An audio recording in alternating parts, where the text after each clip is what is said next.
Transcending into another world, Dean firmly believes that with diligent effort and a touch of assistance from the system, he can incite a fervor for breeders in this chaotic realm. Our motto is cultivate excellence, dare to hypothesize. For instance, this dog and that monkey, I am convinced their offspring will possess great potential. Chapter 1. Forced Relocation. Dean, raised the saber-toothed rabbit you requested. Bidding farewell to his companions in the Adventurers Guild, Uncle Moore knocked on the small wooden door of the magical creature breeding house, carrying a metal cage. Coming. With his tousled hair, Dean opened the nearly detached wooden door and ushered Uncle Moore inside. Oh, praise Catasia, the peculiar odor in your home has finally dissipated. Taking a deep breath, Uncle Moore grinned, revealing a set of large yellow teeth from beneath his bushy beard. Allow me to justify myself. The scent of beast droppings can deter certain sensitive creatures. The fact that you have survived thus far is at least partially due to this aroma. Evaluating the cage, Dean quickly assessed the development of the magical beast rabbit. A subpar adult saber-toothed rabbit. Let's say 2 silver nakas for the sake of convenience. Just give me a fair price. No one else wants this thing anyway. Sitting on the nearest stool, Uncle Morn waved his hand dismissively. 2 silvers is within reach. Dean rummaged through his pocket, producing 2 silver nakas, which he tossed into the hands of his sole supplier. Uncle Morn casually stowed the money into the cloth bag at his waist. Before coming here, I heard you were looking for someone to handle this property. Are you finally considering giving up this baby house to pursue something more fitting for a man? Dean corrected him. It's a breeding house. And if by something suitable for a man you mean adventuring, I regret to inform you that my answer remains a firm no. Adventuring is simply not an option. At most, he would tend to the fields, select seeds, and nurture magical beasts to sustain a semblance of life. Why would he forsake a stable existence for a life fraught with hardship? He had already lost his phone, computer, and game's half of life's joys had vanished. He had no intention of further tormenting himself with poor living conditions. All right then. It seems our little Dean is still clinging to his ephemeral dreams. But why are you selling this place? Uncle Morn surveyed the surroundings. Though it is dilapidated and poorly located, it is still a property in District 6. The mere fact that it comes with resident status ensures it can fetch a high price in nearby areas. Because I am leaving. Setting the cage at Uncle Morn's feet, Dean spoke calmly. Uncle Morn froze. Leaving? Where to? District 13. A sharp, grating sound echoed as the stool scraped against the floor. District 13. Uncle Morn's expression shifted dramatically, his shock palpable, even obscured by his thick beard. Selling your property in District 6 to move to District 13? My child, have you lost your mind? Or has old Morn's hearing finally gone awry? Could we at least consider a sensible option? Neither did he drag a stool to sit across from Uncle Morn and explained, the situation in District 6 has deteriorated. The amendments to the guild code have had a significant impact on my business that if I don't relocate soon, the enforcement squad will forcefully shut down the breeding house and revoke my operating license. Then simply shut it down. Join my adventuring team and come with us. Operating the breeding house was a dream shared by me and Grandpa Hewt. Dean interrupted him. Upon mentioning Hewt, Uncle Morn found himself rendered speechless, unable to voice any further persuasion. He stared blankly for a moment before helplessly shaking his fist at the air, muttering in frustration. Damn the guild code. Dean held no significant grievances regarding this. To be fair, the amendments to the guild code have benefited operators of recognized professions far more than breeders like us. Your comment is merely a passing thought. Once you step outside, you be drowned in their spittle. Observing the boy's calm demeanor, Uncle Morn felt as though a bucket of cold water had extinguished the flames of his indignation. He was all too familiar with this expression. Once Dean donned that look, it was a sign that his decision was resolute. Uncle Morn's cracked lips moved, and after a long silence, he could muster only one statement. District 13 is a war zone. It is far more perilous than you realize. I am aware. Dean nodded serenely. However, compared to District 6, it is a more suitable environment for someone like me to survive. This was indeed true. District 13 had yet to host a single origin guild, and according to Imperial law, it was not subject to any guild-related regulations. If Dean wished to keep the breeding house operational, moving there was the best choice. Enough with the gloom. Think about if this could be a blessing in disguise. Pounding Uncle Morn on the shoulder, Dean flashed a smile, adopting a more optimistic tone. People in District 13 are far more accepting of breeders, and their adventurous spirit vastly exceeds that of the miserly folks in District 6. Convincing them to purchase one of my creatures will be far easier than persuading you. Ha ha, counting on you? I might as well find a mountain of dung to collide with. Uncle Morn gestured dramatically. Just imagine that iceberg mammoth-sized mountain, for times your height, radiating cold ID, crash into it like a rotten tomato. Well then, Dean rolled his eyes. He was just worried about me. Yet now he was animated at the thought of such absurdity. Such a person does not deserve to have a brother let him wallow in dung for the rest of his days. Chapter 2. A parting gift. On the day of Dean's departure, Meng-En intentionally rose early to bid him farewell, although the young man attempted to mask his emotions. His poor acting skills betrayed a heart brimming with reluctance and concern. Dean stood on tiptoe to pat Meng-En's shoulder, handing him a small wooden box. After mentally tallying the amount of the deposit, Meng-En nodded in agreement. What about your precious belongings? They have been entrusted to the transport caravan, Dean replied, shaking the hand plate in his hand to indicate the herd of breeding beasts he had purchased. Otherwise, I could never afford such exorbitant transport fees. Contemplating the high costs of the teleportation array, Meng-En furrowed his brow and could not help but nod in reluctant agreement. Those mages charged an outrageous sum. Had Dean not traveled so far, he would have escorted them himself, ensuring none of those young dandy types profited off them. As their conversation unfolded, the two arrived at the location Dean had arranged with the coachman. All right, this is where I shall part ways. I have found a carriage, and shortly someone will take me to the Mages Guild. Dean set down his suitcase and turned to the suddenly silent Meng-En. Although there was a hint of gratitude toward the old friend, the bond of brotherhood between them was genuine. The abrupt separation brought a weight of uncertainty. They exchanged glances, each bearing a heavy heart. Enough of that gloomy demeanor. It feels rather awkward. Dean finally broke the silence, not wanting to make the moment overly sentimental. Clearing his throat, he picked up the small leather case at his feet and pressed it into Meng-En's arms. This is a parting gift for you. While it's intended for you, given your age, it may be better suited for Kashi. Consider it a celebration gift from your uncle, marking his successful admission to the Imperial Knight Academy. Cradling the box, Meng-En blinked rapidly, feigning exaggeration. Trust me, after receiving this gift, Kashi will undoubtedly regret not being here to see you off today. Without hesitation, he unlatched the clasp and opened the gift for his son. To Meng-En's surprise, nestled within the box was a black magical beast egg adorned with silvery patterns, glimmering like a fine piece of art in the sunlight, so exquisite that one could not resist the urge to display it. It appeared quite precious indeed. Fearing he might crush the egg with too much force, Meng-En refrained from touching it, instead inspecting it closely while holding the box. Smooth and shiny, he marveled, his eyes wide with wonder. What kind of magical creature does this egg belong to? I've never seen one like it. Dean raised an eyebrow, clearly pleased. You wouldn't have encountered it.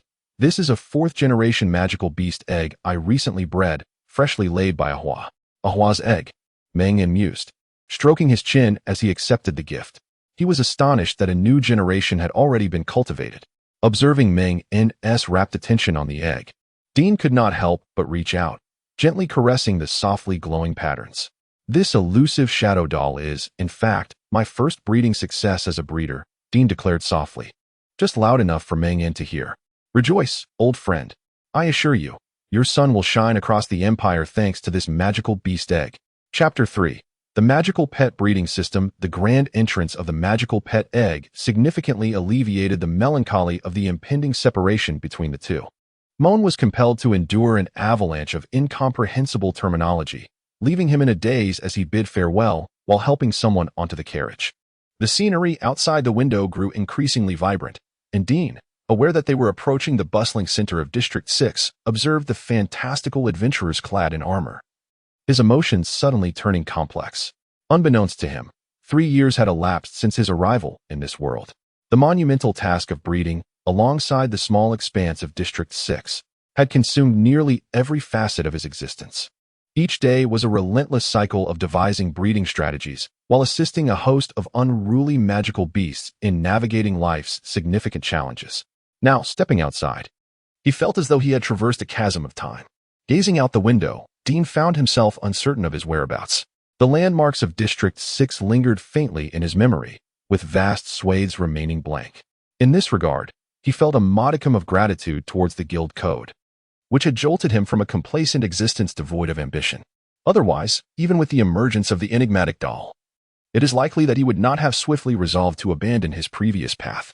Shaking his head to dispel the lingering sentiments of reluctance, Dean silently invoked the system within himself and accessed the rudimentary interface of his golden finger. Name: Dean. Profession: breeder, species beast, ragdoll bear, first generation, magical pets, enigmatic dolls, unhatched. 3. To describe this system as rudimentary would be a gross understatement. Comprising merely 4 lines of text, it offered no indication of its capabilities, leaving its master to explore its functions independently. One could assert that it ranked among the most peculiar systems Dean had encountered throughout his years of reading novels, leading him to question whether this so-called magical pet breeding system was, in fact, a defective relic, drawn to him solely by his striking appearance and undeniable talents, akin to a brilliant moon illuminating the night sky.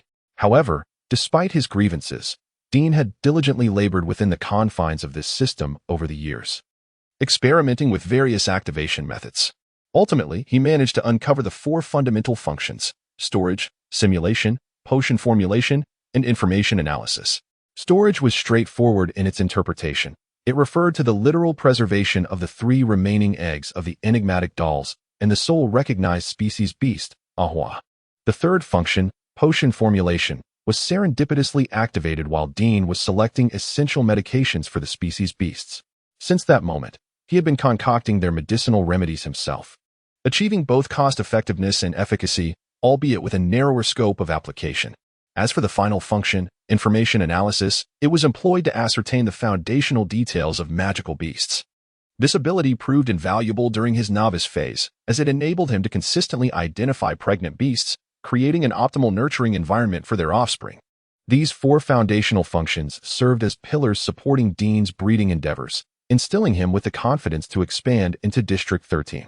With the birth of the enigmatic doll, Dean was resolute in his belief that he could make a resounding debut in this new district, establishing his name across the magical realm. Chapter 4. Arrival at District 13. How utterly dark it is. With a suitcase in hand, Dean emerged from the Mage Guild, his expression clouded with discontent as he muttered curses under his breath. Today, he had certainly gained insight. Those conjurers, as Mengen had aptly described, treated their money as if it were mere toilet paper, demanding exorbitant fees with a brazen audacity that rivaled the thickness of city walls. To traverse a single teleportation array, they had the audacity to charge 2 gold nakas. 2 gold nakas could purchase half a hua in the span of 3 years. After deducting the expenses for acquiring breeding beasts, he had only managed to earn around 10 gold nakas from his modest breeding house. Now, he had just relinquished 1/5 of that sum. If not for his savings from Old Hurst and the proceeds from selling his house, he would likely find himself begging in District 13 within 2 days. Once again cursing the avarice of the Mage Guild, Dean grasped his suitcase and first made his way to the nearby exchange to collect his housing funds. After that, armed with the information he had previously gathered, he sought out a relatively secure inn. When Dean had entrusted his breeding beasts to the caravan, he inquired about the estimated delivery time. The person in charge informed him that, if all went smoothly, the caravan would take approximately a week to arrive. While the duration was a tad lengthy, it coincided perfectly with the incubation period of the 3 shadow dolls. Given his financial constraints, he decided to sign the contract. With the necessary preparations completed, he could seamlessly transition into the next phase once the breeding beasts arrived, thus avoiding any further time wasted on trivial matters. Having arranged a week's stay with the innkeeper, Dean successfully located his room according to the number on the sign. After a brief inspection, he felt satisfied and began to unpack his belongings.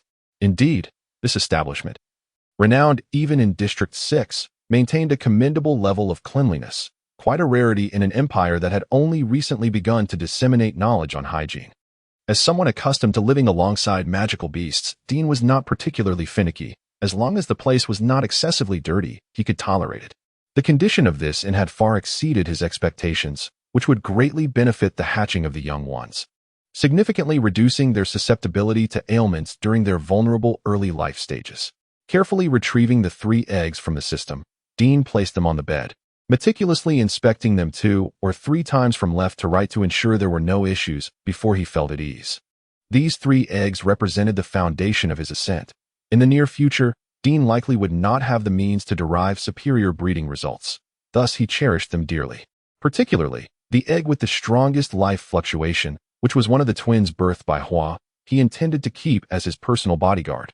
Once he successfully developed its racial talents, he would possess a measure of self-defense, allowing him to navigate District 13 with greater confidence. Gently patting the egg, which was notably larger than the others, Dean took out the premium nurturing solution produced by the system and began to massage the egg designated as his bodyguard. Under his skilled hands, the already exquisite shell began to emanate a uniform silver glow, pulsating rhythmically as if in harmony with the breath of the little creature inside, exuding a vibrant vitality. Chapter 5. Resource Integration Dinner was specially arranged by Dean, who had paid extra for it to be delivered to his room. Unwilling to leave the 3 eggs unattended and apprehensive that constantly transferring them in and out of the system might adversely affect the cubs' development, he decided to stay in the room to accompany them. While dining, he was not idle, with a piece of bread in one hand. He grasped a pin with the other and began organizing the resources currently available in the breeding house. Although he had been stockpiling for 3 years, limited funds meant that the variety of magical beasts he could select from was quite restricted. Consequently, Dean's accumulation of breeding beasts was rather modest. Including the saber-toothed rabbits that Meng-Un had delivered the other day, he had merely 3 plush bears, 3 flame hounds, 2 trickster monkeys, and 3 saber-toothed rabbits, totaling just 11 creatures. All of these were first-generation magical beasts, wild and difficult to tame, and could only serve as breeding stock. Moreover, Dean's luck did not seem particularly favorable. Thus far, aside from Ahua, he had not discovered any exceptionally outstanding females, all of which could only be deemed average. This indirectly affected the quality of the offspring they produced. Were it not for the lack of options, Dean would have preferred not to select such mediocre females as the progenitors for his first batch of cubs, which significantly compromised the quality of the eggs. One of the eggs had even displayed signs of congenital defects in the past 2 days, although it had yet to hatch. It was highly likely that the cub within would be inferior to the other 2. Unfortunately, there was little Dean could do. The medications to rectify these shortcomings were prohibitively expensive, far beyond his means. Thus, he had no choice but to focus on the selection of breeding stock from the very beginning. However, now that he had arrived in Zone 13, an area teeming with magical beast resources, he need not worry about this matter. It seemed that obtaining high-quality breeding beasts from this region would not be particularly challenging. In addition to the first-generation beasts, there were also 2 intelligent dogs and 2 clever rabbits, products of second- and third-generation breeding. Although these 4 had largely eradicated the predatory instincts inherent in their genes and could be cultivated as magical pets, their fundamental abilities were lamentably lacking. They had completely lost the unique talents of their predecessors, and the magical power stored within them was woefully scant.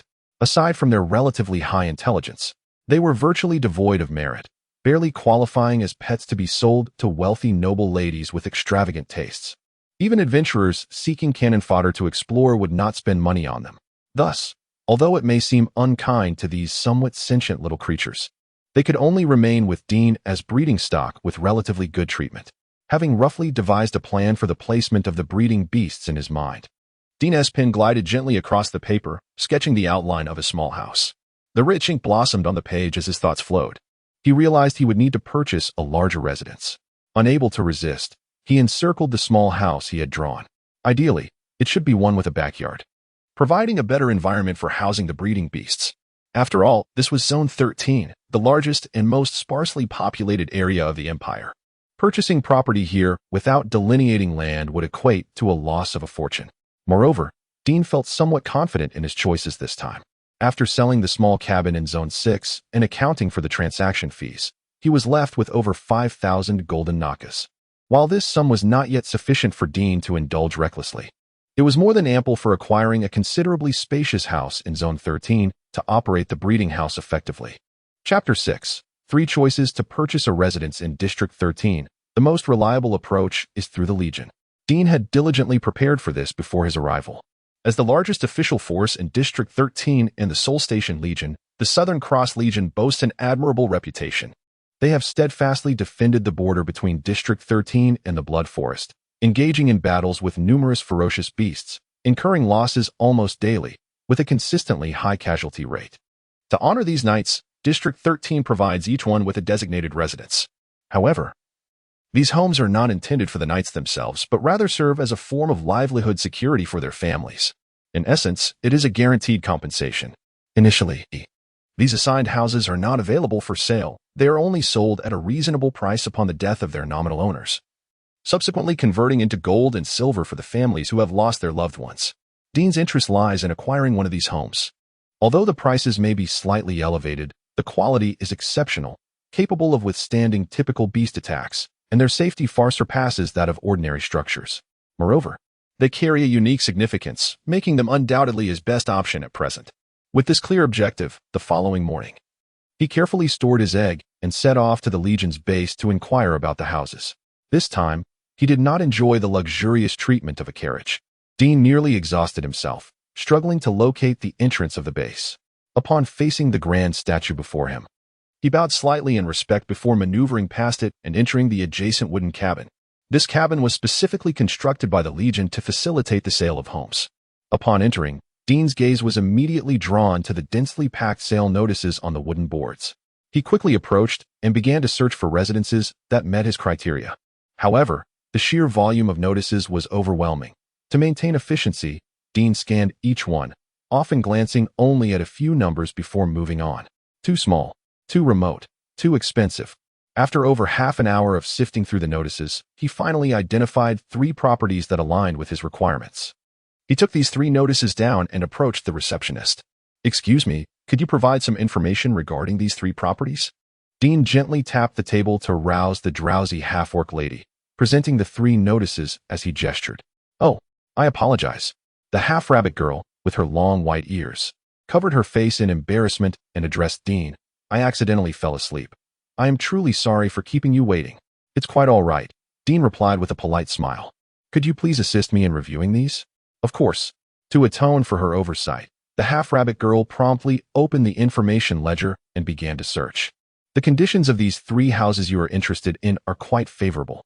The first property belongs to Knight Troy, who has recently received approval to transfer from the Southern Cross Legion to the Northern Wind Legion. He is currently preparing to sell his estate in District 13. The third property is owned by Knight Rebecca, who tragically passed away from poisoning a year ago, leaving behind a pair of children. Just 2 days ago, her young daughter visited here and decided to sell this house." Chapter 7: A pitiful woman. Upon hearing the background of the 3 homeowners, Dean paused in contemplation, refraining from making any hasty judgments. Following the proper protocols, he acquired the contact details of the 3 sellers from the half-rabbit individual and left his own name and temporary address before taking his leave. On his way back to the inn, he rubbed the paper in his hands, weighing his thoughts. The first option, Troy, was an obvious exclusion. The North Wind Legion was notorious for being a group of privileged heirs, predominantly composed of affluent young men. The fact that this Knight of Troy could gain entry, regardless of the reason, indicated considerable influence. Moreover, the individual was still alive, which, in comparison to the other 2, clearly presented a more favorable situation. This also reflected a slight selfishness on Dean's part. Under the conditions of acceptable pricing and property quality, he hoped his funds would reach someone in greater need. It could serve as a consolation for the spirits of those heroes who had passed. However, with the first option readily dismissed, the remaining 2 were less clear-cut. Dean resolved to seek an opportunity the following day to visit the fiancée of Sir Carlo and the children of Sir Rebecca, intending to assess the genuine circumstances of both parties before making his choice. This was his plan. After all, the beasts required several days for transportation, and the arrangement of the breeding house was not an urgent matter. Yet, unbeknownst to Dean, while he was unhurried, others were not so patient. In fact, someone arrived at his residence late at night, unable to wait until the morrow. "Good evening, Mr. Dean. I am Bella, the fiancée of Carlo." Startled awake by the knock, Dean hastily concealed the egg he had been tending to. Upon opening the door, he was greeted by a woman clad in a black dress. "Good evening, Miss Bella. It is indeed an honor to meet you at such an hour, but I regret to inform you that it is my time for rest. Perhaps we could discuss the matter of the house tomorrow?" Dean's tone was rather brusque as he held the door. "I apologize for disturbing your rest." Bella raised her eyes, seemingly glistening with unshed tears, and gazed at Dean with a look of profound sorrow. "I understand this is quite an impertinent intrusion, but I truly have no other choice. I learned of you from a kind half-rabbit lady, who mentioned your interest in Carlo's property. Is that correct?" Dean replied coolly. "In fact, There are two other houses that equally meet my criteria, and their owners would not disturb a weary gentleman in the dead of night. Please, allow me to apologize once more." Bella bowed deeply, her expression becoming increasingly remorseful. "I am honored to encounter a gentleman such as yourself, willing to open his door to a stranger at such a late hour. It is clear to me that you possess a kind heart. I assure you, it was out of sheer desperation that I resorted to such rudeness. I can no longer endure the torment of my nightly nightmares, which threaten to drive me to madness. Each time I close my eyes, I am engulfed by an endless, suffocating darkness. You are my sole lifeline, the only light I can grasp within this abyss." At this, Bella covered her face and began to weep softly. "I realize this puts you in a difficult position. I am willing to lower the sale price, provided you can expedite the process. I beseech you, I am fervently eager to escape this place of sorrow, this location that has taken my beloved Carlo from me. If you would be so kind, I implore you. I beseech you to assist this pitiful woman who has lost her cherished love." Chapter 8. Suspicious. Reluctantly, Dean furrowed his brow and discreetly rolled his eyes. Did she truly believe him to be a fool? While Dean preferred to remain reticent, as a modern individual who had consumed countless television dramas, he possessed a discerning eye for performance. This nocturnal visitor, Lady Bella, incessantly lamented her profound suffering.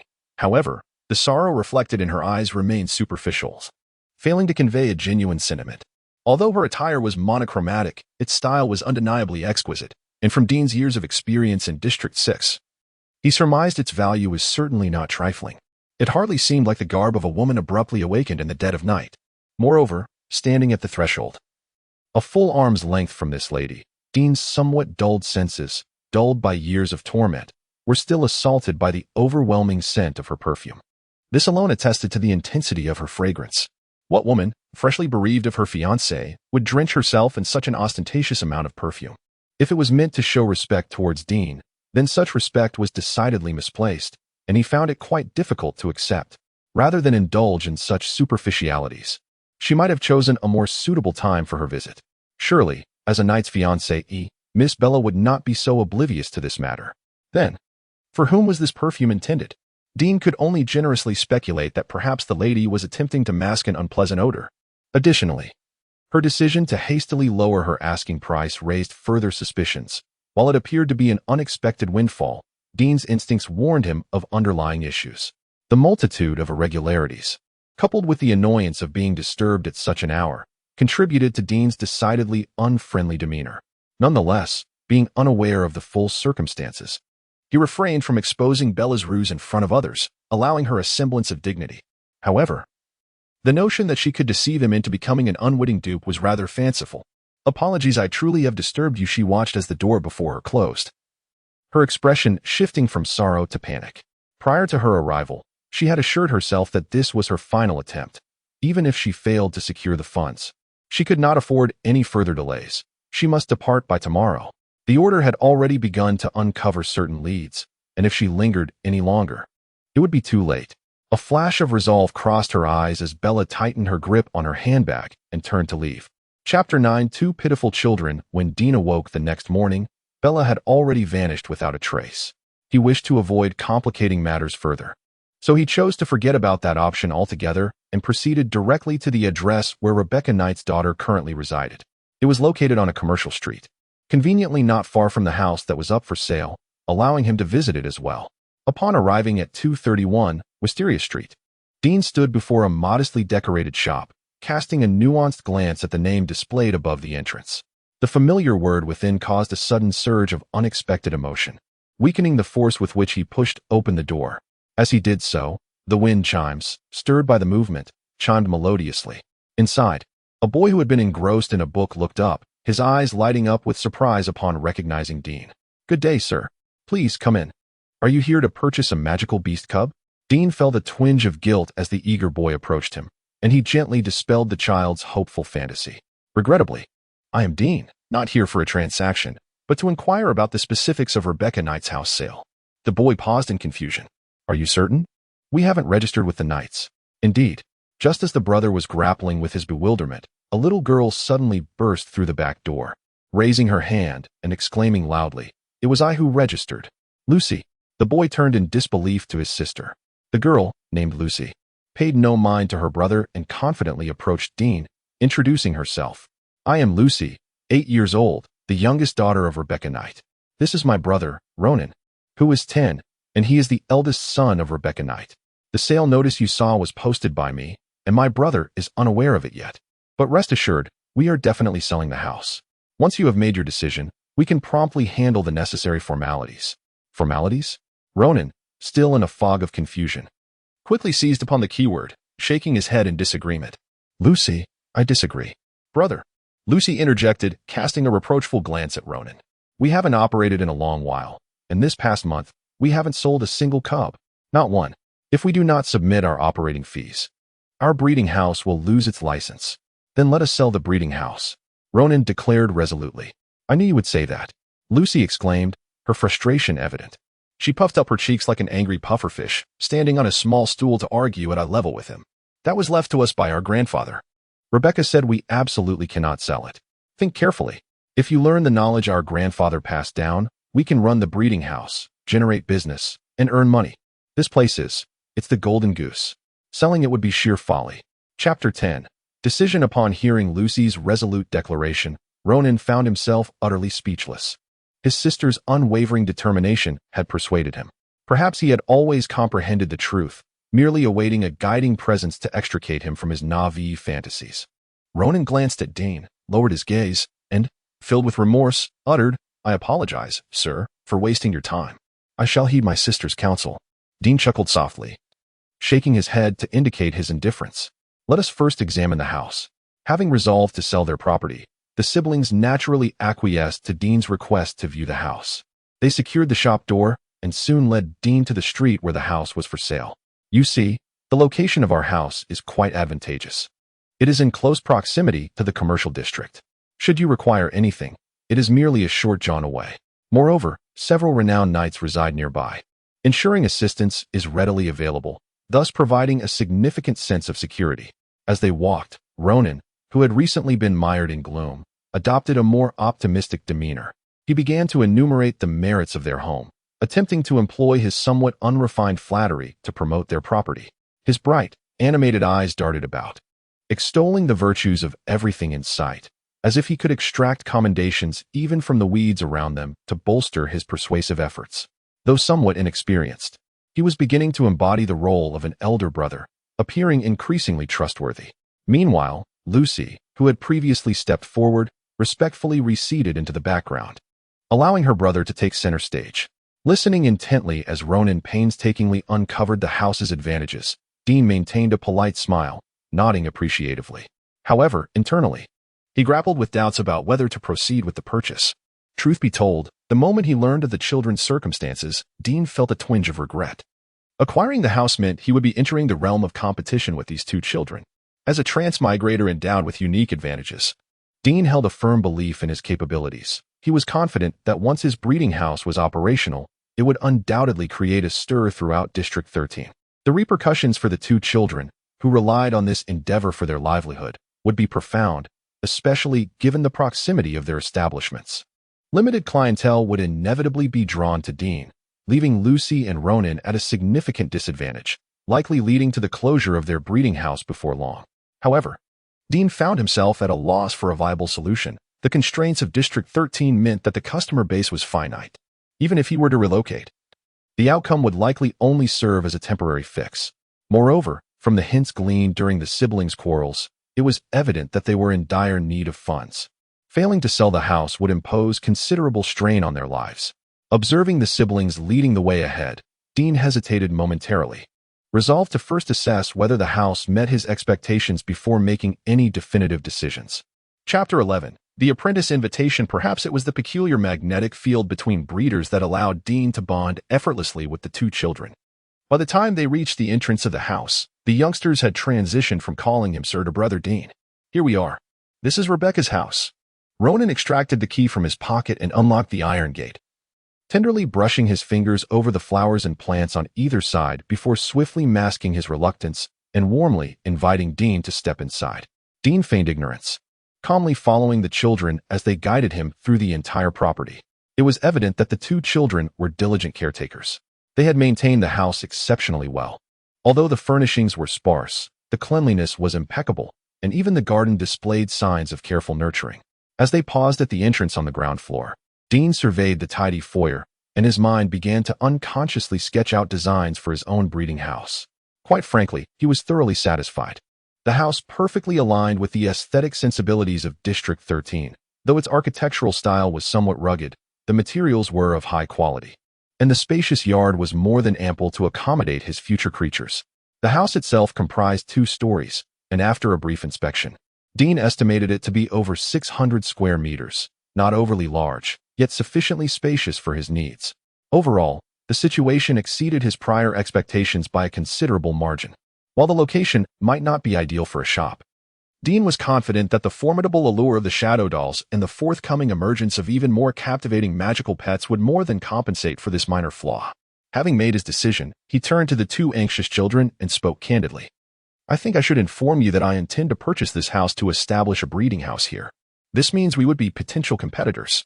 Your generous offering of such excellent conditions effectively aids a rival. I, Brother Dean, possess a fair amount of confidence in my abilities, having several years of experience over you two. If the house indeed sells to me, our proximity would inevitably lead to competition. When one side thrives, the other may falter.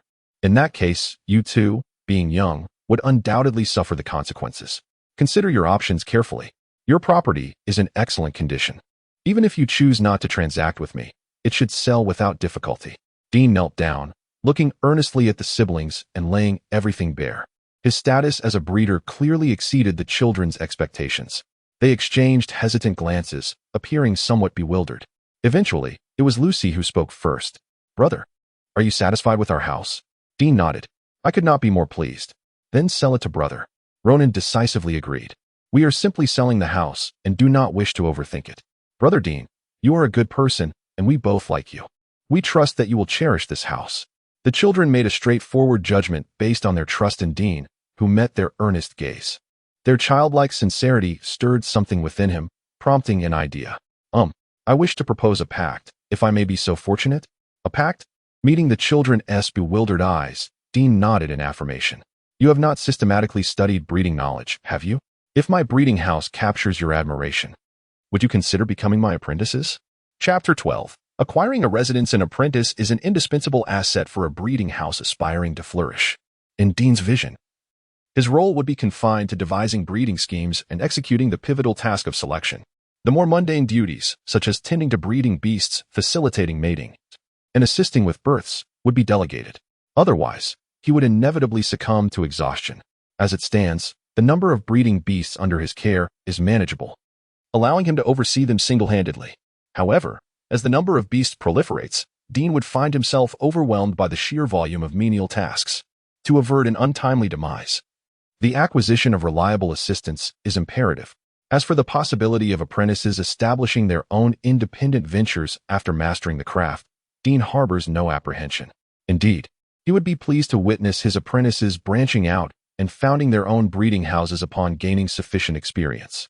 He could then circumvent certain intermediary steps by acquiring second-generation breeding beasts from them, a far more efficient approach than cultivating them himself. Furthermore, disseminating breeding knowledge and superior schemes by releasing these apprentices would be highly conducive to the industry's advancement. Dean, being a transmigrator, possesses a broader perspective and understands that his own prosperity is contingent upon the industry's overall growth. If the industry remains obscure, his position as a leading figure would be rendered meaningless. His reputation would likely fail to impress even the most lowly sanitation worker. However, despite Dean's well-laid plans, their implementation is fraught with challenges. The art of breeding lacks a substantial foundation, suffers from a dearth of leadership, and lacks adequate recognition.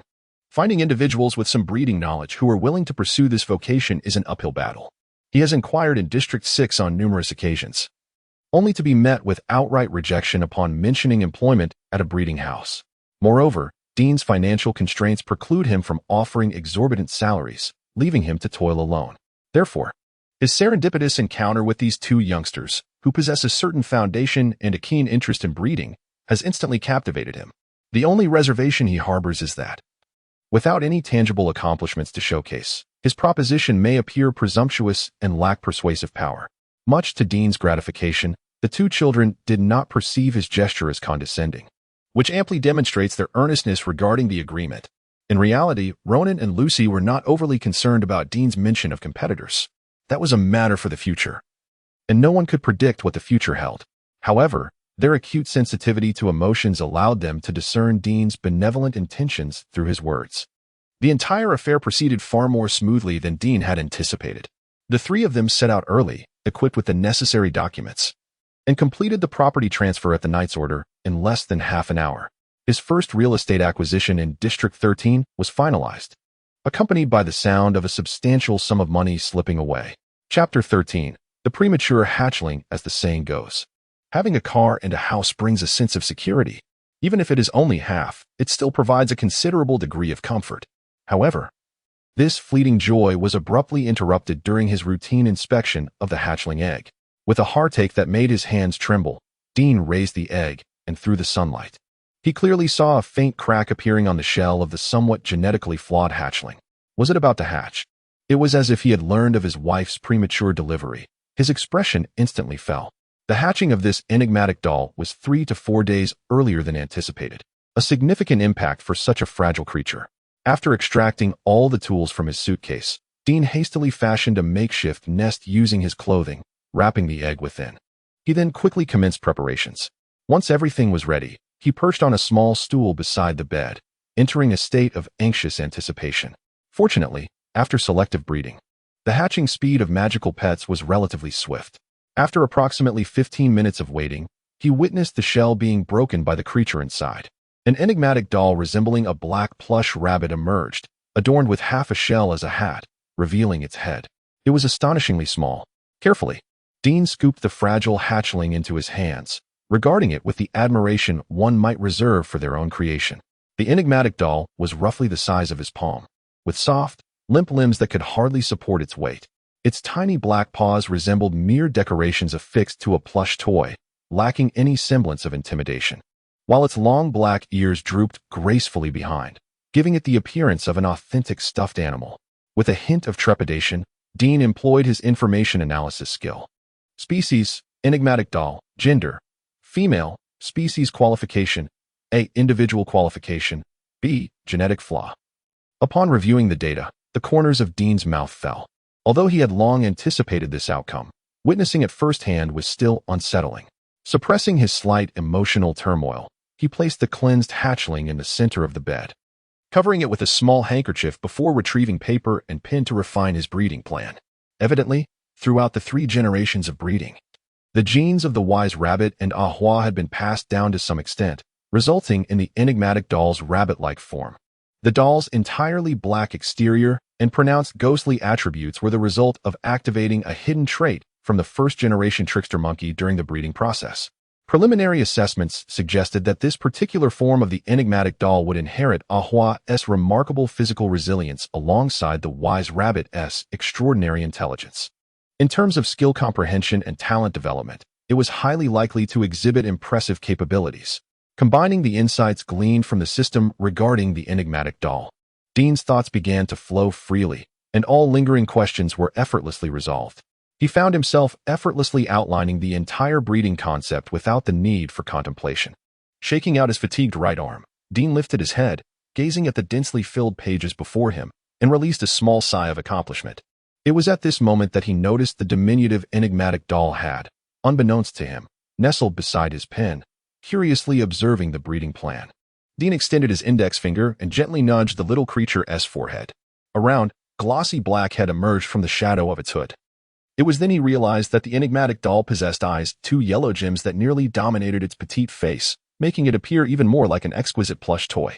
As Dean pondered this, he observed the doll covering its mouth and yawning. A cavernous mouth, adorned with numerous tiny sharp teeth, suddenly appeared before him. Its crimson interior seemed as if painted with blood, stunning Dean momentarily.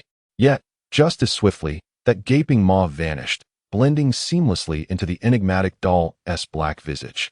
The beautiful illusion was shattered so abruptly that Dean couldn't help but reach out, poking the area around the doll's mouth for confirmation. Nothing. The transition between the mouthless and the vicious forms was astonishingly seamless.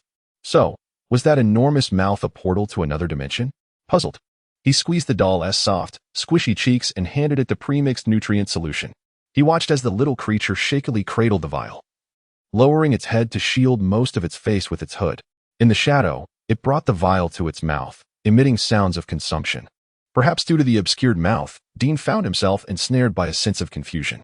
Leaning against the bed, he organized his notes while daydreaming about whether he should bestow a name upon the little one. Initially, he had no intention of naming the magical pets he planned to sell in the future.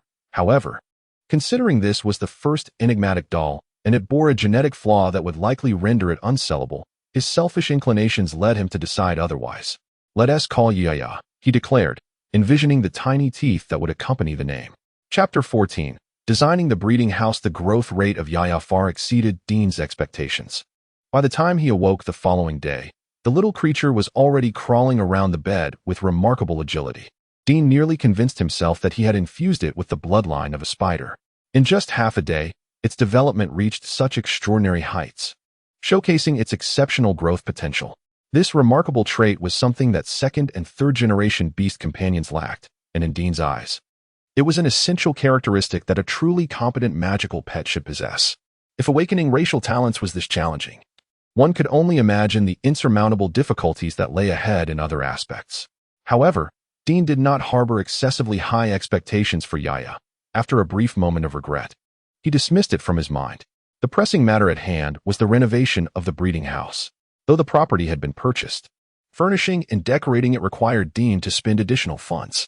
After consulting the inn's attendant, he sought out the only shop in Zone 13 that specialized in such tasks and presented them with his meticulously drafted blueprints. These plans had been in the works for quite some time, undergoing numerous modifications and enhancements over the years until they finally had the opportunity to be realized. In his pursuit of creating the best possible environment for the young creatures, Dean invested nearly all his remaining funds, allowing the staff to select the finest materials within his budget to embellish the breeding house. Perhaps his demands were too lofty, for as he departed, the staff regarded him with expressions that suggested they viewed him as an unwitting benefactor, making Dean feel quite uncomfortable. This was the first time in both of his lives that he had been treated as a wealthy individual, leaving him feeling somewhat out of place. It was not entirely surprising that these individuals were taken aback. Dean's actions were indeed rare in Zone 13. In this area, few would indulge in such extravagant home renovations. Aside from the noble families seeking to maintain their dignity, even knights and wealthy merchants seldom did so. His presence there seemed conspicuously out of place. The reason for this peculiarity was clear to Dean. Zone 13 frequently experienced beast tides, leading to widespread property damage, with residents enduring multiple incidents each year. Thus, undertaking such a lavish renovation appeared, to others, as the folly of someone with money to burn. Yet, Dean's situation was unique. Opening a breeding house necessitated stringent standards for hygiene and the nurturing environment of the young creatures, and he was resolute in not compromising on these criteria. Additionally, he possessed unwavering confidence in his own abilities. Dean firmly believed that, with the strength of his magical companion, safeguarding the breeding house he had invested so heavily in would be more than feasible, rendering the threat of beast tides a mere afterthought. Chapter 15. Moving. Dean's thoughts were of little concern to the merchants. After a brief moment of reflection, their focus swiftly shifted to the rare and substantial order at hand. Although Dean's requests were numerous, in this empire where magical artifacts enjoyed widespread popularity, they were not particularly challenging. Driven by financial incentive, the renovations of Dean's abode were astonishingly completed within just 3 days. This remarkable speed was almost unbelievable. However, the timing was impeccably synchronized.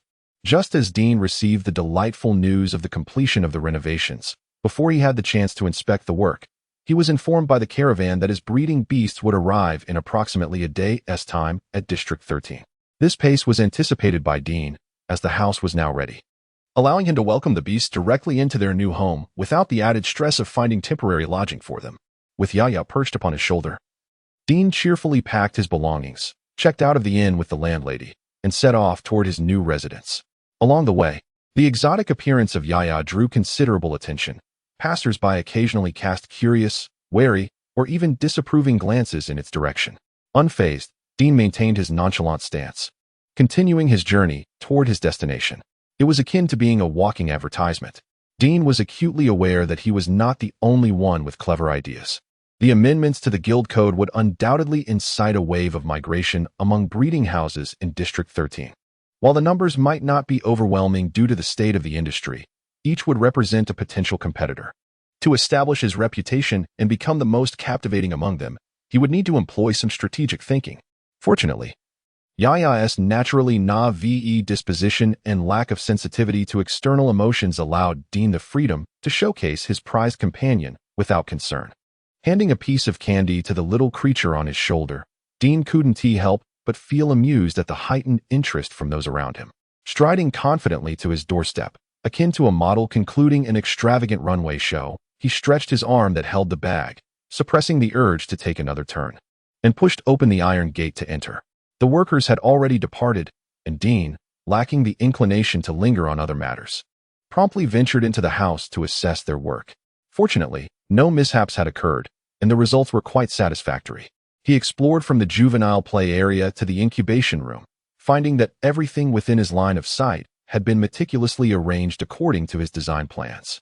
While it may not have been visually stunning, the layout was coherent and perfectly aligned with the preferences of a researcher. Content with his findings, Dean placed Yaya in the empty play area to frolic on the carpet for a while, before ascending to the second floor to evaluate the living quarters. This portion of the design was left to the merchant's discretion, intended solely for comfort. As it appeared, their execution had been commendable. Chapter 16. The Bella murder case. Contentedly placing his suitcase down, Dean pushed open the window of the master bedroom, just as he was about to tidy up his belongings. The sound of the welcoming wind chime at the front door caught his attention. Realizing that a visitor had arrived, Dean set down what he was holding and hastily made his way to the first floor. Upon opening the front door, he quickly identified a gentleman clad in knightly military attire outside the iron gate. A member of the Southern Cross Legion? Dean was taken aback as he discerned the emblem on the uniform. He had not anticipated that his first visitor after relocating would be a knight, elevating the status of his visitors significantly compared to his previous residence in District 6. However, what could a legionnaire possibly want with an unremarkable breeder like him? Could this be a tradition for new homeowners in District 13? With a sense of curiosity, he approached and opened the door for the knight. "Good day, sir. I am Ryan, an elite knight of the Southern Cross Legion, and I also happen to be your neighbor." The tall and handsome man with golden hair offered Dean a knightly salute. "It is a pleasure to meet you, Knight Ryan," Dean replied. "I have come to inquire about matters concerning Lady Bella. We have discovered that she visited you at the inn the other night. Would you be so kind as to disclose what the two of you discussed?" "Certainly," Dean nodded, feeling no pressure. "That day, I had just visited the Legion's base to select 3 suitable houses, one of which belonged to Lady Bella. She came to see me at midnight, intending to sell her house and hoping for a swift transaction. I found it rather inappropriate and declined her offer." Ryan noted down the information, gesturing for Dean to continue. "And that was all. She left afterward." Dean shrugged, succinctly concluding his account. "Well, you truly are quite straightforward," Ryan remarked, putting away his pen and suddenly adopting a more sincere expression as he extended a gesture of friendship toward Dean. "Let me reintroduce myself. I am your neighbor, Ryan." The golden-haired knight flashed a bright smile, the distance between them dissipating significantly. "If you don't mind, you may call me Brother Ryan." Dean couldn't help but be impressed by this swift change in demeanor. "All right, Brother Ryan, I am your new neighbor Dean. You may call me Little Brother or whatever else you prefer. I am a breeder, and I look forward to your guidance in the future. Do not be so modest." "Little Brother Dean, we are all neighbors here, and we shall certainly look out for one another.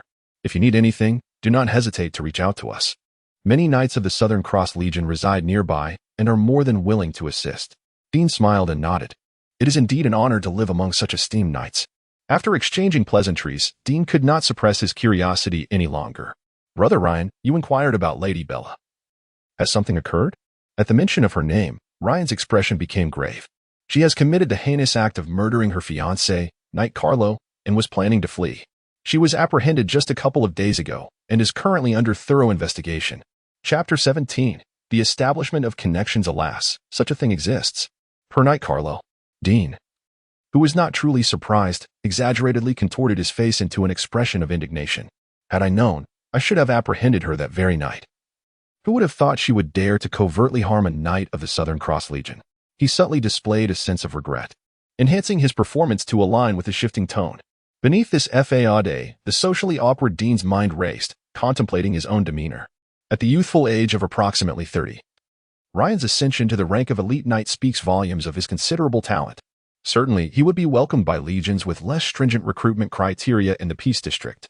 In light of this, his choice to remain with the Southern Cross Legion suggests a deep-seated affection for this place. My sentiments, articulated thus, undoubtedly reflect admiration for the Southern Cross Legion. As one among the esteemed, Ryan would likely benefit from this acknowledgement. Indeed, upon hearing this, Ryan promptly reassured, "That is not your fault, my brother. In truth, even we only targeted Bella after uncovering numerous pertinent clues.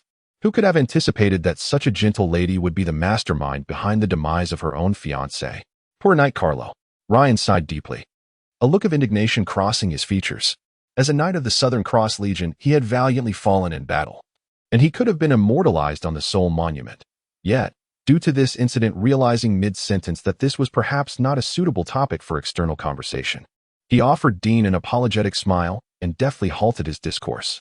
Dean, unfazed, expressed his stance with earnest conviction. "As a new citizen of District 13, under your protection, I hold the Southern Cross Legion in the utmost respect. Should you require my assistance, please do not hesitate to inform me. I am eager to lend my support." Upon hearing these words, Ryan's expression softened further. He clenched his fist and gently tapped Dean's shoulder. "I shall remember this. Once again, welcome to District 13. Trust me, it is far superior to what outsiders claim. A spirited young man ought to revel in his youth here. May you enjoy a delightful new chapter in your life. My brother." Of course. Chapter 18 Arrival. After exchanging a few brief words, Ryan soon took his leave. He needed to investigate other individuals who had come into contact with Bella and simply could not afford to waste time at Dean's place. The two agreed to have a more in-depth conversation once Dean settled in, thus establishing a bond that was yet to be strengthened. Dean closed the door behind him and gazed thoughtfully at Ryan's retreating figure. It seemed somewhat extravagant to assign an elite knight to such tasks. The Southern Cross Legion, already short-staffed, was evidently taking this incident very seriously. However, this concern had little to do with Dean, who was merely an unfortunate pawn in Bella's schemes. A hapless fool that the knightly order would not uncover even if they investigated blindly. Upon returning indoors, Dean scooped up the drowsy Yaya and began tidying up the room. After having adapted reasonably well to his first night in the new home, Dean rose early and made his way to the merchant caravan's base. After verifying the contract card in his possession, the caravan's administrator summoned individuals to bring forth a group of reasonably lively beasts and then handed Dean the contract he had previously signed. "Mr. Dean, as per the contract, all the magical beasts you left with us have safely arrived at District 13. Please take a moment to inspect them." Dean glanced over the beasts, confirming that none were missing, and promptly signed to conclude the agreement with the caravan. "Don't you want to conduct a more thorough inspection?" The administrator could not help but inquire. Dean gave him a quizzical look. "Is there some grudge between you and your own caravan that you would suggest such a thing?" The administrator chuckled awkwardly. Please don't misunderstand. We haven't mistreated your magical beasts. It's just a rarity to encounter such a straightforward customer." And I was a bit taken aback. It was hardly surprising that he felt this way. Transporting goods was no simple task, and customers with such needs, while not necessarily troublesome, often held reservations about the caravan's integrity, requiring personal inspections. Few were as straightforward as Dean, who merely glanced at the beast and signed without hesitation. The administrator, accustomed to dealing with such tedious matters, was somewhat astonished. "I trust in the credibility of your caravan." Upon signing, as the contract turned to ash, Dean smiled politely at the administrator, feigning courtesy. The true reason, of course, lay in his intimate familiarity with his own beasts. Each pair had been managed by him, and any discrepancies would be immediately evident. Moreover, Dean was a man equipped with a system, even without relying solely on his own skills. He could glean detailed information about the beasts through his abilities. With a mere glance, he had already confirmed that the beasts were in good condition. Aside from a bit of hunger, with no significant health issues. Having navigated the administrator's flattery with ease, Dean provided his address and inquired, "I have acquired property here. Could you conveniently deliver them directly to my residence?" "Of course, sir," the administrator replied without hesitation. "The Kalen caravan is more than willing to serve a discerning patron such as yourself." Chapter 19. While previously constrained by inadequate conditions, the beasts had been hastily piled together, compromising both hygiene and the aesthetics of the surroundings. Now, with the new dwelling, there was no need to resort to such practices any longer. "Dean, adhering to his designated living areas, escorted several smaller beasts to the miniature beast habitation zone. Although the cages remained closed for safety reasons, their exhibited emotions suggested an affinity for their new environment. As for the larger beasts, their placements had been previously communicated to the caravan members, and they were situated within designated living quarters. While not entirely orderly, it sufficed, and Dean chose not to dwell on it further. Now, only Ahua remained. Finding a secluded spot, Dean cautiously surveyed his surroundings to ensure no one was present. With a subtle gesture, a massive iron cage materialized before him, landing soundlessly upon the ground. There was no dust, no noise, nor the tremor of heavy objects descending. The system's suppression minimized the disturbance to an almost imperceptible level. In an instant, a plush bear, propped on its stout head and napping sideways, appeared alongside the cage. The sudden manifestation and the abrupt change in the environment failed to capture Ahua's attention. It merely extended a paw, apathetically scratching its rear, seemingly indifferent to the peculiarities unfolding around it. A familiar information panel unfurled. Dean instinctively employed his abilities to conduct a thorough examination of Ahua, discovering that aside from mild hunger, there were no other concerns. A sigh of relief escaped him. Throughout the journey, he had been anxious about Ahua's self-control, fearing it might consume its provisions prematurely. To his astonishment, Ahua demonstrated remarkable intelligence, managing to maintain a state of only slight hunger while having full autonomy over its choices. Much to Dean's delight. "You certainly understand the concept of sustainability," Dean remarked, turning to face the cage, observing Ahua in a meditative state. Ahua lazily lifted an eyelid, casting a dismissive glance in his direction.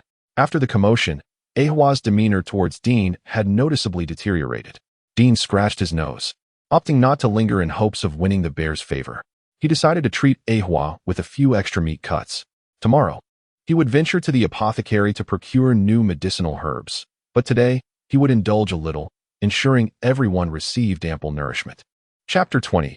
Principles of breeding. Despite the long-awaited meat patty, Ahua remained indifferent towards Dean.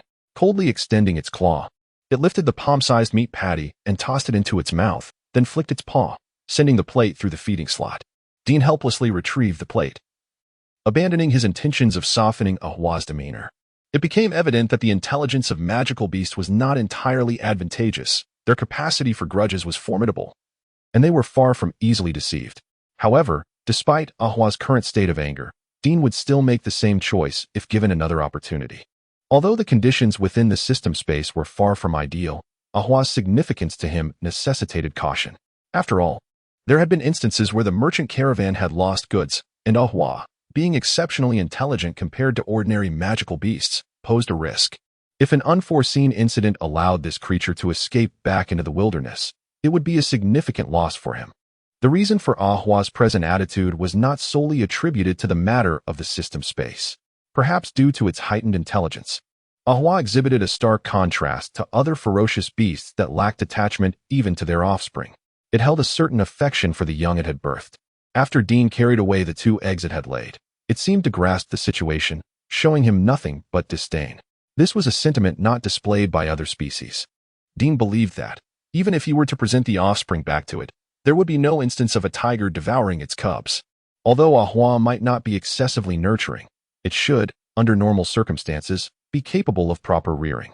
Yet, he could not act upon this belief. The magical beasts and the pets he intended to breed were entirely different entities. Dean aspired to cultivate companions that retained their aggressive nature while also exhibiting high obedience, akin to the beloved Pokémon of his previous life, creatures that would heed commands and serve humanity.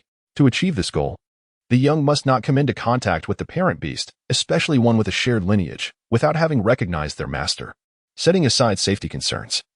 Such actions would inevitably heighten the probability of awakening the inherent ferocity in those magical companions that had, through selective breeding, significantly diminished their primal instincts. They could revert to the savagery, cold-bloodedness, and ferocity of their ancestral magical beasts, losing all rationality and becoming adversaries of humankind. This was not the outcome Dean desired. He did not wish for the lives he created to ultimately become the harbingers of his own demise. Therefore, Dean had to prevent the slightest risk, meticulously maintaining the distance between the parent beast and the young. This was a principle that must remain unbroken, unwavering even in the face of Ahua's fleeting displays of reason. Applying the nurturing solution to the egg he had selected, Dean's expression was a complex tapestry of thoughts. Chapter 21. The hatching. On the very night after applying the culture solution, Dean did not indulge in the comfort of his new bed for the first time. Instead, he wrapped himself in a blanket and laid down in the incubation room. The moment of hatching was drawing near, and he felt uneasy about leaving the 2 eggs alone in the room. He was quite likely to miss the instant when the hatchlings broke free and opened their eyes. Thus, he resolutely decided to make do with a night on the floor. Under the gentle glow of the lights, Dean drifted into a light slumber, his mind preoccupied with thoughts. Around midnight, as the 2 eggs stirred slightly, he awoke. Rubbing the sleep from his eyes, he summoned his energy and approached the eggs. They had begun to tremble and exhibit fine cracks. With tools, water, and a spirited demeanor at hand, Dean settled beside the 2 struggling eggs, entertaining himself with the thought that all essential elements were in place, and he was now ready to welcome the birth of new life. For the next half hour, he watched the hatching spectacle, which lasted slightly longer than that of the previous hatchling, Yaya. This was not due to the 2 new arrivals being weaker than Yaya, but rather because of the varying developmental stages of their shells. Both eggs had reached full term before emerging, and their shells were considerably thicker than Yaya's, rendering the hatching process more challenging. Of course, the thickness of one egg shell could undoubtedly be attributed to Dean's favoritism. He picked up 2 fragments of shell and squeezed them, a satisfied smile spreading across his face. Such thickness indicated health and signified that both hatchlings had absorbed sufficient nutrition and were well developed. However, he was left wondering about the individual aptitudes of the hatchlings. Eager with anticipation, Dean could hardly contain himself as he cradled the 2 shadowy dolls, which were noticeably larger than Yaya. He couldn't shake the feeling that the one on his left, the future bodyguard he had nurtured with extra care, seemed a tad heavier. With a heart full of hope, Dean placed the hatchlings on a soft mat lined with towels, gently cleaning their bodies with water while activating the system to utilize his skills. 2 detailed data panels materialized before his eyes. Species: Shadow doll. Gender: male. Species aptitude: A. Individual aptitude: A. Species: Shadow doll. Gender: female. Species aptitude: A. Individual aptitude: S. Exceptional. Gasp. Skipping over the detailed data of the first hatchling, Dean quickly reviewed the data of his praised little bodyguard and couldn't help but inhale sharply. It was simply dazzling. Not only did it possess an awakening racial talent, but it also came with a unique individual talent and skill, entirely derived from the special talent. Essentially, this child was born with a skill that was not listed on the species skill tree. Moreover, the other data surpassed that of the other hatchling, which possessed an A-grade aptitude by a significant margin. The entire panel was nothing short of magnificent. Its extraordinary potential and high aptitude truly deserved the exceptional rating bestowed by the system. Chapter 22. Dean began to feel a twinge of regret. He suddenly realized that he had perhaps been a tad too generous towards his great-nephew. Even Lucian did not receive such unwarranted support. As he silently mourned the peculiar shadow doll he had gifted, Dean picked up a dry towel from the side and gently wiped the moisture off the 2 little creatures. He then carefully cradled them in his arms and placed them in the nearby crib. The nocturnal atmosphere enveloped the shadow dolls in a cocoon of comfort, and soon, they drifted off into slumber together. Only a small lamp illuminated the room, casting a soft glow under which Dean, resembling an overly attentive caretaker, fixated intently on the curled-up little bodyguard. As he anticipated, dark energy began to emanate from its form after a brief moment.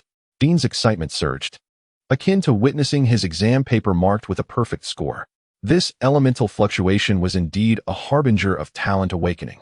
As a 4th-generation magical pet, the shadow doll boasted an A-grade lineage, undoubtedly possessing remarkable abilities and attributes. Within Dean's lineage chart, the wild 1st-generation fire dog and the 2nd-generation trickster monkey had interbred, producing the intelligent 2nd-generation canine. Although their fire and latent ghostly powers had not yet manifested, the traits had been faithfully inherited. Subsequently, the 2nd-generation intelligent dog was mated with the 1st-generation saber-toothed rabbit, resulting in the 3rd-generation wise rabbit. This generation retained the rabbit's physical form, yet the previously dormant abilities remained hidden, with only its intelligence further enhanced. This ultimately laid the groundwork for the explosive capabilities of the 4th generation. The myriad talents, long concealed within the depths of their bloodline, only fused and erupted when the 3rd-generation wise rabbit and the 1st-generation ragdoll bear mated, giving rise to the 4th-generation shadow doll, yielding unprecedented results. Hence, The unique racial talent of shadow walking was born, a gift of the ghostly lineage, endowing them with an extraordinary affinity for shadows, enabling swift movement within darkness while also granting the ability to manipulate shadows and wield certain dark powers. The system's lavishly detailed racial skill tree vividly illustrated the shadow doll's formidable prowess. They were innate assassins, perfectly suited for delivering lethal strikes to their prey in the silent, solitary darkness. Dean's gaze fell upon the seemingly unremarkable A-grade shadow doll lying to his right. While it possessed A-grade quality within the A-grade race, it could not be deemed exceptional, and its potential trajectory was likely as described in the system introduction. Even if its future master devised a special training regimen, the overarching direction would remain unchanged. However, the little bodyguard was different. His eyes shifted to the left, softening considerably. Though the shadow doll belonged to the ghostly lineage, there existed a possibility of awakening a fire talent, rooted in the first-generation fire dog, a creature not particularly distinguished among fire-type magical beasts. Its bloodline offered greater developmental potential to its descendants. Should its fire talent be ignited during gestation, the fusion of both talents could yield new transformations. Undoubtedly, the little bodyguard was an extraordinarily gifted shadow doll. From birth, it inherited the fire talent from its mother and, influenced by its racial abilities, this originally simple elemental talent underwent a mutation, resulting in its unique special talent, Shadow Explosion. Moreover, it possessed an innate skill, Shadow Balloon. While the skill can be set aside for now, the special talent alone, as indicated by its name, promised exceptional capabilities. Furthermore, this little creature awakened remarkably quickly, suggesting it would soon be able to wield its abilities. One pleasant surprise followed another, and Dean felt as though the little bodyguard was a treasure chest filled with nested gifts, filling him, its creator, with a profound sense of accomplishment. Observing the little one still in the awakening phase, Dean found himself invigorated, his drowsiness vanishing as he beamed with joy, the sense of achievement nearly overflowing within him. This sensation was unlike any pale text presented by the system during a planned simulation. It was the tangible manifestation of a vibrant, healthy life born from his own efforts. No experience he had previously undertaken could offer him such fulfillment. After all, as a man, he had neither the capability nor the knowledge to bear children. Nor did he possess the ability to experience the joy of bringing life into the world. Furthermore, witnessing the suffering of female beasts during childbirth was sufficient for him.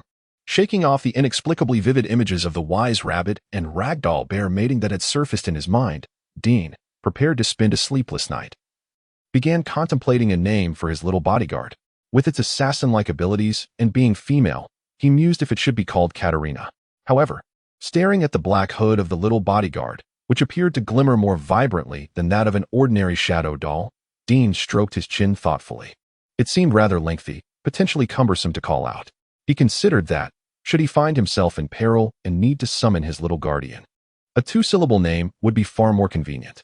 Perhaps, he could simply take the beginning and the end and name it Kana. Chapter 23.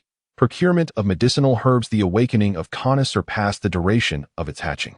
Dean, having spent the entire night in anticipation, finally witnessed the dark energy gradually submerging back into Kana's form as dawn broke. An aura of shadow began to emanate from its being. Upon employing his skills once more, Dean confirmed that Kana's racial talent had indeed completed its awakening. Although newly born, Kana already possessed remarkable combat capabilities. After a few more days of nourishment, it would be capable of fulfilling the modest role of a bodyguard. Stifling a silent yawn, Dean, feeling the exhilaration wane, succumbed to fatigue and pulled out a bedding to lie beside Kana and another hatchling. He slept soundly until 7 in the morning. Upon awakening, he found both hatchlings wide awake, peering over the edge of the bedding at him. Their rabbit-like ears dangled straight down like slender test tubes, serving as a gentle reminder to Dean. Quickly, he roused himself, tousled hair and all, and fed the nutrient solution to the eager hatchlings. Famished, they eagerly gulped down the liquid with an enthusiasm that surpassed even that of Yaya during her infancy. Satisfied that they were well taken care of, Dean then exited the hatching room to awaken the drowsy Yaya from her hammock, administering the final dose of nutrient solution. Though appearing somewhat dazed as she munched while still half asleep, she was far more composed than the two rascals inside. Gently ruffling her small head, Dean marked off the last nutrient solution from the inventory list. With that, the stock was entirely depleted. Retrieving the map of District 13 from a drawer on the first floor, he scoured the nearby streets and discovered no fewer than 3 herbal procurement shops, leaving him momentarily at a crossroads. The breeding house had a substantial demand for medicinal herbs, the processes of beast estrus, mating, gestation, egg-laying, and nurturing hatchlings all required significant quantities of herbs. Thus, finding a reliable herbal shop for long-term transactions was of utmost importance. In District 6, Dean would have had no such concerns, as familiarity breeds trust, but in District 13, as an outsider, he lacked connections and knowledge, rendering him somewhat at a disadvantage. Running his fingers through his disheveled hair, Dean pondered potential solutions while massaging his still groggy mind.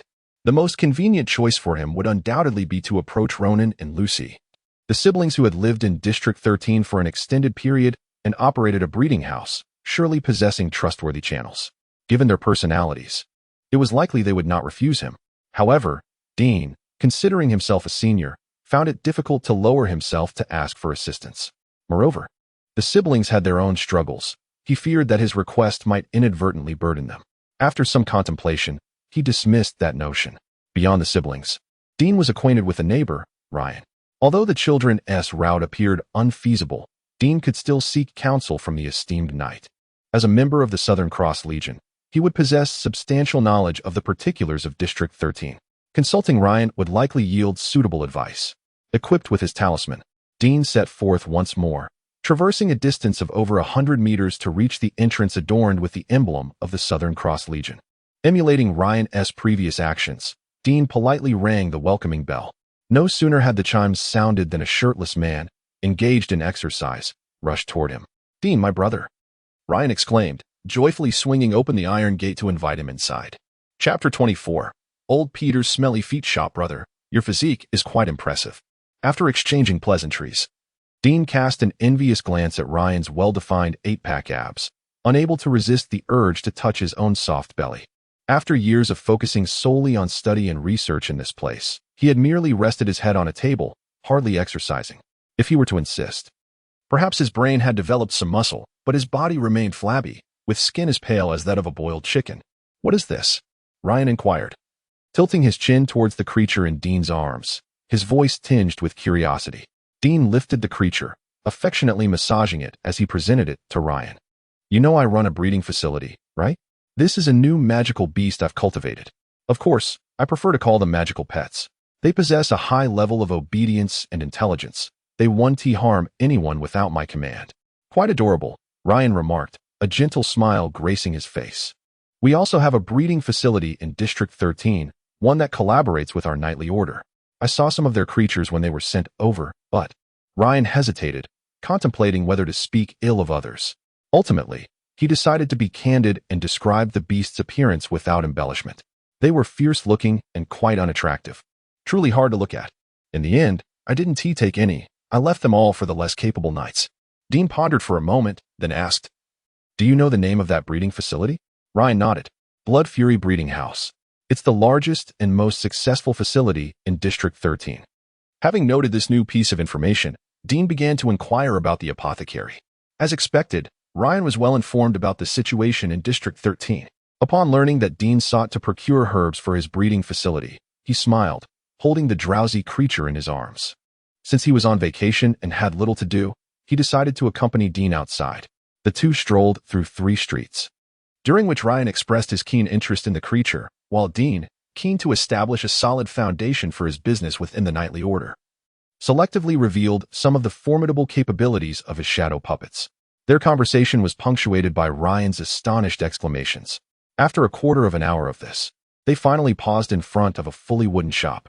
"This is the place," Ryan declared, cradling the sleepy creature with palpable anticipation. Dean lifted his gaze and was immediately captivated by the shop's name. Unable to restrain himself, he read aloud, "Old Peter's Smelly Feet Shop." Ryan chuckled, patting Dean on the shoulder. "When I first saw this shop, I had a similar reaction." "Ha! How amusing."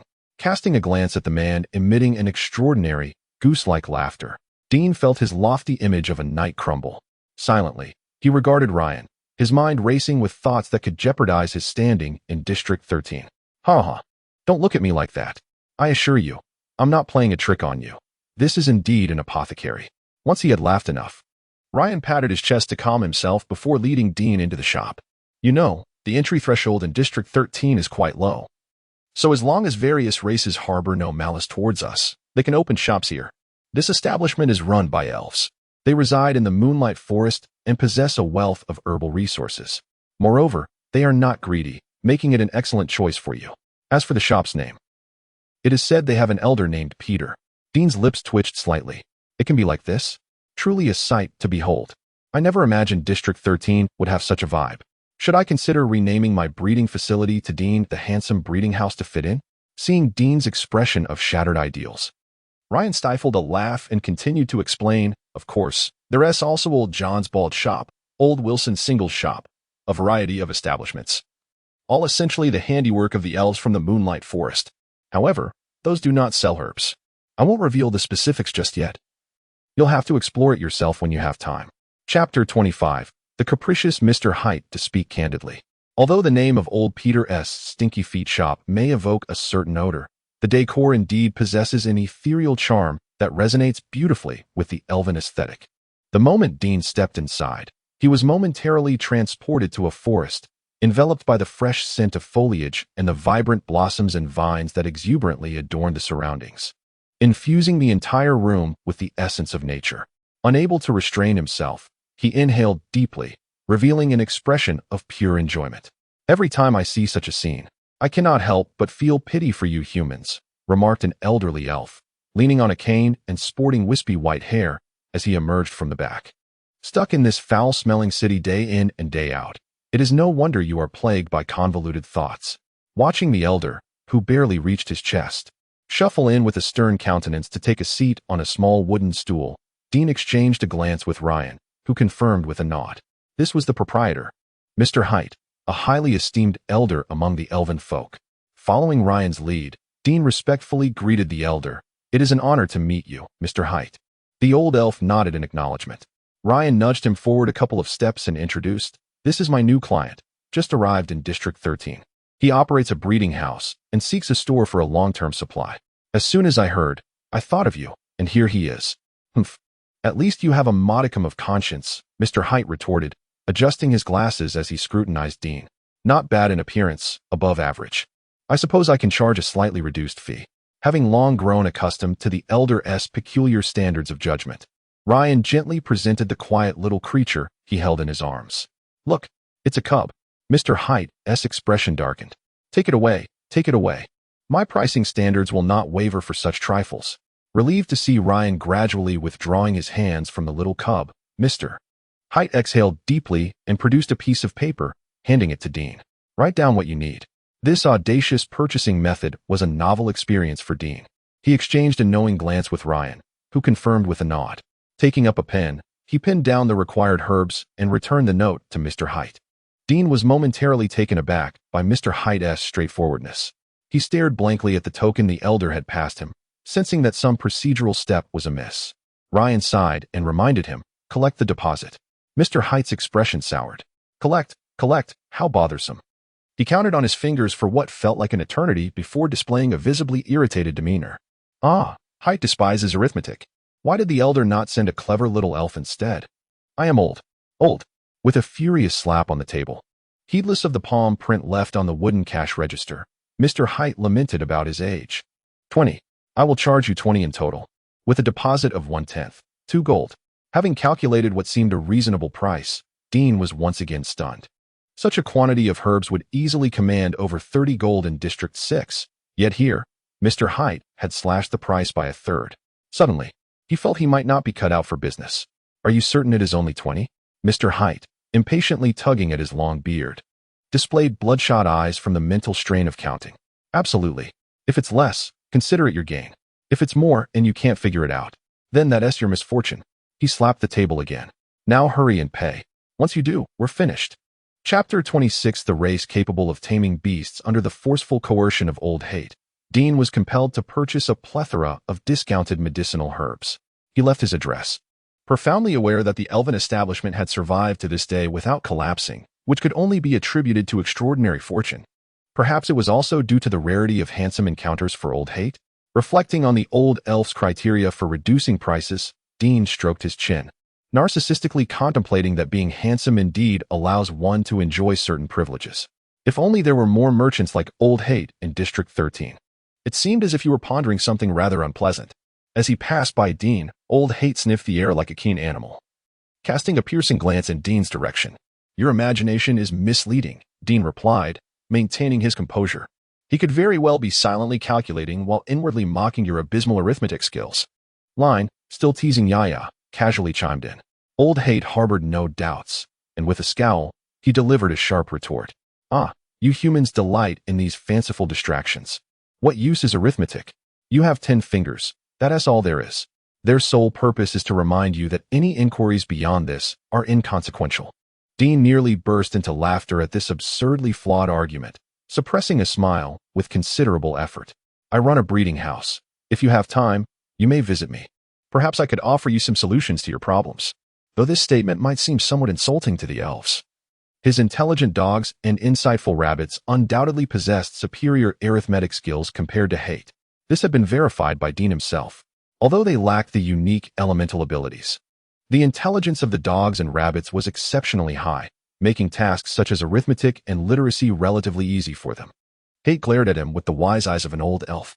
"Young man, we are elves, do you understand? We do not purchase those creatures that have lost their claws and teeth, which anyone can tame." Hate proudly puffed out his chest. It was evident that his elven identity bestowed upon him immense pride. This little old man was deeply proud of his race's unique abilities. As a breeder, Dean certainly understood the implications of what he said. This was one of the reasons breeders were often looked down upon, and a weapon wielded by many to undermine the industry. The elven race possesses the technique to tame magical beasts. Although they are currently the only race capable of doing so, their efficiency is notably low, and the beasts they can tame are not particularly powerful. Nevertheless, this technique undeniably exists. In contrast to the theoretical notions of beast breeding evolution that are intangible, the presence of tangible and formidable magical beasts naturally offers a more visible hope.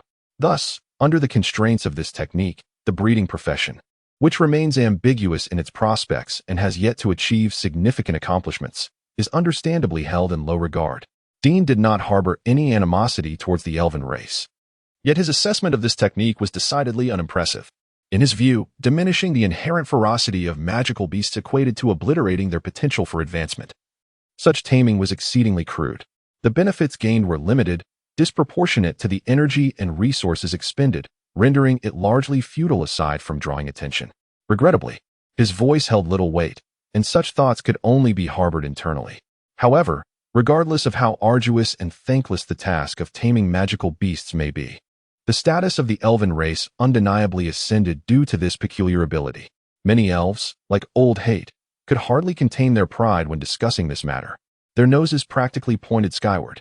Moreover, to maintain their race's transcendent status, they would never purchase beasts bred by breeders, fearing the ridicule that might ensue.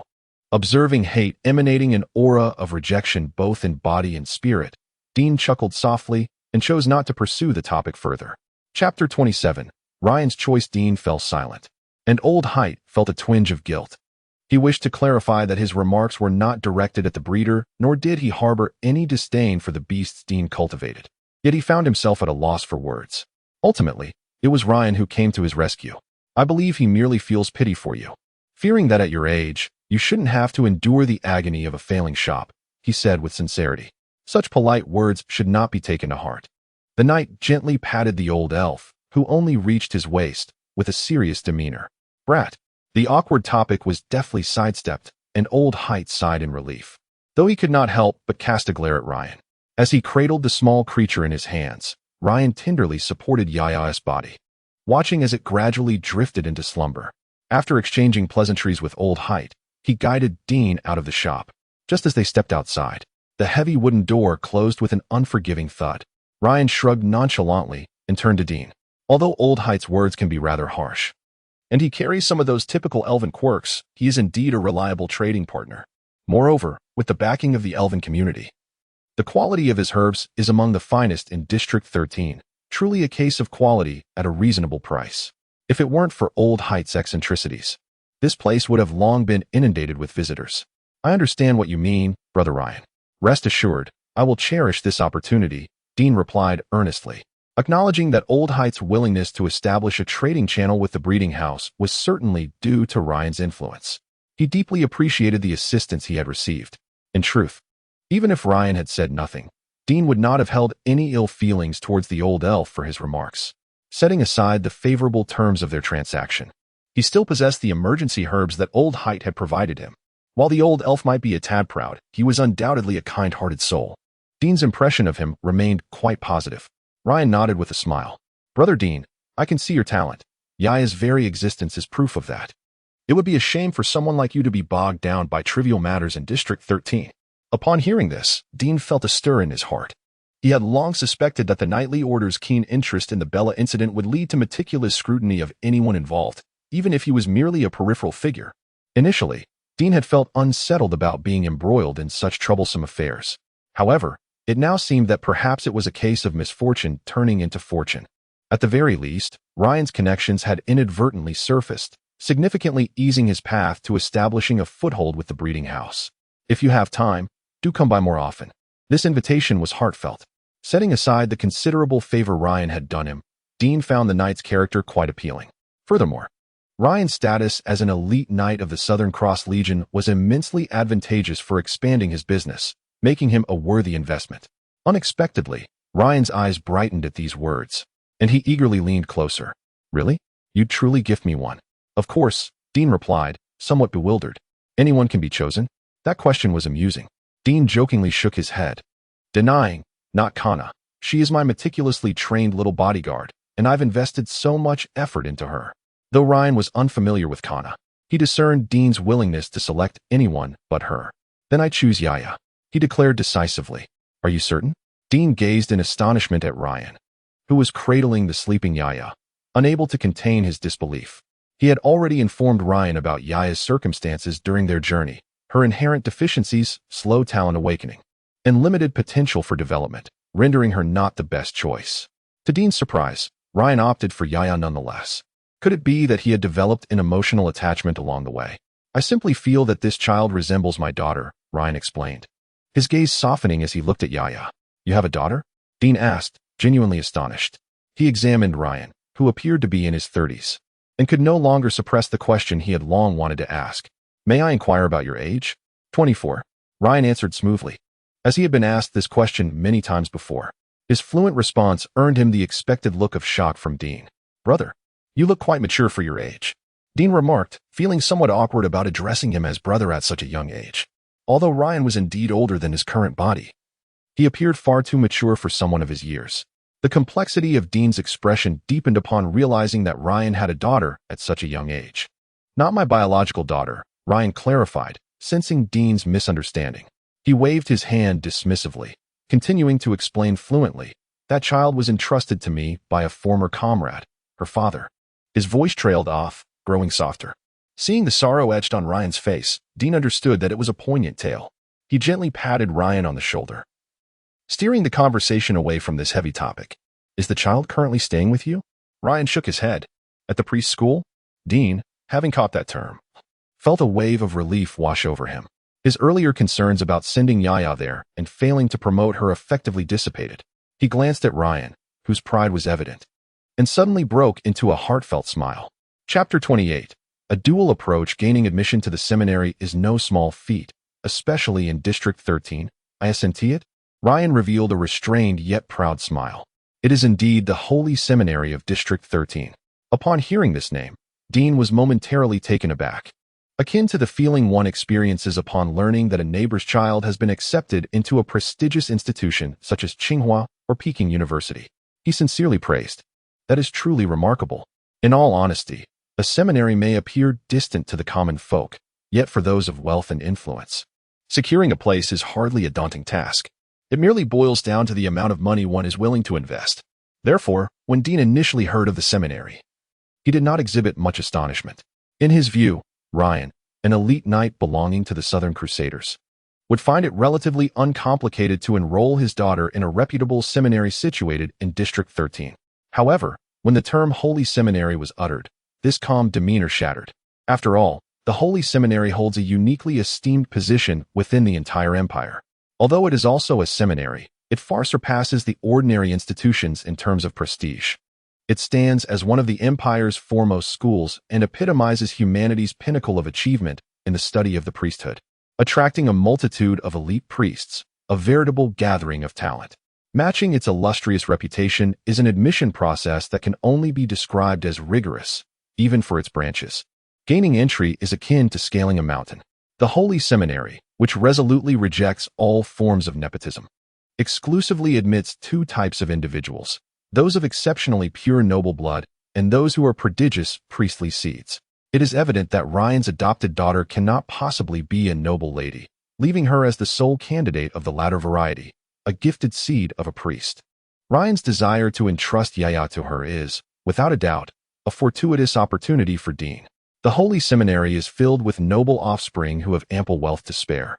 Their willingness to invest in breeding is commendable, rendering them potential patronage. Moreover, the innate healing properties of a priest's magic would be beneficial for Yaya, as living alongside such a prodigious priest would provide her with long-term magical attunement, somewhat compensating for her inherent deficiencies. It is certainly preferable to be in the company of a caring young lady than to remain under Dean's guardianship, where the level of attention and care would be significantly less. Given that this scenario is mutually advantageous, there is no reason to decline. Dean's mind was abuzz with calculations. His daughter and her father, the Holy Seminary and the Knights Order, together they would form a dual approach, alleviating any concerns about marketability in the future. Chapter 29. Potion Preparation. Observing Dean's sincere smile, Ryan couldn't shake the feeling that something was amiss. Yet, after much contemplation, he concluded that he was merely benefiting from Dean's kindness. Could one truly feel schemed against while reaping such advantages? He shook his head in self-deprecation, convinced he was overthinking it. Perhaps he was simply unaccustomed to such situations, having encountered them so infrequently. In truth, receiving gifts is a common practice among knights, even within the esteemed South Cross Order. The nutritional demands of a knight's breathing techniques are substantial, and even a well-resourced order must manage its considerable daily expenditures. Thus, as long as the external assistance is not excessive, the higher-ups of the order often turn a blind eye, refraining from interference. After years of knighthood, Ryan was well aware of these unspoken rules. However, he prided himself on his integrity, and accepting such valuable gifts left him feeling uneasy. Consequently, despite being a promising elite knight, the instances in which he had received gifts were few and far between. Today was an exception. Not only had he engaged Dean in conversation, but he had also boldly requested Yaya, representing a significant challenge for him. This was his first experience in such a situation. Although he felt somewhat embarrassed, the promise he received from Dean alleviated any regret. He genuinely cherished Yaya, and recognizing Dean's lack of deep regard for the creature, he felt compelled to act when Dean offered to gift him a shadow doll. Ryan understood that Dean was, after all, a merchant. His focus would not be on nurturing a single magical pet, nor would he allocate resources without justification. Yaya would not receive the meticulous care he needed under Dean's stewardship. With inherent deficiencies, Yaya required compensatory support to thrive. Without it, the creature would be rendered useless. In that case, it would be better to remain with his daughter, where the guidance of a priest's magic could help mitigate challenges. Confident in his understanding of his daughter, Ryan was certain that Lucy would grow fond of this adorable little being. Moreover, though Yaya was a fragile shadow doll, it possessed a degree of combat capability, providing some reassurance and allowing him to worry less about Lucy's safety at school. With clarity of thought, Ryan gently tapped Yaya's head, reluctant to part ways with the creature he had chosen. However, as his holiday was nearing its end and the demands of knightly life awaited, he had no choice but to entrust Yaya temporarily to Dean.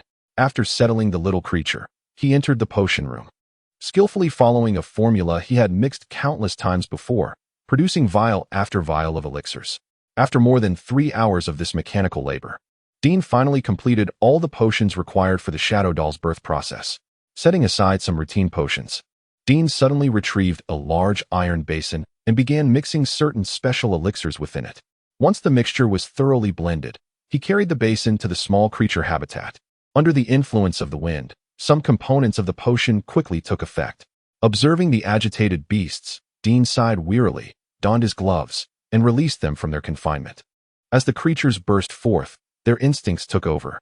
The sweet aroma of the potion clouded their already simple minds. Perhaps some distant memories briefly interrupted their impulses. But soon several creatures succumbed to their primal urges, rushing forward. The contents of the basin vanished at an astonishing rate, consumed by the beasts. Noticing the empty bottom of the basin, one particularly foolish fire hound licked it a few more times, appearing unsatisfied. "Foolish dog," Dean remarked, shaking his head. "By the end of the day, you'll be the one with the weakest legs, barely able to crawl." After his musings, he mentally counted down from 10. Typically, potions on the market do not react this swiftly. However, the formulations produced by the system are of superior quality, leading to remarkably effective results and significantly shortening response times. Thus, as he reached the count of 10, the creatures erupted into a frenzy, their instinctual, fervent reactions igniting. The firehound and trickster monkey, naturally complementary, locked eyes as if drawn together by an ancestral force. In that moment, all past grievances melted away in a surge of passionate fervor. Both the dog and the monkey extended their paws towards one another, their expressions reflecting a blissful confusion. Strange sounds filled the air, and without hesitation, Dean settled onto a nearby stool with a book in hand, reading while adopting a demeanor reminiscent of a wise hermit. Chapter 30. Cleaning the battlefield. Dean, with a bucket of water in hand, poured it over the limp body of the firehound, wearing a mask he had crafted himself. One hand wielded a brush while the other held a cloth, diligently cleansing the exhausted beasts. The air was thick with the sweet fragrance of evaporated potions, which, to some extent, masked the peculiar odors Dean wished to avoid. Coupled with the mask's protection, the situation remained within his tolerable limits. The brush glided over the fur with abandon, and the lethargic dogs and monkeys showed no resistance, presenting themselves in a submissive manner that belied any hint of their ferocity. This was a testament to the ferocity of the recent battle. As Dean untangled clumps of matted fur, he assessed the overall situation, his spirits lifting with each gentle stroke.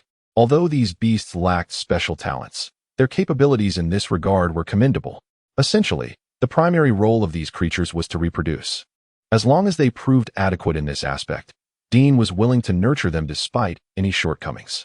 After confining them, he had invested considerable effort into enhancing their abilities, incorporating special nutrients designed to subtly augment their reproductive prowess. This was a modification not found in the original formula, reflecting Dean's thoughtful improvements. Patting the now considerably softer bellies of the creatures, he gently wiped the moisture from the female beast's body before opening a separate cage to accommodate them one by one. Such tasks, if attempted while the beasts were conscious, even if they had but a shred of strength, would be far from this seamless. But in their current state, completely drained of energy, they were left with no choice but to submit to his ministrations. Securing the cages with locks, Dean noted the mating times of several beasts, adding a special mark for those he intended to monitor for pregnancy tests a week hence. In the wild, the likelihood of interspecies mating resulting in offspring was relatively low, certainly less than among members of the same species. This was partly due to the lack of intensity in their natural mating rituals, but more significantly influenced by the effects of foreign energies on the female's probability of conception. Considering this, the system had included specific fertility-enhancing components in the formula, significantly increasing the chances of successful conception without harming the mother. While Dean had not delved deeply into the data, his observations suggested a favorable probability of success. The only potential downside was that the beasts would expend more energy, though Dean felt no fatigue himself, and he welcomed the outcome. Naturally, the most nutrient-rich portions were reserved for the mothers poised to conceive. Only with abundant nourishment could they ensure the birth of healthy and exceptional offspring, gradually accumulating advantages. He believed that the third generation of the intelligent rabbits would surpass the current batch in prowess. However, this was a long-term plan, and immediate results were not forthcoming. Thus, the already born intelligent dogs and rabbits could not afford to be idle. Everyone needed to be active. Otherwise, by the time the breeding house opened, the shadowy dolls would be no more than a handful of kittens, leaving Dean anxious about the prospects of his establishment. As he contemplated the next steps, Dean did not forget to deliver an extra meal to Ahua. As expected, he was met with the familiar indifference of a dismissive rear. Yet, passing by the now alert firehound, which had begun to feed, he couldn't help but marvel. The inability to hold grudges seemed to be the most endearing quality of these otherwise simple-minded beasts. Despite having been tricked multiple times, they remained unperturbed, accepting whatever was offered without a hint of suspicion. It was indeed a source of great ease for Dean. Chapter 31. The channel for obtaining breeding beasts with the matter of medicinal herbs resolved, the next focus turned to the supply channels for breeding beasts. While trying to restrain the overly energetic Kana, Dean simultaneously streamlined his preparations for the opening. He took a moment to stroke the head of the A-grade cub, and as he gazed at the densely packed papers, a hint of relief crossed his face. With the reductions completed, securing the primary supply of breeding beasts would finalize the basic supply chains, bringing him closer to the completion of his preparations for the breeding house. However, the thought of sourcing breeding beasts reignited Dean's headaches. Back in Zone 6, these matters were typically handled by Morn, who had a knack for such tasks. Under his management, disruptions were rare. Yet now, in Zone 13, Dean found himself in unfamiliar territory, unable to rely on shortcuts or laziness. After assessing his balance, he promptly abandoned the idea of issuing long-term bounty tasks at the Adventurers Guild. While this method boasted high efficiency, with tasks often returning results swiftly, it came at a considerable cost.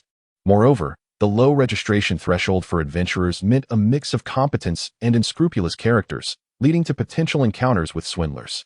Dean could easily imagine scenarios where a half-dead beast was presented for payment or a common rat was falsely claimed to be an ancient divine creature. He had no desire to engage with such rogues and thus decided to post the bounty directly with the Night Order.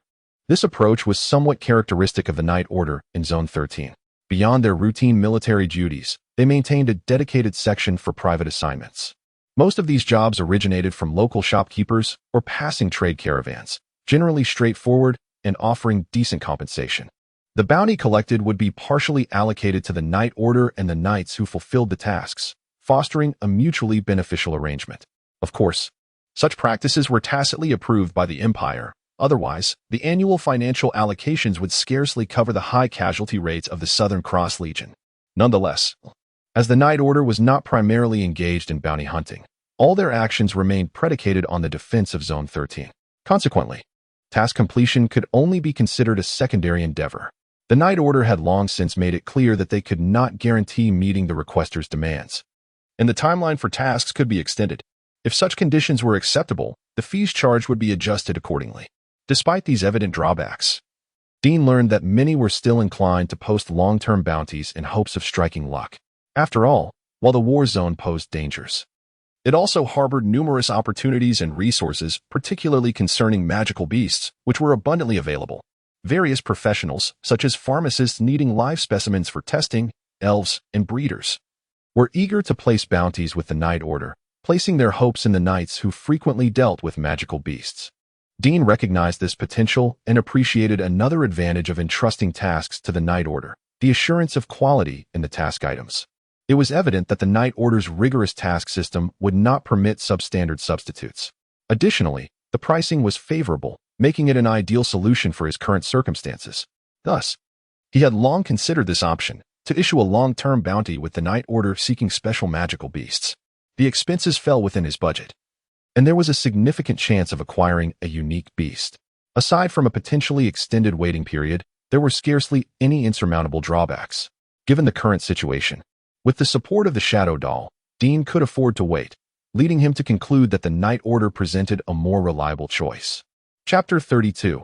Your desire for Ahua's form. Having secured a channel for acquiring a breeding beast, Dean promptly made his way to the South Cross Legion's base the following morning to finalize his arrangements.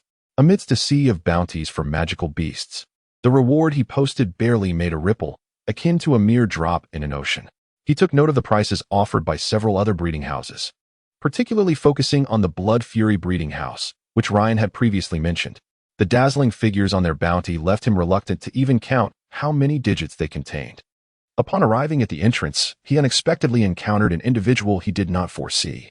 "Ah, you are quite the busy one," remarked Old Hate, stroking his smooth white beard while adopting his customary sarcastic tone. "Your speed is commendable." After exchanging greetings, Dean observed the cart of medicinal herbs being dragged behind the old elf, and he couldn't help but click his tongue in admiration. Indeed, the elder's physique was impressive. He effortlessly hauled the cart as if walking a dog, showing no sign of exertion. Stealing a glance at the bulging muscles on Old Hate's arms, Dean estimated that he would be no match for the elder, even if he tried 200 times. "What are you staring at? Do you think just because I'm old, I've become frail?" Old Hate's perceptive gaze caught Dean's covert observation, prompting him to roll his eyes and flex in a comical manner. "Oh, you wish to see? Here, take a good look." As if staring a little longer would grant you some strength, you little weakling. Perhaps you should devote more time to physical training. Quickly diverting his gaze to the surrounding greenery, Dean took a few breaths to calm his churning stomach. "Where should I place the herbs?" Old Hate, seemingly oblivious to Dean's discomfort, casually surveyed the surroundings as he inquired. Aware that the old elf was merely considering his own well-being, Dean felt no need for politeness and pointed directly towards the living quarters of the breeding beasts. "Please help me take it to the backyard." "You ungrateful little brat," Old Hate muttered, yet his legs moved willingly towards the indicated direction. Once they entered the backyard, with ample space to store the herbs, Old Hate loosened the ropes and was about to bid farewell when his words abruptly faltered. "I shall place it here." What? He trembled, pointing a shaky finger at the rear of Ahua. "You possess such a qualified magical beast." Following a thunderous roar, Dean felt a blur pass before him, and Old Hate was gone in an instant. Stunned, he looked around and soon spotted the agile old elf, who seemed to defy his age, clinging to the outside of Ahua's cage like a koala. His clouded eyes sparkled with the fervor of a lover, utterly entranced by Ahua. If one listened closely, they might catch words like exquisite and magnificent escaping his lips. Observing Old Hate's ecstatic demeanor, Dean suddenly sensed trouble brewing. Without hesitation, he approached and grasped Old Hate's waist, attempting to pull the elf away from the cage. However, Old Hate acted as if he were deaf, entirely oblivious to Dean's dismissal. His large eyes were fixated on Ahua, the obsession evident as if he wished to extract a flower from a bear's behind. Dean scowled. "Stop staring. There's nothing but fluff back there." Old Hate remained unfazed. "Oh, so this is Ahua, is it? Such a lovely name. It immediately evokes an image of a bear as beautiful as a flower." Dean sighed. "That name was mine to create. Besides, you haven't even seen the bear's face. How do you know it resembles a flower? Are you relying on its backside?" Truly, the elves possessed an uncanny skill in discerning beasts by their rears. Having abandoned the idea of forcibly removing Old Hate from the cage, Dean released his grip and attempted to reason with him. "Ahua is my magical beast. You may gaze at her, but please do not frighten her." Old Hate kicked lightly at Dean's leg. "Nonsense. I excel at observing magical beasts. Yours is clearly bold and clever. It won't be scared." "Oh, so you are knowledgeable about magical beasts, are you?" Chapter 33. The Insightful Hate, of course. Old Hate proudly raised an eyebrow. Though he was not particularly gifted in the realm of professionals and could not ascend to the position of elder, he undeniably possessed exceptional talent when it came to magical beasts. Especially in the art of observing these creatures, he was renowned within his clan for his keen insight. He could discern their nature with remarkable precision. Even if only a hindquarters were visible, or merely half a head or a paw, he would still struggle to perceive much. His focus, however, was not on the triviality of a bear's backside. What truly allowed Old Hate to sense something extraordinary was Ahua's demeanor and that distinctly human-like expression of emotion, which confirmed to him that Ahua was indeed special. Reluctantly averting his gaze, Old Hate glanced at Dean, hesitating to speak. As he had previously asserted during his outburst, he was not adept at mathematics and held little fondness for the convoluted dealings of the human merchants. He was hardly the ideal candidate for managing a shop here. Nevertheless, his clan had chosen to send him, not for his mathematical ineptitude or his propensity to be overly generous, but rather for his discerning eye. This was the primary reason Old Hate's establishment suffered daily losses, yet still managed to survive in District 13. Observing the turmoil etched across Old Hate's features, Dean politely pulled him down, silently declining. Most breeders were well aware of the elves' methods for taming magical beasts. It was not an especially arcane technique, yet it lacked reproducibility, which led the elves to generously disclose the process, mindful of the potential consequences of possessing such knowledge. In essence, it involved harnessing the unique natural powers of the elves to recondition the beasts, purging them of their savagery and wildness, thus rendering them docile for the purpose of control and domestication. While this might sound straightforward, the underlying operations were quite intricate, and the method bore significant drawbacks. The resulting beasts often exhibited diminished combat capabilities and nearly exhausted potential, requiring considerable time and resources to execute. In truth, the profit margins were negligible. Moreover, this approach could not be applied to powerful beasts. It was limited to those of intermediate strength, rendering it of little significance to many professionals. Thus, the actual profit was scant, contradicting the common perception of a monopolistic and lucrative enterprise. If such were the case, the elves would not need to resort to selling medicinal herbs. In reality, the elves placed great importance on the taming of magical beasts not for the profits it yielded, but for the prestige it conferred and the promising future it heralded.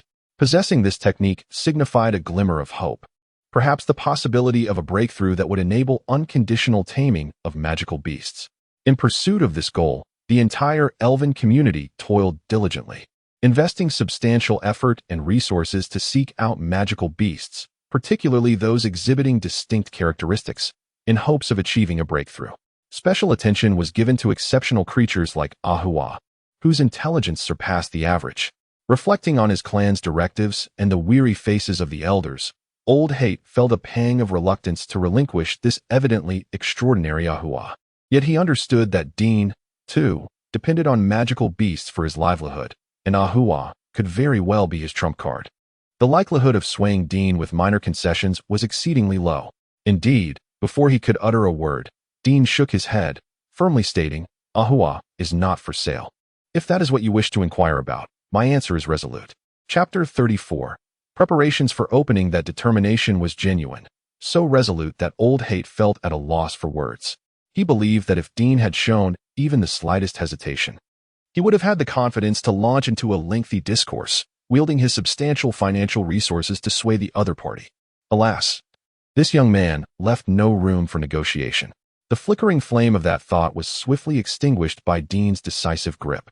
"Take good care of it," he said, waving his hand languidly. Old Hate staggered away, his silhouette imbued with a sense of loneliness and desolation. Fortunately, Old Hate retained his rationality. Otherwise, the newly negotiated supplier might have taken flight. After counting the herbs and confirming they were indeed the desired ones, Dean could not resist moving to the front of the cage to gaze at Ahua, who was resting with closed eyes. This was no ordinary plush bear. It was an enchanting little bear spirit, a veritable heartthrob.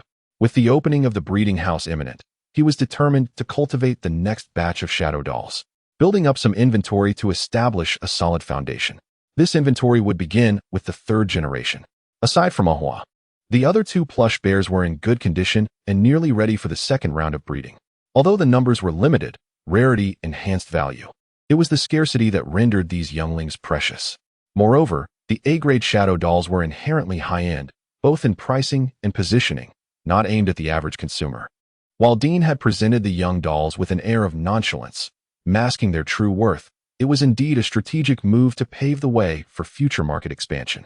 Though he appeared generous, his heart bled for each sacrifice made. Given the current state of the breeding industry, an A-grade species was undeniably impressive, high starting point, high potential, representing the pinnacle of the field and the utmost he could offer at present. There were indeed superior S-grade species, and even beyond, but he had yet to find a clue, still groping in the dark. Thus, A-grade magical pets had become an invaluable asset for Dean. For this opening, he chose not to keep the shadow dolls as a trump card, but instead to showcase them, motivated by a confidence that he would eventually discover better, more worthy breeding alternatives. Furthermore, in an industry plagued by stagnation, he needed to display a portion of his strength to stand out. Thus, the grand opening had to be executed beautifully. However, elegance alone could not rely solely on shadow dolls to generate substantial profit.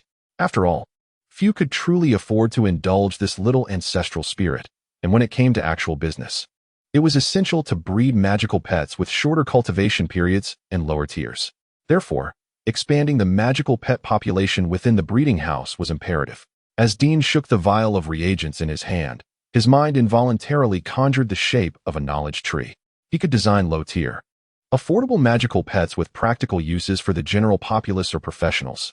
He could also cultivate consumable magical pets for knights, attempting to establish collaborative ties with the military. Additionally, he could learn from the three major families, designing 3 types of magical pets with high potential and gentle temperaments to penetrate the mass market. Recording his scattered thoughts, Dean mixed the potions while accessing the system, navigating to the simulation function. This allowed him to multitask, working on immediate tasks while occasionally lifting his head to jot down fleeting ideas. Countless breeding plans were conceived, revised, and then discarded in this manner. This was part of the system's basic functionality. Dean merely needed to provide verbal proposals, and the system would take charge of simulating and evaluating the proposal's progress and outcomes. It sounded simple, yet executing it was far from easy. This was not a synthesis game where one could mindlessly combine elements with a mere mouse click. True breeding demanded extensive knowledge, boundless creativity, and unwavering perseverance. The system served as a mere aid. Unable to catapult him to the pinnacle of success with a single command, a realization Dean had deeply internalized. Breeding was exceedingly complex. Bloodline conflicts, continuous degeneration, malignant mutations, various factors could lead to the failure of a plan. The system, being an emotionless result display machine, would not reveal to Dean where he faltered, nor whether modifications were needed, or if the issue lay at the conceptual level. Apart from the results, the truly vital information remained elusive to him. He could only modify and attempt repeatedly, receiving results from the system, enduring repeated failures and persistent trials. Although the system was not as powerful as he had hoped, Dean could not deny that it had provided him with ample assistance. This subpar golden finger allowed him to avoid the fate of other breeders, who wasted vast amounts of time and energy amidst repeated failures, narrowly missing the correct answers. In comparison, Dean was already at a significant advantage. Seeking more would shift the dynamic from the system aiding him to him aiding the system. In conclusion, Dean had adapted remarkably well to his modest, balanced golden finger, which was neither overly potent nor weak. Chapter 35, a low-key opening with the preparations nearly complete. Dean naturally prioritized the opening of his establishment. He meticulously selected a day that seemed auspicious, conducted a thorough cleaning of the house, and took the young creatures out into the yard to bask in the sun. Feeling that he had managed to create a semblance of a proper breeding house, he retrieved the sign he had long prepared from the warehouse. Crafted from fine silver wood, the sign was whimsically charming and radiated warmth, aligning perfectly with the style Dean envisioned for his breeding house. He picked up a pen and, amidst the puzzled gazes of the young creatures, took a deep breath before inscribing the name at the center of a flower petal engraving. At the moment the ink began to spread, elegant letters began to unfurl across the wooden surface. It bore the name he had personally penned in the Empire's common tongue, Blue Star Breeding House. A name of profound significance to him, it evoked a deep sense of familiarity. As he hung the sign, Dean glanced at the house, which inexplicably seemed transformed, and a slow swell of indescribable accomplishment rose within him. It was a subtle feeling, as if this breeding house truly belonged to him. Perhaps it was a sentiment rooted in the Chinese affinity for property? He chuckled softly, memories of his early days here flashing through his mind. Previously, his breeding house had been named Caramel Breeding House, a title quintessentially aligned with the Empire's naming conventions. This name derived from the wife of Old Ruxter, a noble's illegitimate daughter who, due to her mother being merely a cleaning maid, inherited none of the esteemed traits of a professional. Consequently, she never gained recognition from her family. According to imperial law, descendants lacking noble acknowledgement are not granted a surname, as surnames signify noble privilege, and those arrogantly proud would never wish to be shamed. Thus, this woman, who might have become a noble lady, lived her life with an awkward identity. She never experienced the luxuries of the elite, received no formal education, nor married a distinguished man like her sisters. She merely carried the blood of nobility and lived her life akin to those without noble lineage. Dean had never met her, but Old Ruxter described her as a rather open-minded individual, not embittered by her unfair treatment. However, her unrecognized past fostered a certain obsession with the surname. Old Ruxter, unable to do much for her, named the breeding house within his means, hoping to provide her some comfort. Dean initially intended to retain this name as a tribute to Old Ruxter's legacy, allowing him to flourish alongside the breeding house. However, when he brought it up, Old Ruxter resolutely refused. This stubborn old man earnestly conveyed to Dean that his breeding house should bear his own mark and story. Any association with another's past would dilute its authenticity. He neither needed nor desired Dean's assistance in elevating his name, let alone that of the Caramel family. Thus, in the spirit of honoring Old Ruxter's wishes, Dean renamed it Blue Star Breeding House, a name he had painstakingly devised after much contemplation. After savoring the sensation of owning a grand house and spacious establishment, he quickly reined in his exuberance and shifted his gaze to the empty yard. In his vision, this space would transform into an area for the young creatures to frolic. In the future, a vibrant array of magical pets, red, white, green, purple, and yellow, would emerge, serving as natural advertisements for the breeding house. However, With only 3 shadow dolls at present, the desired effect remained elusive, and he could only make do for now. Finding a spot to sit beside the iron gate, Dean gazed at the shop license from the nightly order, lost in thought. Currently, he had 2 breeding plans in mind, a C-class firefly butterfly and a D-class devil floating fish. The former was a product of his meticulous design and adjustment, while the latter was a delightful accident discovered during a haphazard trial. In addition, he had several other ideas that might yield results, but they required further fine-tuning and could wait for now. Thus, he would begin with these 2 options. First, the firefly butterfly, a creature of illusion, possessed the ability to create phantasms. It would serve as an excellent ally for both combat and magic practitioners, and its care was straightforward with a brief breeding cycle. The only drawback was its rather ordinary appearance, which might not align with contemporary aesthetic preferences, risking neglect. However, should he manage to elevate the profile of the shadow dolls, introducing this little gem alongside them could prove beneficial. Dean believed that if the outside world paid sufficient attention to such magical pets, sales would undoubtedly thrive. Yet, when comparing the C-class firefly butterfly to the D-class devil floating fish, he found himself favoring the latter. This was not due to any dissatisfaction with the system's ratings, but rather because the devil floating fish possessed uniquely exceptional abilities that prompted his assessment. This creature could carry passengers aloft, a remarkable feat indeed. Flying is not a trivial endeavor. Ordinary practitioners, devoid of any special techniques, can only achieve flight upon reaching the legendary tier. Thus, such an ability is exceedingly rare. Even among the elven race, who are known for their winged creatures, they are reluctant to sell flying magical beasts, underscoring their scarcity. Although the devil floating fish is somewhat slower, of lower rank, and lacks high intelligence, it can reliably facilitate stable airborne travel for passengers. Its distinctive capabilities render it a potential star product for the breeding house. Moreover, the promotional benefits would be outstanding. Dean could simply let the fish float near the breeding house, swimming in circles, soaring higher to attract more onlookers. At that point, he would have no reason to worry about the business's success. Chapter 36. The Devil's Floating Fish. In this era, everything requires a gimmick. Dean pondered as he stroked his chin. No matter how formidable the phantom doll might be, it remains but a fledgling, its vast potential yet to be realized. Before it matures to a stage where it can showcase its innate talents, not everyone is willing to believe Dean, even if they are like Ryan. In fact, setting aside others, even Ryan harbors a degree of skepticism regarding the immense power Dean has attributed to the phantom doll. After all, it is rare to hear of a breeder producing such a powerful breed. To Dean's knowledge, the pinnacle of breeding achievements originates from the city of Lolly, renowned for its intellectual prowess. This city boasts various cutting-edge technologies and top-notch talents. Even in the nascent field of breeding, it holds a leading position. Yet, even they have not devised many commendable breeding programs. Suddenly, a young upstart emerges, claiming to have bred a top-tier divine pet, which would raise eyebrows among the discerning. Thus, Dean recognizes that to promote the phantom doll, he must at least wait until it enters its growth phase, when it can adeptly utilize its talents. Only tangible evidence can silence the incessant chatter of skeptics. Dean, however, is not lacking in patience. Yet, his eagerness to commence operations reveals another truth. While he may possess patience, his wallet does not share the same fortune. The ancestral spirits at home consume a daily supply of nutrient solution, rich in high-quality components and not inexpensive.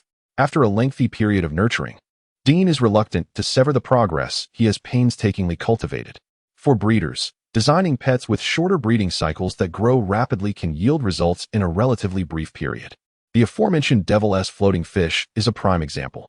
Although its species rank is modest, it offers the dual advantages of low breeding costs and a short cycle, along with unique capabilities that are sure to capture considerable attention. Nonetheless, at its core, the Devil's Floating Fish remains a low-potential means of transport. Despite possessing a somewhat unique ability for manned flight, it lacks any truly commendable talents or skills, and its potential for profit, while substantial, is unlikely to garner the recognition of true connoisseurs. However, once the gimmick is established and the breeding house gains notoriety, the now mature phantom doll can seamlessly make its entrance, showcasing its formidable talents to the world, thereby laying a solid foundation for the breeding house. Dean's strategy for these 3 creatures is exceedingly clear. They represent 3 cards, where the order of play and the rarity of the cards will influence the ultimate outcome, necessitating careful decision-making. Among them, The Firefly Butterfly will undoubtedly be played after the Phantom Doll. Only by first showcasing the Phantom Doll can this card reap the greatest profits. Therefore, positioning this gimmick at the forefront is optimal for the breeding house's development. As for the Phantom Doll, it is the true cornerstone upon which the breeding house will establish its reputation, a weapon to display its prowess. It acts as the treasure of the establishment, significantly elevating the overall quality and prestige of the breeding house. This can largely mitigate any preconceived notions tied to the birth of the Devil's floating fish. Once this strategic combination is executed, the breeding house will undoubtedly leave a lasting impression on the outside world. Dean is confident that as long as the concept of quality within the Blue Star breeding house is planted as a seed in people's minds, he possesses the capability to nurture it until it takes root and flourishes. The opening of the shop in the war zone was rather uneventful, devoid of any ceremonial fanfare. Dean quietly commenced operations in this area predominantly inhabited by knights, with not a single curious customer to be seen. Restless, he decided to seize the clarity of thought and venture out to take action. However, despite the somber atmosphere, he would prefer not to flamboyantly promote the opening of his breeding house to Old Height and Ryan. One has already become a customer and is unlikely to purchase again, while the other cannot become a customer and harbors covetous thoughts regarding his dear flower. Upon reflection, it seemed prudent to avoid unnecessary troubles. As Dean walked towards the location he had noted earlier, he calculated his remaining disposable funds while mentally tallying his resources. The Devil's floating fish was a creature he had discovered while in District 6, yet he had never truly set about breeding it. This was primarily due to a significant issue. The required breeding beast primarily inhabited the coastal regions. Regrettably, although the empire is vast, it lacks coastal territory. Thus, if Dean desired to acquire them, he would have to seek out special channels for procurement, which he could not do at that time due to a lack of connections, ultimately leaving the matter unresolved. Chapter 37. The Ocean Breeding House. However, with the arrival of District 13, this issue was swiftly resolved. Following the address, Dean finally located his destination. He couldn't help but chuckle at the overall design of the breeding house, which resembled a giant turtle shell. It was undeniably more eye-catching than his own designs, standing out amidst a cluster of ordinary buildings. As he pushed open the door and stepped inside, Dean entered a space enveloped by marine quartz, instinctively raising his arm to admire the shimmering reflections dancing upon his clothing. This was the hallmark of the ocean breeding house, utilizing unique minerals sourced from the seabed for decoration. Under specific light conditions, these minerals created an effect reminiscent of undulating ocean waves. To Dean, it evoked memories of his visits to marine museums, where he had marveled at the flying fish above and the illuminated waters below, casting strange, shifting patterns on the floor through glass. While he found it not particularly extraordinary, to others, it appeared profoundly beautiful and dreamlike. Despite the ocean breeding house producing no remarkable signature beasts, it had garnered some fame, attracting numerous visitors like a tourist attraction. Dean acknowledged the staff member who approached him with a nod, diverting his attention from the enchanting display created by the marine quartz. Although it was merely decorative, the effect was indeed impressive, and he could understand its popularity. "I wish to order a batch of coastal magical beasts," Dean stated directly to the attendant. A sizable order such as this was quite rare in District 13. The staff member assessed him carefully before deducing, "You must be a breeder." Dean nodded and handed over a note bearing his address. As a chain breeding house established by the aquatic race, the Ocean Breeding House, in name, was a breeding facility. Yet it had scarcely produced any beast worthy of acclaim. Their daily operations were not truly related to breeding. They primarily sold first-generation magical beasts either from neighboring seas or those that thrived in the ocean, functioning more like nature's transporters than true breeders. Despite being called a breeding house, to those who came to purchase magical beasts, it resembled a magical beast shop.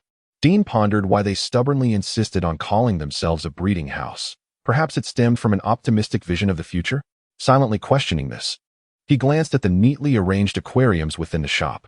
His finger traced over 4 different species, reminiscent of selecting dishes at a hot pot restaurant: rocket silverfish, cannon shrimp, sea heron, and seeking fish. He decided on 4 of each, 2 males and 2 females. The attendant recorded his order with a neutral expression, though inwardly he felt a tinge of disappointment. He had expected a breeder to have greater demands for magical beasts, yet here Dean was, opting for merely 4 species, and the least expensive ones at that. Even with 4 of each, the total was hardly substantial. However, the ocean breeding house primarily profited from selling inexpensive coastal magical beasts, so the attendant was somewhat accustomed to such customers. He skillfully calculated the deposit and arranged a delivery time with Dean. Dean was quite familiar with this process. After paying the deposit, he received the contract token from the attendant. This token was specially customized for the ocean breeding house, containing a promise regarding the quality of the magical beasts they would provide. If the recipient was unsatisfied, they could utilize the token to return the beasts or request compensation. Dean had previously received a similar token when he entrusted a merchant caravan with the shipment of breeding beasts. This requirement was mandated by the Empire's commercial law, stipulating that a contract token must accompany transactions involving larger quantities of magical beasts. Although this regulation applied strictly to magical beast trades, many transactions had come to rely on contract tokens after merchants recognized their benefits. The likes of the old elves, who accepted nothing in return, were considered anomalies. After placing the contract token securely, Dean strolled around, carefully inspecting the magical beasts he had selected. Their attributes were impressive, and once acquired, he could immediately commence breeding. With these four species, his breeding plan for the devil plankton was well on its way. The first-generation rocket silverfish and cannon shrimp would produce second-generation little cannon fish, which, in turn, would breed with the seeking fish to yield third-generation flying loo fish. Lastly, the third-generation flying loo fish would mate with the sea heron to produce the fourth generation of devil plankton. Though still a fourth-generation magical pet, the devil plankton was distinct from the phantom doll. Due to the generally shorter gestation period of marine creatures, aided by potions, the entire birthing process would be considerably swift. With sizable litters, Dean's purchase of 4 was more than sufficient for his operations. After a thorough inspection, Dean noted down the information of several magical beasts he had never encountered before. Then his gaze shifted to another aquarium of comparable size. The signboard touted its delectable flesh, igniting a spark of temptation within him. Coupled with the allure of this hermit crab, Dean found himself unable to resist the call of culinary delight. He resolved to spend a little extra money to acquire this reportedly exquisite crab. It had been far too long since he last indulged in seafood. And as he locked eyes with the crab's dark, glistening gaze, visions of luscious crab roe began to dance in his mind. Chapter 38. The indulgence of the first and second generations. A sudden yearning for crab roe ignited Dean's interest in the hermit crab, a magical beast he had scarcely explored. He regarded its substantial form, measuring an impressive 1.6 meters, with the discerning gaze of a connoisseur. This one, remember it well, he emphasized. The clerk, perplexed, glanced at him momentarily before turning back, hesitantly nodding after confirming that this particular hermit crab bore no peculiarities. Noticing the clerk's furrowed brow, Dean quickly deduced the young attendant's thoughts. Presumably, he was considering Dean's identity as a breeder, fearing that Dean might perceive some hidden distinction and was therefore plotting to gain an advantage. Such speculation seemed excessive. To prevent any untoward intentions regarding the exchange, Dean positioned himself beside the crab, gesturing as he spoke. While your crab may not be large, its shell boasts a vibrant hue, and the pattern is remarkably uniform, indicating a substantial amount of roe within. Its taste will undoubtedly be exquisite. My interest lies precisely in this quality. Should there be a mix-up, I shall certainly return it. As he spoke, Dean raised the contract card and waved it lightly toward the clerk. He nodded slightly, withholding the fact that he had already memorized the crab's data, confident that upon delivery, a mere glance would suffice to ascertain its identity. In truth, Dean's knowledge of marine magical beasts was rather limited. Throughout his travels, his detailed studies had predominantly focused on the creatures within the Empire's domain. Most of his knowledge was superficial, merely a cursory understanding. Save for the information gleaned from the system about crab roe. This data had explicitly indicated that this crab possessed an extraordinary amount of roe, far surpassing its kin, a trait that could be considered a unique gift, promising a delightful culinary experience. Having confirmed his selection, Dean departed the marine breeding house, heading homeward. Halfway there, he suddenly recalled the outstanding payment he had forgotten to settle during his last visit to Old Haite, prompting him to veer towards the apothecary. He intended to take advantage of the outing to rectify the oversight, initially concerned about the potential awkwardness of their encounter. However, to his surprise, Old Haite was absent, leaving behind only a seemingly dazed young sprite to tend to the shop. Accompanying this was a note listing the medicinal herbs Dean had prepared for Old Haite. With this note in hand, the stern sprite nodded and accepted Dean's outstanding payment. Relieved to avoid an immediate meeting with old Haite, Dean exchanged pleasantries with the young sprite before taking his leave. Approaching quietly, Dean discovered the younglings had formed a pile and were soundly asleep. Among them was the solitary unnamed A-grade youngling, which, having awakened its talent the day after its birth, had finally manifested its first skill. Dean briefly examined the information, confirming that all was in order and that the skill was indeed from the species skill tree. With no further surprises, he closed the system. The magical companion, meticulously bred and refined, stood in stark contrast to the Pokémon he had once played with in his past life. The skills did not require learning or selection. The well-structured skill tree was inherently tied to their lineage, passed down within their very being, provided their aptitude met the standards. Even a creature indulging in a carefree existence would naturally awaken its potential. This phenomenon echoed the distinction between the first and second generations of companions.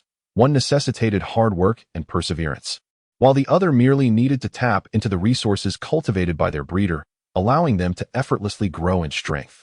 Although both bore some semblance to one another, one relied heavily on acquired nurturing, while the other was inherently endowed with a solid foundation from the outset, highlighting their divergent paths and unique advantages. Chapter 39. Cultivation of Marine Magical Pets. This significantly lowers the threshold for nurturing magical pets. After all, not everyone is inclined to become a trainer, dedicating extensive effort towards the development of magical creatures. Furthermore, the circumstances of this world do not permit individuals to invest such prolonged periods in establishing a comprehensive training system. Compared to the potential of various magical pets requiring training, the talent-based magical pets bred by Dean align more closely with current market demands. However, this does not imply that magical pets lack any potential for postnatal cultivation. For certain high-quality, perceptive young creatures, learning and training can prove immensely beneficial, paving the way for a broader future. With these explanatory signs in place, the atmosphere within the breeding establishment became palpably vibrant.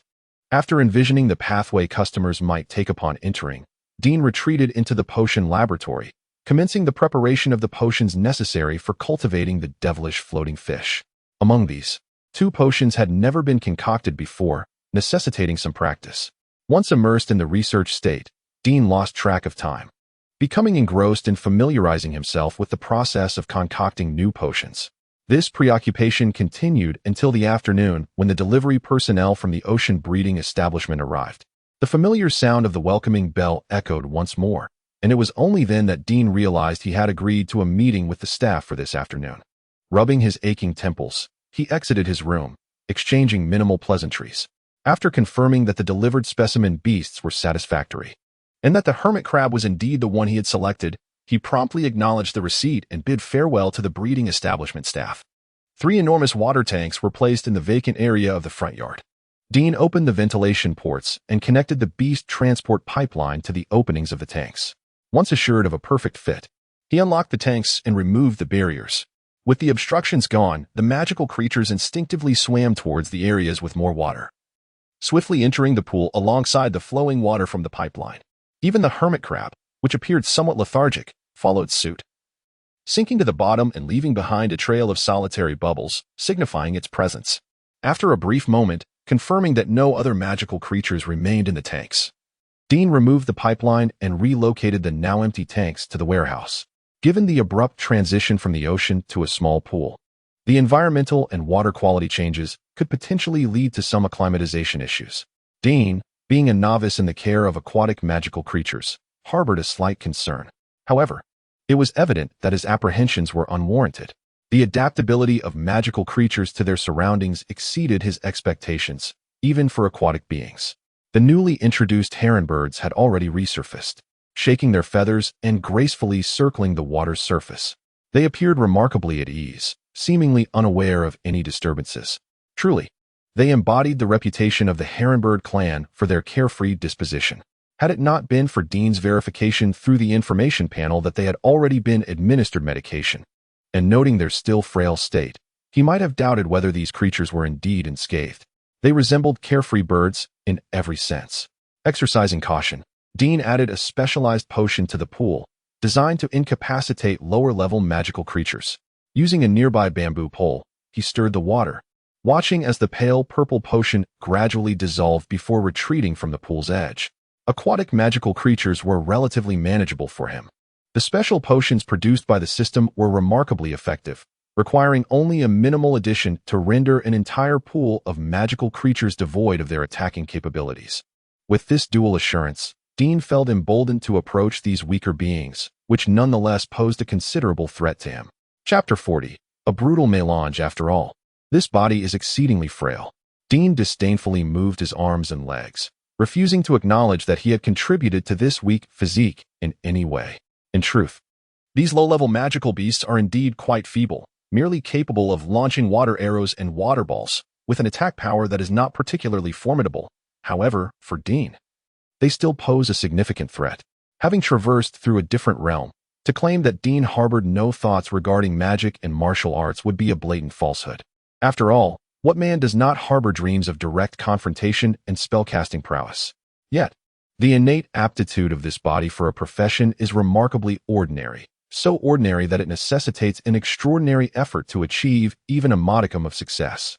Dean does not consider himself exceptionally persistent or endowed with unparalleled willpower, thus he only trained for a few months upon his arrival in this world. Upon realizing the lack of progress, he was quick to abandon these fruitless pursuits after acquiring his golden opportunity. Subsequently, he fully embraced the admirable quality of loving his work, channeling all his passion into breeding. This dedication allowed him to amass a vast reservoir of knowledge in a mere 3 years and to cultivate formidable entities such as the Shadow Doll. Of course, the consequence of such focus has rendered him a mere mortal among the myriad of non-human beings, too timid to withstand even the onslaught of low-level magical beasts. As he observed the seagull-like creature utterly bereft of its attacking capabilities, Dean dared to approach the pool to assess the newly acquired breeding beasts. Due to his physical constitution, the presence of specialized potions was imperative during his interactions with these creatures. Even in the cages, their drinking water was infused with these potions to minimize the risk associated with his encounters. It is imperative to swiftly retrieve his little bodyguard. Prodding the weakened breeding beasts at the bottom of the pool with a bamboo stick, Dean contentedly relinquished his weapon and extracted 2 vials of potion from his hidden pouch. The mating of marine magical beasts is a complex subject, as their controllability is not as high as that of terrestrial beasts, leading to a plethora of methods. Some of these methods are truly outlandish, making one wish to pry open the skull of the creator to discern what thoughts lay within. Nevertheless, regardless of their feasibility, Dean currently lacks the means to implement them. His options are limited to the most fortuitous and rudimentary approach, a method of serendipity. He would pour the potion in, allowing for free mating. If they happened to mate, it would be sheer luck. If not, they would try again. Concerns regarding collateral damage to innocent beasts were of no consequence, for the gestation period of marine magical beasts is short, and even if there were accidental casualties, it would not matter. Moreover, the brief cycle implies that if they do not succeed this time, another opportunity would arise shortly. This is widely recognized among breeders as the least efficient method. Typically, those who employ this strategy are individuals like Dean, who lack resources or a definitive goal, merely hoping for a stroke of luck. What if they could produce an exceptional new breed? However, this is purely a matter of chance, akin to a blind cat stumbling upon a dead mouse, with an exceedingly low probability of success. In contrast to these daydreaming breeders, Dean's situation is markedly different. His confidence is considerable. After all, the magical beasts he has selected are ideally suited to one another, possessing an innate complementary attraction within their bloodlines. Thus, when the effects of the potion take hold and reason is lost, the probability of these creatures mating is significantly heightened. And with so many of them, even if fortune does not favor all, surely one must be a match. Chapter 41. Daily whims observing the suddenly agitated water surface of the pool, which shimmered as if imbued with the essence of spring.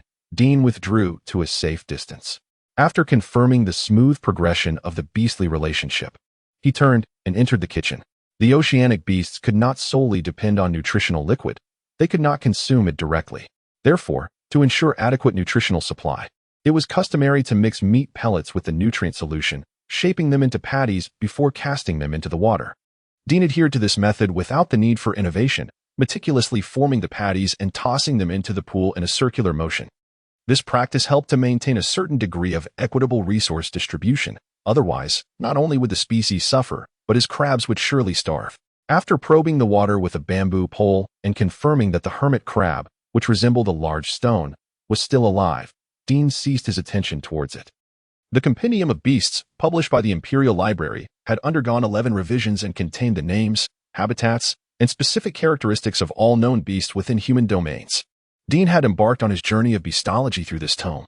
For breeders, this book served as an invaluable dictionary, prompting repurchase with every new edition.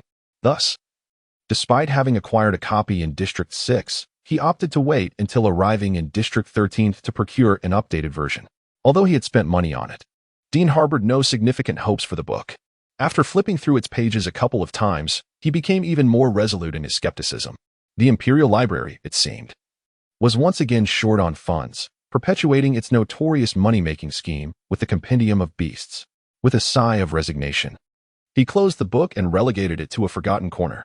Despite its scholarly title, the Compendium of Beasts merely chronicled the more prominent beast clans within human territories, glossing over the rarer species and even containing numerous inaccuracies. Dean had previously encountered substantial setbacks due to the book's misleading information.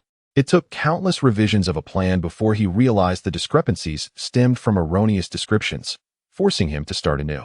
Initially, he had been quite frustrated, but with time, he learned to maintain his composure. He could even humorously mock the Imperial Library for its unscrupulous profiteering after unwittingly spending money on the Compendium of Beasts, hurling a few choice insults. After Dean had grasped the workings of the system, his sources of information, particularly regarding rare beasts, came exclusively from it. Of course, he did not access the information directly. Rather, he utilized the system's analytical results post-simulation to glean insights, representing a modest application of its capabilities. Although this method was indirect and the information obtained was somewhat random, its reliability far surpassed that of the Compendium of Beasts. Yet, despite not needing it, Dean still habitually purchased a copy of the Compendium of Beasts, perhaps clinging to a faint hope for the Imperial Library. Ultimately, the inaccuracies had a significant impact on breeders, severely hindering the development of the imperial breeding industry. Unlike Dean, who could discern the errors via the system, others had to expend vast amounts of time, energy, and money to uncover the same conclusions. The detours and futile expenditures were surely substantial. Dean wished to witness the library take this matter seriously and implement some changes. Regrettably, such changes had yet to materialize, even by the 11th edition. As he absent-mindedly navigated breeding plans within the system, Dean contemplated that once he achieved recognition, he would compile a formal breeding manual. At the very least, he aimed to correct the inaccuracies within the Compendium of Beasts, delivering a resounding slap to the faces of those profiteering from it. Having alleviated some of the pent-up frustration in his chest, Dean produced 2 sheets of scrap paper and began to arrange letters and sequence for testing within the system. Chapter 42. Half a plan, however. There remains a probability of winning the lottery. Dean's random guessing behavior is no different. One might just stumble upon a stroke of extraordinary luck, a fortuitous day. Thus, the devil's floating fish came into existence. Ever since his fortune turned, having struck gold that one time, he became increasingly invested in this daily endeavor. Whenever he could spare a moment, he would certainly engage in a bit of whimsical guessing. No consideration of size or species could deter Dean from his pursuit, including combinations he would never have contemplated in his lucid moments. Yet, astonishingly, this method yielded numerous breeding combinations that, to him, seemed nearly impossible to succeed. Indeed, there are no combinations that cannot be achieved, only those one cannot conceive. The potential of many magical beasts left even the seasoned breeder Dean in awe. He would wager that anyone capable of devising such breeding plans without systematic assistance is either a child of fortune or an eccentric genius. A typical person, with an unexploited mind, could never fathom such pairings. Merely observing them would undoubtedly present a rather jarring spectacle. These startling combinations were meticulously recorded by Dean in Chinese, compiled alongside his previously organized materials, contributing to his breeding endeavors. Although the results were merely a collection of rather insignificant second-generation magical pets, they nonetheless expanded his magical beast compendium. Should he continue to nurture a few more generations, fortune willing, he might witness remarkable outcomes. Upon documenting the first successful pairing of the day, Dean habitually selected several magical beasts to experiment with. Initially, it was a casual endeavor, devoid of expectations, yet unexpectedly, the plan flickered momentarily before presenting a feasible result. He straightened his posture, abandoning his earlier nonchalance, and stared in astonishment at the panel, scrutinizing each word and phrase. A first-generation pure white swan and a musical frog produced a melodious goose, while the second-generation melodious goose and an imperial horned crocodile yielded a sword-marked swan. Although it was merely an advancement of one generation, it was sufficiently surprising. As he recorded the findings, Dean focused on reviewing the newly emerged sword-marked swan's data. There was nothing particularly remarkable. It was as unexceptional as the second-generation melodious goose. The term sword-marked felt more like an ornament. Aside from bestowing the swan with a somewhat extraordinary appearance, it exhibited virtually no power. In an instant, Dean's flicker of hope was extinguished. Clearly, the third generation was not the point at which this breeding plan began to reveal its potential. At best, it could be deemed half-formed. If he truly desired to uncover something significant, he would need to refine it to at least the fourth generation. Reluctantly, Dean set the plan aside for the time being, joining it with the other incomplete schemes in his collection. Chapter 43. The Tenacious Breeders. It appears that SSR truly is an elusive treasure. After the serendipitous encounter with the sword emblem swan, Dean has not experienced such extraordinary fortune again. As the time approached for feeding, Dean organized his documents and departed from his study. In the ensuing days, he found himself ensnared in a monotonous routine, dedicating his time to feeding the breeding beasts, caring for the young, and nurturing his bond with Kana, alongside conducting research on breeding strategies in his study.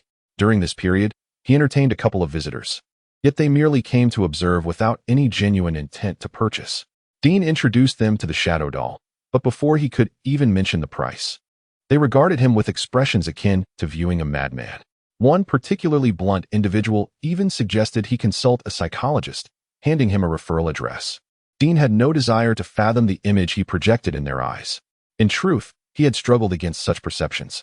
After being deemed a charlatan, he had allowed the already awakened shadow doll to demonstrate its abilities. Yet even this failed to convince anyone that the seemingly adorable creature could evolve into something formidable.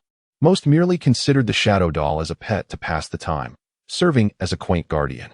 Faced with such trivialization, Dean could hardly muster the energy to quote a price, opting instead to dismiss them with indifference.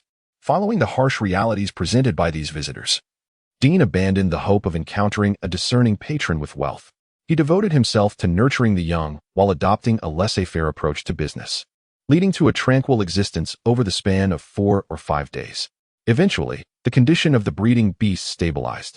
Armed with records from the past few days, he conducted a comprehensive data analysis, examining variables such as food intake and temperature fluctuations. When he gleaned no significant insights, he reluctantly donned gloves and, under the astonished gaze of the beasts, engaged in an action that might be deemed rather primal. The procedure resembled descriptions from a biology textbook, defying easy verbal depiction. To his astonishment, the results were remarkably positive. Aside from Ahua, who remained in a rebellious state and thus untamable, all the other breeding females had successfully conceived. This success rate exceeded his expectations, prompting him to generously increase the beast rations. While the only noteworthy prospects resided within the bellies of the 2 ragdoll bears, the triumph of his nurturing plan filled Dean with exhilaration. The breeding beasts differed significantly from ordinary animals in his previous world. Due to various factors related to constitution and lineage, their fertility rates were notably low, particularly among more powerful breeds, which faced even greater challenges in producing offspring. Nevertheless, this low fertility rate had prevented a surge of magical beasts, alleviating considerable pressure on the various clans. However, in the realm of breeding, such traits were less than beneficial. Yet, the breeders were not idle fools. After years of studying magical beasts, they had devised various methods to enhance fertility rates. However, to date, Dean had not heard of any particularly effective techniques. Thus, achieving a 100 conception rate was an extraordinary accomplishment, marking a significant leap in the history of breeding. If this news were to spread, it would undoubtedly create quite a stir. Chapter 44. Kana's formal awakening. The selective breeding endeavors on the terrestrial beast front progressed swimmingly, and the aquatic efforts were equally promising. Dean meticulously examined each of the aquatic breeding stock, noting the discernible contours in their abdomens. Given their typical gestation periods, he anticipated the imminent arrival of new aquatic beasts in the small pool. While essentially a singular undertaking, it felt akin to a double blessing. Despite a bout of dizziness from prolonged squatting, his spirits remained buoyant.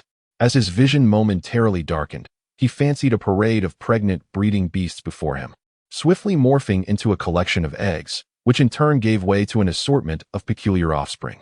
Within the juvenile enclosure, Kana, Yaya, and the A-grade fledgling exhibited considerable motor skills, maneuvering independently.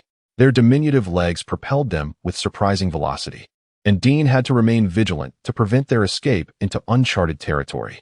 However, before he could set the fledgling down, Kana, with a sudden burst of energy, wriggled free and presented Dean with an unexpected astonishment.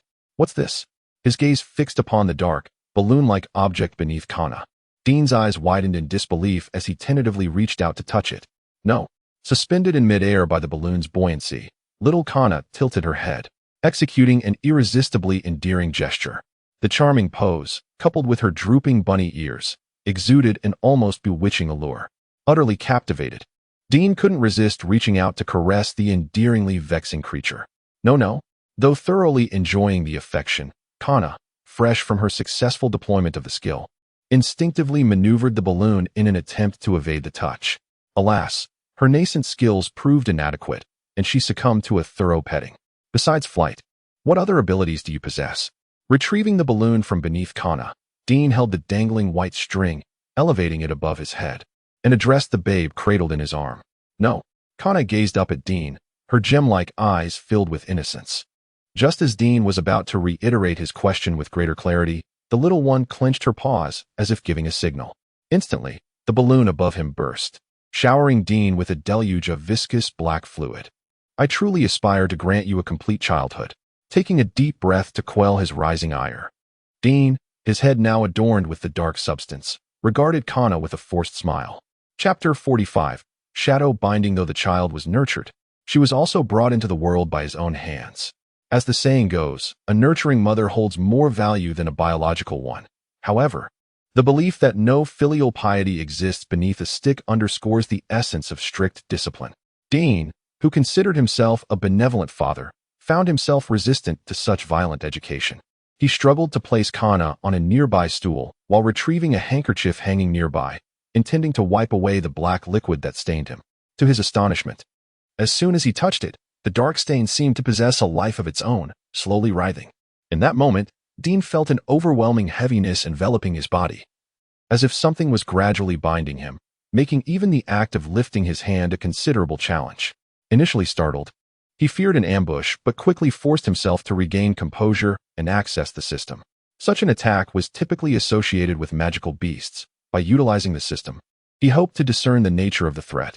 Upon noticing the new skill flashing in Kana's information panel, Dean's expression darkened as he shot a sideways glare at the seemingly indifferent shadow doll. "Are you attempting to murder your own father? Release her at once. Wasn't it you who prompted the display?" The doll tightened its grip, causing the remnants of the shadow balloon to disperse. Kana tilted her head, perplexed by her father's complexity.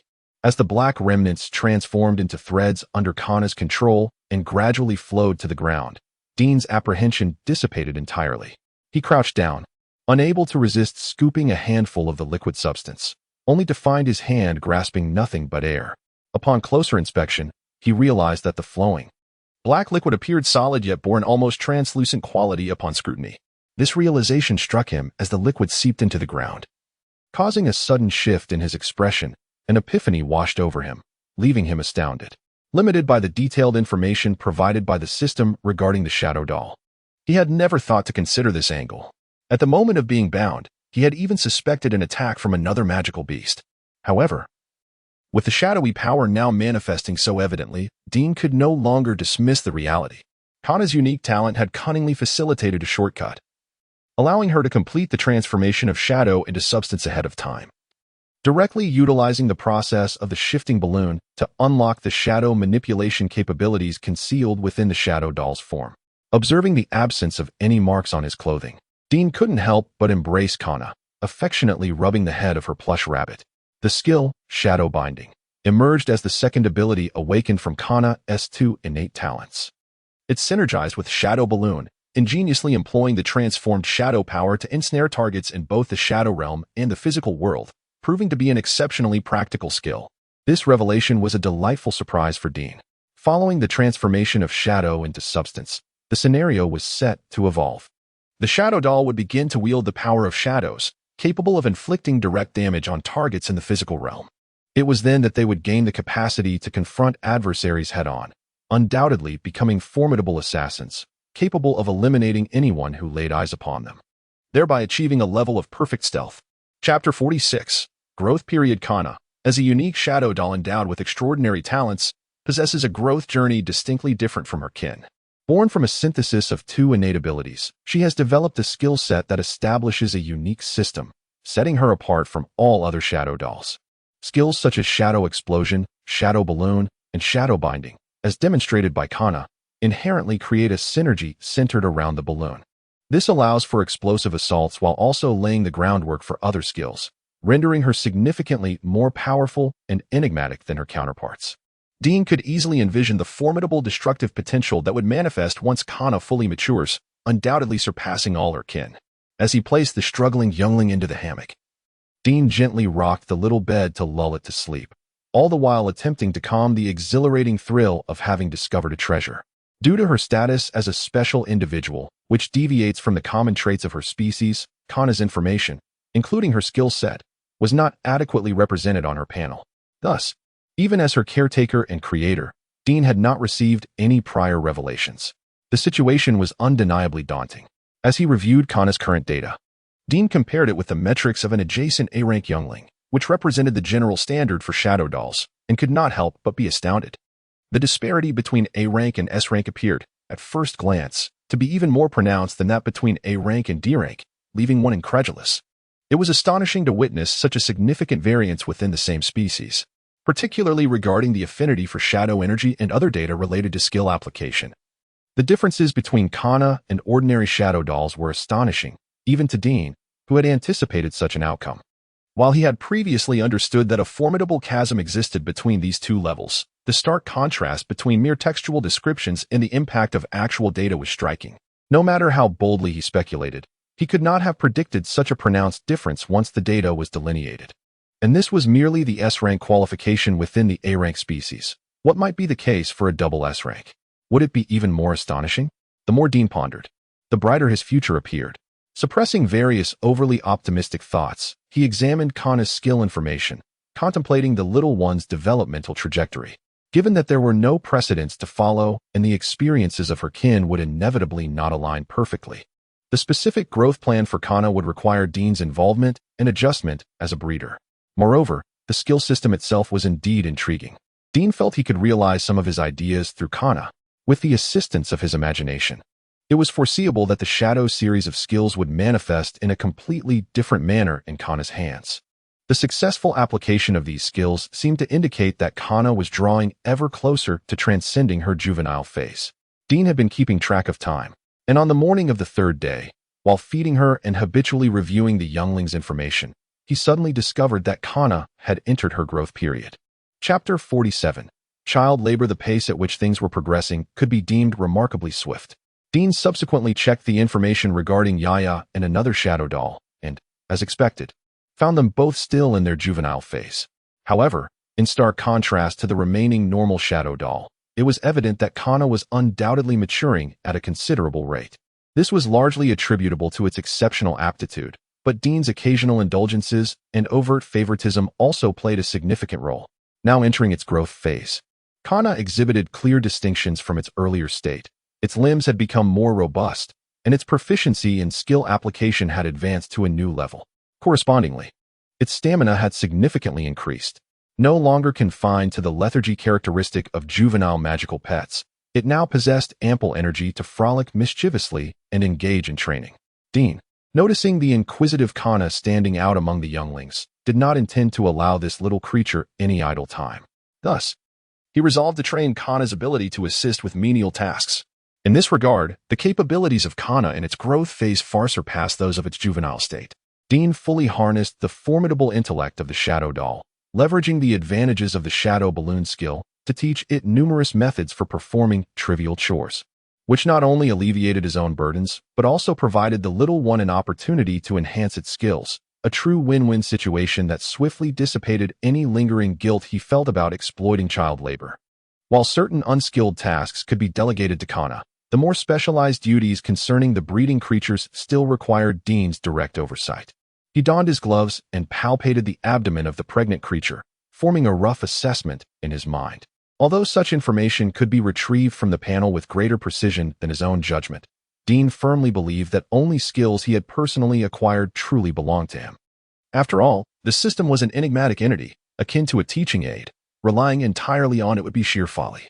Thus, for tasks such as assessing pregnancy and estimating due dates, skills that necessitated hands-on experience and a developed intuition, Dean typically adhered to the procedures followed by standard breeders. Just as he would examine magical beast information, he would first make his own assessments without the system's assistance, subsequently corroborating his findings with the data provided by the system.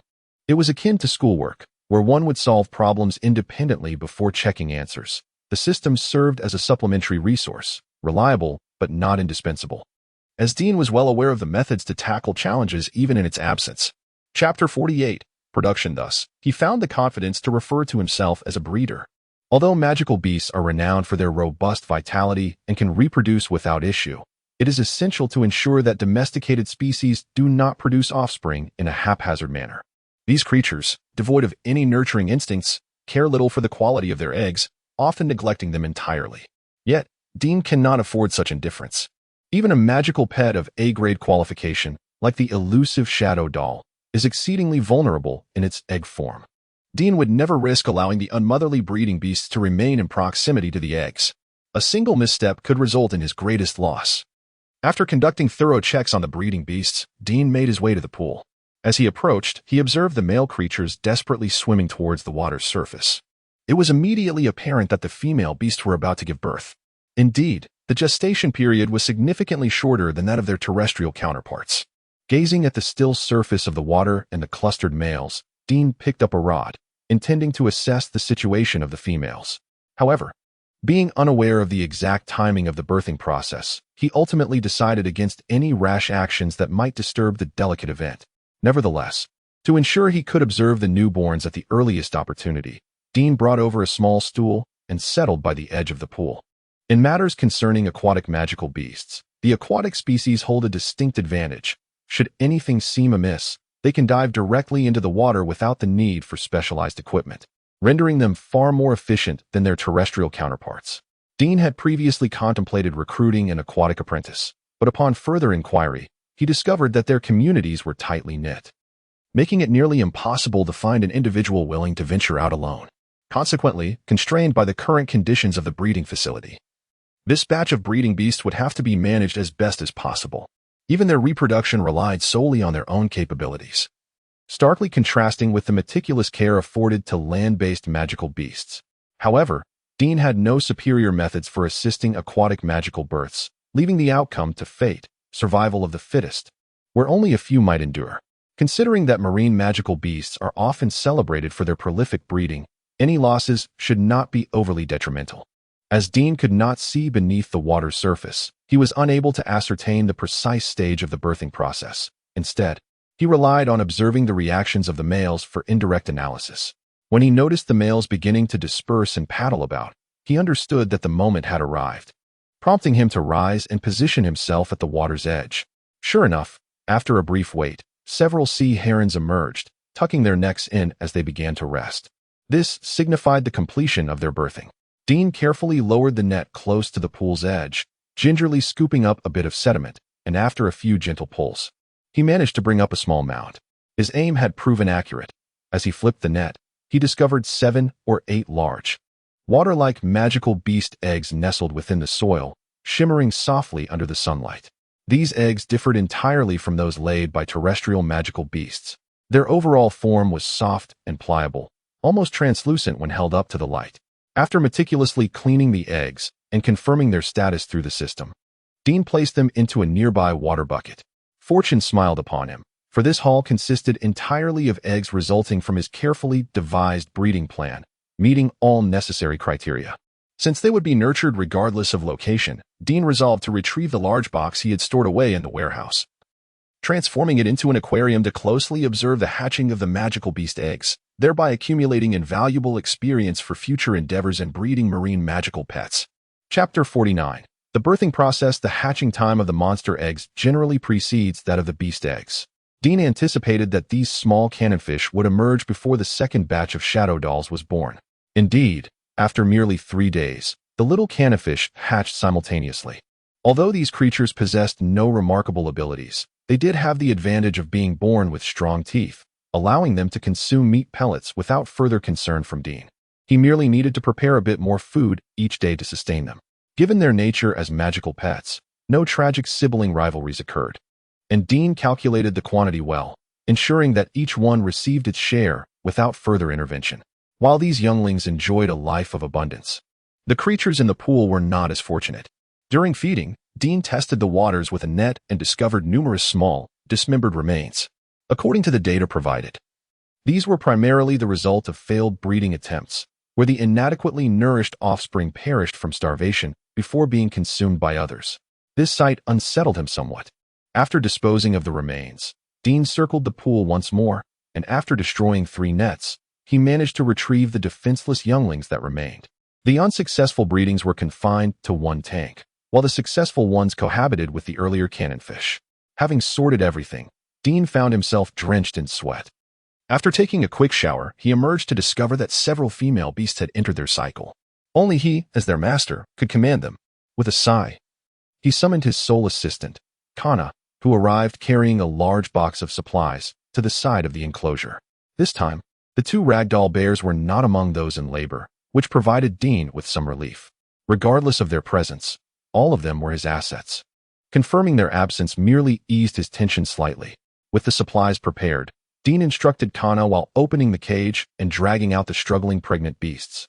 Under the influence of medication, they were in a weakened state, making the birthing process rather challenging.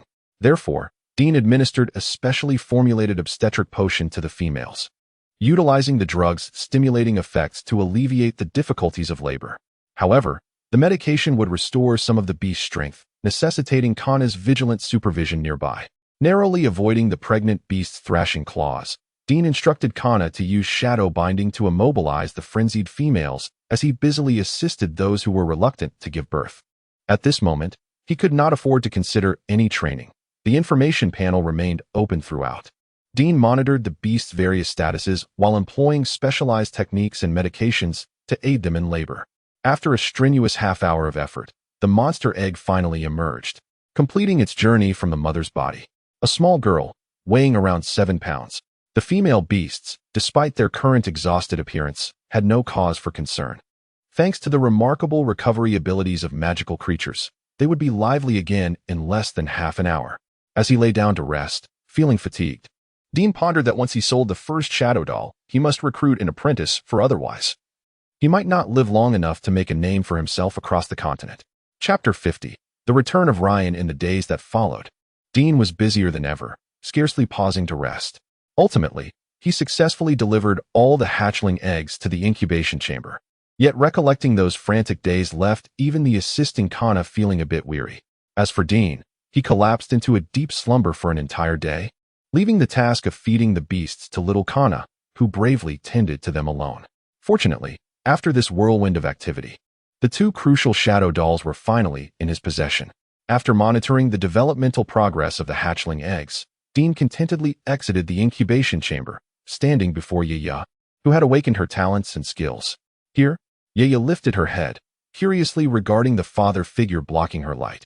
Noticing the little one's data panel, Dean graciously stepped aside to allow her some illumination, then proceeded to push the fish cart he had crafted towards the outdoors. Yaya was nearing completion, and now they awaited news from Mr. Neighbor and his daughter. Just as Dean was lost in thought, a familiar call echoed from the entrance. He turned in surprise, his heart leaping as he caught sight of Ryan stepping through the open door, laughing heartily. Unable to contain his excitement, Dean rushed over, calling out with a tone akin to discovering a treasure. Having returned from a mission that had kept him away for several days, Ryan was genuinely touched by the warmth of such sincere affection from his neighbor. The life of a knight was invariably bustling. How has life been here? Have you encountered any difficulties? Dean shook his head. No, thanks to your care, Brother Ryan. Do not say that. I have not been of much assistance. Ryan replied with a smile, shaking his head. It is all due to your own capabilities. After exchanging pleasantries, Dean's thoughts drifted back to Yaya, who remained seated indoors. An idea struck him, and he feigned sudden realization, inviting Ryan, "Brother Ryan, come in and sit for a while. Yaya is inside as well." "Great." Upon hearing that particular keyword, Ryan's eyes sparkled with anticipation as he eagerly stepped inside. Consequently, Yaya's light was once again obstructed.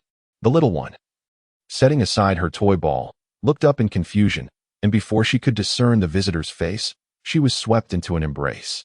In that moment, Yaya seemed to vaguely recall something and relinquished her resistance, settling comfortably into the knight's sturdy arms. Dean observed this exchange. Knowing that his subtle teachings over the past few days had not been in vain, he approached, offering encouragement. "It appears that Yaya still remembers you." As he spoke, he sensed the urgency of the moment was perhaps excessive, and he halted, filled with an apologetic demeanor. To his surprise, Dean nonchalantly nodded in agreement. "Of course." With that, he retrieved a small basket from the cabinet and hung it on Ryan's arm. "Here is the cultivation manual I penned by hand, along with 2 bottles of the nutritional fluid Yaya usually consumes. Brother Ryan, take it whenever it is convenient for you." Chapter 51. Farewell, Yaya. Naturally, Leon was amenable to the task. Though he was somewhat perplexed by Dean's eagerness to part with the creature, his chivalrous nature compelled him to escort Yaya. Dean accompanied them for a distance, and as the moment of separation drew near, he felt a pang of reluctance at seeing the quiet Yaya depart. How sentimental, Dean mused with a self-deprecating smile. He waved farewell to Yaya, who peered back at him inquisitively, acknowledging their bond. Yaya reciprocated with a wave of its paw before promptly nestling into Leon's arms, ready to embark on its new, blissful existence. "Little ingrate," Dean muttered affectionately. He found solace in the fact that his efforts over the past few days to instill in Yaya the notion of a joyous life with a young mistress had been successful.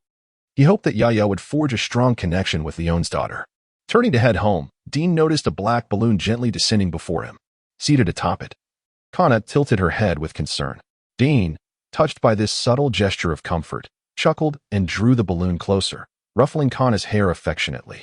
"You little tyke, worrying about me?"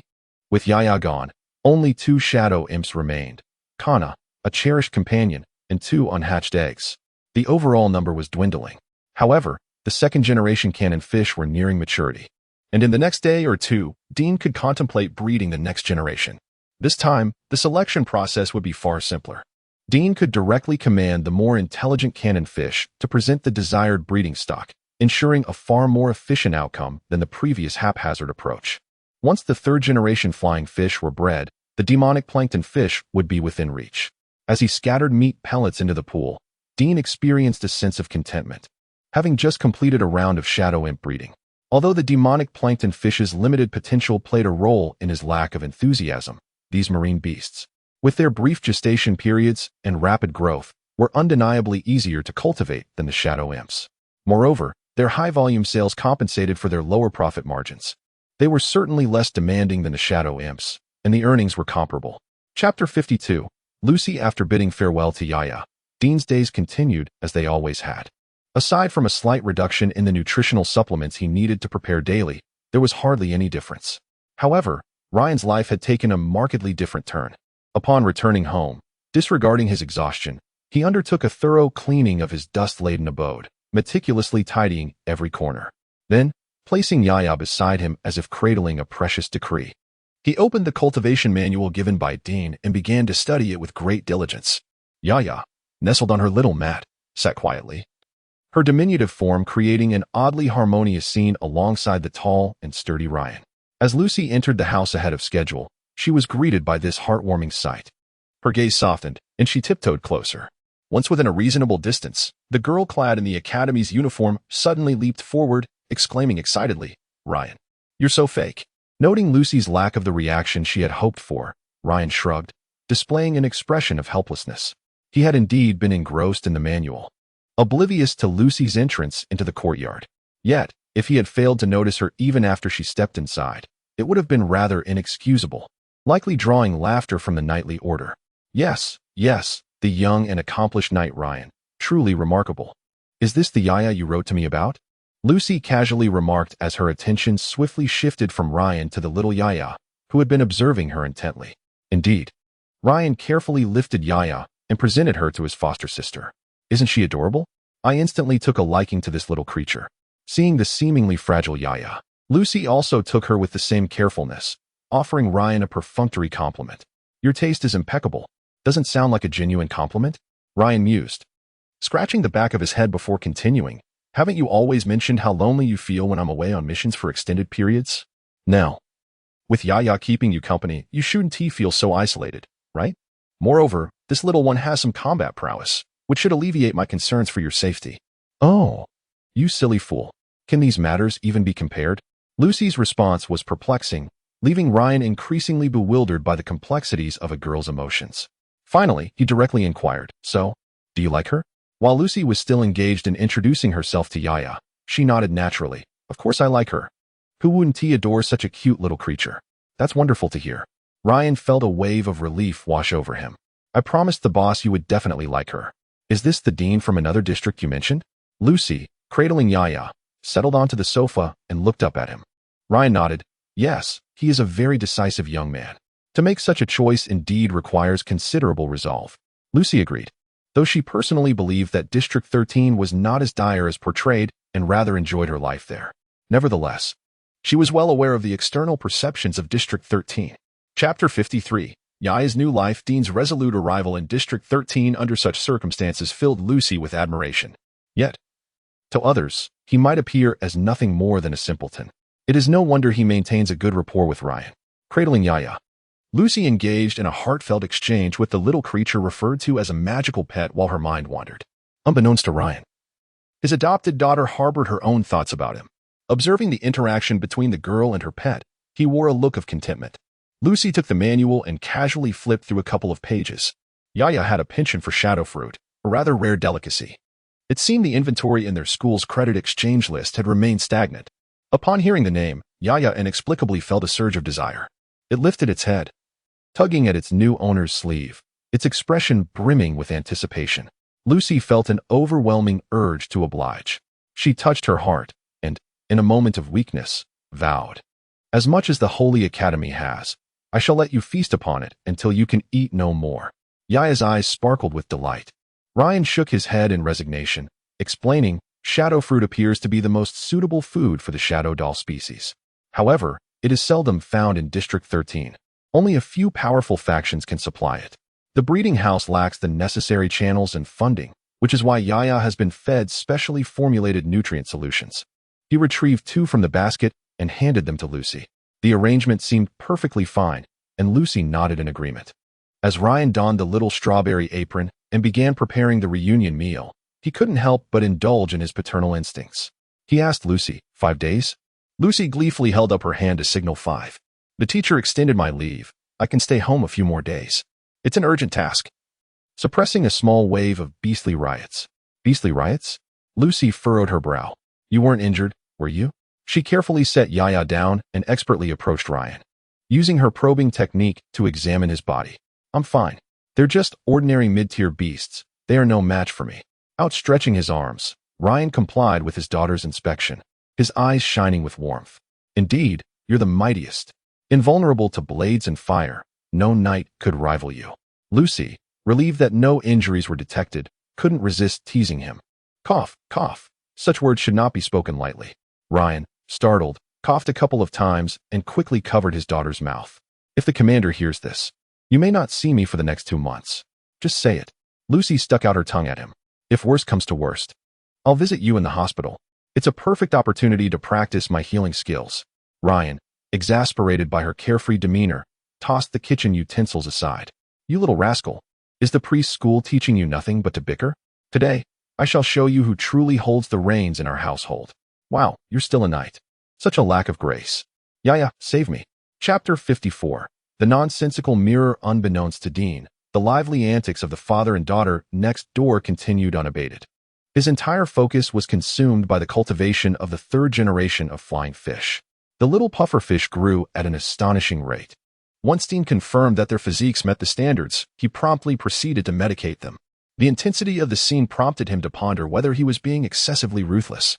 However, after only a few rounds of this turmoil, he steeled himself against any pangs of conscience for the sake of the devilish floating fish.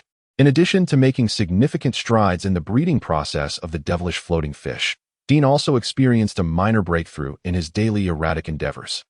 Perhaps it was due to Yaya's departure that the system deemed the breeding house too desolate.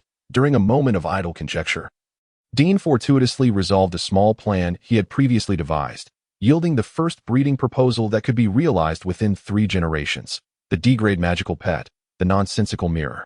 The description of this magical creature was quite intriguing. Upon reading it, Dean was left in awe of the wonders of the world.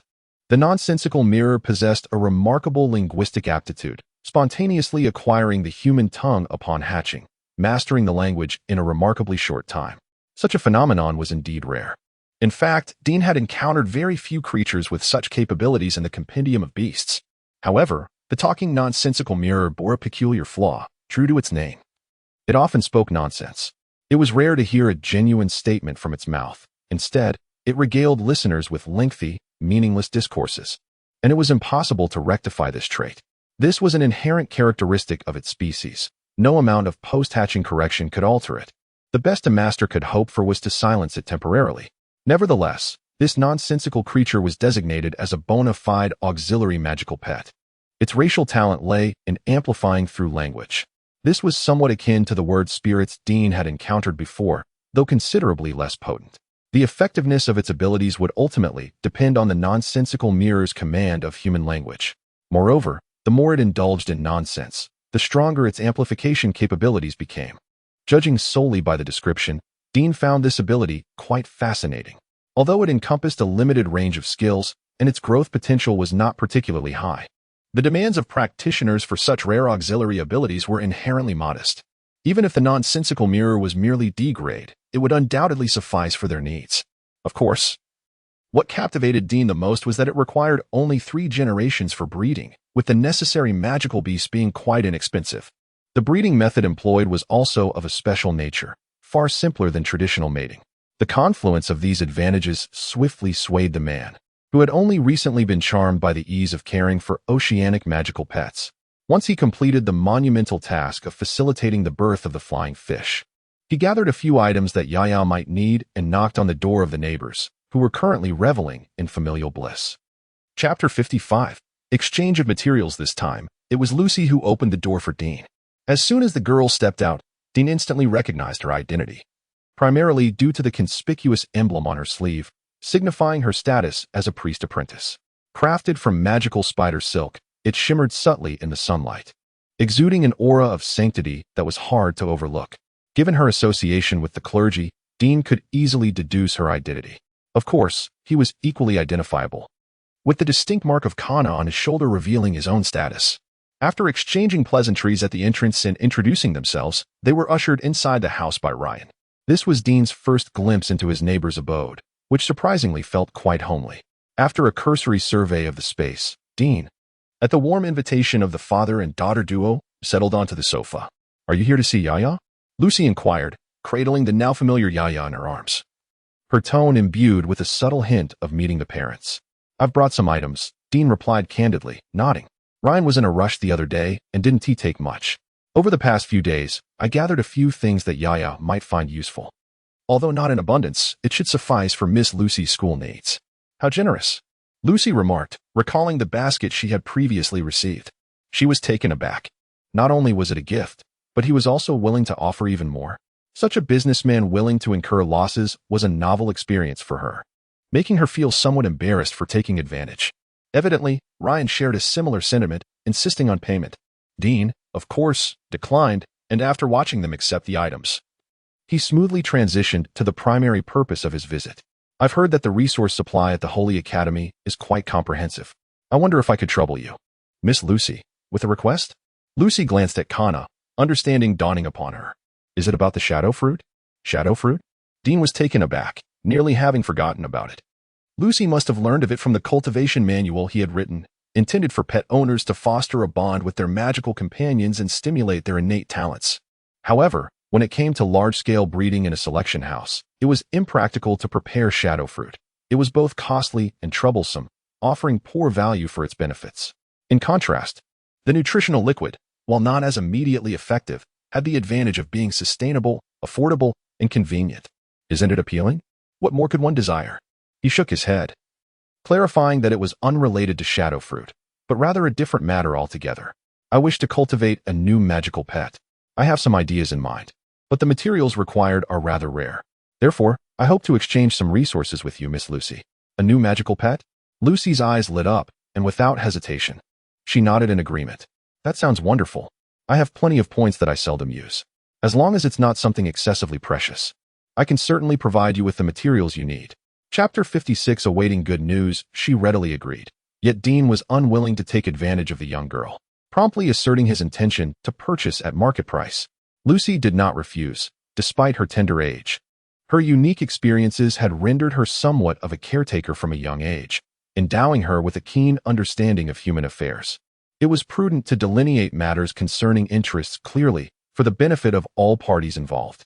However, as she caressed the creature nestled in her arms, a mischievous thought crossed her mind. If it's convenient, may I use this sum as a deduction when you cultivate a new magical pet? Was she truly becoming enamored with the idea of nurturing creatures? Dean cast a bemused glance at the bashful Lucy and nodded in agreement.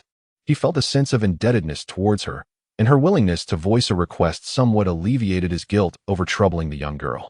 As for the new magical pet, it would ultimately be sold to someone, and solidifying this transaction chain would certainly be advantageous. This child was indeed brave to place her trust in him. Observing Lucy's apparent confidence in her ability to cultivate new magical pets, Dean, who had surmised that Ryan played a role in her certainty, began to outline the materials he required. Opportunities to procure items from the Sacred Academy were rare, and Dean was determined not to let this chance slip away. He began counting on his fingers, preparing to allocate some special resources for Kana, while also considering various odds and ends that could be useful for cultivation. However, the real crux of the matter lay in certain key materials required for the cultivation of the whimsical mirror. The intricacies of these items were numerous, and selecting and identifying them necessitated a degree of expertise. Fortunately, Lucy was somewhat well-versed, as many of the materials Dean mentioned struck a chord with her, significantly easing their communication. Conversely, Ryan, as a mere bystander, found himself utterly perplexed, drifting in a haze of confusion, occasionally requiring Lucy to elucidate matters, which led him to seriously question his own cultural literacy. Eventually, he retreated to the kitchen, leaving the two scholars to continue their discourse in the hall. Their conversation spanned several hours, and it was only after Dean had finished his lunch at the neighbor's that he took his leave. Chapter 57. Rivals among companions. When Lucy departed this time, she took Yaya along with her. Before leaving, she made a special visit to Dean and became acquainted with Kana and another young shadow doll. It was evident that she had little resistance to these adorable magical companions, as she held them tightly, reluctant to let go. In pursuit of his promotional endeavors, Dean requested Kana to demonstrate her abilities to Lucy. As anticipated, Lucy was thoroughly impressed, applauding and expressing her intention to nurture Yaya diligently. This sentiment delighted Dean, who had recently been training Kana and had gained some insights, which he gladly shared with her. With newfound knowledge, Lucy left in high spirits. Dean too was elated, feeling that his grand aspirations were finally taking their first steps, and he looked forward to each day's work with renewed enthusiasm. However, shortly after Lucy's departure, two newly hatched shadow dolls emerged from their shells. Dean, now preoccupied with the care of the four shadow dolls, found himself under considerable work pressure, diverting his attention away from Lucy's situation. Suddenly, Dean's expression hardened as a foreboding sense of unease crept into his mind. His instincts proved correct when an individual entered, surveying the shadow dolls frolicking in the yard, wearing a contemptuous expression as if to imply superiority. As Dean approached, the newcomer disdainfully inquired whether these were all the breeds they possessed. Dean nodded, explaining that the breeding house had just opened, housing only a selection of their own cultivated offspring, and had yet to expand its operations significantly.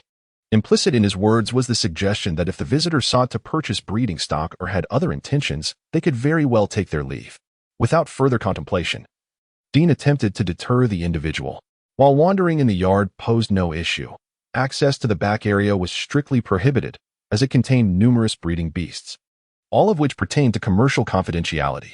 Unexpectedly, the visitor took offense at Dean's obstruction, brandishing the reputation of their own breeding house as leverage.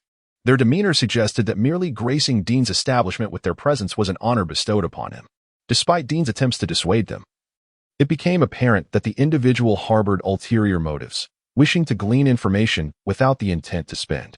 He found the situation absurdly humorous yet infuriating. To encounter a genuine rival in the 13th district under such circumstances was indeed a bitter irony, affirming the old adage, rivals among companions are often adversaries. The uninvited intrusion into his domain could only spell trouble. Chapter 58, The Priceless Magical Pet with a Cold Demeanor. Dean pressed this man's shoulder, effectively ushering him out. How audacious for an outsider with no standing to act so brazenly. The visitor squinted, a sneer creeping across his face. I advise you to recognize your place. Since you are an outsider, you should adopt the demeanor befitting one. This is District 13, where the Bloodstorm breeding house holds unparalleled status and connections beyond your imagination. Offending Bloodstorm means not only jeopardizing the breeding house's future, but also making it impossible for you to remain in District 13. Dean glanced upward at the sky, unperturbed, even finding amusement in the audacity of the claim. Such grandiosity was simply beyond belief. He was well aware of the intricacies of the breeding industry. If anyone truly held such power, it would certainly alleviate his concerns. Rather than engage in a futile debate, he spread his arms wide, gesturing to the surroundings, and inquired, "Do you recognize who resides nearby? If you refuse to leave, I shall have no choice but to summon assistants to escort you out. Trust me, when that time comes, your departure will not be as effortless as you imagine." The expression of the Bloodstorm breeding house representative soured, a shade of green washing over his face. He realized he might be swiftly disposed of. Clenching his teeth, he sensed the predicament he was in. This was precisely why they had placed Dean, a clearly youthful outsider, at the bottom of their list. Despite his lack of connections, the situation he had created was undeniably troublesome. Surrounded by knights, some of whom were quite renowned, any disturbance could leave him with no escape. One couldn't help but wonder whose business this foolhardy lad intended to engage in by establishing a breeding house here. It was utterly ludicrous. It seemed this expenditure was unavoidable.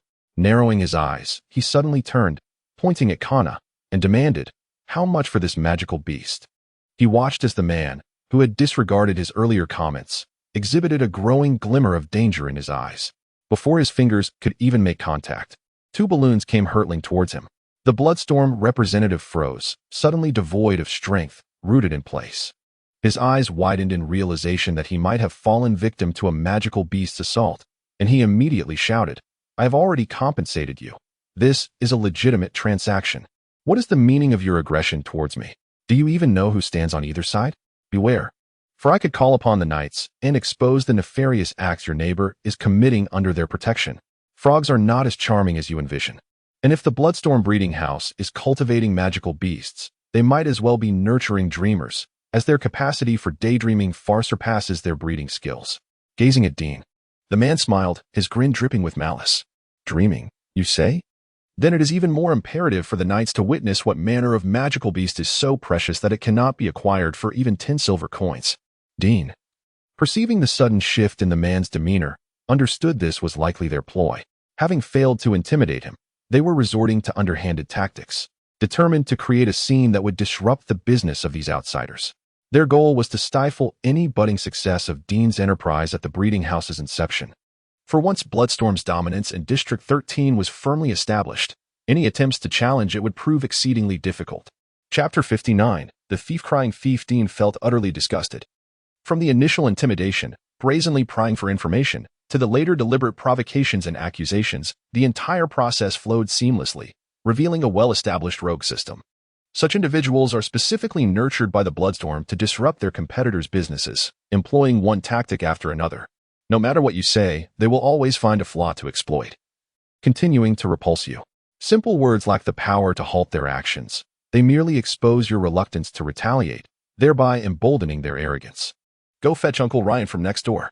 He nodded at the shadow doll, which was batchmates with Kana and the others, and with a swift motion, it slid into its own shadow like a child on a slide. The small shadow darted swiftly, traversing the wall between the two houses, and soon reached Ryan's yard. Before long, Ryan appeared, the shadow doll perched upon his back as he entered through the main gate. "What is going on?" He glanced at the individuals from the Bloodstorm breeding house, raising an eyebrow in inquiry. Before Dean could speak, one of them shouted in a manner typical of the unscrupulous, "Sir Knight, help. I merely came to purchase a magical beast." Yet this person not only refused to acknowledge the payment, but also attempted to assault me. Adjusting the shadow doll on his back, Ryan's expression turned serious. "Is that so?" The man blinked furiously. "Look, my money is still on the ground. That's 10 silver. Surely I can afford at least a magical beast hatchling, right? This breeding house not only claimed my funds were insufficient, but also physically attacked me. This is a grave violation of the trading regulations set by the knights. Following his gaze, Dean pointed to the money pouch on the ground, readily providing evidence for Ryan. After inspecting, Ryan confirmed it did indeed contain 10 genuine silver coins. To be fair, if the money was truly sufficient, Bloodstorm seemed to have a valid claim. After all, they had received the payment, regardless of whether it was through coercion. A transaction had occurred, and Dean was obliged to deliver. He could retaliate by reclaiming both the goods and the coins, yet without a solid justification to refuse. It could easily turn into a liability for him. Should this matter be brought to light, it would undoubtedly affect his business. It sounded unreasonable, yet within the breeding industry, which often went overlooked, there were few substantial regulations to combat such rogues. Ryan found himself in a difficult position. The knights were responsible for maintaining order in District 13 and had the authority to apprehend individuals. However, the actions of this man would only result in a short confinement. Once released, he could resume his disruptive antics. It was akin to dealing with a slippery fish, difficult to manage. Nonetheless, Dean did not expect to resolve this issue directly through Ryan. Observing the still shouting man, his urgency regarding the progress on Lucy's side intensified. Ultimately, it all boiled down to a lack of foundation. They believed they could trample over him without consequence, which emboldened their relentless behavior, to compel them to retreat. It was imperative to instill a sense of pain in these individuals. The man continued to shout, "What do you expect from this little creature? How many more do you wish to sell? More than 10 silver? Dream on. That is extortion. This breeding house is either violating regulations or attempting to swindle money. As a member of the Knights, you cannot turn a blind eye." Chapter 60. An eye for an eye in a brief moment. 2 high hats were placed upon their heads. Dean hoisted Kana onto his shoulder, adopting a similar tone to lodge a complaint. "Sir Knight Ryan, I find it rather peculiar that this gentleman entered without inquiring about the price, tossed me 10 silver coins, and, without my consent, attempted to forcibly take away a young creature. He accuses me of violating regulations, yet, coincidentally, I too wish to accuse him of provoking trouble. Moreover, regarding the value of this young creature, you can attest, it is akin to robbery when he seeks to purchase it for 10 silver coins. My intervention was entirely justified." Ryan nodded, his expression embodying fairness as he regarded the instigator. "How do you explain this?" What is there to explain?" The face of the Blood Fury breeding house representative flushed with indignation. "You two are clearly in cahoots." He was no fool, possessing a modicum of wit. He quickly discerned that Dean and Ryan were acquaintances, likely on amicable terms. The knight's stance was unmistakably in favor of Dean. Under such circumstances, further words were futile. The man let out a cold laugh, surrendering to the situation. With arms outstretched, he declared, "If the esteemed knight insists that the young creature is worth 10 silver coins, I cannot refute that. I shall simply accompany you to the knightly order for a few days." His tone mimicked that of a virtuous individual poised to face noble sacrifice under the coercion of malevolent forces, leaving Dean to wonder if he were the true instigator. He was merely an ordinary breeder. Dealing with such ruffians was best left to professionals. Ryan stepped forward, his towering figure casting a long shadow under the sunlight, exuding an aura of intimidation merely by standing there. The man, enveloped in that shadow, could not suppress a gulp. His earlier bravado swiftly diminished. Seizing the man's wrist, Ryan applied a slight pressure, effectively replacing the man's previous demeanor with a new emotion. "However, you must understand that in District 13, nothing can truly thwart a knight. Should I catch you here causing trouble again, regardless of the means, I possess the capability to make you face consequences beyond your capacity to bear." Having delivered his stern warning, Ryan released his grip, proceeding to bind the man's hands with the magical restraints as if nothing had transpired. "You are showing bias towards one." The man, regaining his composure, attempted to speak, but Ryan interrupted with a firm hand on his shoulder. "Furthermore, harboring a certain respect and fear for the knightly order will allow you to live a tad longer. Do you comprehend my meaning?" Chapter 61. Sarcastic remarks. Observing the provocateur in Ryan's grasp, trembling like a frightened quail, Dean stepped forward and patted the pouch containing 10 silver coins. The coins clinked together within the bag, producing a crisp sound. "Do not forget to take this 10 silver. Otherwise, you may later slander me for having stolen your money." Ryan nonchalantly handed over the pouch, wedging it firmly between the binding straps of the magic suppressor. The man, forced to carry a bag of coins, could only seethe in silence, his expression contorting as if he were cradling something repugnant. After a thorough search, Ryan confirmed that the man had left nothing else behind. He turned to Dean, greeting him, "I shall take him away now. According to the regulations, he may be detained for a maximum of 1 week." However, with the directive of Ryan, an elite knight, the prospect of the man attempting to buy additional days would undoubtedly prove challenging. This was something the man himself clearly understood, further deepening his wariness of Dean. This young man hailing from District 6 was indeed the formidable opponent they had anticipated. Having swiftly formed a connection with a knight of considerable standing, if allowed to continue his endeavors, he might genuinely threaten the hard-won alliance between the Bloodstorm breeding house and the Knight Order. Internally marking the Blue Star breeding house for close observation, he turned to Dean. Speaking with veiled implications, recently, District 13 has seen a surge of breeders, with several new breeding houses emerging. Many who claim to be breeders merely exploit the title to deceive others. In response to this chaos, we at Bloodstorm have petitioned the Knight Order to rigorously scrutinize the operational qualifications of each breeding house. Should any fail to record successful sales of magical beasts within a specified time frame, they will face forced closure. Oh, I merely speak casually. Someone like you, who can confidently set such high prices for magical beasts, clearly has no need to worry about these trifles. The sarcasm was palpable, so thick it was nearly suffocating for Dean. However, you need not concern yourself with my affairs. Ultimately, the pricing hinges on whether the magical beasts bred are truly valuable. While 10 silver for a cub may seem the pinnacle in your eyes, to me, Dean extended a pinky finger, indicating that even this was hardly worth consideration. Chapter 62. The frantic pricing. After Dean released his pent-up frustration, Ryan discreetly covered his mouth and led the person away, leaving behind a refreshed Dean who began to contemplate the issue of pricing. To be candid, he had never seriously considered the specific price of the shadow doll, knowing full well that under the current circumstances, he would unlikely encounter anyone capable of affording it. The system did provide some market prices for equivalent magical beasts for reference, but these were merely broad ranges associated with their racial levels. Ultimately, the final price of the shadow doll was a decision that rested solely with Dean. As he retrieved the previously noted pricing range, Dean compared it to several reference magical beasts provided by the system, constantly weighing his options in his mind. This comparison was somewhat disadvantageous for him.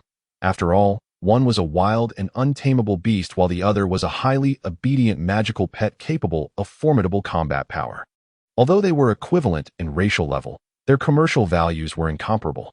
The price of the former would undoubtedly be far lower than that of the latter. In truth, the limitation of current knowledge regarding magical beasts was glaring. The classifications were overly simplistic.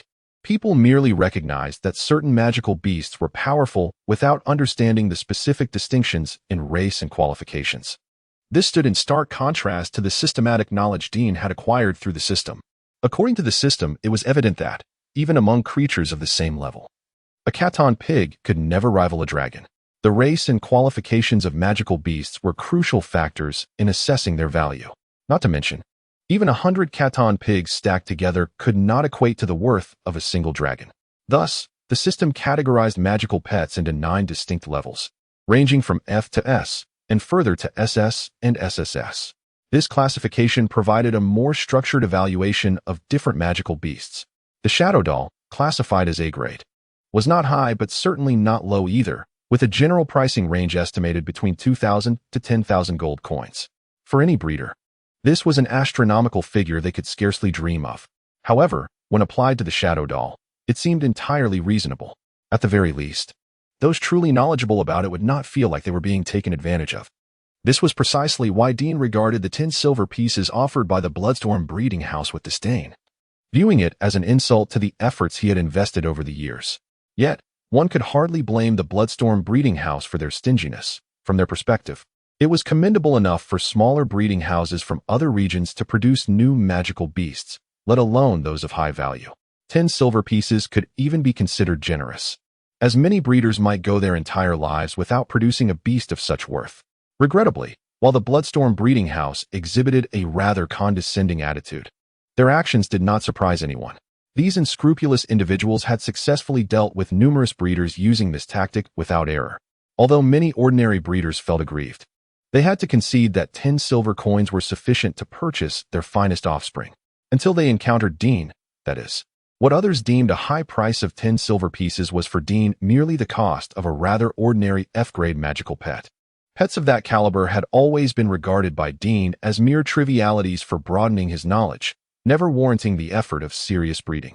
He was scarcely able to manage the breeding of C-grade pets. Where would he find the time to concern himself with F-grade ones? Chapter 63. The Return of the Code from Nuclear Inspection, Sighing Face. JPG Chapter 64. Embracing the Golden Mountain upon comparison. Dean increasingly felt that what he held in his arms was indeed a colossal mountain of gold, one that could be mined for a lifetime. However, at present, this treasure only revealed a mere corner. His primary objective was simply to chip away at this small fragment and transform it into tangible wealth as swiftly as possible. After inscribing the price of 5,999 behind the eerie doll, Dean pondered for a moment, concluding that this price was reasonable. It wouldn't result in a significant loss nor frighten potential buyers away. He then set down his pen and stowed away the price list. This item certainly could not be displayed openly. Aside from the risk of scaring off customers, Dean himself felt discomfort by the notion of his breeding establishment resembling a cafeteria. As long as he maintained a clear understanding of the actual pricing, that sufficed. He ventured out to present several eerie dolls, particularly the one that had achieved a minor feat today, which received an extra meal. Dean deftly completed the handwritten breeding manual task and arranged a few booklets on the small shelf within the room. Despite the shop's modest size, it was essential to leave a favorable impression on the patrons. Brother? Kana, who had initially intended to ignore Dean while playing with her balloon, paused and scratched her rabbit-hooded head in puzzlement. This term seemed to carry a special significance for her. Upon Dean's mention, she exhibited a notable reaction. As if a faint memory resonated within her, a sense of intimacy, as if something was tantalizingly close. With her chin cupped in her hands, Kana swung her legs, adopting a contemplative demeanor. Do you remember? He is your biological brother, the same mother, born together. His talent isn't inferior, though he may fall slightly short compared to you. I wonder how he is faring now. Dean gestured with 2 fingers to indicate that the difference was indeed minimal. This was not to imply he deliberately selected a less gifted counterpart for his nephew. The innate potential of both young creatures was fundamentally equivalent. It was merely that the other had not received the same meticulous care from Dean, nor had access to special provisions, which might account for a slight disparity in strength. However, the inherent advantages remained, and even if he were lacking, the difference would not be substantial. Glancing at Kana's increasingly magnificent information panel, Dean could not suppress a surge of anticipation. If only that eerie doll possessed 2/3 of Kana's capabilities, it should undoubtedly shine brilliantly within the Knight Academy by now. His nephew, possessing considerable talent, would find such an ally to be a splendid enhancement, likely rivaling the offspring of high-level professionals or noble heirs. It was a pity that he currently resided in District 13, where news was scarce. Otherwise, he would surely witness the spectacle of his bred cub's renown. Reflecting on this brought a tinge of regret, as he wondered if his nephew could fully harness the young creature's potential without tarnishing his uncle's reputation. Chapter 65. A turn of events. Dean's intentions were commendable. However, the unfolding of reality deviated slightly from his expectations. For instance, Kana's brother did not exhibit any overt signs of extraordinary talent at birth. His beloved nephew, Kosi, had always perceived his uncle merely as an ordinary beastmaster, failing to recognize the potential of the magical creature he had sent. In fact, the situation was entirely contrary. Upon witnessing the frail appearance of the shadow doll, Kosi relegated this esteemed A-class magical pet to the status of an exotic companion, too fearful to allow it outside, lest it fall prey to some deranged individual and lose its life. This excessive protectiveness resulted in Dean's once promising shadow doll not only failing to gain renown, but also remaining largely confined. With only a handful of individuals in the academy even aware of its existence, let alone providing it with opportunities to showcase its abilities, the negligence of its owner, coupled with the creature's unique gifts, led this gem to remain obscured until now. Such a development was utterly contrary to Dean's initial vision. Were he, far away in District 13, to learn of these circumstances, he would likely be compelled to send a sturdy iron rod expressively, urging Kosi's father to deliver a thorough chastisement to the foolish lad. Alas, Dean was neither a seer nor capable of foreseeing such distant events. What he could not have anticipated, however, was that the turning point would arise from a conversation with Kana. The young creature, having absorbed a wealth of information about its brother, became preoccupied with the notion of his existence and the peculiar sensations it evoked, which lingered in its mind even during practice sessions. After 3 or 4 days of distracted contemplation, Kana experienced a sudden transformation while condensing balloons. "Thank you, Undul." As Kosi accepted a towel from the young creature, he wiped the sweat from his brow and affectionately patted its head. The tender touch caused the creature's rabbit ears to perk up joyfully. Cradling the young one aside, Kosi removed his armor, revealing a multitude of bruises that prompted a grimace of frustration. All these injuries were incurred during today's training session. His assigned opponent was a powerful knight's descendant, whose inherent prowess surpassed Kosi's by a notable margin, compounded by a firewolf steed acquired at great expense from the elven clan. This formidable combination overwhelmed Kosi, rendering him utterly outmatched. As he scrubbed the mud from his hair in the bath, Kosi felt a sense of helplessness. His own talents and abilities were commendable. However, the lack of resources rendered him somewhat inferior to those hailing from more privileged backgrounds. He was acutely aware that, given time, he could bridge these gaps. Yet, as a youth brimming with vigor, enduring such relentless beatings daily left him discontented, particularly when his adversary resorted to utilizing a war beast. Though he would not claim it was an unfair fight, it certainly felt imbalanced, intensifying Kosi's feelings of frustration and envy. After all, disregarding its price, the fire wolf was indeed an imposing creature, perfectly suited for battle. Emerging from the bathing chamber, Kosi applied ointment to his wounds while reassuring the anxious Undul, finding solace in the thought that he too possessed a magical beast. Although lacking in combat prowess, it was adorable, sensible, and far more intelligent than that fire wolf. This aligned with Uncle Dean's breeding philosophy. Reflecting on his boastful uncle, Kosi could not suppress a wry smile. Initially, when his father had brought the egg and shared those lofty claims, he had harbored a glimmer of hope, albeit skepticism lingered. Yet, with the creature having hatched some time ago without displaying any combat capability, Kosi often worried that Undul might inadvertently injure itself at home. Clearly, the reality diverged significantly from the promises made. While he bore no ill will towards the well-meaning Dean, Kosi became increasingly convinced that his uncle had been spinning tales. Indeed, Dean's storytelling prowess far surpassed his breeding skills. If he were to write novels, perhaps fame across the empire would be within reach. After indulging in such thoughts, Kosi massaged his aching muscles, stowing away the ointment and preparing to rest. Before drifting off, he invited Undul to join him, but the young creature, evidently not tired, shook its head in refusal. Kosi sighed with disappointment and retreated into the inner chamber to replenish his strength. In his exhaustion, he failed to notice that Undul, left behind, tilted its head and suddenly extended a paw, conjuring a black balloon from the void. Chapter 66. The gift of the twins. Andar gazed at the enigmatic balloon in his hands, perplexed as he scratched his hood. Why had such a peculiar object suddenly materialized? Yet, inexplicably, he felt a sense of assurance. Its presence seemed unlikely to bring him harm and might even assist his master in overcoming the current predicament. As he touched the balloon, pressing his face against it, a wave of joy radiated from him. He sensed an inexplicable affinity for the balloon, as if a distant entity, intimately connected to him, was reaching out through it. It was a warm sensation. With a gentle rub of his cheeks, Andar lifted his head, his rabbit ears drooping, adopting a cheerful demeanor. Grasping the black string attached to the balloon, he abruptly made his way to the door. The balloon instilled in him an unprecedented sense of security and overflowing confidence. He resolved to confront the injustices faced by his master, the pitiful and helpless human within the dwelling, who was constantly subjected to torment. Soaring with the balloon to the doorknob, Andar, having memorized the method of opening the door, utilized Kosi's card to unlock the dormitory entrance. He thoughtfully closed the door behind him, adjusting his posture as he directed the balloon to float downwards towards the first floor of the dormitory. The black balloon drifted languidly through the air, weaving silently within the boys' dormitory during the afternoon break, unnoticed by any. The power emanating from the shadows enveloped the balloon, providing Andar with exceptional concealment and protection. Thus, the duo quietly departed from the single dormitory, gliding towards more distant horizons. In truth, the shadowy dolls were not particularly sensitive to scents. Their innate form rendered them less perceptive than canine beasts. However, as a particularly vengeful youngling, Andar had successfully transcended the limitations of his race through a week-long accumulation of memories, pinpointing his target.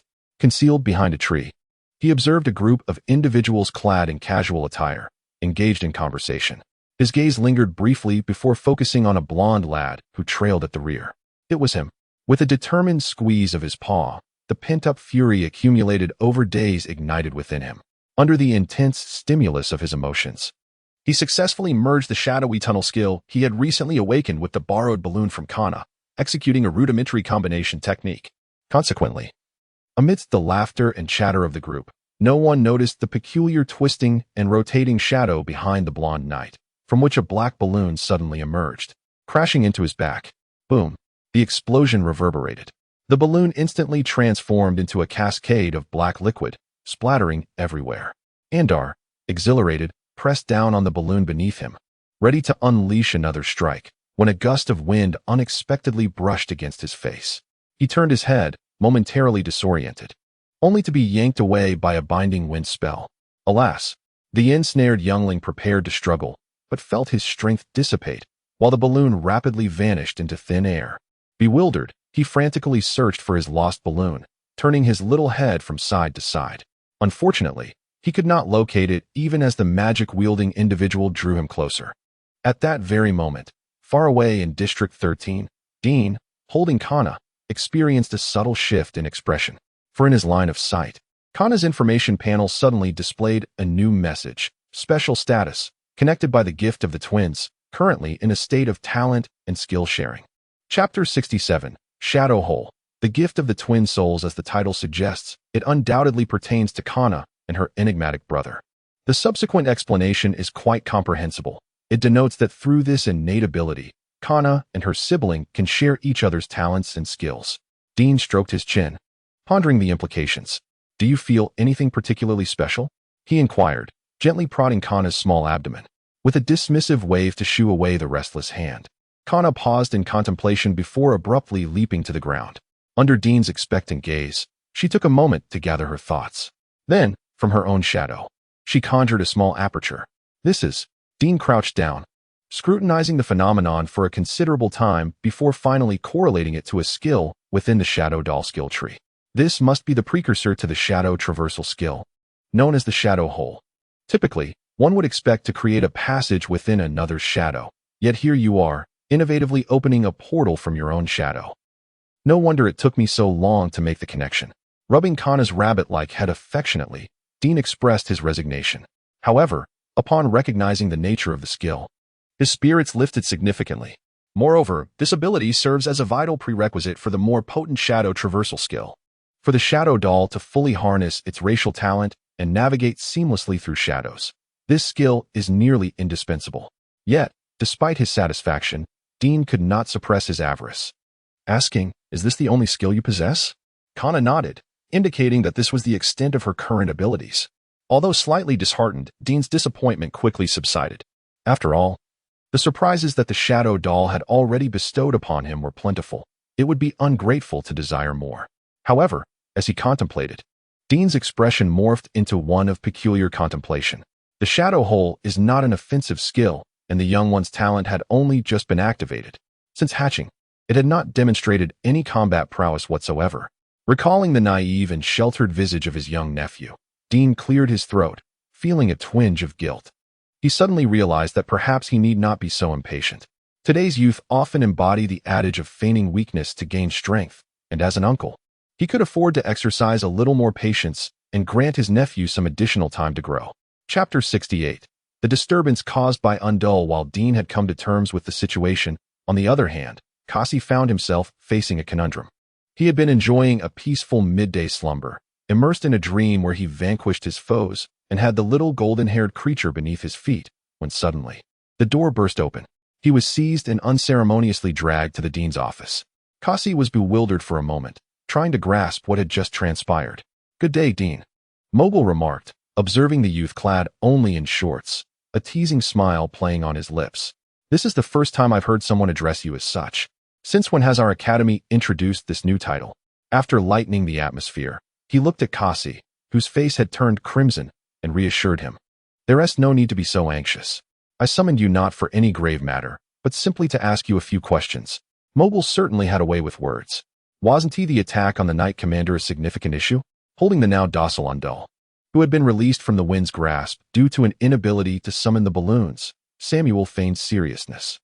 It was only upon Samuel's utterance that Kasi noticed the creature cradled in his arms, his expression shifting dramatically. Undul, how did you end up here? Kasi's mind seemed to falter momentarily. No wonder so many had barged into the dormitory earlier. It turned out that this little fellow had already been snatched away. This identity was indeed quite splendid. Kasi swallowed hard and instinctively performed a knightly salute. Apprentice Knight Kasi, at your service, Sir Knight Commander, with a wave of his hand. Samuel employed his aura to elevate Kasi. Holding Undul by the paw, he deliberately twisted the facts, saying, Late, aren't we? I didn't see you being so courteous during my little explosion, though. Kasi was utterly perplexed. When did I ever blow you up? Indeed. Mogul chimed in, nodding in agreement. It was not you who was blown up. This statement, however, seemed rather off. Kasi felt even more bewildered. I'm not sure what you two are talking about. I Haven T. Samuel interrupted him. You Haven T, but the magical beast you registered certainly has. He jiggled Undul in his arms. It's this little one. Undul? Kasi's eyes widened in disbelief, his first instinct being that there had to be some misunderstanding. This is impossible. Undul was a gift from my uncle. A beast cultivated through breeding. It is clearly regressed, gentle in nature, obedient to my commands, and lacks any extraordinary talents. He poured out a summary of Undul's behavior since its hatching, as if it were a stream of beans from a bamboo tube, asserting that it posed no danger whatsoever. Upon hearing Kasi's words, Mogul adjusted his monocle and scrutinized him from head to toe, before turning to Samuel and inquiring, Well, what do you think? My student hasn't he lied, has he? Samuel nodded. It appears to be so. Chapter 69. The Knight Commander's subtle intentions. It is evident that such a significant event, involving an attack on a Knight Commander, cannot be assessed solely through Coxey's perspective. Although discerning individuals can clearly see that Samuel had no involvement in this incident and was merely a victim of circumstance, the recently idle Knight Commander found himself intrigued by the matter and insisted on involving Samuel. Mogu, unable to resist, had no choice but to summon Coxey to provide an explanation for the Knight Commander. The reason for calling Coxey was not merely to recount the events, but to explore whether he had any additional insights and to pose deeper inquiries. Observing Coxey, who still appeared somewhat bewildered, Mogu finally recalled his role as the dean. He gestured towards Undul and explained to Coxey, It is as follows, your magical beast. He articulated the remarkable feats accomplished by Undul, which resonated with Coxey as if the dean were narrating a fairy tale. Upon concluding, Coxey's face was alight with wonder, his mind a blank canvas. Undul, is that strong? Mogu's expression darkened. This lad, after absorbing all that information, could only muster such a thought? Strength aside, this magical beast had attacked both the Knight Commander and fellow students. Samuel chuckled. It had been some time since he encountered a trainee knight with such audacity, or perhaps, one could say, a lack of common sense. Coxey, is it? Rising from the sofa, Samuel, cradling a young creature, approached Coxey. Even in casual attire, he exuded an undeniable aura of authority. I offer 1,000 gold for your magical beast. What do you say? Without hesitation, Coxey responded, I'm sorry, Knight Commander, but Undul is not for sale. Think it over carefully. Samuel maintained his smile. Attacking a fellow student within the academy could result in disciplinary action, which may affect your future in the Knight Order. However, if I purchase it, this incident would no longer concern you. Any issues that arise would be my responsibility. Coxey resolutely shook his head. Let the consequences be what they are. After all, it was Undul who acted to defend my honor, so I have no regrets. But selling Undul is absolutely out of the question. Setting aside Undul's potential, the bond they shared was invaluable, far surpassing the worth of 1,000 gold coins in Coxey's eyes. Such feelings and companionship held a significance that transcended material wealth. Chapter 70. Potential clients. It appears there is no other recourse. Now, my boy, do not adopt such a demeanor of a noble lady. Your beast has committed an infraction for the first time, and fortunately, no one was harmed. As its master, while you do bear some responsibility for its training, with both myself and Dean Mogu vouching for you, any disciplinary action can certainly be waived. Coxey, feeling wary, tightened her embrace around Undul. Even if you say so. Did you not mention that Undul was a gift from your uncle? To my knowledge, he is a breeder, is he not? If I wished, I could simply go to him and procure a creature for myself, rather than compete with a child like you. Seeing that the young lad was still not comprehending the situation, Samuel could only smile helplessly and clarify. Dean Mogu nodded in agreement, casting a reassuring glance at Coxie. Samuel is merely jesting with you.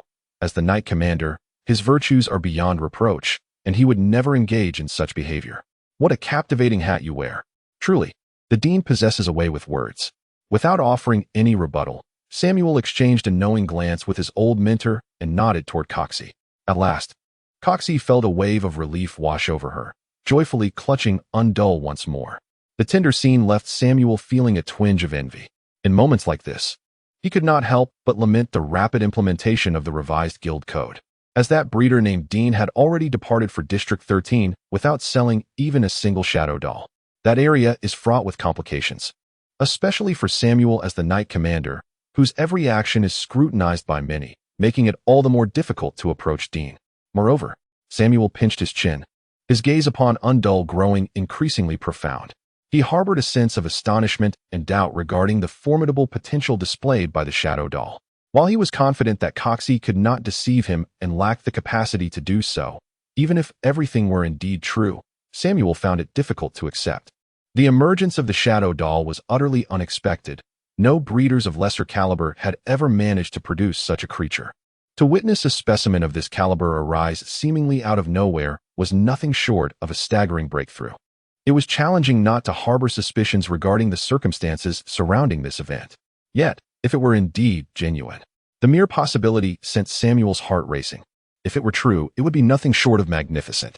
As a remnant of the previous epoch, the existence of magical beasts has long been a bane for humanity, or indeed all races.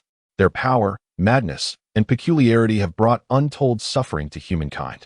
However, it is through this very struggle that many legacies from the previous era have been gradually uncovered, leading to the birth of numerous powerful practitioners and the emergence of new disciplines, flourishing like mushrooms after a rainstorm. Yet, even with these advancements, they remain at a disadvantage in their confrontations with magical beasts.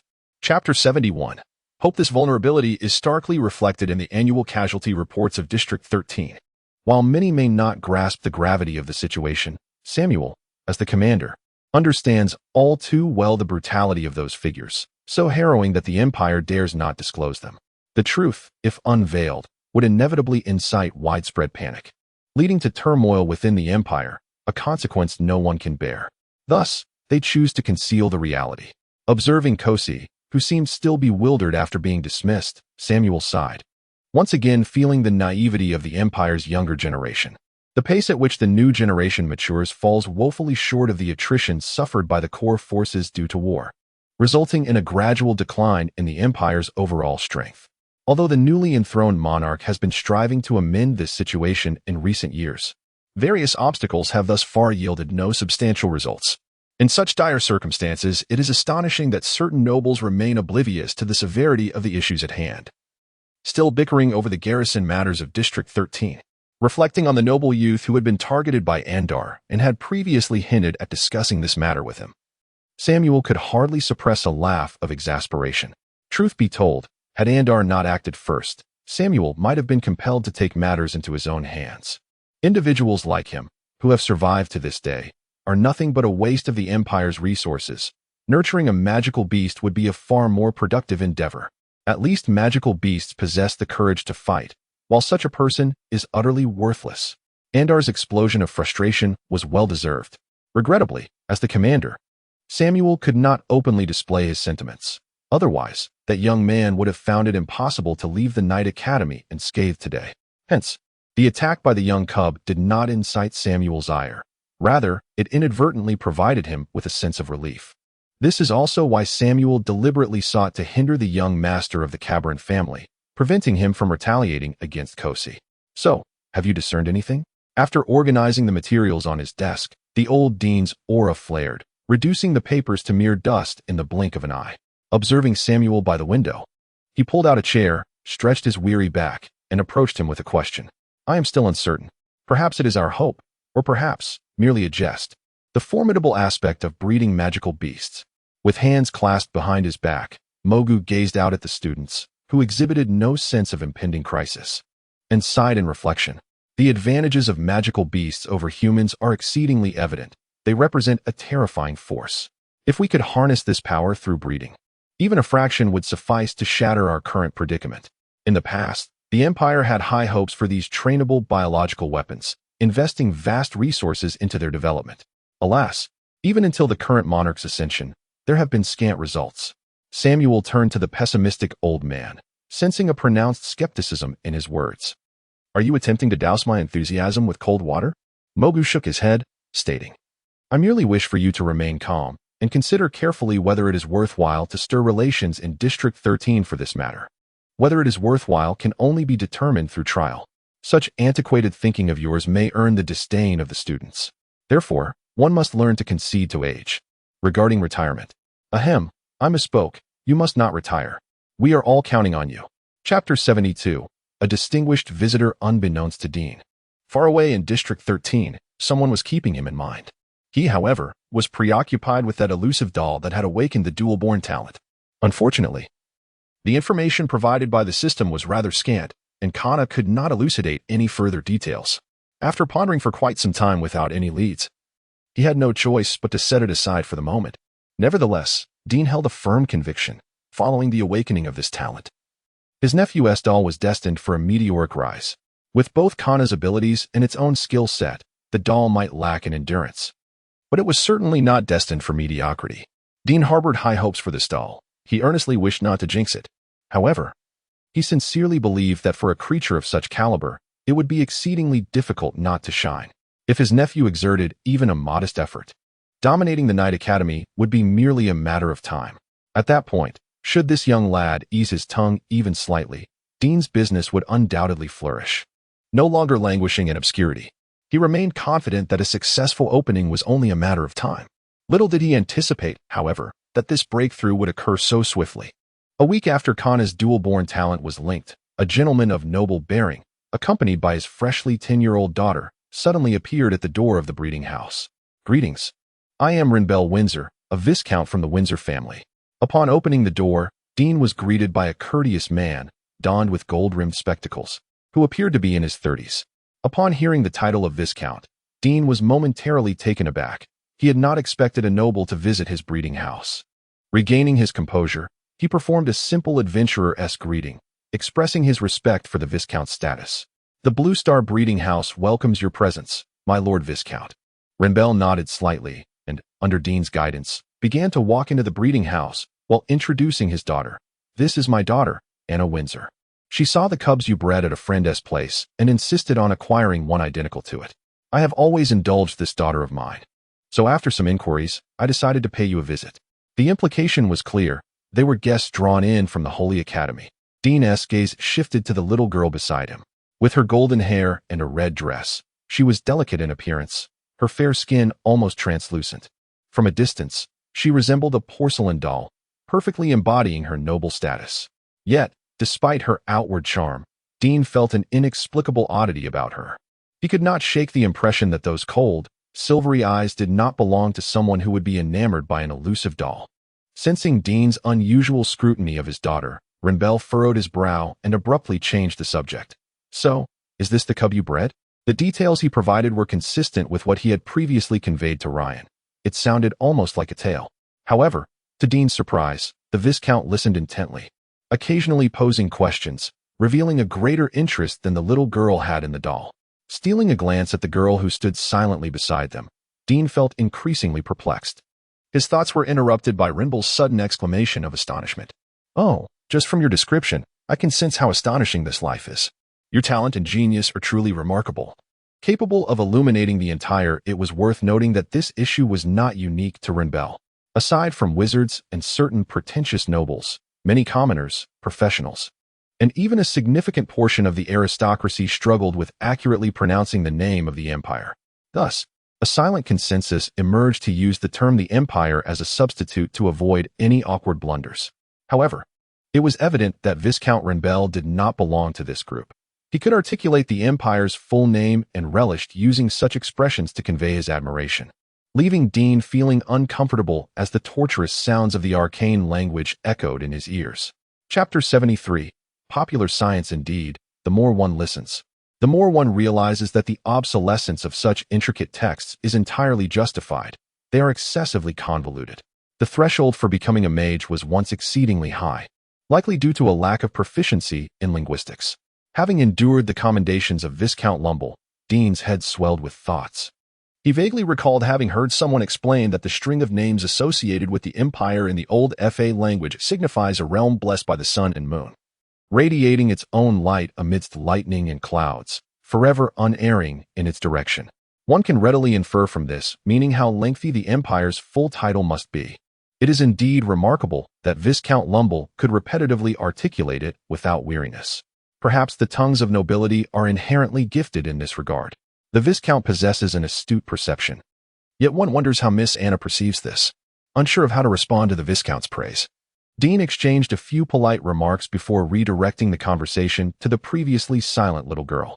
Upon being asked, Anna furrowed her brow and looked up, stating simply, "I like strength. The stronger, the better." Her aesthetic preferences were refreshingly straightforward yet blunt. Dean followed her gaze, surveying his own offspring, and found it hard to believe that they possessed any traits that could impress Miss Anna. Even as a doting father, he could not in good conscience claim that his shadow puppets appeared formidable. This only served to render the Viscount's earlier statement rather dubious. Nevertheless, regardless of her motives for visiting, it would be inappropriate to disregard the business opportunity at hand. While it was challenging to describe just how strong they were, it was certain that they surpassed many magical beasts and also possessed an alluring appearance, capable of providing companionship and safeguarding one's safety. A-class magical pet? What does that mean? The golden-haired little girl inquired with a frown. Anticipating her question, Dean smiled and provided a brief explanation of the internal rating system. As it was merely a simple introduction to the concept, he refrained from delving into excessive detail, and the little girl received the information quite well. However, the Viscount's reaction was rather tepid.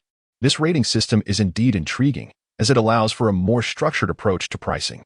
The Viscount expressed his opinion with a courteous remark, which, upon closer examination, seemed less like praise and more an insinuation that Dean had devised this rating to enhance the value of his magical pet.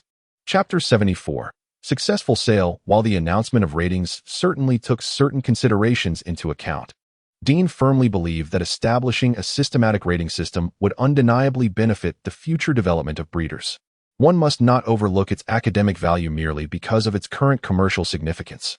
However, there was no need to elaborate on this to the Viscount, as he perceived Dean's rating as a private endeavor lacking public recognition, hardly worthy of excessive attention. "May I have the honor of witnessing the extraordinary abilities possessed by your magical creatures?" This request was indeed reasonable. Dean nodded in agreement, briefly surveyed the options, and selected the one with the most skills, summoning it to his side. This particular shadow doll was the most advanced in growth among its peers, having undergone considerable development and possessing an array of skills, making it the ideal candidate for demonstration. Upon finishing his explanation, Dean gestured towards the shadow doll, taking a couple of steps back to clear the space. The shadow doll, having been commanded, immediately entered a state of readiness, and with a slight stomp, it vanished into the shadows, reminiscent of when it had previously delivered a message to Ryan. Witnessing the shadow doll wield its abilities, Viscount Renberg's eyes sparkled with wonder, and the skepticism that had once filled his mind began to dissipate. Observing the magical creature showcasing its skills, his gaze transformed entirely. As the saying goes, seeing is believing. Hearing Dean's words paled in comparison to witnessing the spectacle firsthand. The surreal sensation of witnessing something akin to a fantastical tale come to life left him almost incredulous. Seeing the Viscount so taken aback, Dean suppressed an impending smile. This expression, it could be described in Blue Star vernacular as a classic look of astonishment that could shock the entire family. After breeding shadow dolls for so long, he was finally gratified to behold this reaction, bringing him immense satisfaction. Not only the Viscount, but even Anna, who had previously appeared disinterested, was now captivated, as she observed the shadow doll indiscriminately wielding its shadow tendrils in the air. Her eyes sparkled with excitement, completely shedding her earlier aloof demeanor. "I want this one," she exclaimed, extending her gloved hand to grasp the Viscount's sleeve. He looked at Dean with intense eagerness. "Mr. Dean, may I inquire about the price of these shadow dolls?" "I wish to acquire them all." "All of them?" Dean raised an eyebrow, intrigued by the Viscount's ambitious appetite, and proceeded to divulge the price of the shadow doll. "Each shadow doll is priced at 5,999 guinea. Viscount Renberg's expression froze. 5,999. It is indeed warranted, considering the excellence of such a magical creature. A higher price is justified. However, he could not continue his thought. It was not that he could not afford the 6,000, rather. Given the Shadow Doll's current display of abilities and talents, the price felt somewhat disproportionate. At least, in light of the uncertainty regarding whether the Shadow Doll could develop to the heights Dean had described, the price seemed rather steep. Moreover, the primary concern was the limited assets of the Windsor family. With such a pricing structure, acquiring all of them would be impossible. He could only afford to purchase one to test the waters. Then I shall purchase one first, to keep Anna company, the Viscount said with a polite smile. As if the boastful words he had just uttered had not come from his own lips. He affectionately ruffled Anna's fluffy little head. Having successfully sold the first cub, Dean felt elated. He adjusted the position of Kana, who had somehow found her way back onto his shoulder, and addressed the young girl, Miss Anna. Please feel free to choose. Aside from the one on my shoulder, all others are available for selection. Whichever one you choose will become your companion and accompany you in life. Without hesitation, Anna pointed to the Shadow Doll that had just showcased its skills. I want this one. Chapter 75, Inflow as you wish. Dean nodded and stepped forward to cradle the eerie doll in his arms. I have documented its current capabilities in the nurturing manual, which I will present to you shortly. Should there be any uncertainties, you may refer to the manual for clarification. Kneeling down, Dean placed the doll into Anna's embrace while imparting specific precautions. Clutching the unsettling doll, Anna, unable to perceive Dean's substantial presence, nodded and replied casually, I understand. I can't shake the feeling that you haven't truly absorbed what I've conveyed. Dean shook his head and reiterated his instructions to the Viscount. Though the Viscount was an adult and expressed immense curiosity about the doll, yearning to examine it closely, he maintained a facade of decorum. He graciously accepted the small basket Dean offered, confirming its contents as per the instructions before elegantly bowing and departing with his daughter. Dean escorted them to the door, watching the peculiar father-daughter duo as they boarded their carriage and vanished from sight, before closing the door and focusing on the purple gold card in his hand. This card was issued by a bank in District 13, crafted from rare minerals, thus capable of holding some extraordinary powers. For instance, it displayed the precise amount of Nako stored within, alongside the unique magical array etched along its edges, which could verify whether the cardholder obtained it with the owner's consent. Only with such consent could a contractual transfer be executed. Despite these restrictions, many opted to use it for transactions due to its convenience, rendering it a common method for significant monetary exchanges. Observing the card that neatly indicated 5,999 gold, Dean chuckled to himself, having just witnessed the Viscount transfer funds with 2 cards. He felt a sense of disillusionment regarding the aristocracy's extravagant spending habits.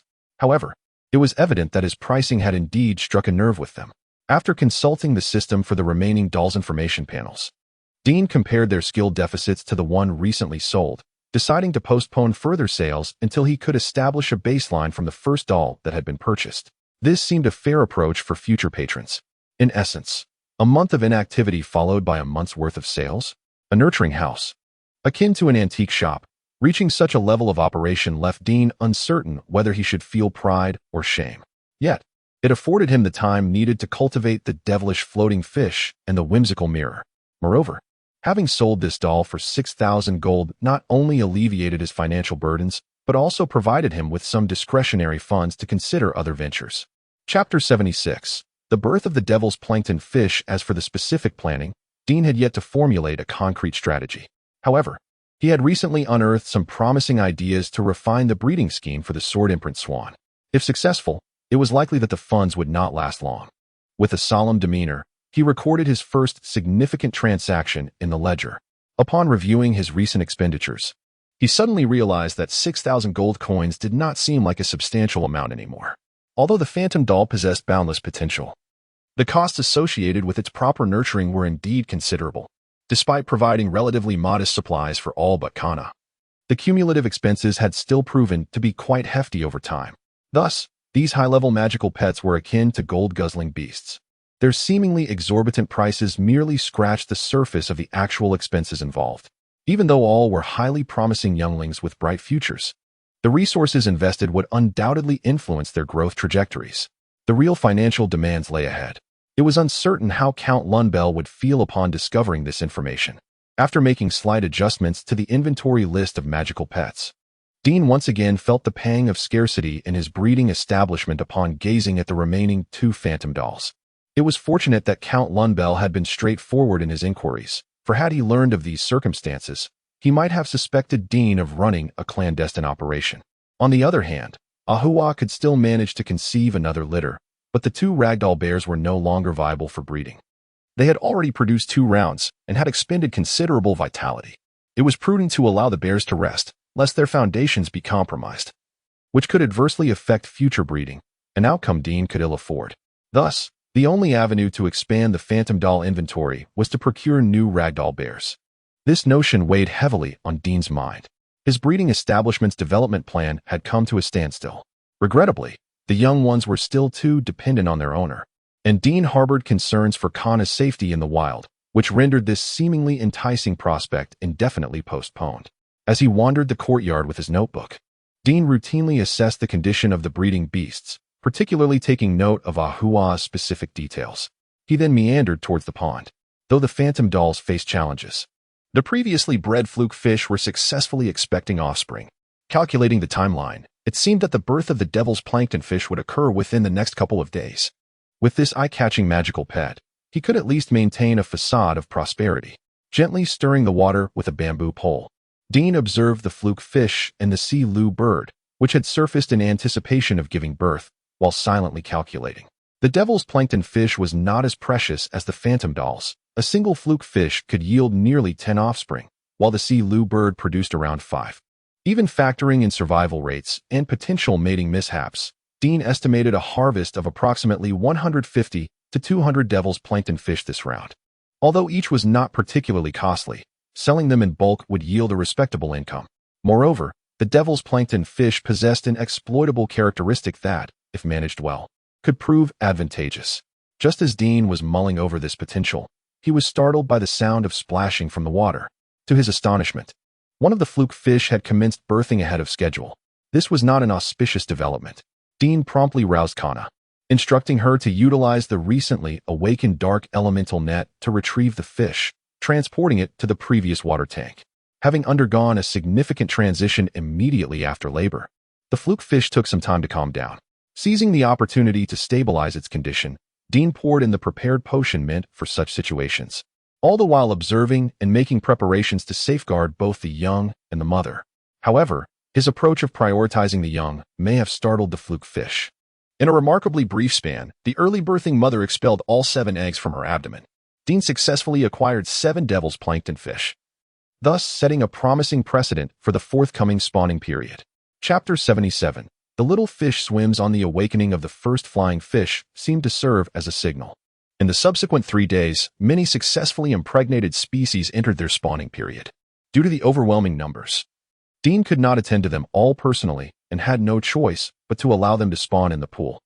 This led to an additional surge of species activating their spawning instincts, resulting in a collective spawning that occurred approximately 1 to 3 days ahead of schedule. These magical creature eggs could no longer be left to thrive wildly in the pool as before. To facilitate their retrieval, Dean specifically employed a potion to lure all the magical beasts, except for the large crabs, to the surface. He then cautiously probed with a bamboo pole, spending 4 to 5 hours meticulously inspecting them 3 times before finally managing to extract all the magical creature eggs. Each of these eggs was about the size of an adult fist, adorned in vibrant colors. Dean arranged them neatly at the bottom of his newly commissioned hexagonal aquarium, resembling a layer of gemstones at a distance, radiating an exquisite beauty under the sunlight. Had he not removed the sign indicating the breeding house was open for business, this breathtaking scene alone would surely have attracted numerous visitors. The allure it generated would undoubtedly rival that of the ocean breeding house. Yet, in Dean's perspective, the intangible fame paled in comparison to the tangible reality of his 187 devilish floating fish.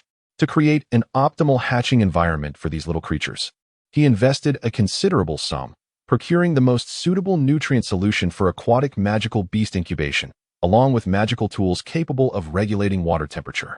By addressing both external conditions and internal environments, he aimed to maximize the survival rate of the eggs. After 3 busy days, his diligent efforts yielded a gratifying outcome. Extracting a tiny fish no larger than half his palm from the water, Dean grasped its long tail and lifted it, observing its appearance in the sunlight. To be frank, this little creature was not particularly attractive.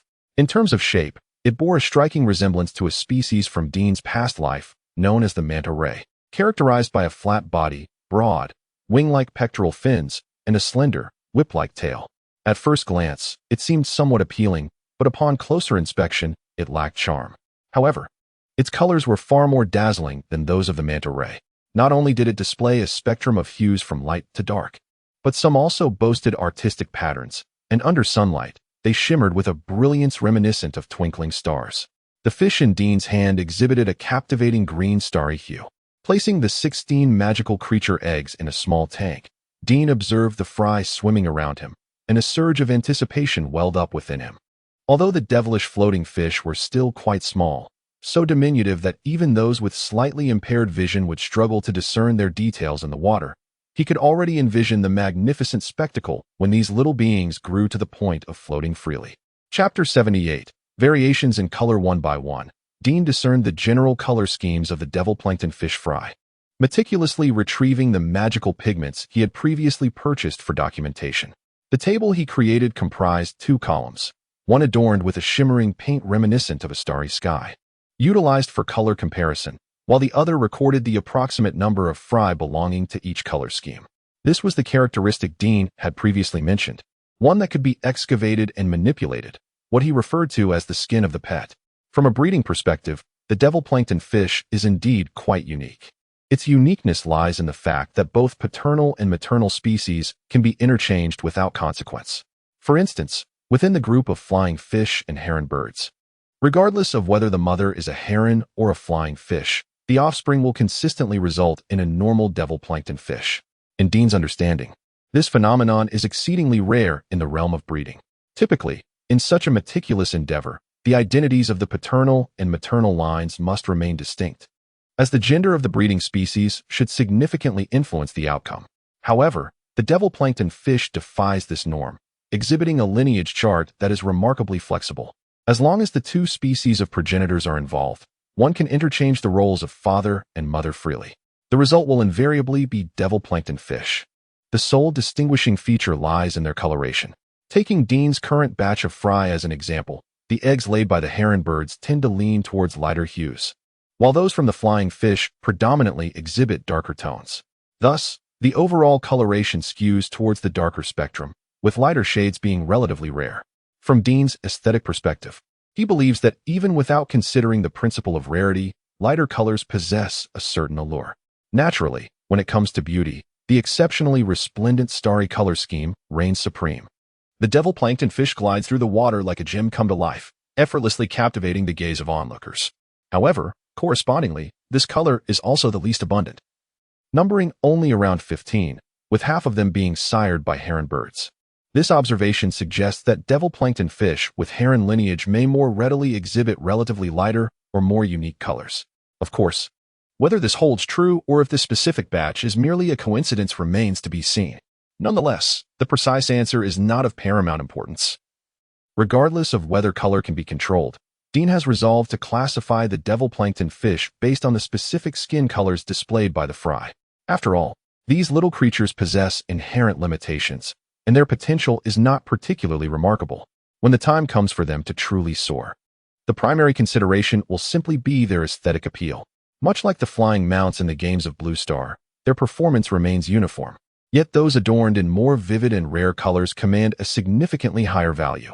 Chapter 79. The School of Flying Fish. It was roughly the 3rd day since Dean had ceased operations to nurture fish, and his neighbors finally took note of the unusually quiet breeding house that had remained closed for several days.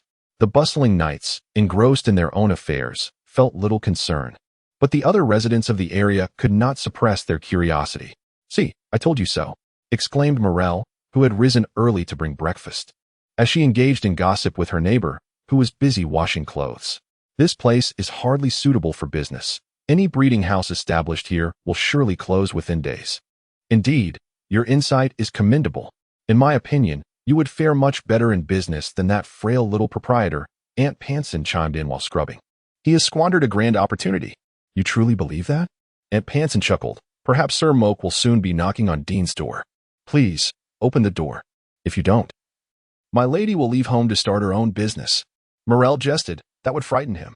Such a scrawny boy, I could easily lift him with one hand. He's utterly weak. His thighs are no thicker than my arms. As she spoke, she rolled up her sleeves, gesturing dramatically.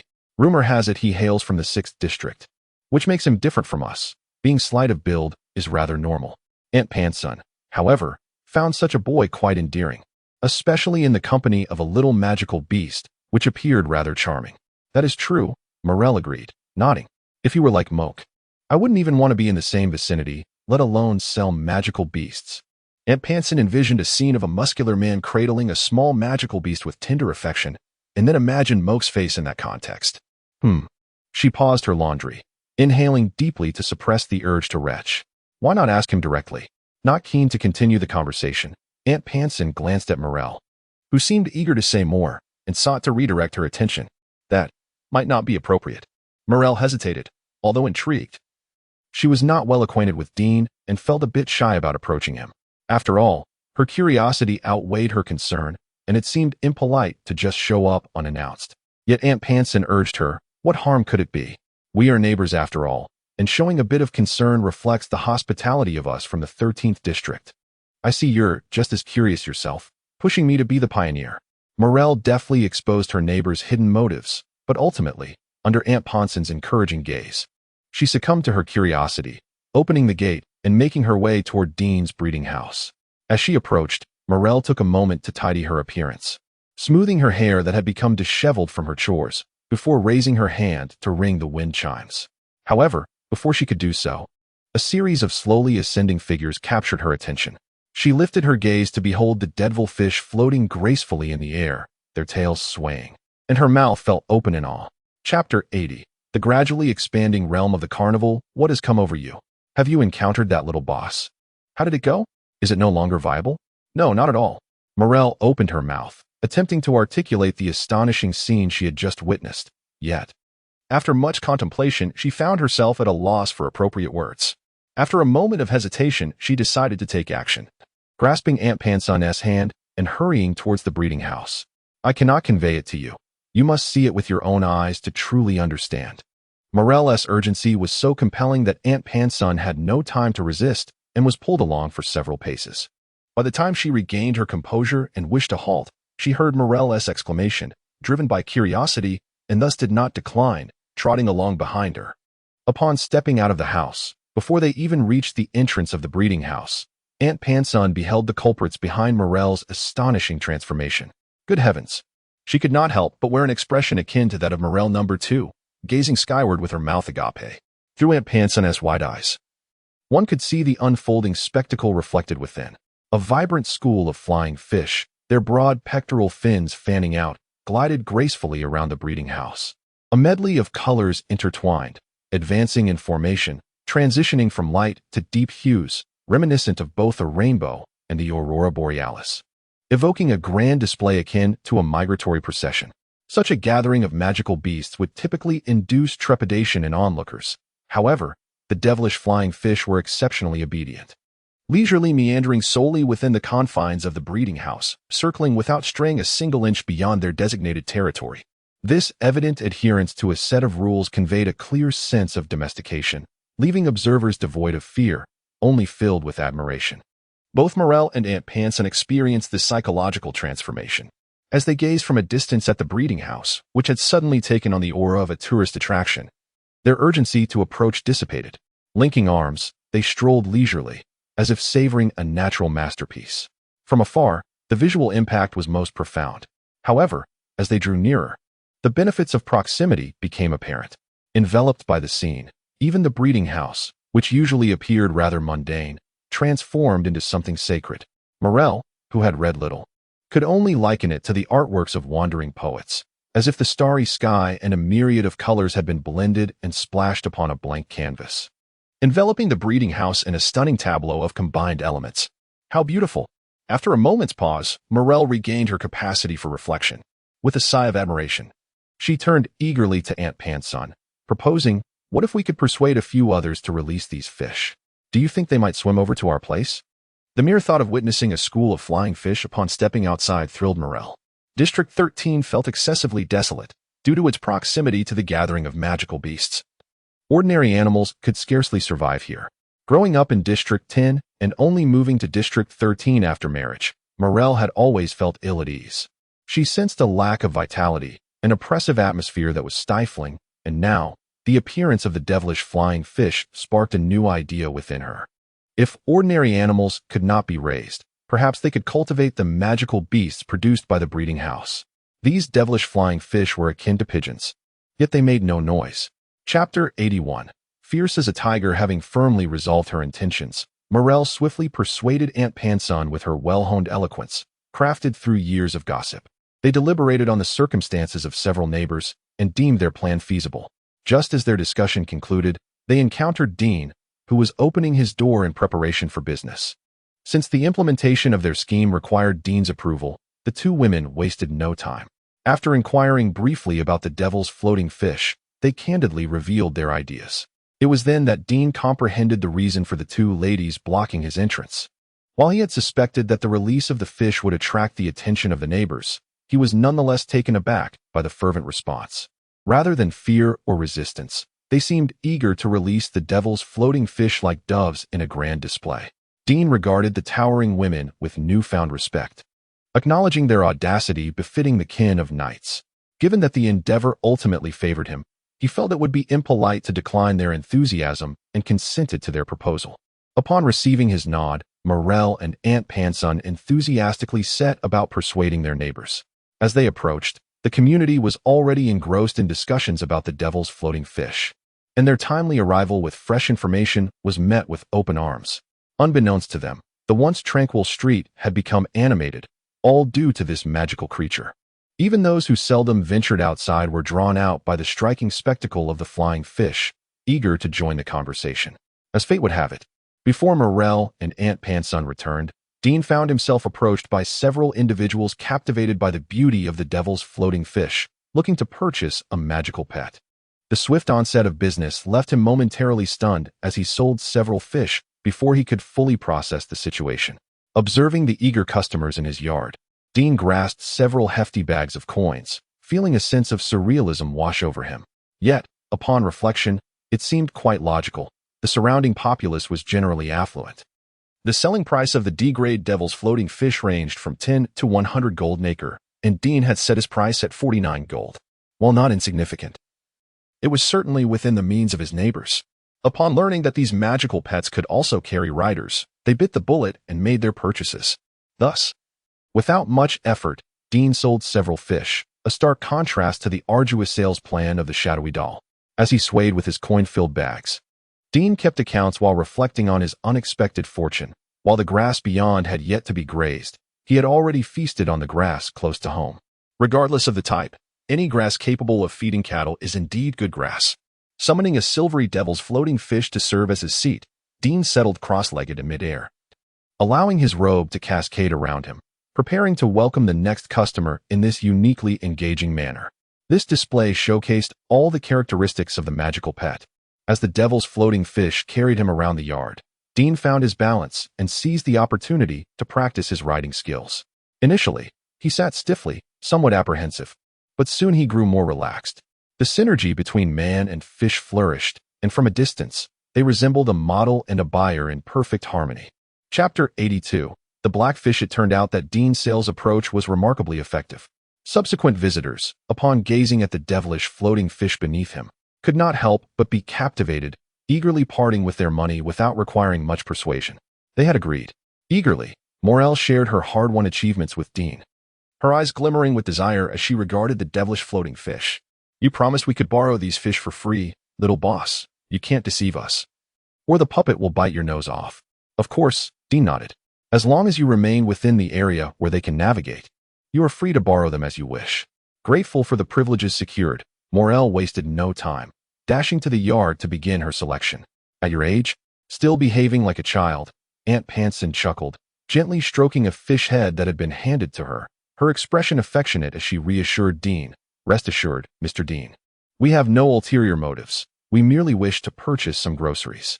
They might help carry a few items, but won't harm these magical pets, nor impede your business." Given the limited space, Dean surmised what they intended to do with the fish, But with Aunt Ponson's assurance, he felt at ease. Since I have made a promise, I trust in your integrity. Should you require assistance, do not hesitate to ask them for help. After exchanging pleasantries, Morel, having chosen her fish, could hardly contain her excitement. She bid farewell to Aunt Panson and Dean, then leaped onto the back of a devilish floating fish, soaring homeward. The challenges of free-range fish farming were evident. Daily counts were necessary, but once Kana learned to tally, it could be entrusted to her. As Dean contemplated the prospect of employing the younglings while counting the fish, he recalled the initial batch of 187 eggs. Subtracting the 9 unviable ones that had no chance of hatching, a total of 178 had successfully emerged. Having sold 9, he now had. Dean tallied the fish heads, concluding that 170 remained, a count that appeared correct. However, he suddenly turned around. His arithmetic was not taught by a gym teacher. 178 minus 9 could not possibly yield 170. After a brief search through the school of fish, he effortlessly identified the anomaly. Grasping the black tail, he gently tugged, extracting the rogue black fish from the group.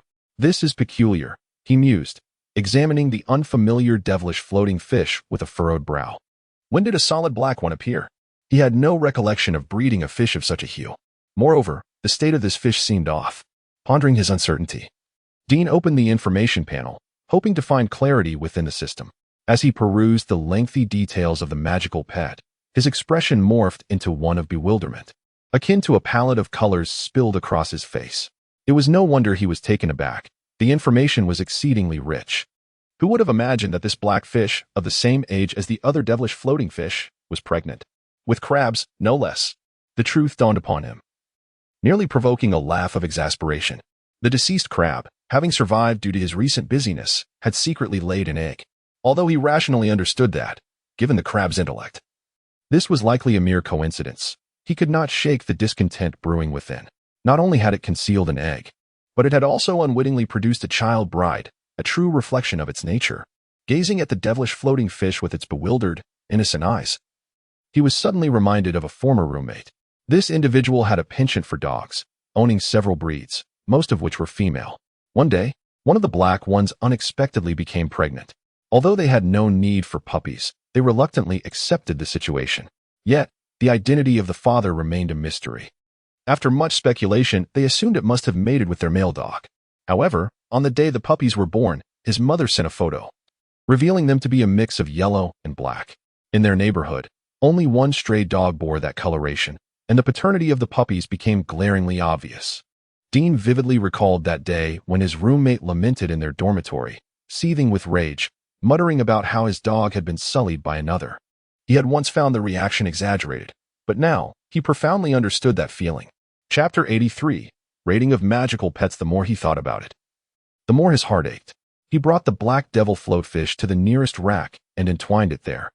Dean gently stroked its tail and soon lulled the somewhat malnourished pregnant fish into a deep slumber with his exceptional massage techniques. Taking 2 cautious steps back, he observed the devil floatfish, its tail wrapped around the wooden frame, suspended in midair, and opened the system with a grim expression. Though he muttered complaints under his breath, he knew the young ones had to be delivered normally. The fact that this fish and crab could conceive indicated the existence of a breeding path, which could be regarded as a tentative discovery. After simulating the offspring of the two using the system, Dean's expression suddenly became quite peculiar as he scanned the information on the panel. He even reviewed it several times to ensure he wasn't merely bewildered or hallucinating. Those expensive spirit fruits had been mashed into a puree and placed in the food bowl of the black devil floatfish, sprinkled with a plant powder, also produced by elves. All beneficial for the magical pet's health. Kana's eyes turned envious as she grabbed a balloon and pounced onto Dean's back. Before Dean could explain, he felt a tingle in his body, and his entire being froze in place. The control was indeed impressive, experiencing the might of Kana's skill firsthand. Dean caressed his neck, which bore no flush of embarrassment, and couldn't help but praise the young one. The more he learned, the more he realized that the S-level talent was truly astonishing. A recently awakened skill could be wielded with such proficiency and fine manipulation, far surpassing the A-level talents like the Shadow Doll. However, while praise was due, the act of riding on his master's neck required correction. Dean explained to Kana why he had shared its rations with the devil floatfish, then took the little one beneath the rack where the devil floatfish slept.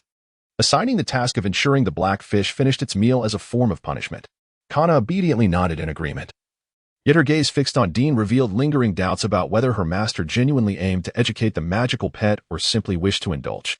Dean, for his part, felt it was likely a blend of both. Compared to the several intelligent magical pets he had previously cultivated, the devil floatfish undoubtedly exhibited somewhat inferior intelligence.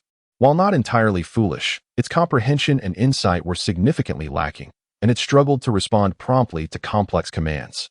Fortunately, it could still understand basic commands regarding direction and speed, thus fulfilling its role as a mount, meeting the fundamental standards of a D-grade pet. After all, if D-grade magical pets possess the intelligence and comprehension of A-grade ones, they would not have descended to such a tier. In this regard, Dean found the system's credibility to be quite high.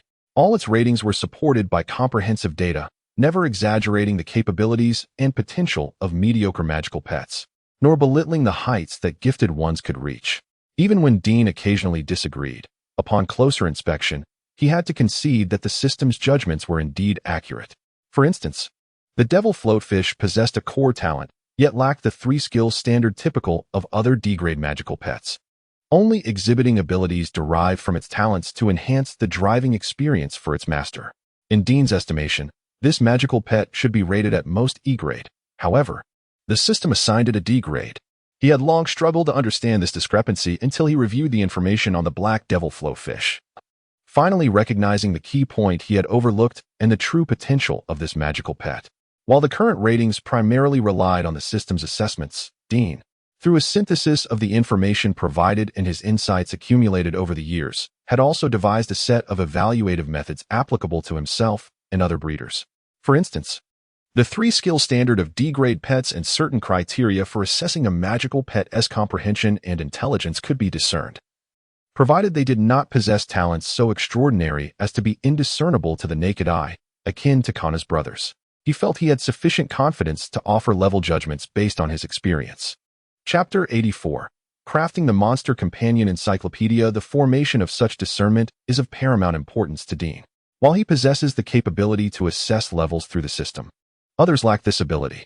Therefore, if he wishes for this rating to gain public acceptance, Dean must establish a credible set of standards. After all, his ambition transcends mere personal gain. When he previously introduced the Monster Companion skills to the Viscount, Dean realized that relying solely on verbal explanations would scarcely convey the essence of these skills. The Viscount's understanding of magical beasts remained largely confined to a primitive stereotype of utilizing innate talents, leading him to simplistically categorize diverse skill expressions based on years of experience. For instance, in Dean's eyes, when Kana employed the shadow-toxic claw, it showcased an application of shadow and poison attributes. This could serve as a foundation for developing her innate talent in that domain, ultimately awakening higher-level skills or practicing combination techniques with other moves. Conversely, the Viscount merely perceived it as the shadow doll exploiting its shadow talent, with a seeming application of dark elements, an impression that significantly undermines the diversity of monster companion development. It is essential to recognize that the skill trees of high-level monster companions are remarkably intricate. Without additional stimulation or guidance, it may take many years for them to naturally awaken all their skills. Furthermore, due to individual variances, those complex skills may not always align with their inherent traits, resulting in squandered potential. In such circumstances, the presence of a master becomes exceedingly vital. Their targeted training directly influences the monster companion's development of strength and potential. Even when relying on innate abilities, the method of enhancement becomes a refined art. This process is inextricably linked to an understanding of skills and their hierarchical structure. Should one cultivate monster companions according to the Viscount's perspective, it would squander their vast potential, diminish the awe associated with their existence, and adversely affect their future roles, an outcome that Dean fervently wishes to avoid. Thus, he resolved to take proactive measures, disseminating knowledge from an early age. While the presence of the devilish floating fish has yet to gain traction, Dean aims to create a set of monster encyclopedias, facilitating their spread alongside the devilish floating fish to lay a foundation for his future endeavors in monster companionship. On the back of the encyclopedia card, Dean meticulously recorded the conventional skills of the shadow doll, selecting those that sound particularly impressive for transcription, just like the term 100,000 volts. Frequent exposure naturally cultivates a definitional understanding of the skill. Such subtle influence proves far more effective than Dean loudly proclaiming each skill through a megaphone. Although a training manual could achieve this, its overwhelming complexity renders it unsuitable for widespread distribution. Thus, smaller encyclopedia cards better serve this purpose. After blowing on the semi-dry ink, Dean held the card aloft, admiring it under the light. The front displayed his own chibi rendition of the shadow doll, adorned with minor embellishments to enhance its cuteness. Yet it remained instantly recognizable. The back, however, bore careful curation of information. The general format was as follows: A001, shadow doll gender, male-female attribute, ghost, shadow, dark talent, shadow walking signature skills, shadow tentacle, shadow sphere, shadow clone, shadow bind, shadow hole, shadow mimicry, shadow toxic claw, dark element net, shadow puppet show. With the front illustration, the card evoked nostalgia reminiscent of childhood trading cards. Dean intended to use this as a prototype, seeking an artist to add color. At which point the encyclopedia card would truly come to life. Following the shadow doll, he proceeded to create the card for the devilish floating fish. This task proved simpler, as there were no skills to document. In a short span, Dean completed the second encyclopedia card, D001, devilish floating fish gender, male-female attribute, flying talent, passenger flight. Compared to the shadow doll's card, this one was significantly more straightforward, aptly highlighting the distinction between A-class and D-class companions. Chapter 85.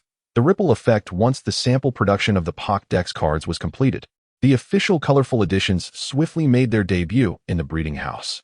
Dean, armed with a selection of these cards, personally visited his neighbors to express gratitude for their consent to allow the devil's floating fish to thrive in the vicinity. As a token of appreciation, he presented them with the Pokédex cards. The neighbors, recognizing their modest value, graciously accepted the gifts. The remaining cards were displayed in the shop as promotional materials, distributed generously to anyone who showed interest. Even those customers whose fascination with the airborne devil's floating fish waned due to pricing concerns received the cards as a consolation prize. Observing the customers clutching the cards, their eyes wistfully tracking the floating fish above while they caressed the intricate designs, Dean realized that his strategy for popularization was indeed effective. The exquisite and charming cards, coupled with the strikingly vibrant devil's floating fish darting through the air, held an irresistible allure for the public. In the war-torn District 13, where entertainment options were scarce, the reputation of the Blue Star breeding house spread rapidly, igniting the parched ground like a wildfire. The devil's floating fish, more swiftly than Dean had anticipated, ascended to the status of the district's star attraction. Each day, throngs of visitors flocked to witness the fish, often lingering for hours, reluctant to depart. Observing their expressions, Dean mused that had he not chosen a secure location, his fish might have been pilfered long ago. No meerkat could rival the intensity of their fixation. Fortunately, the crowd was plentiful, and among them were affluent patrons willing to spend. Dean experienced a surge in business over several consecutive days, selling fish at a pace surpassing that of breeding. As the stock of devil's floating fish dwindled, he had no choice but to implement a limited availability policy, embarking on a wave of scarcity marketing. After seeing off the steward of an unknown baron, Dean gestured outside, and Kana promptly emerged from behind, extending a soft, dark purple hand to hang the sold-out sign for the day's devil's floating fish on the door. A chorus of sighs echoed from the now-closed door. These individuals seemed intent on draining his breeding stock dry, gathering the multitude of coin pouches from the table. Dean calculated the fewer than 100 remaining devil's floating fish and couldn't he help but rub his temples, worry gnawing at him as he fiddled with a chest full of golden coins. This was merely the beginning. In a few days, as the existence of the devil's floating fish fully fermented, it was likely that anyone interested in it across the entire District 13 would converge upon the Blue Star breeding house. At that point, his challenges would extend beyond simply dealing with a barren steward. Reflecting on the steward's visit, Dean pressed his forehead, feeling an acute headache. If it were merely a couple of fish for purchase, he would have complied. Be it a baron or an earl, he would not have hesitated to engage in business. However, today was different. The steward had audaciously requested a complete set of all colors of the devil's floating fish, nearly causing Dean to spit out the morsel he had been chewing. After much evasion, he ultimately had to invoke the excuse of limited manpower and stock to send the steward away. Nevertheless, it was evident that even if the number of devil's floating fish were ample, such a request would still be beyond Dean's capability. As he deftly busied himself at the potion station, Relying on muscle memory while lost in thought, he recognized that today's commotion, though harmless, served as a wake-up call. Kana's growing strength could shield him from beastly attacks, but could not safeguard him from the machinations of human hearts, exemplified by today's little baron. In his past life, the title of baron had seemed as inconsequential as a laborer in the military, carrying little weight. Typically, of those who bore such a title, 9.5 out of 10 were destined to be mere cannon fodder. However, in this life, having truly experienced the privileges of nobility, he no longer harbored such notions. Regardless of how lowly the baron's rank may be, he remained a nobleman. As an ordinary merchant of lowly status, Dean found himself at the very bottom of the social hierarchy. The harsh reality was that if the baron was merely a lowly laborer, Dean was likely not even worthy of being considered a minefield. Chapter 86. Scheming, not to mention looking down upon their lower titles.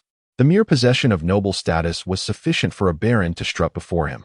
Even if the other party proposed unreasonable demands, constrained by the disparity in status, Dean would find it exceedingly difficult to refuse. Today was relatively manageable. At least it was pure whimsy. No one could meet his expectations, thus granting Dean the confidence to decline. However, should the other party present a request that was attainable, albeit somewhat stringent, Dean would be compelled to acquiesce. This placed Dean in a rather passive position, for he was a merchant, not a mere pawn catering to others' whims. It was impossible to satisfy everyone's desires. If he continued to lack the necessary voice and authority, his breeding house would struggle to survive in the long term. Therefore, he needed to devise ways to elevate his social standing. This thought alone caused Dean considerable distress. In an era rife with turmoil, there were indeed numerous avenues to enhance one's societal rank. Regrettably, 99% of these paths were inexorably tied to the identity of a practitioner, while the remaining 1% was fraught with challenges that Dean deemed insurmountable. This effectively severed his prospects of obtaining social status through legitimate means, leading him back to the old route of breeding. As the old saying from Blue Star goes, in every trade, there are those who excel. Should he successfully develop the profession of a breeder, the benefits typically afforded to other practitioners would naturally extend to him. However, such an endeavor was clearly not something achievable in the short term. Thus, this avenue appeared to be temporarily closed. Currently, the only remaining option was to leverage external forces. Once again, it must be stated that in District 13, the most formidable power remained the knightly order. Nobility and guilds were merely lesser entities here. No one dared provoke the ire of the knights. Therefore, if Dean could forge an alliance with the knightly order, securing support from this formidable institution, it would significantly alleviate his concerns within the confines of District 13. Moreover, there existed precedents for collaboration between the knightly order and breeding houses. Dean vividly recalled what Ryan had previously mentioned about the Bloodstorm breeding house, which had once posed trouble for him. Although the existing tensions between the two parties might suggest that their connection to the knightly order was unfavorable for Dean, given his current predicament, this development was undoubtedly fortuitous. It indicated that the knightly order was not averse to collaborating with breeding houses. Indeed, as per Ryan's description, prior cooperative experiences had already taken place.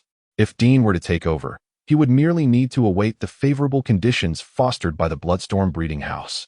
Minimal effort, substantial rewards. This was the ideal venture that everyone in District 13 aspired to. The sole hindrance lay with the Bloodstorm breeding house. However, Dean harbored no significant concerns regarding them. After all, he could still vividly recall Ryan's depiction of the magical beasts produced by these individuals, even disregarding their grades and qualifications. Their applicability fell woefully short of what the knightly profession demanded. If not for the lack of viable alternatives, the knightly order likely would not have chosen to engage with them. At least, they could still serve as spies, which was not entirely without merit. Should a more remarkable or suitable candidate emerge, the knightly order would likely shift its focus. This, perhaps, elucidated why the Bloodstorm breeding house was so intent on monitoring newcomers. After careful contemplation, Dean increasingly felt that the Bloodstorm breeding house, as a rival, was quite the ideal adversary. They had already offended him, and their strength was lacking, thus. Even if Dean were to oust them, he would feel little remorse. What remained now was to breed a magical companion capable of serving as a stepping stone for his ambitions. Chapter 87. The Viscount and the Assassin thus concludes the detailed information regarding the Devil's floating fish. Our envoy has reported that the Blue Star breeding house is closed today. The proprietor, Dean, claims to be unwell. However, Sir Al appears to possess a modest understanding of cosmetics, albeit he critiques Dean's application of powder as uneven. It is unfortunate that the devil's floating fish swarm remains out of sight from this distance. I have heard it is anticipated to become one of the top 10 scenic wonders of District 13. After a moment of attempting to observe, Rimbel reluctantly set aside his telescope with a sigh. Dean, however, is undoubtedly a clever man. What he lacks is not monetary wealth, but rather the confidence to seize this opportunity. It is no easy feat for a breeder who cannot become a professional to achieve such aspirations. The best course of action would be to align himself with the knightly order. Thus, rather than spending time to earn a few coins from selling fish, it would be more prudent to contemplate how to forge connections. Turning his gaze to the girl in the red dress seated on the plush sofa, clutching a shadowy doll, Rimbel raised an eyebrow and teasingly called out, "What are your thoughts, my dear daughter, Anna? If you no longer desire your tongue, I could assist you in removing it free of charge." Anna, or rather the boy whose true name is Ancher, lifted his silver-eyed gaze, casting a cold glance at his eccentric employer. The chilling light emanating from his pupils left no doubt regarding the sincerity of his words. How intimidating, I must say. Your customer service leaves much to be desired. Taking a sip of the red wine beside him, Rimbel, emboldened by his status as an employer, playfully provoked the somber-looking young boy dressed as a girl. They say the one who pays is the master. I do not seek to be your master, but surely you could afford me, your false father, a modicum of courtesy? Good service requires additional payment, Ancher retorted.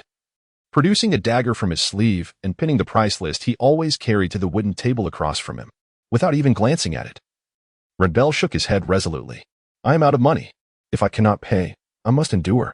Ancher, holding the shadowy doll named Antibear, coldly concluded. The funds for Antibear shall be deducted from your protection fee. Is that so? You take such a hefty cut from my protection fee? Rimbel's lips twitched, staring incredulously at the unflappable figure before him, suddenly questioning whether he was indeed paying for his own torment.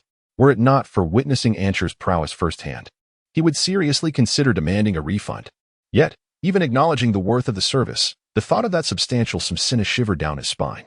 The assassins of the Night Rose organization are notoriously difficult to hire, especially for protection-oriented tasks, where the fees soar to outrageous heights.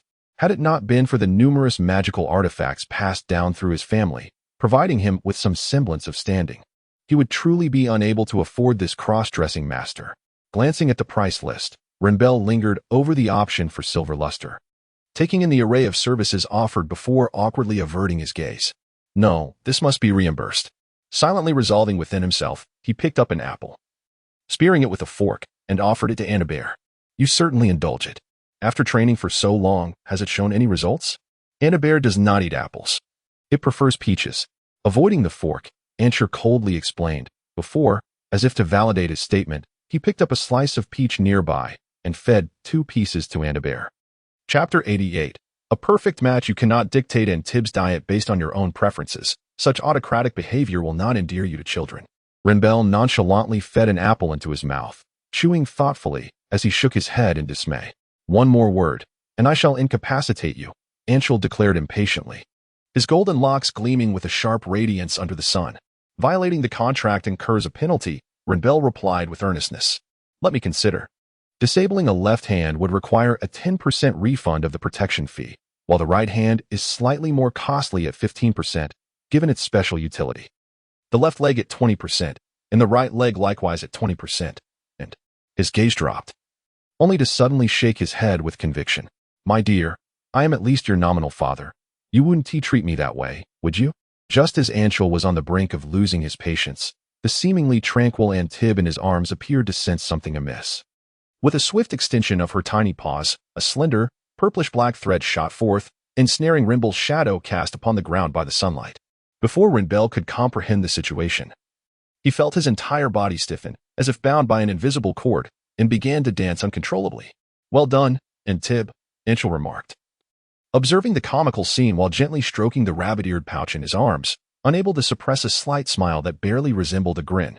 This maneuver, known as the shadow puppet show, was a skill recently awakened in Antib during their joint studies of shadow powers. The specific effect of this skill allows one to manipulate the actions of a target by attacking its shadow using the puppet thread condensed from shadow energy. It is, without a doubt, a formidable control skill. Of course, Anshul learned the precise name of the technique from a training manual, initially appearing rather unassuming. The manual revealed itself to be a treasure trove of invaluable knowledge. Particularly in the realm of skill systems, it greatly benefited his training of Antib. Perhaps due to her youth, Antib swiftly grasped these concepts, remaining open-minded after confirming the accuracy of the manual's contents. Anshul began to adjust his training regimen for her in accordance with the manual. Thus far, he had witnessed tangible progress, with the shadow puppet show being a prime example. To be honest, the shadow doll has brought Anshul an abundance of surprises. Whether it was her remarkable talent for shadow powers displayed that day or the intelligence and high obedience revealed during subsequent training, he felt as if he had stumbled upon a treasure.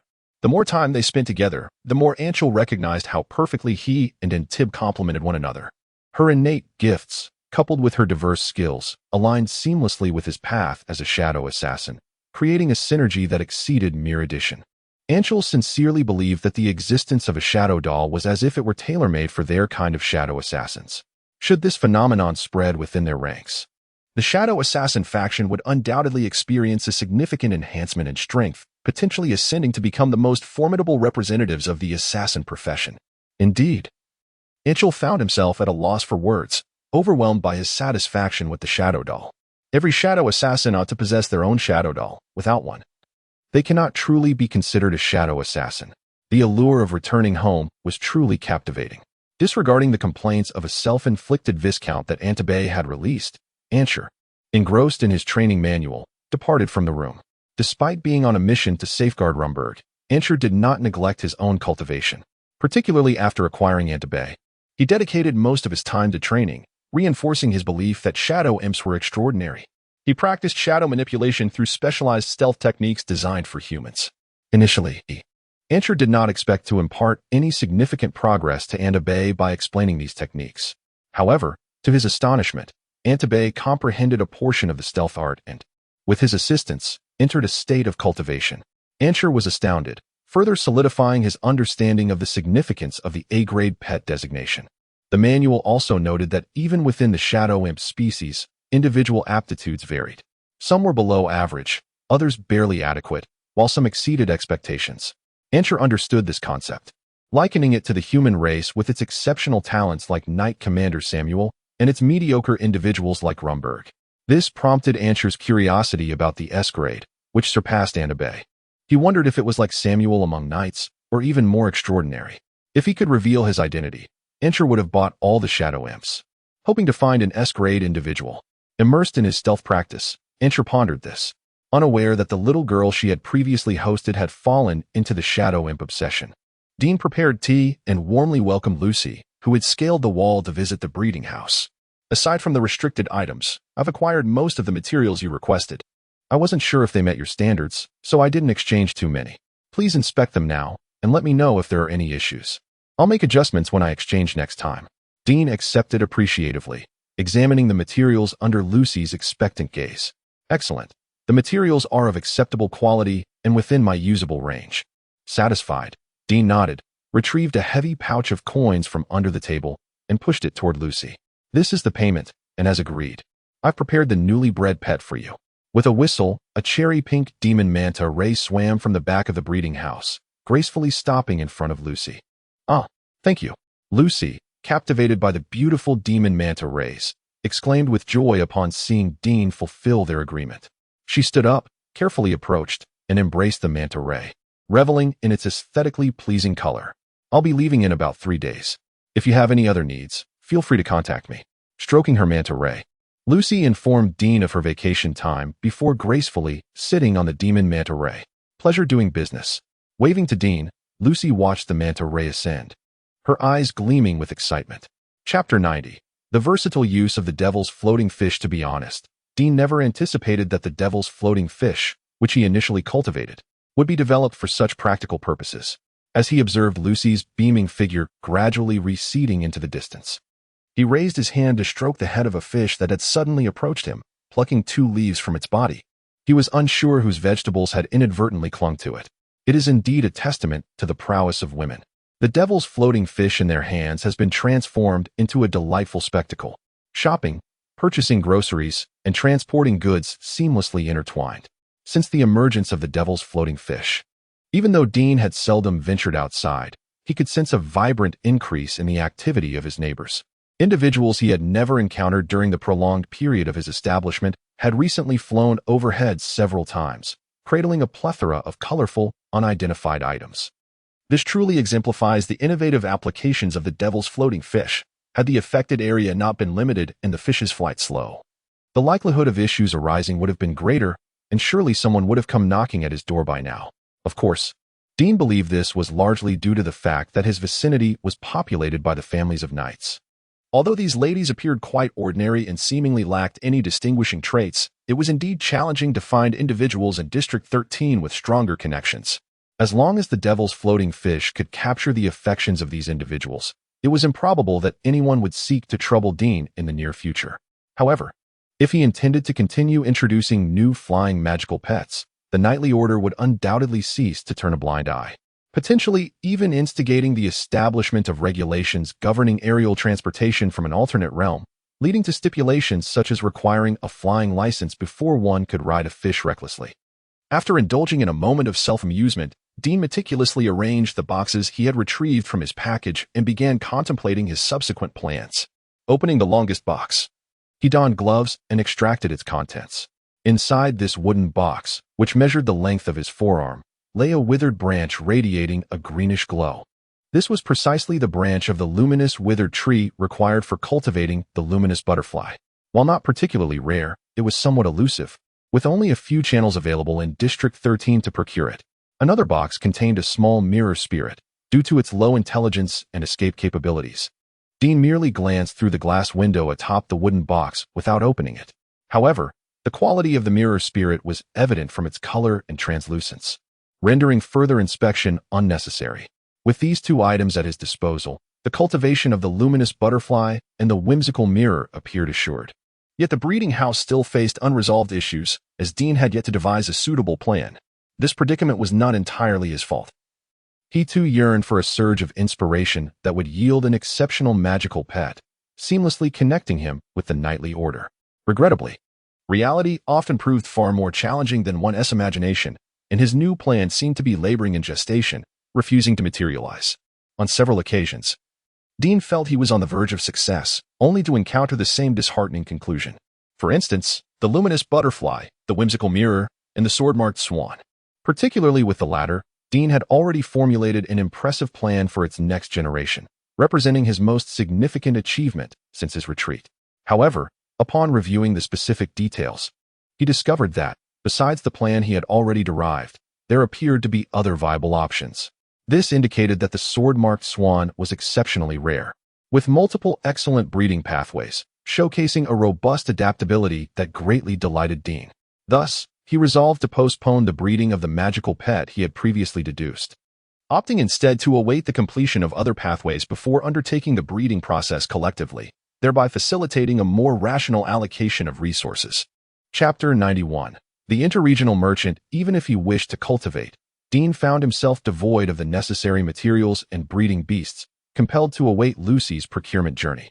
This endeavor would undoubtedly deplete her credits significantly.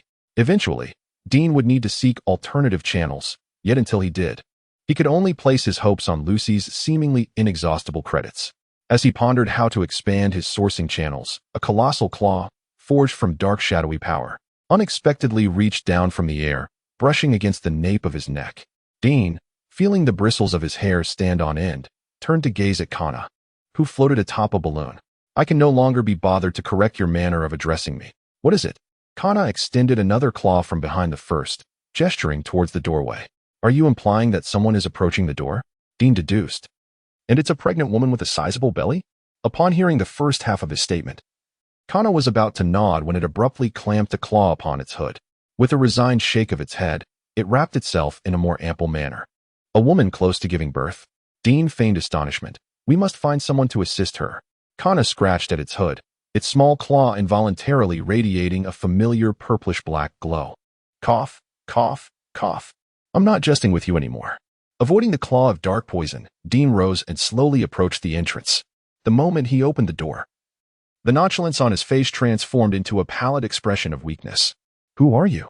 Upon opening the door, he was met with the very essence of pregnancy, and Dean, now ashen-faced, gasped for breath as he inquired.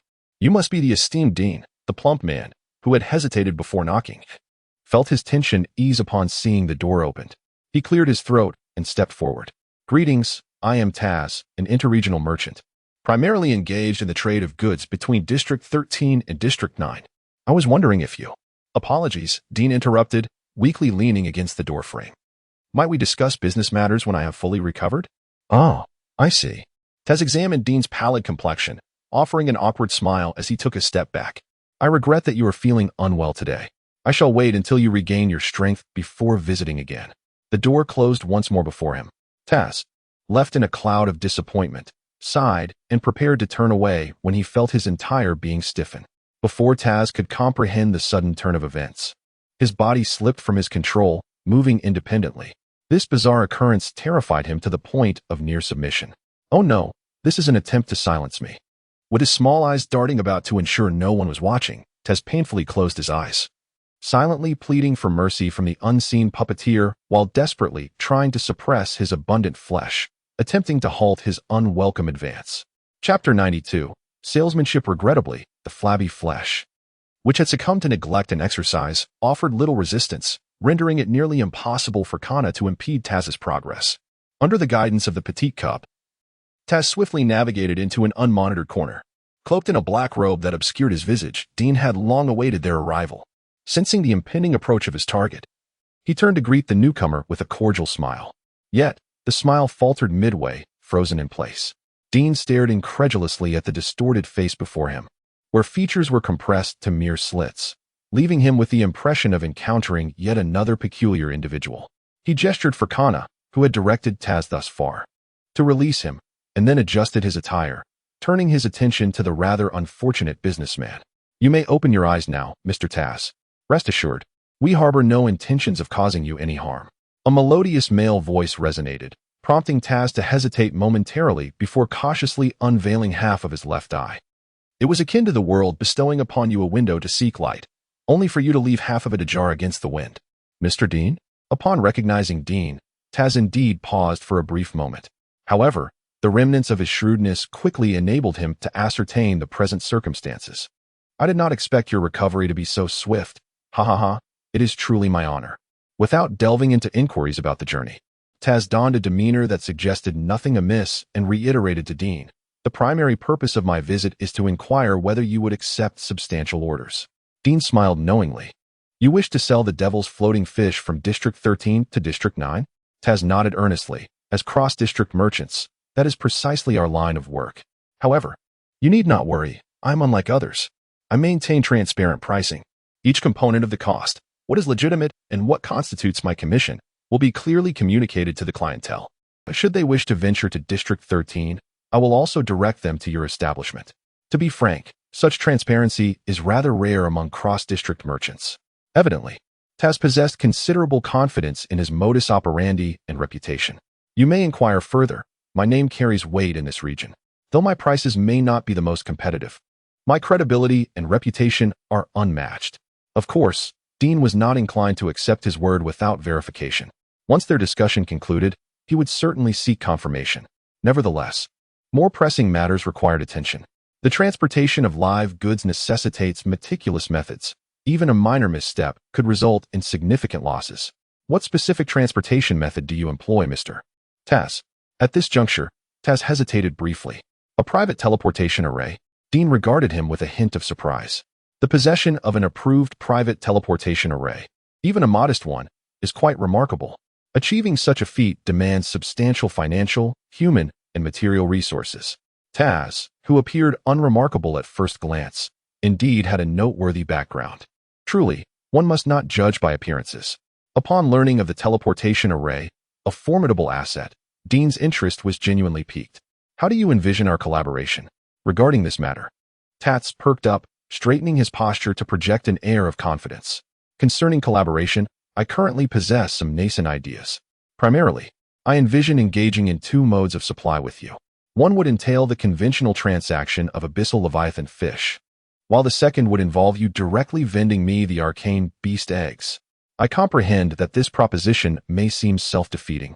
Yet based on my current analysis of the abyssal leviathan fish, directly trading the arcane beast eggs might be the most lucrative approach to maximizing the value of this arcane pet. It all boils down to color. As you've likely discerned, a significant factor in the popularity of the abyssal leviathan fish lies in their resplendent hues. While there isn't a pronounced trend as of yet, I've observed that the majority of customers acquiring the abyssal leviathan fish from you tend to gravitate towards the celestial color palette. Of course, I'm not implying that the other fish you've cultivated are inferior. It's simply that rarity breeds value. Anything imbued with an aura of scarcity inherently commands a higher price than its commonplace counterparts. Those in our line of work are well aware that if a commodity can be categorized as either scarce or ordinary due to a particular attribute, there's considerable room for manipulation. And your abyssal leviathan fish happen to possess this very attribute.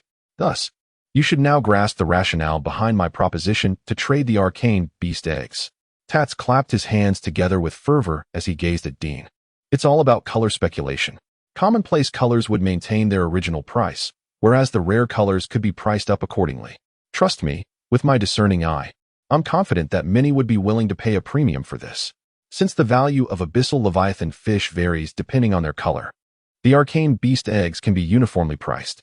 In due course, both opportunistic individuals and affluent collectors seeking to amass the diverse colors of the abyssal leviathan fish will be consumed by an insatiable desire for the eggs, buying as many as they can get their hands on. This is an endeavor that could persist for many years, potentially expanding beyond our District 13 to District 9 and even further afield, with the abyssal leviathan fish stirring up a storm wherever they go. Having painted this enticing picture, Tats tempered the fervor in his chest before addressing Dean once more, his demeanor softening. His features contorted into an expression of trepidation mingled with ingratiation, a stark contrast to his previous display of impassioned conviction. Yet, beneath this facade, Dean perceived the shrewd and pragmatic essence of a true merchant. However, I recognize that someone of your stature is unsuited for such an undertaking. Tats wrung his hands together as he continued his analysis. As the cultivator of the abyssal leviathan fish and the proprietor of the cultivation house, engaging in such activities could tarnish your reputation. Should it jeopardize your future prospects, the consequences would be even more dire. But as an inter-district merchant, I'm unconcerned with such matters. He flashed a mercenary grin. All you need to say is that all plans after the sale are handled by me. Dean folded his arms and pondered. He had already considered the tactic of color speculation. As a modern man in his past life, Dean was no stranger to the blind box craze that had swept across Earth. It's the same principle as this so-called color gamble. The arcane beast eggs are the box. And hatching a rare color of abyssal leviathan fish is like opening a hidden model, instantly increasing its value, whether kept for oneself or resold to the wealthy. It's a guaranteed win. Chapter 94. A friend to women has sought to captivate opportunists and individuals akin to the previous baron through such a gimmick, believing that a strategy of low margins and high volume could yield substantial profits. His overall approach resonated harmoniously with Dean's prior thoughts. The mere alignment of their perspectives attested to Taz's discernment and foresight, which were indeed commendable. Provided his character and credibility were satisfactory, Dean would contemplate a partnership with him. Rest assured, I merely took a wrong turn today and happened to stroll around here. Not once did I catch a glimpse of you. This statement suggested that Dean was akin to a fleeing princess. With a bemused smile, Dean exchanged a few pleasantries with Taz before departing with Kana, who had grown so bored that she began to play with her ears. The duo's figures vanished into the shadows of the alley, as if they had never existed, sending a chill down Taz's spine. Unusual indeed, he murmured quietly to himself, straightening his belt before hastily retreating. Given his self-proclamation of being somewhat reputable, Dean naturally opted to gather insights from his trustworthy neighbors. Utilizing the devil's floating fish as a stepping stone, he inquired about Taz among the knightly families, ultimately receiving some rather ambiguous assessments. Taz is quite reliable, declared Morel, her voice booming as she carried 2 large baskets of fresh vegetables. Among our circle of sisters, his reputation is commendable. The honey soaps and floral essence he offers are not only affordable but of excellent quality as well. Honey soaps and floral essence? Dean reacted, recalling that these were items women used for bathing. It dawned on him that Taz, wielding such a precious teleportation array, was selling these products. He skeptically probed, does he also sell bathing supplies? His business scope is quite extensive, isn't it? Indeed. Lucy chimed in, drawn to the topic while tending to her own devil's floating fish. Nodding in agreement. Although students at the Holy Academy received all their necessities through the institution, and even non-essential items like floral essences could be exchanged with points, she often opted to bypass the Academy's channels in favor of Taz, finding his offerings both economical and convenient. Goodness, he truly is a genuine friend to women, Dean mused, initially believing Taz had garnered significant fame through the teleportation array, only to discover that his reputation stemmed from this. Nonetheless, recognizing the potential of women's wallets at such an early stage, has indeed proved himself to be a remarkable entrepreneur. Chapter 95.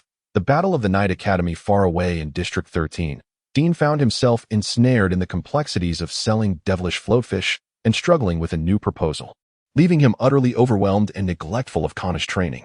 However, in the distant District 3, someone was reveling in the fruits of his labor. The victor, the apprentice knight Kasi, gazed with an odd expression at Andar, who floated atop a balloon, as the referee cleared his throat and struck the gavel to announce the verdict. The apprentice knight, felled by the dark venom claw, heard the ruling and, with a reluctant puff of his chest, ultimately succumbed to the ground like a stranded fish, awaiting assistance from the Academy's medical staff. With the announcement of the result, the students gathered to witness the event could no longer contain their chatter. This was the third match. Kasi had triumphed 3 times in a row, relying solely on that magical beast. How astonishing. Was it merely a product of breeding? Nonsense.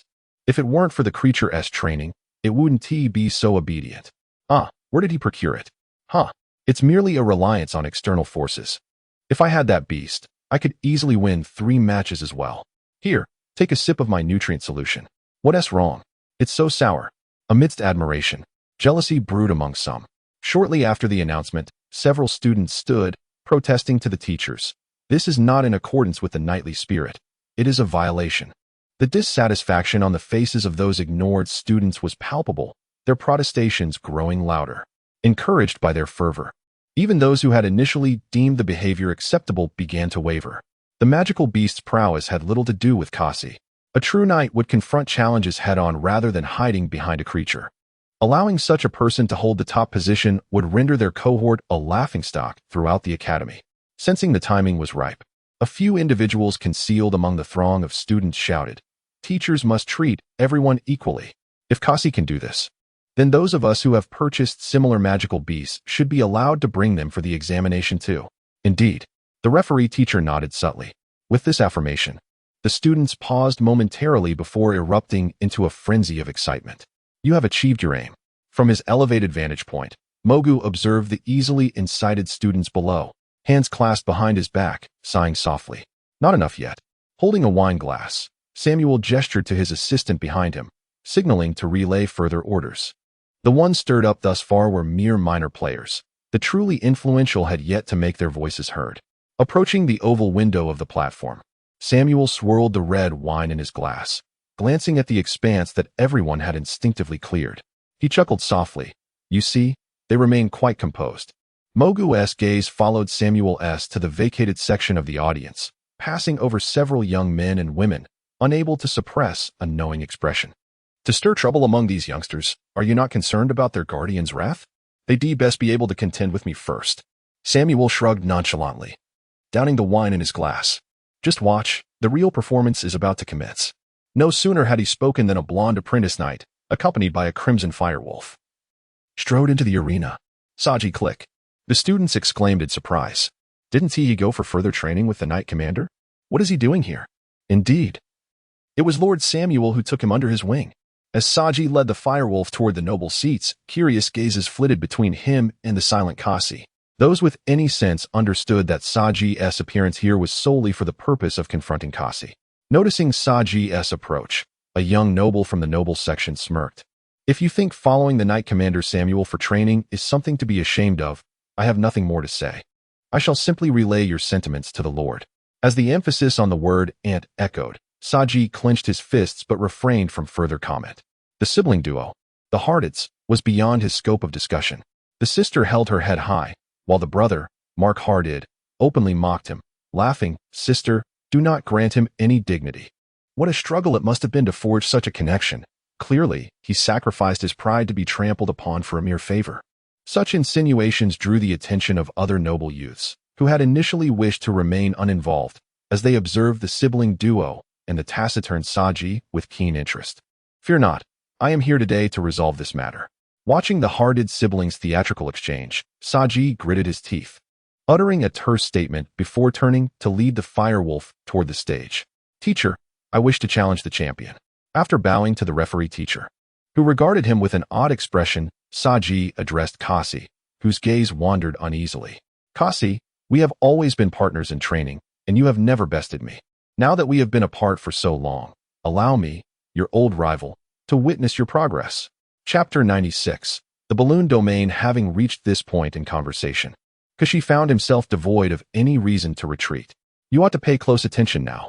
The only element that appeared somewhat out of place in the scene was Undul, seated atop the balloon. Observing the little golden retriever that had already endured a round of retribution from him, Undul maintained a serene demeanor, seemingly having forgotten past grievances. Its small form, bobbing gently with the balloon, appeared remarkably normal. This sight elicited a slight sigh of relief from Kashi, who had been discreetly observing it. To be candid, Kashi felt a twinge of unease in the presence of Saji. This discomfort was not rooted in the psychological shadows cast by previous defeats, but rather stemmed from a sense of embarrassment. After all, their past sparring sessions, though devoid of leniency, adhered to the Academy's regulations and contained no blatant errors. In stark contrast, Undul's counterattack was utterly merciless. It was only when Kashi tested the explosive power of the balloon that he truly grasped the severity of Undul's actions. The lack of mercy was evident. Had Saji not been entangled with Knight Samuel due to family connections that day, he would have likely suffered severe injuries. This ruthless approach left Kashi with a sense of guilt. Undul was his magical companion, and the motivations behind its actions were rooted in him. Even if he did not directly participate, regardless of his embarrassment, Kashi could not bring himself to chastise Undul for its earnestness.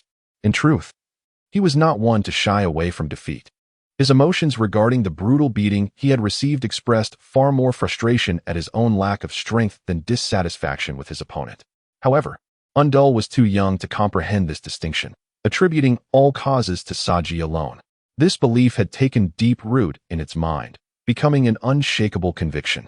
Following that incident, Kashi had undertaken considerable efforts to reason with Undul, appealing to its emotions and logic, barely persuading the little creature to abandon thoughts of further vengeance. Yet, even with this agreement, faced with Saji now, Kashi could not help but contemplate the possibility of Undul suddenly launching an attack. After a moment of reflection, Kashi redirected his focus to Saji and the fire wolf, involuntarily tightening his grip on his knight's greatsword. He fixed his gaze intently on the man and wolf before him, allowing the advanced knight's breathing technique to flow naturally, manifesting as a purplish-black dark thunder aura that crackled around him. A king to a king, a general to a general. Witnessing Kashi's imposing presence, Saji could not help but temper his earlier disdain. After silently reciting a proverb he deemed fitting, he charged forward with a heavy step towards Kashi. Meanwhile, the firewolf, having been trained to utmost obedience, surged forward as commanded, aiming directly for Undul. Kashi felt a sense of foreboding. Would they resort to that move? In the next moment, his apprehensions were confirmed. Countless black balloons erupted from Undul's shadow, hovering chaotically in the air above. Saji and the fire wolf, who had been poised to charge, found themselves ensnared within the encompassing shadows of the balloon domain. Enveloped by this formidable display, the duo halted cautiously, beginning to observe the unfolding spectacle. Chapter 97. Embrace the sanctions of the balloons so you truly harbor resentment towards them. Casting a glance at the evidently exhausted Undul, Kosi's lips twitched slightly, revealing a hint of helplessness. He had initially believed he had awaited a grand opportunity to showcase his prowess and redeem himself, yet Undul began with a grand display. Not just any grand move, but an extraordinary one. Kosi found himself at a loss. The battle had scarcely commenced before it reached its conclusion. Stowing away his knightly greatsword, Kosi observed Saji, who was still surveying the balloon realm, seemingly in search of an escape route. Shaking his head, he called out, "Saji, out of respect for our camaraderie, allow me to offer you a word of caution. These balloons are not as simple as you once perceived. If you wish to avoid an ignoble defeat, it would be wise to concede sooner rather than later." Concede?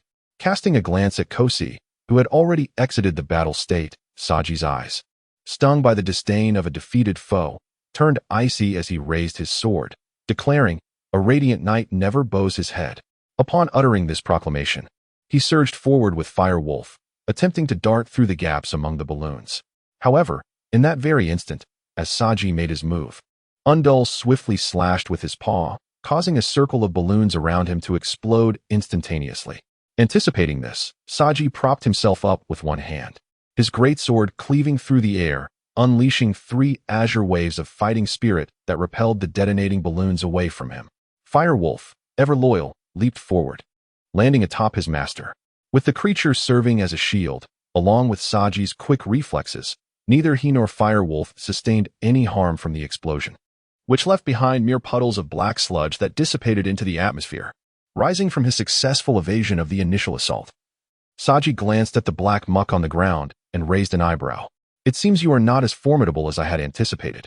As he spoke, he lifted his great sword, the azure fighting spirit surging through him, infusing itself entirely into the blade. The once gentle winds, compelled by this newfound power, began to swirl around the sword, forming a miniature whirlwind. "Indeed, you possess quite the strategic mind," Kosi remarked, sincerity etched upon his face as he observed Saji, who appeared determined to unleash a powerful gust to disperse all the balloons. Fire Wolf roared, expelling a fireball the size of a wash basin, attempting to combat the barrage of balloons that exploded like firecrackers in succession, only to be quickly engulfed by the descending black sludge. Saji managed to sustain his defense a while longer thanks to the wind attribute of his Storm Guardian technique, yet the sheer number of balloons proved overwhelming. The tentacles that emerged swiftly exceeded his capacity to defend, and he hardly had the chance to showcase the skills he had honed under Samer's tutelage before his fighting spirit was depleted, following in Fire Wolf's unfortunate footsteps. What a tragedy! What a tragedy! Witnessing Saji being relentlessly taught a lesson by the shadow tentacles and shadow bind, Kosi averted his gaze, struggling to suppress the uncontrollable upward curve of his lips. Chapter 98. A chance for redemption as Saga succumbed to defeat. The referee on the field shook his head and waved his hand to release a radiant dispel of light. The match concluded, declaring the apprentice knight Kosi as the victor. With the announcement echoing through the arena, the power of high-level light energy enveloped Sagi and the Fire Wolf, dispelling the dark mire surrounding them. Both the man and the beast collapsed to the ground in disarray, bewildered by their predicament. The sensation of being submerged in the black muck was far from pleasant. Even after emerging from it, they were left with lingering shadows of despair. "Medical personnel, please." The referee assessed Saga's condition and signaled to the attendants holding a stretcher below. The medical team, already prepared at the sidelines, promptly moved to carry Sagi and the Fire Wolf away from the scene. "Is that it?" The outcome was so swift that the spectators below were momentarily taken aback. They gazed at Undul, who appeared fatigued in the balloon, their faces reflecting disbelief. In such a grand spectacle, how could a single-bred magical beast possess the strength to so thoroughly overpower Sagi? The ordinary students exchanged glances, feeling as though their long-held perceptions had been shattered. This time, it wasn't just them. Even the young nobles seated in the special viewing area had reactions of surprise. The first to speak were the Hadid siblings, who, rather than concern themselves with Undul's condition, immediately displayed expressions of disdain. That commoner didn't even draw his sword before he lost. How can he claim to have improved under the guidance of the esteemed Knight Samuel? Such absurdity was almost laughable. "Those 2 holes on your faces were not intended for mockery." A long-haired youth with a tear-shaped beauty mark coldly interjected, directing a piercing glance at the siblings. His words revealed an unmistakable status that set him apart. Though the Hadid siblings were clearly displeased, they dared not retort. The youth then shifted his focus back to Undul. "What do you all think of that, Shadow Doll?" The individuals addressed pondered thoughtfully, stroking their chins. Frankly speaking, anyone with eyes could discern that Saga's dismal defeat had little to do with him personally. In a brief span, he had exhibited commendable combat qualities and his true abilities. At least, in comparison to this cohort of knights, his personal prowess was quite impressive. Even without the assistance of the Fire Wolf, securing a position within the top 10 would not pose a challenge. When paired with the Fire Wolf, their synergy was remarkable, allowing them to carve out a place among their peers. This was a point of envy for Saga within their circle. Except for a few families with ties to the elven race or those opposed to taming magical beasts, even the Hadid siblings, who outwardly scorned such an alliance, harbored a degree of envy for Saga's early acquisition of a magical beast through his family's connections with the elves. However, today, that envy was utterly obliterated. The fire wolf was rendered nearly powerless against the formidable shadow doll, unable even to engage closely. Its rigid offensive tactics were laid bare throughout the match. The sole moment of glory came when it selflessly defended its master, yet in comparison to Undul, it appeared rather mediocre. The disparity in capability, intelligence, and various facets was so vast that it left onlookers bewildered. At least the students witnessing the match struggled to comprehend it. Both were magical beasts. Yet how could there be such a profound difference, especially when the latter was a bred creature under human control? Chapter 99. Making a name. It was almost unbelievable that these two were indeed magical beasts. Andar was incredibly powerful, this species known as. The phantom doll surpassed the fire wolf by such a considerable margin. Furthermore, being a selectively bred magical beast, it should be quite marketable, right? The students below were abuzz with discussion, casting envious glances toward Kashi from time to time. It appeared that Andar's performance had thoroughly ignited their interest in the phantom doll. Each of them looked at Andar as if they wished to capture it in a sack and take it home. In stark contrast, Kashi, basking in the attention of countless eyes, did not receive the same treatment. The students regarded him merely as a tool, after all. He had never had the opportunity to showcase his abilities. Consequently, he left little impression on them, merely a stroke of luck in acquiring a formidable magical beast. The reaction from the noble seats was similarly predictable. They immediately began sending messages home, urging their families to investigate Andar's origins. The strength this little creature exhibited demanded their attention. Such power at such a tender age hinted at an even more formidable future. It represented a significant breakthrough in selective breeding, of profound importance, securing this opportunity before others could seize it. Several students promptly left their seats and made their way toward the arena's exit. As for the results of the examination, they had become inconsequential. With Andar's strength, first place was already a foregone conclusion. Everyone had witnessed the downfall of Saji and the firewolf. There was no need to experience it personally. After exchanging pleasantries with the teachers, the students in the noble seats departed the venue in unison, as if they had conspired to do so. Sammer, who had been observing intently from the high platform, finally displayed a semblance of satisfaction. The little ones were finally taking action, which was the goal all along. Having Saji take the stage served this purpose. The previous rounds had concluded too swiftly, with opponents too weak to showcase Andar's true capabilities. While ordinary students might be easily impressed, those noble scions who prided themselves on their discernment would not be so easily swayed. For Sammer to achieve his objective, the approval of these individuals was essential. In fact, the collective impact of all ordinary students combined would pale in comparison to that of a few noble youths. The harsh reality was that no matter how numerous or vocal the less privileged children were, their voices could not compete with the authority of a privileged noble child. Sammer understood this all too well. Casting a glance at the chaotic throng of students, Mogu shook his head and walked outside, hands clasped behind his back. These youngsters lacked composure. They couldn't withstand such minor temptations, which only served to vex the elder. Their inability to exercise discernment made them deserving of being taken advantage of. They were far inferior to previous generations. All they could do was forge ahead. Listening to the noise behind him, Mogu paused, falling into a prolonged silence. On the high platform and within the arena, countless individuals were stirred by Andar's presence, creating a tremendous commotion. Kashi felt a sense of satisfaction. After standing for a while longer, ensuring no one was there to challenge him, he embraced Andar and exited the arena. Chapter 100. The Starlit Butterfly and the Mirror of Whimsy in the tumultuous undercurrents of the 3rd District. Dean remained blissfully unaware in the 13th District, oblivious to the fact that his training accomplishments were being paraded before others. His entire focus was dedicated to the 2 tasks at hand. From the preparations visible, it was evident that Dean's objective for the day was to initiate the preliminary breeding of the Starlit Butterfly and the Mirror of Whimsy. He began with the comparatively simpler task of the Starlit Butterfly. Lifting a small basket from the ground, he unveiled a layer of plump, white larvae that wriggled within. In the confined space, these compact forms moved slightly, each one about the thickness of a pinky finger, appearing exceedingly corpulent. Hundreds of these robust white creatures lay piled together, their folds undulating rhythmically in mechanical motion. The sight was decidedly repulsive. Even Dean struggled to suppress a wave of discomfort as his throat involuntarily tightened. Once he overcame the unease, he grasped a pair of homemade chopsticks and began selecting the larvae. He sorted them into groups of 5, carefully hanging each white worm onto the withered branch. Initially, the larvae attempted to squirm away, but upon contact with the branch, the unique aroma instantly calmed them. Bathed in a soft green glow, the larvae naturally coiled together and drifted into slumber. Thus, the first step was accomplished.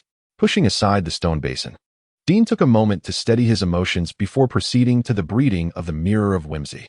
This phase was decidedly less grotesque. He extracted a box containing the mirror spirits and moved it slowly across the surface of the mirrors, observing their responses. Each mirror elicited a distinct reaction from the spirits, some fervent and others subdued. This variance was dependent upon their aesthetic preferences or compatibility. Only by identifying the mirror that resonated most with the spirits could a symbiotic relationship be established. After a thorough examination, Dean discovered the mirror that garnered the highest affinity from the spirits. With a gentle motion, he opened the box and allowed the mirror spirit to flow into the reflective surface. Enticed by the mirror's allure, the fluid-like spirit did not flee upon escaping its confinement, but rather willingly merged into the mirror. As its liquid form descended, the moment it touched the surface, it sank as though permeating into an alternate realm. Once Dean observed the spirit intertwining with the mirror, he fully released his hold and allowed the remaining essence to cascade into the mirror. Next, he retrieved a pre-prepared sealing potion and meticulously applied a layer along the mirror's surface to prevent the spirit from escaping. The nascent symbiotic state was precarious. Should the spirit depart now, the entire breeding process would be jeopardized.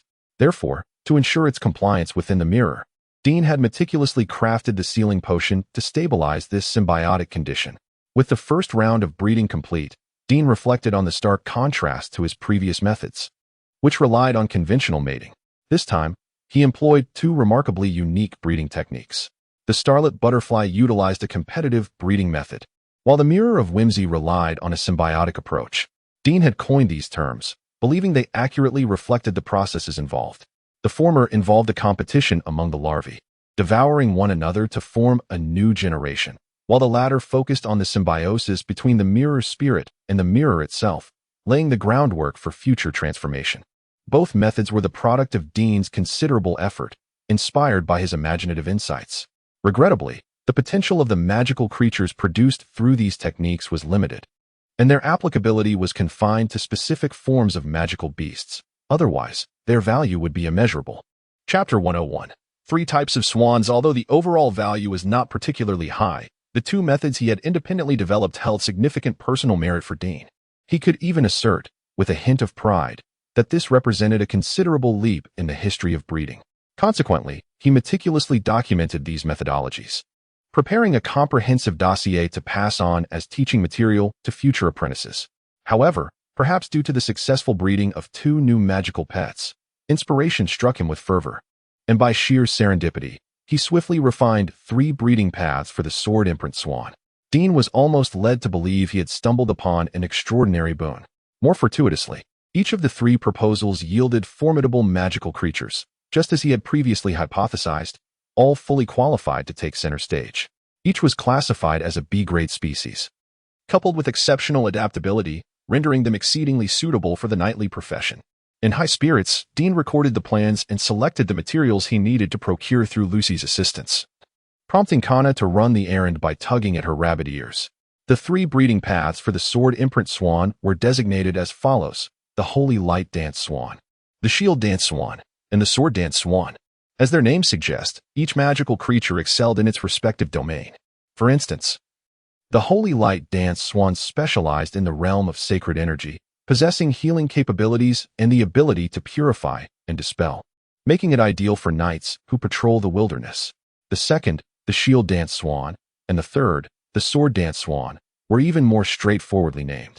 One focused on defense while the other specialized in offense, with skills and talents that harmonized exceptionally well with the knightly vocation. Gazing at the information concerning the 3 swans, a smile gradually crept across Dean's face, stretching from ear to ear. He had not anticipated that a subsequent plan for the sword imprint swan would directly address the challenges he faced, and moreover, it provided a solution that was effectively threefold. Fortune favored him, and with the introduction of these 3 new magical pets, he felt emboldened to make decisions regarding tasks. The outcome was, of course, affirmative. There was profit to be made, renown to be gained, and minimal concern required on his part. What was there not to embrace? As long as Taz proved capable, Dean would effectively be opening a new trade route. This would ensure that even if the consumption potential of District 13 were to be exhausted, he would not need to worry about an excess of magical pets. Furthermore, Dean harbored additional aspirations.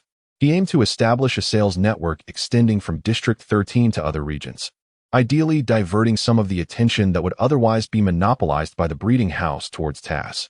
This strategy would help mitigate the risk of circumstances spiraling beyond Dean's control.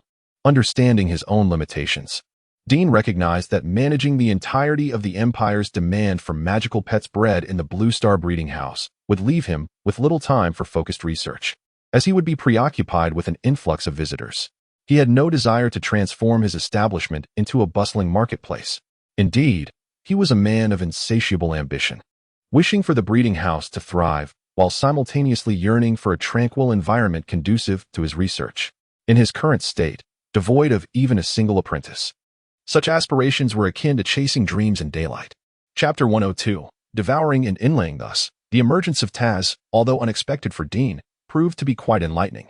By collaborating with Taz, he effectively alleviated the pressure associated with sales, allowing him to assume the role of a mere supplier, providing magical creatures from behind the scenes. It could be said that he was nearing the ideal life he had envisioned. Furthermore, based on his investigations, Taz appeared to be a reliable partner, which completely dispelled Dean's concerns. Given that the cost of breeding devil drift fish was not exorbitant, he felt confident in experimenting, even if complications arose. He could manage the consequences. Should Taz's business scope continue to expand, it would be even more advantageous. In his dreams, there were no fantastical magical beasts or peculiar breeding concepts, only a swan, 2 swans, 3 swans. Despite his profound obsession with swans, the lack of materials and breeding specimens meant that, in the short term, swans would remain elusive. Consequently, Dean had to redirect a portion of his overflowing anticipation towards the Inghua butterfly and the nonsense mirror. The breeding of these 2 new magical pets was progressing rather smoothly. In comparison, the Inghua butterfly was slightly slower. However, the assigned group of plump caterpillars, deprived of sustenance and influenced by the withered branches, had already begun exhibiting devouring behaviors. Dean estimated that the first round of breeding for the Inghua butterfly would be completed within 2 days. The nonsense mirror, on the other hand, was advancing even more swiftly. The little mirror spirit sealed within the mirror seemed to have adapted well to its new abode. After a brief assessment of the spirit's luminosity within the mirror, Dean decided to proceed with the second round of breeding. The materials for this second round had already been procured in advance, aside from a set of essential tools. They primarily consisted of various fragments of stone. Green, purple, yellow, silver, all colors were represented. Pouring out of the bag like a child's treasure chest had been overturned. However, these fragments appeared to be of little value only at first glance. Their true identities were remnants of high-grade magical gems, albeit not the core components. Nevertheless, the sheer variety of them added up to a considerable sum. Dean had acquired these stones through the introduction of Old Hate from the stingy Old Angie's shop. As the name suggests, it was another establishment run by elves. This shop specialized in magical gems, exuding an air of sophistication and prestige, catering primarily to affluent clients such as wizards and nobles. They typically did not sell remnants.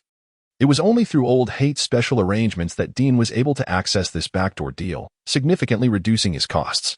These gemstones would be inlaid into the mirror. The various attributes of the stones could serve as the catalyst for awakening the nonsense mirror's abilities, essentially forming its foundation. Without this step, even if a nonsense mirror were successfully bred, its inherent capabilities would suffer considerable diminishment. Therefore, Dean purchased a multitude of stone fragments to fill the nonsense mirror. Of course, the highest-grade magical gems were absent from this collection. Setting aside whether the shop would even sell them, Dean himself would not invest in gems of such caliber. Although it would undoubtedly benefit the growth of the nonsense mirror, in practical terms, it wouldn't prove particularly useful. The nonsense mirror was a very unique magical pet. It first underwent symbiotic breeding to produce the initial mirror, followed by the division of its spirit to infect other mirrors, thus forming a small clan of no more than 3 digits. While this process appeared to be relatively hassle-free, The principle that the divided spirits could not surpass the innate limitations of the primary spirit meant that the potential for other nonsense mirrors to achieve greatness was wholly dependent on the capabilities of that first mirror. This essentially precluded the possibility of this species giving rise to prodigies akin to Kana, who could transcend their levels. Chapter 103. Super Divine Aesthetics. With all materials and tools meticulously prepared, the time for practical application had arrived. Dean, brimming with confidence, arranged the gems into the shape of a mirror, as per his creative vision. He began with a rough draft, and from there, it was merely a matter of executing a one-to-one inlay according to that conception. The sequence and structure of the inlay held little complexity. As long as gems with conflicting attributes were not placed together, the task would proceed smoothly. Thus, the most significant adjustment Dean could make, and indeed the most crucial, was to ensure the mirror was aesthetically pleasing. Humans are inherently visual beings, a truth that holds regardless of whether one is on Blue Star or in this foreign realm. As long as the appearance is striking enough, even a mere auxiliary magical creature or an ordinary mirror devoid of any special abilities would attract eager buyers. Piece by piece, Dean inlaid the gems onto the frame of the mirror, drawing inspiration from the beautiful magical mirrors he remembered, skillfully coordinating colors, and liberally expressing his artistic talent upon the surface. Due to the nature of the materials, the inlaying process was not overly challenging, and even a novice like Dean could accomplish it. However, in pursuit of a more visually appealing outcome for the forthcoming whimsical mirror, he paid meticulous attention to detail. At this juncture, the second round of selection had concluded, and all that remained was to patiently await the results. Dean estimated that in approximately 7 days, when the symbiotic level reached its peak, he would shatter the mirror to complete the final round of spiritual transformation, ultimately giving birth to the authentic whimsical mirror, thereby concluding the selection process. Dean, we have returned from fishing and brought you some snacks. Just as Dean was wholly absorbed in his inlaying work, the voice of Moraire suddenly resonated, gradually drawing nearer until it settled behind him. The housewife, who had just returned from the market, curiously observed the almost completed mirror in Dean's hands. This is related to the next magical creature I am selecting, Dean replied, momentarily putting down his tools to accept the snacks. Recently, he had been enjoying pleasant interactions with his neighbors. So, are you designing their appearance? Moraire inquired, her expression somewhat peculiar as she glanced at the items on his table. Indeed, Dean readily showcased his design and casually sought Moraire's perspective as a woman. What do you think? Moraire chuckled awkwardly. How should I put it? I feel it may not entirely align with our race's aesthetics. If you were to consider engaging in interspecies trade, it might prove to be more popular. Dean's confident demeanor momentarily faltered. Madam, it seems you have conveyed a rather impolite sentiment through your polite words. Unbeknownst to Moraire, she continued to deliver her critique.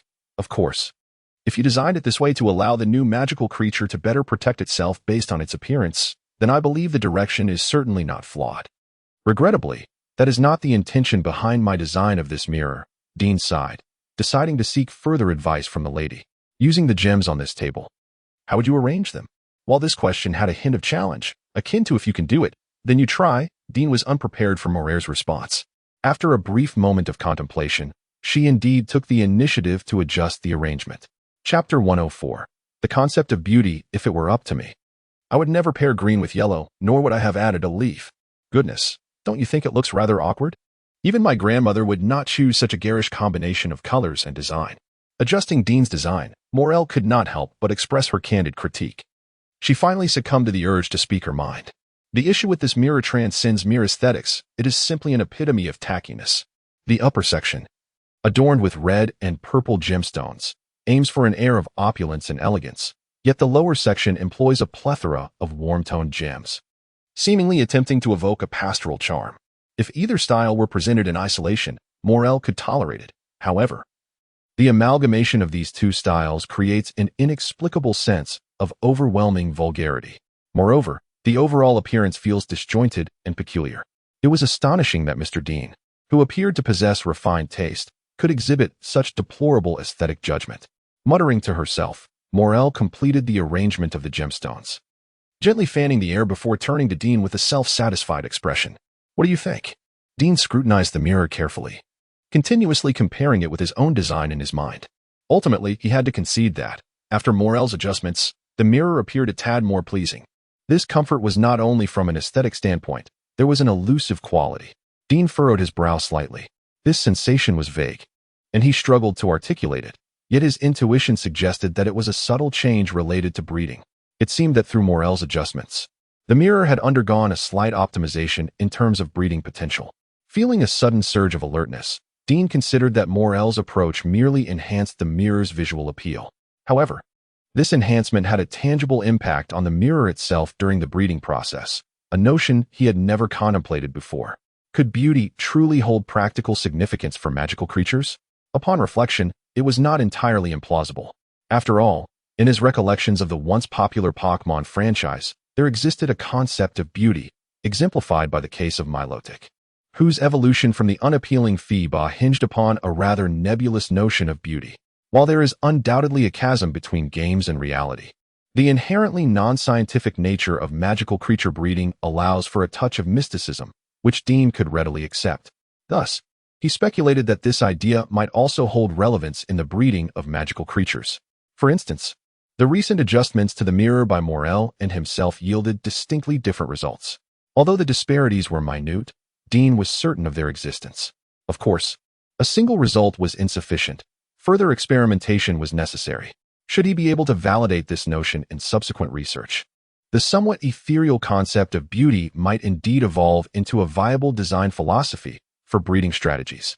Chapter 105. The Uninvited Guest. By a stroke of serendipity, Dean inadvertently devised an entirely new breeding concept.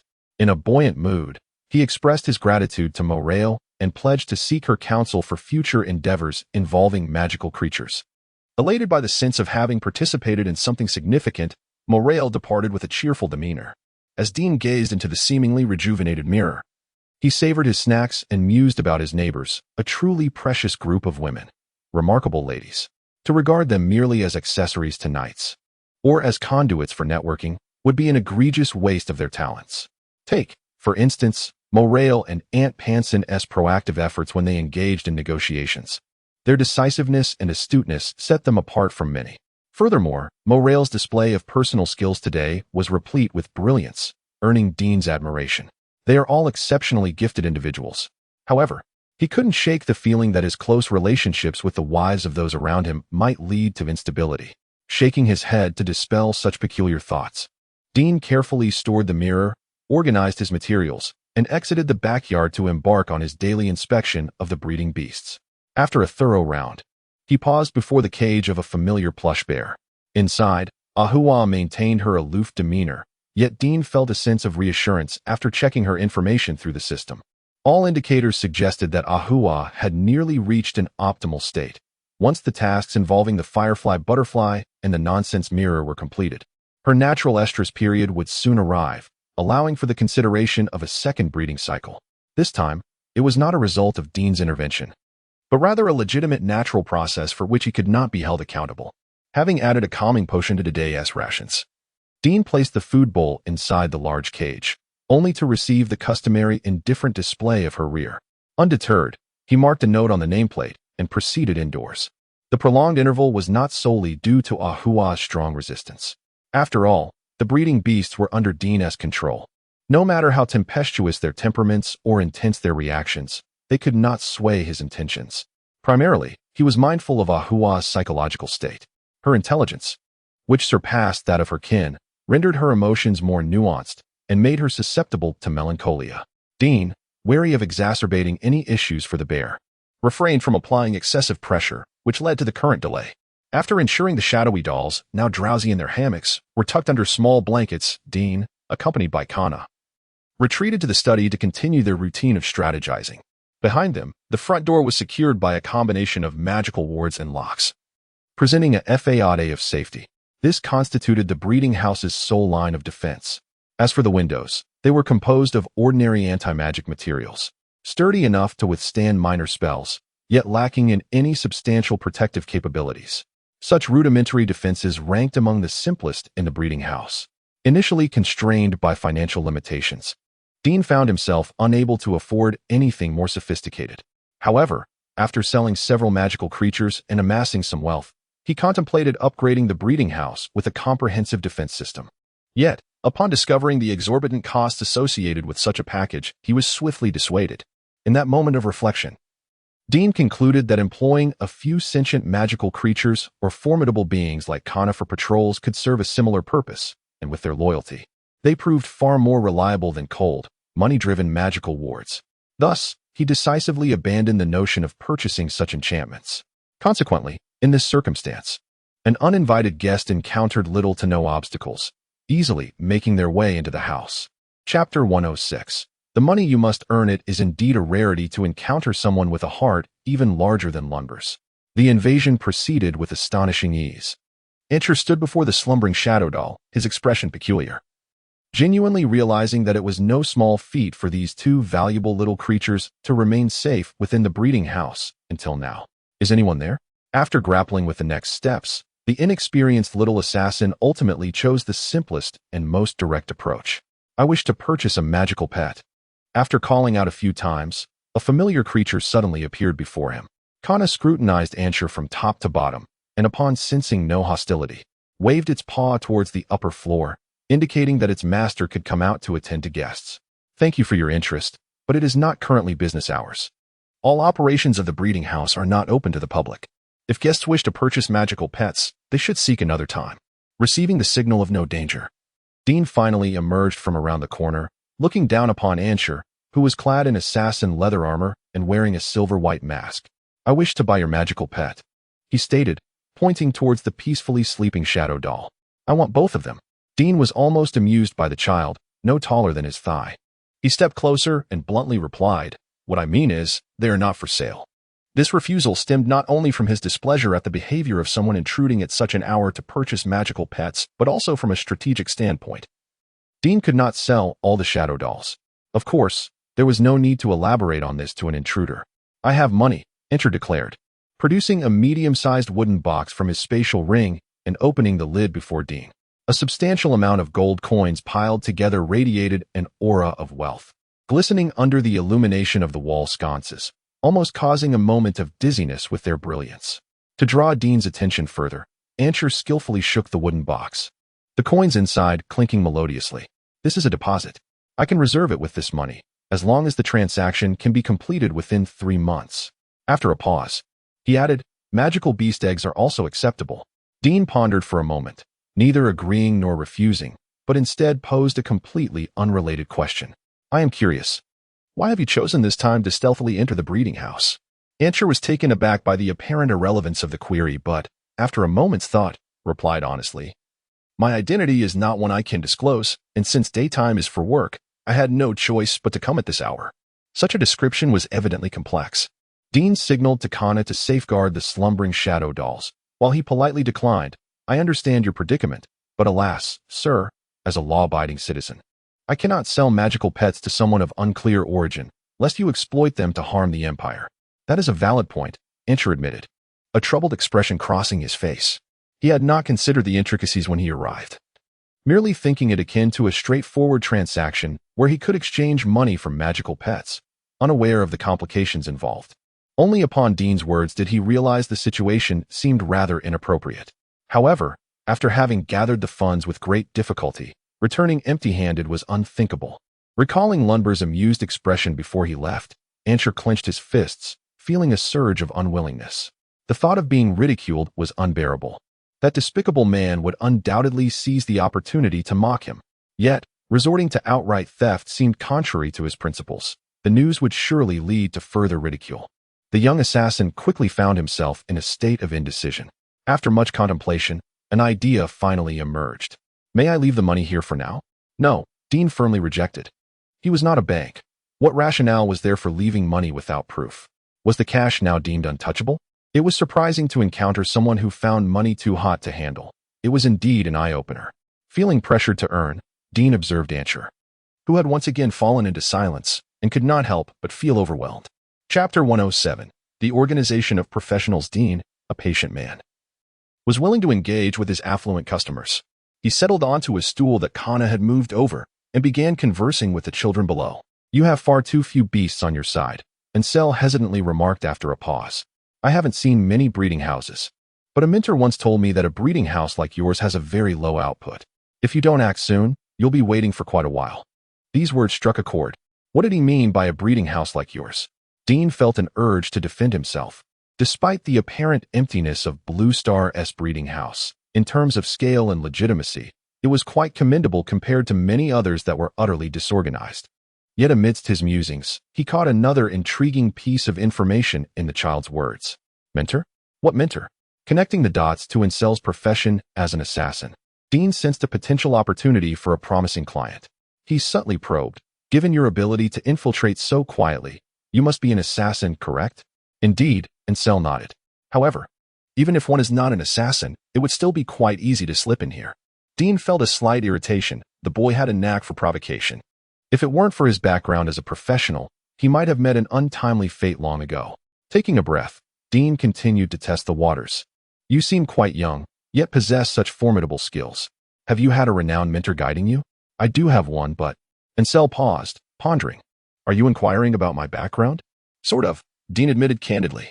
I find myself intrigued by a talented young prodigy like you. Perhaps we could discuss this in detail. Who knows, we might have opportunities for collaboration in the future. Ansel interpreted this as an invitation for potential trade and quickly reverted to his usual business pitch. Our organization is called Dark Knight Rose. We are a well-established assassin group and accept various forms of commissions. We have never failed a job. Our motto is simple. As long as you can pay, we will even take out nobles for you. This phrasing seemed vaguely familiar to Dean. He instinctively scrutinized Ansel's eyes, but found nothing particularly unusual, which allowed him to relax slightly. He had feared that this world might possess something akin to a deadly gaze. But thankfully it wasn't that extreme. Even in a world where individuals might possess such powers, he would not be intimidated. However, Dean's reaction was misinterpreted by Ansel as dissatisfaction with the information shared.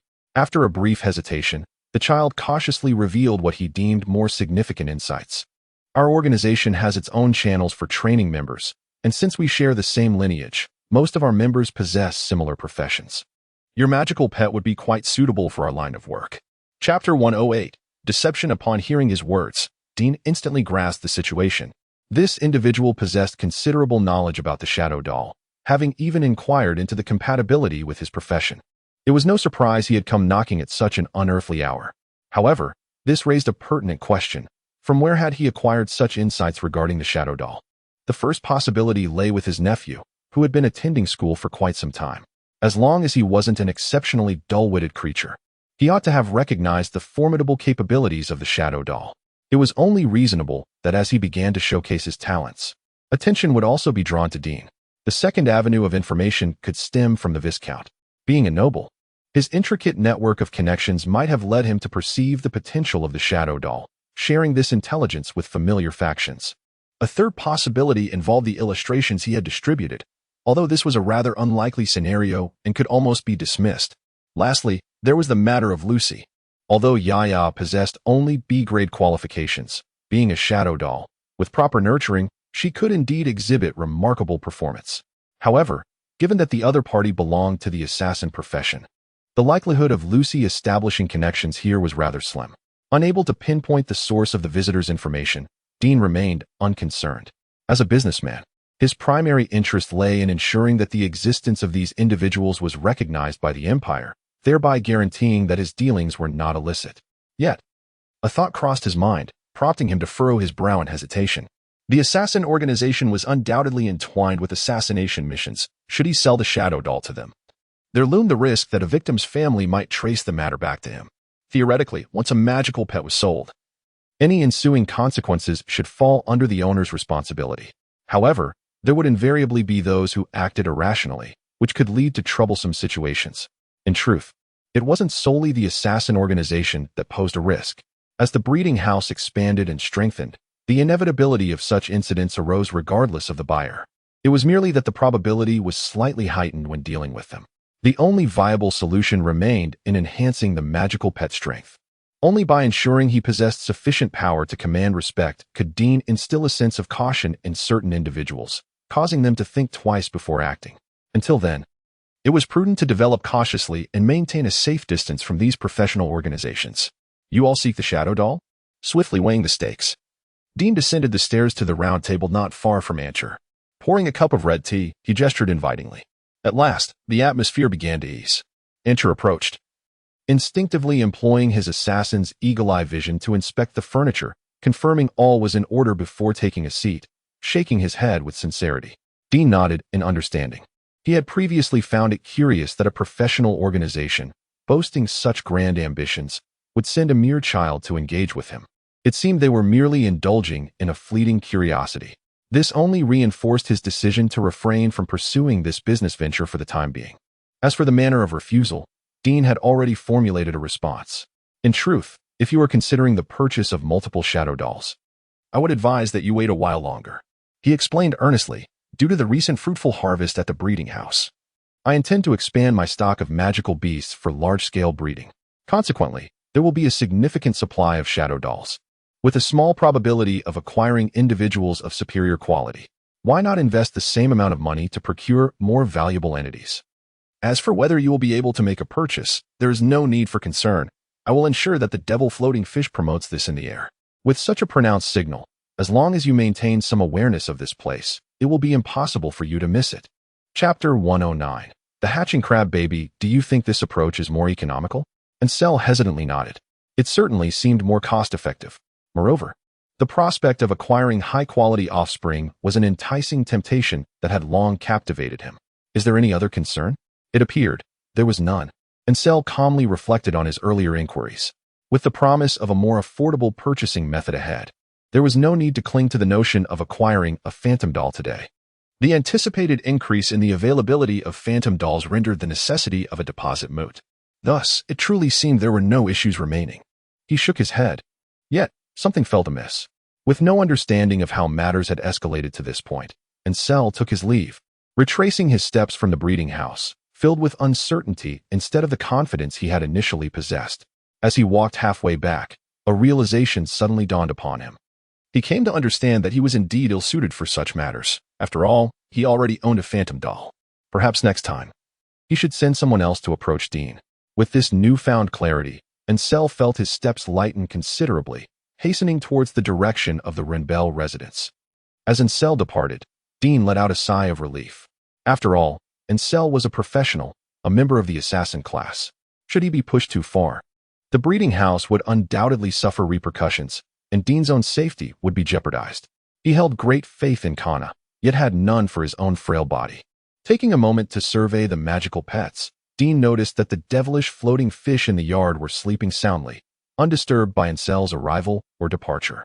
Just to be cautious, he counted them again, muttering to himself about how oblivious these fish were, sleeping as if they were swine. Even if someone were to snatch them away one night, it would hardly surprise him. Fortunately, Ansel showed little interest in the devilish floating fish.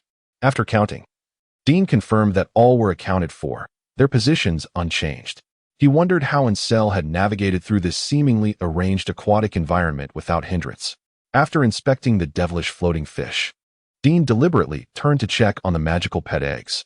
Upon doing so, his expression shifted dramatically. Kana, bring me the tools. Upon seeing which room Dean entered, Kana immediately understood what he required. She conjured her claws, swiftly extending them to retrieve the toolbox and handed it to Dean. Dean skillfully arranged the tools, preparing to witness the birth of this unexpected delight. Approximately 20 minutes passed before a large, crimson claw violently broke through the magical pet egg, emerging into the world. As the claw opened and closed, streams of pale yellow liquid erupted forth, splattering onto the ground. This is Crabro. Seeing Kana recoil in distaste, clutching her chest as if to retch, Dean couldn't help but chuckle as he explained, then picked up a cloth from the shelf, casually covering the splattered crab roe. Although it appeared quite repulsive, this substance was indeed the crab baby's roe, representing its innate ability, crab roe eruption. To be able to utilize this ability right after hatching, although inherently linked to the crab roe, indicated that the crab baby possessed remarkable potential. Turning his gaze to the half-exposed red crab body, Dean accessed the system to review the crab baby's information.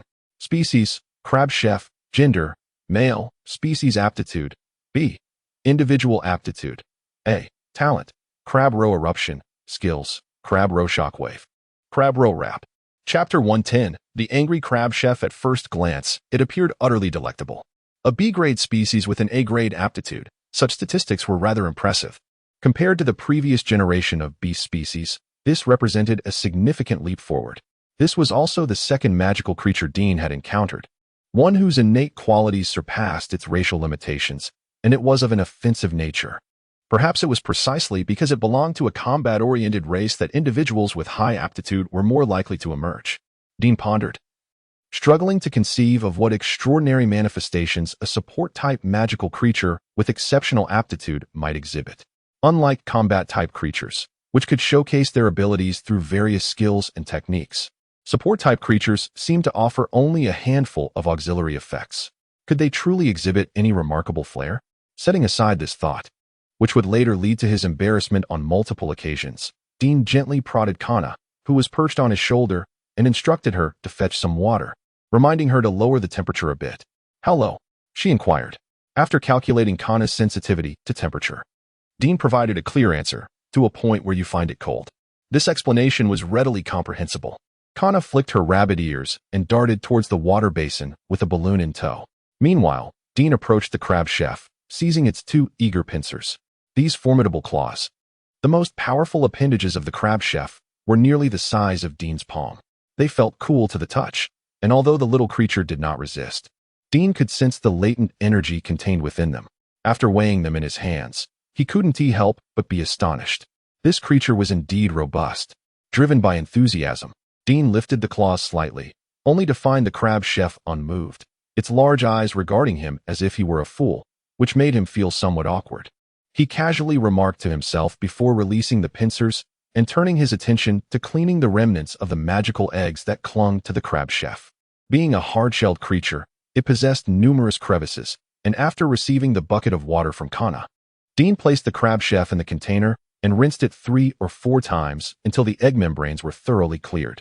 At last, the true visage of the crab chef was completely revealed. Its red shell, 2 oval eyes, and 8 powerful legs flanking its hefty body made it resemble a small red tower, distinctly separating it from its edible counterparts, exuding an air of aggression. Dean stood at a distance, surveying the creature, and sensed that it appeared somewhat misshapen. Despite its lineage being composed of relatively docile individuals, with no signs of violent genes, this particular specimen bore an intimidating appearance, and its temperament seemed rather irritable. Were it not for the system panel indicating the influence of individual personality, he might have thought it a mutant. Suppressing a disquieting premonition, Dean turned to retrieve the nutrient solution he had prepared in advance. Just as he was about to present it to the crab chef, he was met with a scene that made his eyes widen in horror. "What are you doing?" Dean exclaimed in panic as the crab chef raised its pincers towards the ceiling, letting out its first greeting to the world since birth. With a huff, crab roe erupted like a fountain from the elevated pincers, quickly splattering the ceiling and surrounding walls with an abundance of yellow paint, which flowed slowly and dripped while emitting a pungent aroma that nearly caused Dean to faint. Chapter 111. The crab and the mischievous pup. This scene is likely to become a lasting psychological shadow for Dean.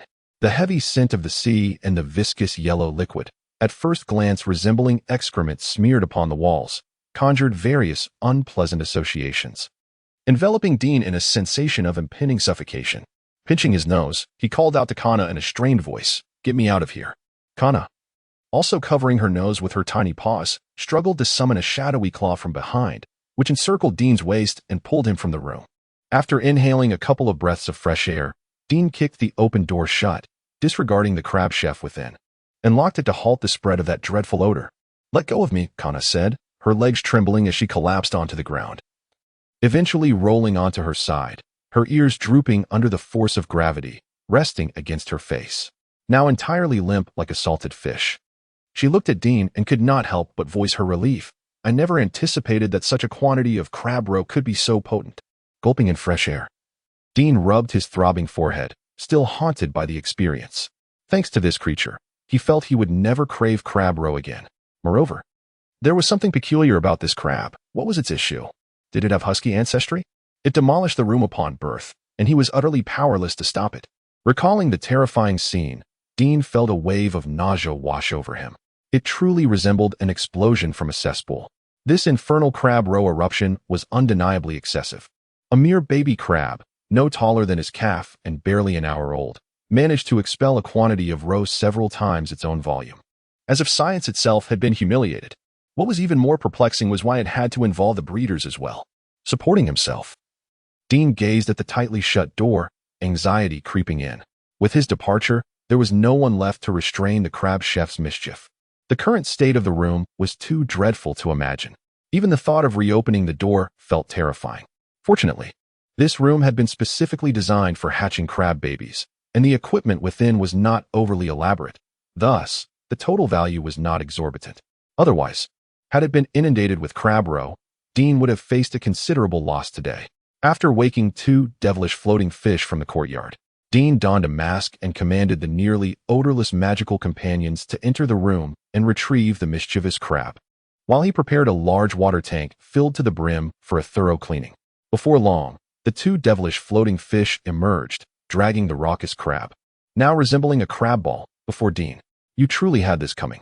Opening the information panel, Dean was unsurprised to see the words overexertion. He suppressed the urge to curse, instructing the floating fish to toss the crab, now sullied with roe, into the water tank.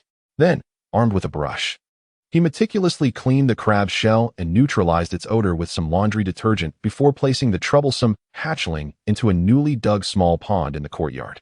From now on, you shall be called Mischievous Pup. Born to wreak havoc, your tiny brain is nearly spewing forth with crab roe. By the time he finished cleaning the room, dawn was approaching.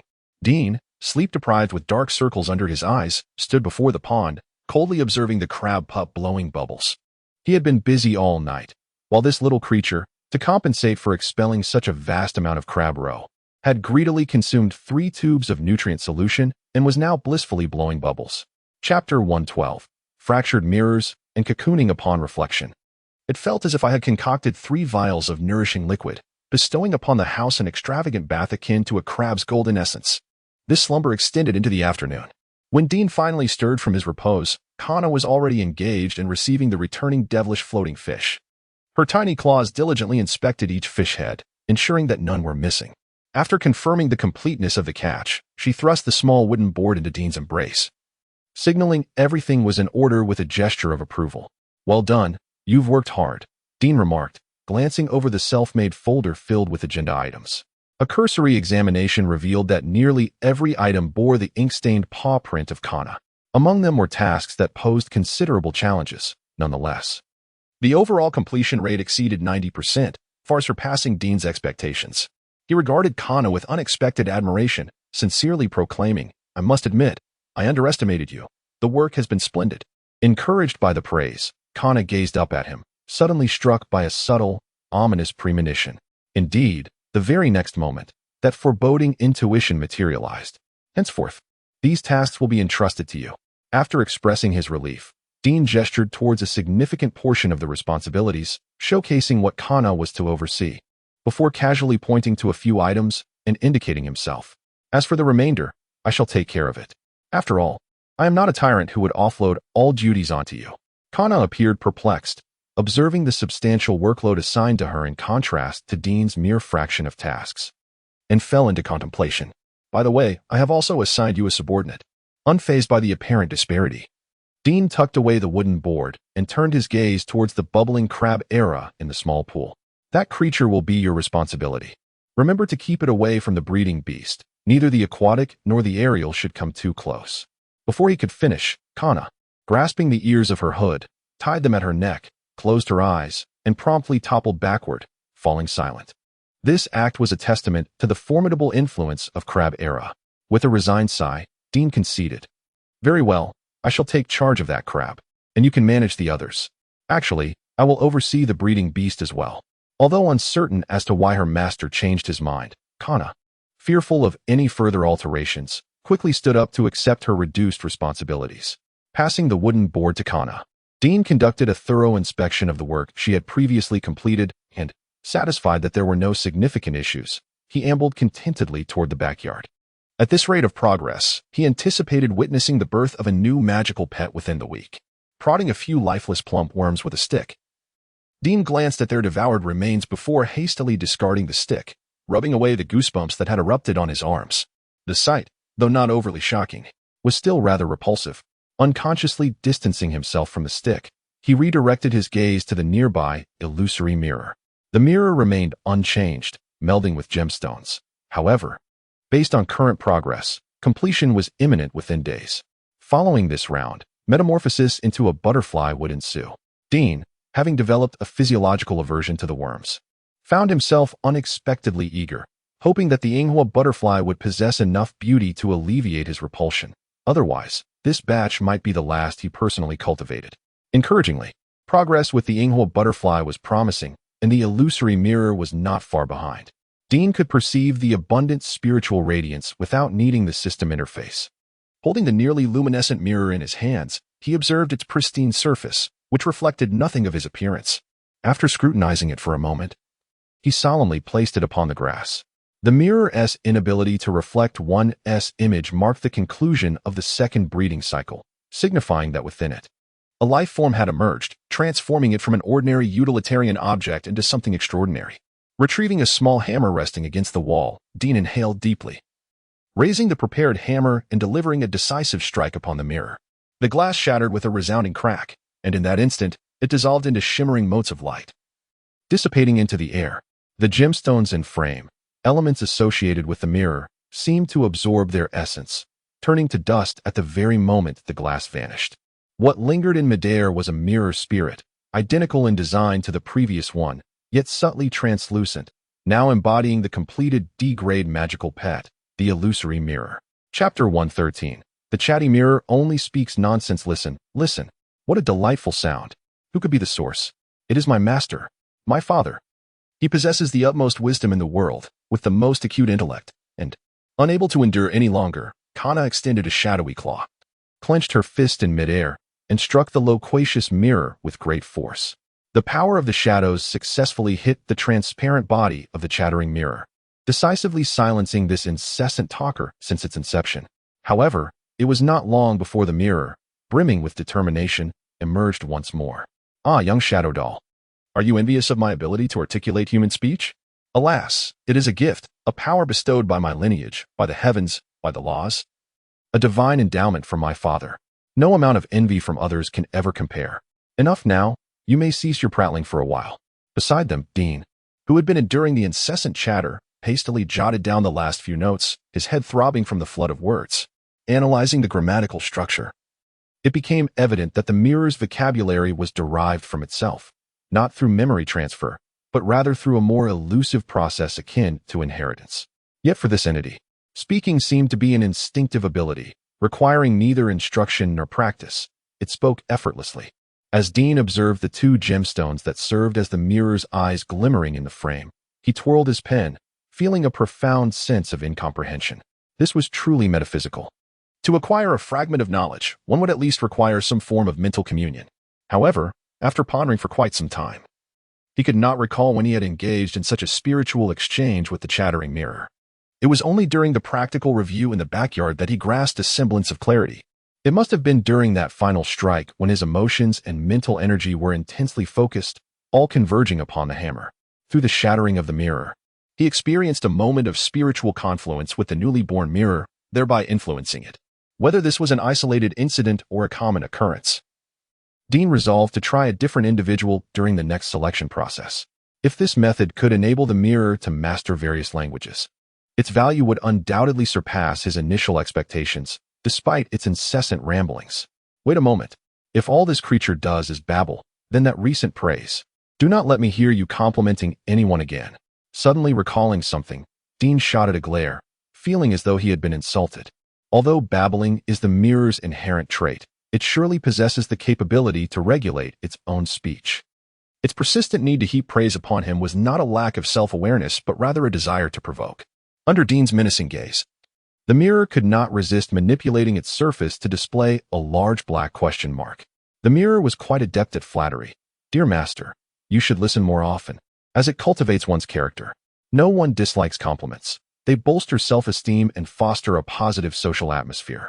Were it not for the fact that the mirror was prone to nonsensical chatter, I would surely commend myself 100 times each day. This statement seemed to possess an inherent flaw. Supporting her chin with her claw, Kana pondered for a moment before suddenly extending her paw, channeling a rich stream of shadow energy from her claw tip, which instantaneously transformed into purple-black tendrils that reached skyward. Regardless of the correctness of her actions, a good beating would surely bring it to heel. When dealing with these creatures born with a thick skin, Her fists proved far more effective than Dean's lectures. Chapter 114. I sought connections under the formidable suppression of Kana. The loquacious but combat-inept foolish mirror quickly succumbed. Although it could not entirely suppress its instinct to chatter, it had at least learned the virtue of silence when necessary. Dean subsequently conducted an assessment of the new magical pet's abilities, yielding quite promising results. Despite being merely a D-grade creature, its innate talents proved to be remarkably comprehensive. Moreover, aside from its value in combat and research, the foolish mirror also exhibited qualities befitting a domestic companion. While it often indulged in nonsensical speech, it remained fundamentally reliable, should its owner choose to trust it. They could delegate various household tasks, such as childcare, to the now ethereal foolish mirror, which experienced no fatigue. Notably, although its abilities predominantly enhanced amplification, its gentle nature rendered it non-intrusive for children whose physical development was not yet complete, instead contributing positively to their health. Thus, acquiring a foolish mirror to oversee family matters at home could be considered an excellent choice. From a domestic perspective, it proved to be a valuable magical companion. A D-grade creature exhibiting such versatility left Dean thoroughly satisfied, significantly broadening the spectrum of potential clientele for the breeding house. Its multifunctionality might even render it more popular than the singularly purposed devil's floating fish. As Dean gradually immersed himself in these musings, a sudden thud echoed, revealing that someone had scaled the wall and entered the breeding house's courtyard. Startled, Dean looked up, his face instantly lighting up with surprise. "Brother Ryan?" he exclaimed, a note of excitement in his voice. Ryan, equally pleased, waved his hand and approached, carrying a wooden box nearly the height of his calf. Dean stepped forward to greet him, and as he drew near, Ryan thrust the box into his hands. "What is this?" Dean inquired, somewhat puzzled as he cradled the wooden box. "Materials sent by Lucy," Ryan replied, crossing his arms with a hint of annoyance. "Open it up. I'm curious to see what my daughter has sent you." He cast a sidelong glance at the sizable box and added, "I don't think I've received anything from her this year." Uncertain how to respond without drawing the elder father's attention, Dean cleared his throat and, while unboxing, countered, "That's not the same. What she sent you is a warm and heartfelt letter, expressing her deep concern for you. In contrast, while I have an entire box, it is merely cold transactions, entirely incomparable." "That is a fair point," Ryan conceded, a smile creeping across his lips, revealing 4 teeth. "Why don't you sit for a moment? Once I've reviewed the materials, I'll pour you some tea." After glancing through the contents of the box and confirming he had what he needed, Dean smiled and took a seat across from Ryan. He picked up the teapot that Kana had handed him and poured a cup for Ryan. "How can you claim that this tea is from you?" Ryan jested. "You merely performed the act of pouring. Thus, I never claimed it was brewed by me," Dean replied with a chuckle, gesturing as if casting a spell. "This is what I call teapot summoning technique. Be careful with your words. Watch out for Kana breaking your legs once I leave." A timely sound of mimicry erupted from the foolish mirror above their heads, responding aptly to the sensitive topic. Chapter 115. Strong connections. Is this the magical creature you have newly bred? The talkative mirror, eager to assert its presence, swiftly captured Ryan's attention as it desired. The knight extended his hand, seemingly wishing to touch the peculiar mirror. However, upon contact, he found nothing tangible. It felt as though his fingers brushed through a strange gas, bringing an unsettling chill. The talkative mirror possesses the ability to switch between ghostly and solid states. If it does not wish to be touched, mere physical contact is futile. Dean, exasperated by the mirror's daily antics, instructed Kana to pull it away with Shadow's claw. Intriguing, this ability could serve well for reconnaissance. Although the talkative mirror had played a trick on him, Ryan's interest remained undiminished as he circled the translucent entity, offering a remarkably high appraisal. Dean's curiosity was piqued, and he seized the opportunity to inquire, what aspects of collaboration is the knightly order currently pursuing with the breeding house? Upon hearing the question, Ryan discerned Dean's intent. He grasped his teacup and glanced at a devilfish lazily gliding through the sky, then addressed the matter directly. "Are you interested in collaborating with the knightly order?" Dean candidly nodded, affirming his thoughts. "A splendid idea, one with promise." Ryan chuckled briefly before adopting a more serious demeanor and remarked, "This matter is distinct from our personal relationship. I cannot allow private connections to influence my decisions. Thus, if you harbor such intentions, you must prepare yourself accordingly. Moreover, I must be frank, despite my previous disdain for the Bloodstorm, which, to be fair, is not entirely unfounded, They undeniably excel in the quantity and frequency of magical beasts supplied. No other breeding house can rival them in this regard. With such overwhelming numbers, even if deemed mere cannon fodder, they still serve a significant purpose. In essence, their advantage lies in their ability to produce creatures at a low cost, which is why the leaders have maintained their collaboration with Bloodstorm over the years. If you wish to supplant them, he cast a pointed glance at the still relatively vacant breeding house, succinctly concluding, difficult. Dean understood that the limited output constrained the development of the breeding house, but he struggled to recruit reliable apprentices, and the source of magical beasts remained inconsistent. Despite the lack of numerical advantage, he held great confidence in the quality of the magical creatures he could provide, based on his knowledge of the Bloodstorm's magical beast's performance on the battlefield. Even with a 100-fold increase in quantity, Dean felt no insecurity. Thus, the sole challenge lay in persuading Ryan to assist him in introducing him to the upper echelons of the knightly order, providing him with a chance to compete. Speak. How may I assist you? However, before Dean could formulate his thoughts, Ryan, with a hint of amusement in his voice, interjected.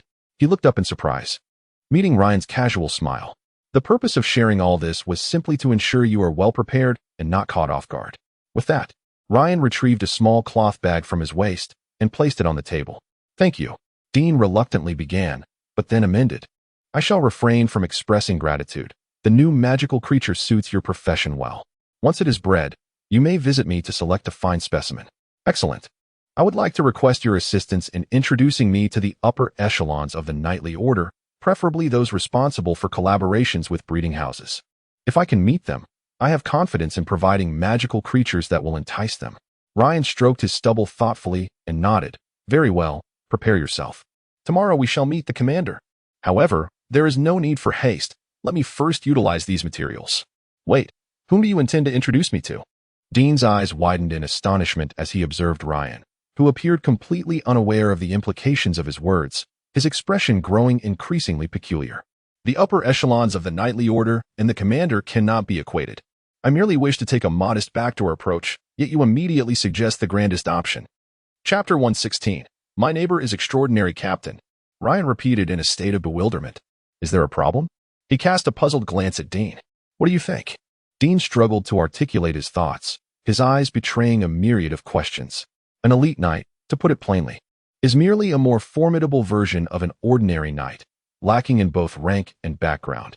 Yet he can directly arrange for his friend to meet the captain, the highest authority in the entire knightly order. Is there not something amiss with that? Or rather, is the issue not grave enough? Dean's expression began to shift into something peculiar. Is it customary in District 13 for those in higher positions to be more idle and eager to entertain guests? Suppressing this sardonic thought, he carefully considered his words before gently presenting his inquiry to the still bewildered Ryan. Ah, I see you find that curious. How should I put it? Actually, I have quite a good relationship with our captain. After absorbing Dean's bewilderment, Ryan took a sip of tea and innocently explained. It's no wonder you're puzzled. This has to do with the misunderstandings many have about our captain. I've heard that, in the eyes of some, he is quite difficult to approach. Let me assure you, do not pay any heed to such rumors. They are all falsehoods. I cannot fathom how anyone could think that. Our captain is incredibly kind.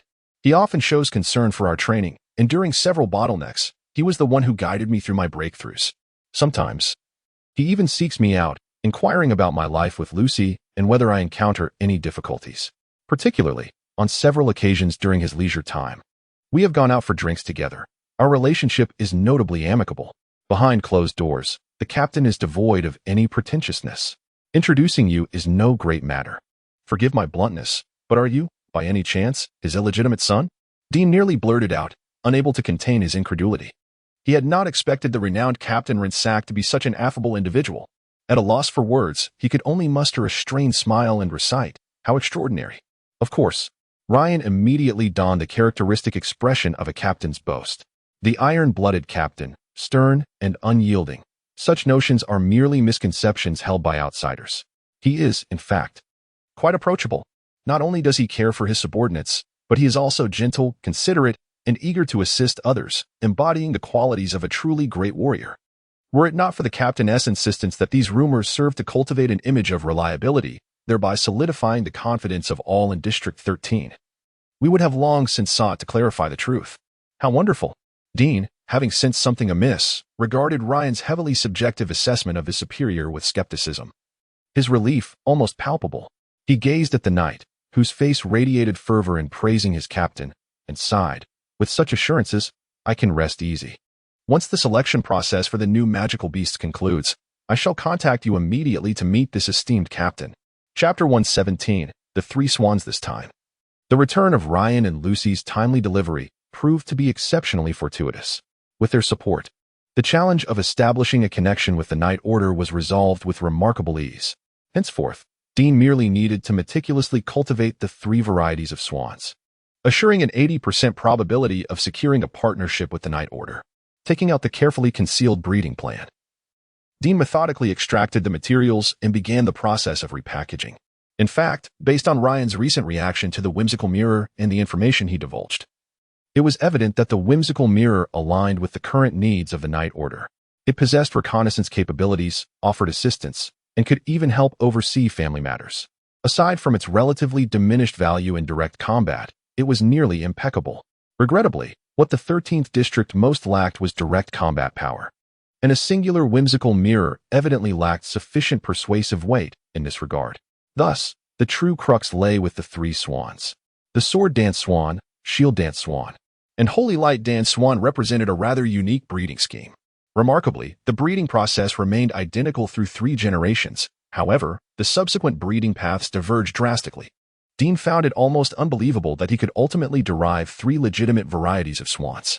Having organized all the materials from the box, Dean calculated that he had acquired all the necessary resources for the cultivation of the 3 swan varieties, with ample quantities of each, sufficient to sustain him for quite some time. The only element lacking was the breeding beasts.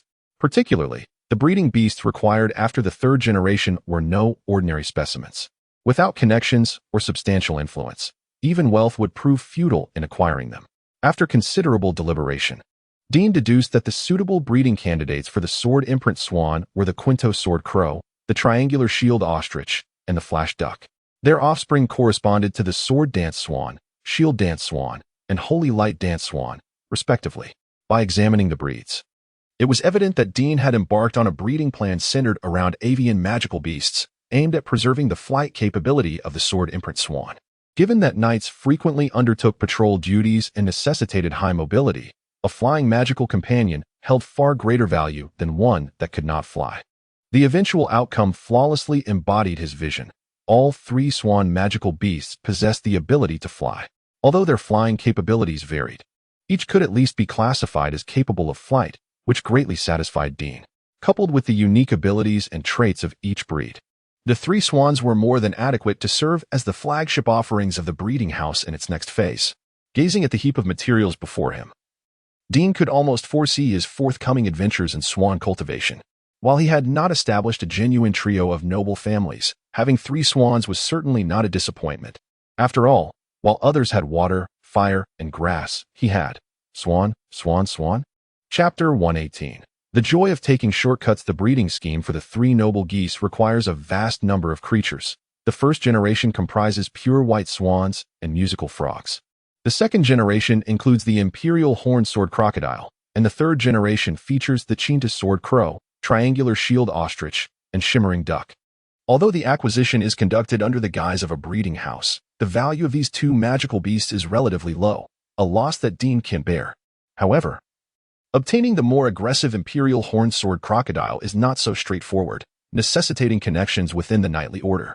Before departing, Dean prudently confined a particularly lively crab husky into a water tank, ensuring the security of the lock multiple times before reluctantly leaving. Upon arriving at the knightly order's headquarters, Dean realized that Ryan had indeed been overly cautious in his words. After the supervisor verified the information regarding the task items, he promptly led Dean to the warehouse for selection. Dean felt a sense of satisfaction, having previously been met with disappointment when informed that no one had submitted task items. It is not that he harbors resentment towards the established norms. Rather, it is an acknowledgement of reality. There exists no absolute sanctum in this world, and one cannot escape the web of connections that permeate every corner. The only course of action is to adapt to this reality. Nonetheless, it must be said that while standing on a moral high ground, Dean denounces such practices, yet as a beneficiary, he cannot deny the exhilarating allure of shortcuts, which can easily become addictive. After just one encounter, he felt his once pure heart begin to corrode, teetering on the brink of moral collapse. The imperial horn-sword crocodile, along with a brood of shimmering ducks. As he perused the warehouse through the system interface, Dean nearly drooled at the sight. He never anticipated that the Knightly Order possessed such a rich reserve. Not only could he find all the magical beasts he desired, but deeper within the warehouse were several rare specimens. The data nearly drove Dean to the brink of madness, prompting an urge to exclaim, "I want them all." Regrettably, compared to the abundant variety of magical beasts in this warehouse, his funds were somewhat lacking. He could only prioritize the most essential ones, forcing himself to divert his gaze and commence the selection process. After a preliminary comparison of the data, confirming that these beasts had no significant issues aside from malnutrition, Dean opened his potion kit and instructed the supervisor's assistant on proper usage before entrusting them with the transport of the magical beasts. "Rest assured, we are quite experienced. There will be no issues," the supervisor reassured Dean, slightly surprised that he had brought his own potions. He had presumed Dean to be a more cautious individual and sought to assuage his concerns. It was merely a matter of relocating a few magical beasts, and though they were not professionals, they were competent enough for such tasks. Dean nodded but refrained from further comment. He understood that handling a few magical beasts that had largely lost their combat prowess was not a challenge for these practitioners. However, the potions in his kit were specially formulated based on the system's recipes, designed to minimize the likelihood of the beasts becoming agitated while also replenishing their nutritional deficiencies, far superior to the generic supplies used by the Knightly Order. Considering the well-being of the magical beasts, Dean resolved to utilize his own potions instead of the inferior alternatives offered by the Knightly Order. Having already acquired these creatures, he could not allow their living conditions to remain as rudimentary as before. At the very least, their nutritional needs must be adequately met. Chapter 119. Sir Morrison. Dean insisted on utilizing his own potion, and the supervisor, of course, did not hinder him. Seizing the opportunity while waiting, Dean took the time to thoroughly inquire about the specifics of the Night Order's monster capture operations, such as the frequency of captures and the types of creatures involved, thus enriching his understanding of the Night Order's endeavors in this regard. Once their conversation concluded, Dean's captured monster was nearly prepared.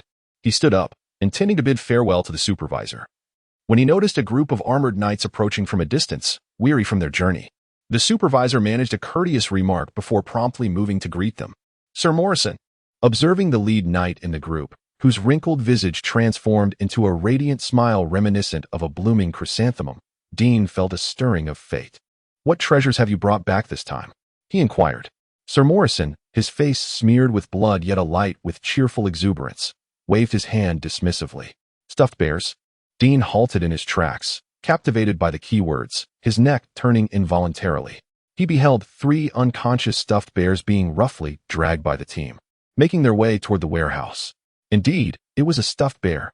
Unexpectedly, Dean's interest piqued. He instinctively opened the system to check the details. Due to the scarcity of the phantom doll, Dean had come today not only to procure the necessary beasts for breeding the 3 geese, but also with the intention of seeking stuffed bears. However, he had abandoned this thought upon not encountering any in the warehouse.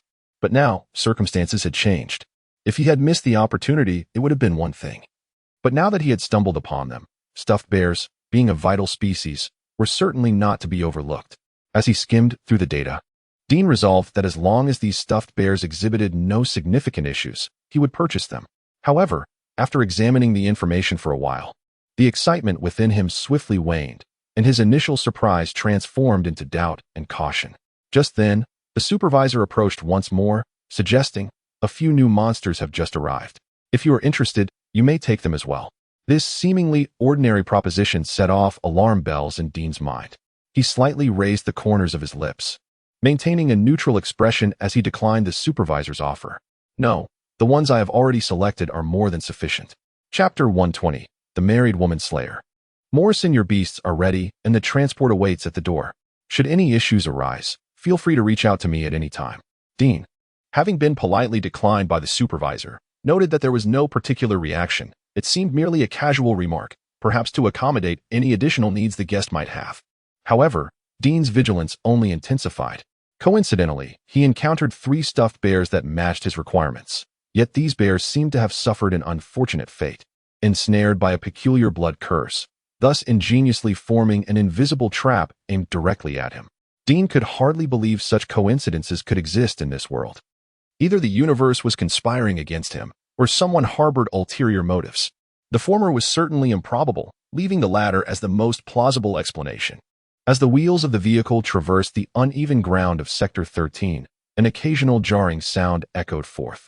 Dean's attention remained firmly fixed on the two members of the Knightly Order, he and Kana, akin to dragons guarding their treasures, meticulously observing every movement of these individuals to avert any unforeseen circumstances.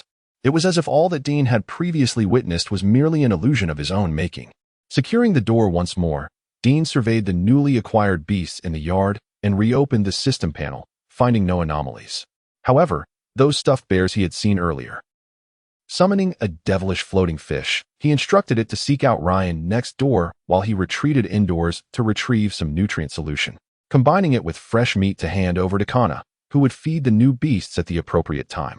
He then proceeded to the backyard, anticipating Ryan's arrival. The leisure knight, having nothing to occupy his time at home, soon nimbly scaled the wall and entered. After settling down with a cup of tea, Dean could hardly contain his curiosity regarding Morrison. The knight Morrison. I'm not particularly acquainted with him, though I've heard a few things. He is also an elite knight, 3 years my senior, and somewhat of a celebrity within the order. As for his character, Ryan stroked his chin, revealing a look of contemplation. Based on the rumors I have come across, he appears to be a good man. Among women, specifically, the female relatives of knights, particularly their wives, sisters-in-law, and aunts, he enjoys an excellent reputation. They unanimously agree that he is charming, courteous, exceedingly warm-hearted, kind, and a rare gentleman. To describe a knight as a gentleman? Dean found this characterization laden with suspicion. Moreover, this description seemed to position him as a slayer of married women from another world. Hardly a reputable individual. However, this was not the crux of the matter. Setting aside those thoughts, Dean caressed the teacup and posed the question that weighed most heavily on his mind. Ryan raised an eyebrow in surprise, questioning why Dean would inquire thusly, hinting at a story that lay hidden beneath the surface. So, it is indeed possible, isn't it? Ryan set down his teacup, hesitating as if deliberating where to begin. After a moment of contemplation, he finally found a suitable entry point. Do you recall how the two of us first met? Chapter 121. The Grudge of the Harmful Fish. Of course, understanding that this signifies a tale, Dean straightened his posture, adopting a stance of rapt attention. After Bella's capture, we conducted an investigation and interrogation. She confessed to poisoning and plotting against Knight Carlo, detailing the process of her crime. This included the source of the poison, for which we could find corresponding witnesses and evidence. The investigative team found nothing amiss. Yet, this was precisely what perplexed us the most. A young maiden, engaged to a knight with a promising future, had not encountered any significant discord, merely a few verbal disputes. If no other incidents transpired, why would Bella suddenly make such a drastic decision? Attempting to harm a knight is a grave offense, particularly in District 13, where, upon verification, it could warrant a death sentence. Was she truly motivated by greed for such meager possessions? Having experienced poverty himself, Dean mused that a house, coupled with various subsidies from the knightly order, hardly amounted to a pittance. For a commoner, it would undoubtedly be considered a fortune. However, as the fiancée of a knight, Bella had surely seen enough of the world to know that such wealth should not drive her to commit murder. Furthermore, from whom did she acquire the information that prompted her to flee under the cover of night? Dean quickly raised a second point of suspicion. That evening, Bella's evident panic was undeniable. She must have heard something that compelled her to escape District 13. However, the intelligence gathered by the investigative team was strictly confidential, especially for those connected to the case. How did Bella come by this information? Ryan, too, was at a loss for an answer. This remained one of the unresolved mysteries for the investigation team. So, essentially, you have not uncovered any substantial results, Dean remarked, a frown creasing his brow as he began to doubt the reliability of the investigative team. Is it not possible to employ extraordinary means? He inquired, for instance, engaging a professional to hypnotize her or utilizing special potions. In a world rich with magic, surely they could concoct a truth serum? Upon hearing this suggestion, Ryan choked on his tea, coughing for quite some time before recovering. You possess quite the talent for interrogation, he said. wiping his mouth and regarding Dean with an expression of newfound respect. Regrettably, the investigative team has already employed those methods. They even requested the assistance of specialists in this field to conduct hypnosis, yet yielded no results.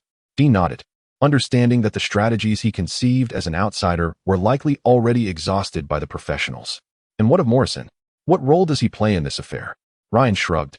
There is no connection aside from the fact that he has been somewhat attentive to Bella, nothing more. Dean's eyes widened in disbelief. Are you suggesting that he might harbor resentment towards me due to this trivial relationship with Bella? Ryan, too, found this conjecture rather implausible.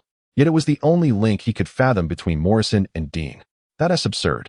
With so many fish in the sea, if he were to concern himself with each one, it would surely drive him to exhaustion. Dean felt the situation could not be so simplistic. Ryan proposed such a theory because he was unaware of Morrison's actions. Dean could not elucidate how he had discerned the hidden blood curse in a mere encounter, so he remained silent. However, if Ryan were aware of the considerable effort Morrison exerted to orchestrate this scheme, he would recognize that the reality was far from straightforward. Morrison, a notorious philanderer, had a depth to his character that was not to be underestimated. He would not waste such meticulous attention on a single fish. Moreover, this matter had little to do with Dean. Bella's apprehension was inevitable. His sole contribution was hastening her capture by declining to purchase her property. To be implicated for this would be an egregious injustice. Naturally, Dean viewed his innocence through a rational lens, while Bella, as the aggrieved party, might perceive things differently. In her eyes, Dean's cold refusal to buy the house, which forced her to resort to cheaper means of escape, could render him the very architect of her downfall. Yet, who would base their judgments on her feelings alone? Even Morrison, as a knight, should possess enough sense not to entertain such notions, unless... Dean turned his gaze towards Ryan, who appeared engrossed in his tea, seemingly merely sharing a wild hypothesis. Suddenly, Dean comprehended the unspoken implications woven through Ryan's discourse. Unless, in Bella's case, Morrison played a certain role, and Dean's actions directly infringed upon his interests, coupled with Bella's embellishments. This could elucidate why he might resort to such indirect means of vengeance. Are we contemplating the same notion? Observing the knight's resolute countenance and upright demeanor, Dean, holding his teacup, felt a renewed sense of acquaintance with him. He had perceived Ryan as a stickler for rules, one who would safeguard unconfirmed conjectures and intelligence with utmost vigilance. It seems his mind possesses a certain flexibility. Naturally, Ryan would not directly concede. He sat bolt upright on the stool, feigning an air of mystery. What did our great philosopher, Crisbarf, articulate? I harbor a golden thought, a silver thought, and a bronze thought within my mind. It remains to be seen which one you wish to comprehend. Hearing that name outside District 6 for the first time, Dean smiled, shaking his head with a touch of nostalgia. I didn't realize Crisbarf was so popular in District 13. The aroma of malt liquor seemed to fill the air once more, mingling with the warm campfire of memory to create a familiar, convivial atmosphere. However, the night before him was clearly not one of those who merely invoked a name to boast. Crisbarf isn't popular in District 13, he's popular in households with children. Lucy devoured his fairy tales when she was little. I bought numerous volumes, enough to fill 3 bookshelves, which still reside in our study. She retrieves them for perusal every year during her vacations. Regarding his adopted daughter, Ryan couldn't resist digressing, a hint of pride gleaming in his eyes, almost blinding Dean. You righteous folks can be truly ruthless when you strike at the heart. The bachelor, Dean, muttered inwardly before setting aside the digression and shifting his focus to the matter at hand. Although not explicitly stated, Ryan's implication was unmistakable.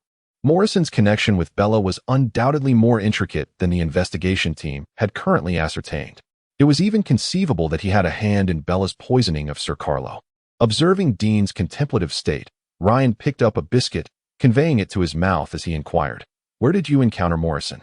"The Knight's Order." Dean offered a succinct explanation. "I was there to select a breeding beast. As I was departing, I happened to see him arriving with several plush bears. Upon closer inspection, I sensed something amiss and opted not to choose one." "Plush bears, you say?" Ryan was aware that Dean possessed plush bears among his breeding beasts. He also knew that his neighbor owned a rather peculiar A-flower. Morrison's action could hardly be dismissed as mere coincidence. But how did he discern your need for plush bears?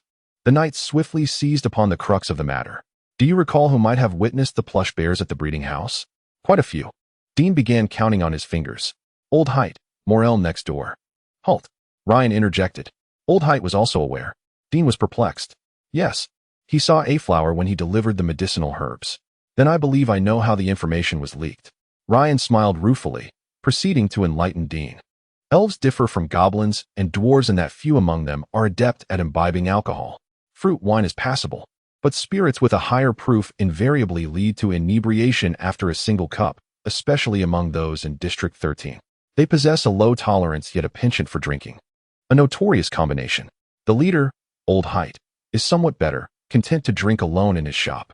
However, his apprentices are rather unruly. Some of the younger ones frequent taverns, their tongues loosened by drink, divulging all manner of things. While they may not be privy to classified information, much of what we know about the elves' lifestyle has been gleaned from their drunken ramblings. Dean found this inconceivable, a far cry from his preconceived notion of elves. He had thought Old Height was already quite the iconoclast, but this was even more preposterous. Sensing his astonishment, Ryan chuckled, offering an explanation. An elder like Old Height being assigned as a supervisor is one thing, but these younger elves, dispatched to the outside world instead of diligently cultivating their skills in the forest, should have alerted you to their true nature. The aloof, noble, elegant, and enchanting elves you envision, or rather, that most people envision, are individuals of higher lineage, who prioritize harmony with nature and spend their days cultivating their skills in the forest, rarely venturing forth. Consequently, the elves encountered in the outside world are generally of lower status, with lesser abilities and more convivial personalities. As you know, many unattached rotating knights enjoy unwinding at taverns. And Morrison is no exception. Chapter 123.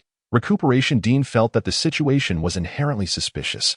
Morrison, though unencumbered by family, possessed a fish pond. A man with a fish pond cannot be compared to an ordinary bachelor. The former remains single by choice, while the latter. Thus, it was remarkable that someone like him would frequent taverns, or even find time to do so. Dean believed that regardless of his intentions, the sheer mastery of time management displayed by Morrison was commendable. He deemed Morrison a maestro of time management in this otherworldly realm, his position secure and unassailable. Unaware of Dean's contemplations, Ryan earnestly cautioned him. Although there is no concrete evidence, the possibility that Morrison might acquire information from the tavern means that what you sense could indeed be true. To be on the safe side, it would be wise to limit your interactions with Morrison. Dean, however, was not particularly worried. As an elite knight, Morrison could not afford much leisure. Having failed to ensnare him this time, it would be uncertain when he might next have the opportunity to act. This was indeed the case. Reflecting on his own busy life, Ryan nodded in agreement but still advised caution, suggesting it would be best to avoid the nightly order in the taverns where Morrison often lingered. Dean nodded without much concern. After all, as an unremarkable breeding house proprietor, his life had little intersection with Morrison's. The places of concern were ones he seldom visited, and merely exercising a bit more vigilance would entail no significant loss for him. However, continuously evading the issue was not a viable solution. Then I must rely on you. Raising a hand in a toast gesture, Dean shared a knowing smile with Ryan. Words of gratitude seamlessly mingled with their tea. Once their discussion regarding Morrison concluded, Ryan departed. Even during his holiday, his life did not appear overly leisurely. As Dean lamented this, he tidied up the dishes and proceeded to the front yard to begin organizing his newly acquired breeds. Having just emerged from the nightly orders storeroom, the creatures were in a generally listless state, making them unsuitable for the physically demanding breeding work in the short term. Dean was not a tyrant, unwilling to rush the matter. After calculating a reasonable time frame for their recuperation, he devoted himself to designing a restoration regimen. While any breeding creature with reproductive capability could be utilized, elevating their condition above the acceptable threshold would undoubtedly yield better offspring. Consequently, the likelihood of high-quality progeny would also increase. After administering some potions to ensure the creatures regained their vitality, Dean commanded Kana to transport them all to the backyard. Chapter 124. The breeding of the three geese commences. The newly introduced species quickly acclimated to the comfortable life within the breeding facility. Each day was devoted to indulgence, with even bathing attended to by others. Under such pleasant living conditions, their physical condition improved rapidly. The previous lethargy seemed to vanish as if it had never existed. Completely eradicated by Dean's nourishing regimen. One by one, they plumped up at a visibly astonishing rate, their fur acquiring a lustrous sheen. Dean, without needing a system scan, was well aware of their remarkable vitality. It was evident that they had met the breeding standards. As an old adage wisely states, once well fed, one can commence with serious endeavors. Having enjoyed their comfort for so long, it was time for these breeding specimens to contribute to the facility. Holding a rack of test tubes filled with reagents, Dean approached one of the iron cages alongside his assistant, Kana. Though the three breeding schemes promised different outcomes, their origins were fundamentally the same. Thus, for the initial generations, a methodical approach would suffice. The first task involved the breeding of the pure white swan and the musical frog. The disparity in their sizes was striking, reminiscent of the fable of the frog attempting to consume the swan. Fortunately, Dean had grown accustomed to such peculiar combinations, and the pairing of swans and frogs no longer challenged his worldview. He merely pondered how the two would accomplish this endeavor before confidently administering the reagents. This was a task requiring experience and, to some extent, discretion, so Dean took the lead while Kana merely supervised, refraining from direct involvement. After Dean completed the administration, he unceremoniously ushered the young offspring into their enclosure, remaining resolute despite Kana's protests. Exasperated, the little creature dashed to the front yard to vent its frustrations at Hu Shuajing and Crab Air Ha. Before long, shrill screams from Hu Shuajing echoed from the front, the ruckus seemingly designed to reach Dean's ears. However, Dean remained steadfast, unyielding to any persuasion. Although Kana, being a highly intelligent magical creature, would never confuse herself with the breeding specimens, her loyalty to Dean would not lead to any reckless thoughts. Yet Dean, who had gradually adopted a paternal mindset, perceived her merely as a little girl, both in physical age and maturity, believing she was far from needing to be privy to such matters. As an adult, he felt it was his duty to safeguard the innocence of the young ones. Even if the day came when the shadowy doll was required for breeding, it would surely not involve Kana. Dean's paternal instincts reassured him of this. Chapter 125. Ahua's second gestation. Due to the inherent traits of the species, Dean did not have to endure an extensive wait for this round of selective breeding. He was merely perusing a book, having turned but a few pages, when the commotion on the ground began to subside. The process concluded with unprecedented swiftness. Dean, with a subtly perplexed expression, set down his book and consulted his watch, then cast his gaze upon the frogs and swans on the ground. He found himself at a loss for words to articulate his sentiments. While the brevity of the wait was appreciated, the sheer velocity of the event was unsettling. Selective breeding, after all, is predicated on mutual benefit and shared gratification. It should not merely satiate the stud animals while leaving Dean's time squandered. Fortunately, upon reviewing the metrics provided by the information panel, Dean ascertained that while the duration may have been lacking, the quality of the offspring was indeed satisfactory. This assurance allowed him to segregate the dams and place them in individual enclosures. Thus, the initial phase of the three-swan selective breeding program was successfully concluded. The subsequent stage involved awaiting the emergence of the second generation and continuing the breeding process. Dean, calculating the time required, massaged his temples in exasperation and retreated from the scene, seeking solace in the abodes of other species. Selective breeding, while often a protracted endeavor, could occasionally yield rapid results. Upon reaching Ahua's habitat, Dean observed the lounging calico cat resting within its enclosure. With a tinge of guilt, he accessed the panel to assess its condition. As it stood, the shadow imp offspring from the first litter could be considered a swift success, and the current situation appeared stable. Clearing his throat, Dean approached Ahua with his hands in his pockets. Anyone witnessing his demeanor would undoubtedly feel a pang of sympathy. However, upon beholding its countenance, the trace of guilt within Dean's heart rapidly dissipated. Impressive, he mused. In such a short span, it has learned to feign weakness. Its intelligence has undoubtedly increased. Drawing closer, Dean employed the system to conduct a thorough examination of Ahua's physique. He narrowed his eyes, a contemplative expression forming on his face. He had always regarded Ahua as exceptional, yet it seemed that this assessment had underestimated its true potential. According to the records, during gestation, the offspring's energy would intertwine with that of the mother, representing the most benign form of exotic energy contact. This interaction could, in certain instances, stimulate secondary development in the mother, bolstering her foundation. However, such occurrences were rare and typically confined to species with superior bloodlines. Dean had not anticipated that Ahua would be privy to such an opportunity. Furthermore, with its heightened intelligence, the creature had cunningly learned to employ theatrics to sway his emotions. Alas, Ahua was still too inexperienced to grasp the concept of excess. The abrupt shift in its normally obstinate demeanor was too transparent for Dean to fall for.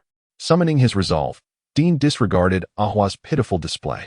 He meticulously documented its condition and that of its offspring, scribbled down an estimated due date, and then nonchalantly turned and departed. Chapter 126. The emergence of the firefly butterfly. Dean contentedly made his way to the backyard, settling himself before the branches adorned with white cocoons. If all went as anticipated, the emergence of the firefly butterflies would occur within these few days. This marked the final step in their cultivation. Much like the metamorphosis of ordinary butterflies, this phase was crucial for the firefly butterflies, necessitating Dean's presence to provide essential assistance. After all, as insect-type magical creatures, their lifespans were inherently more fragile than those of other species, thus requiring meticulous care. With Dean's presence, the potential loss during this critical phase could be mitigated. Moreover, a proper transition through the emergence phase could extend their lives. Although the lifespan of the firefly butterflies was restricted by their species to a mere 10 to 20 years, with diligent care, reaching beyond 15 years was certainly achievable. Contemplating the longevity of the firefly butterflies, Dean's gaze fixated on the white cocoons, momentarily drifting in thought. Suddenly, Dean's eyes brightened, realizing that the firefly butterflies within were beginning their struggle to break free from their cocoons. He promptly steeled himself and focused intently on the unfolding scene. A total of 23 firefly butterflies were attempting to emerge. Dean carefully repositioned some of the cocoons, ensuring ample space for their emergence. Before retrieving a potion he had prepared in advance, designed to restore energy and vitality, he poured the liquid into a small spray bottle, filling it halfway before pausing. This potion, discovered within the system, was specifically formulated for insect-type magical creatures, enabling them to regain their strength through gentle spraying. Having completed these preparations, he settled down beside them, pen in hand, documenting the emergence process of the firefly butterflies. This was Dean's first encounter with the metamorphosis of butterflies in reality. Previously, he had only witnessed accelerated versions in videos. Experiencing it firsthand revealed the challenges involved. It was a struggle for him to refrain from intervening. Watching the silhouettes of the firefly butterflies gradually materialize before him, Dean intermittently sprayed those that appeared weakened, continuing until the emergence of all 23 firefly butterflies was accomplished, at which point he exhaled a sigh of relief. Emerging from their cocoons, the once curled wings of the firefly butterflies rapidly unfurled at a visible pace. Upon closer inspection, Dean realized that his prior assessments had been entirely accurate. These magical creatures, aside from the more aesthetically pleasing patterns on their wings, bore an uncanny resemblance to ordinary butterflies. Grasping the nearest firefly butterfly, Dean shielded it from the sunlight with his other hand, creating a dimmer environment, which revealed a faint, ethereal glow along the edges of its wings. This luminosity, to put it mildly, paled in comparison to the glow sticks he had seen sold for a mere $1 at the entrance of his elementary school in his previous life. Releasing the delicate butterfly, Dean observed it flutter away somewhat clumsily and instinctively reached out to give it a gentle nudge, guiding it to a nearby branch. The appearance of the firefly butterfly, he noted, did not elicit any surprise. It was as unremarkable as he had envisioned, even more ordinary than any other magical creature he had cultivated thus far. Chapter 127. The butterfly celestial. There was no semblance of beauty to speak of. Dean even felt that if these little creatures were tossed among ordinary butterflies, they would be indistinguishable within mere minutes. Observing another specimen, he noted that the faint emerald glow was still disappointingly dim. With a hint of ennui, Dean released the Lumina butterfly and recorded his observations on paper. A solitary Lumina butterfly exhibited merely a thin layer of emerald light that was virtually imperceptible under sunlight. Only when a group moved in unison did the radiance begin to manifest. At this point, he issued a command for the Lumina butterflies to take flight together. The soft glow emanating from the multitude began to expand, as if drawn by an unseen force. 23 Lumina butterflies danced in the air like a ribbon of emerald light, creating a captivating ethereal spectacle. In this moment, the Lumina butterflies appeared significantly more enchanting, making their noble identity unmistakable. Moreover, it was evident that the Lumina butterflies were at their most formidable when united as a collective. The illusionary energy of individual butterflies could coalesce to produce a remarkably potent effect, even surpassing the boundaries of Class C. However, Dean did not intend to specialize in summoning them as a group. The cumulative cost would be exorbitant, comparable to acquiring a high-level magical pet.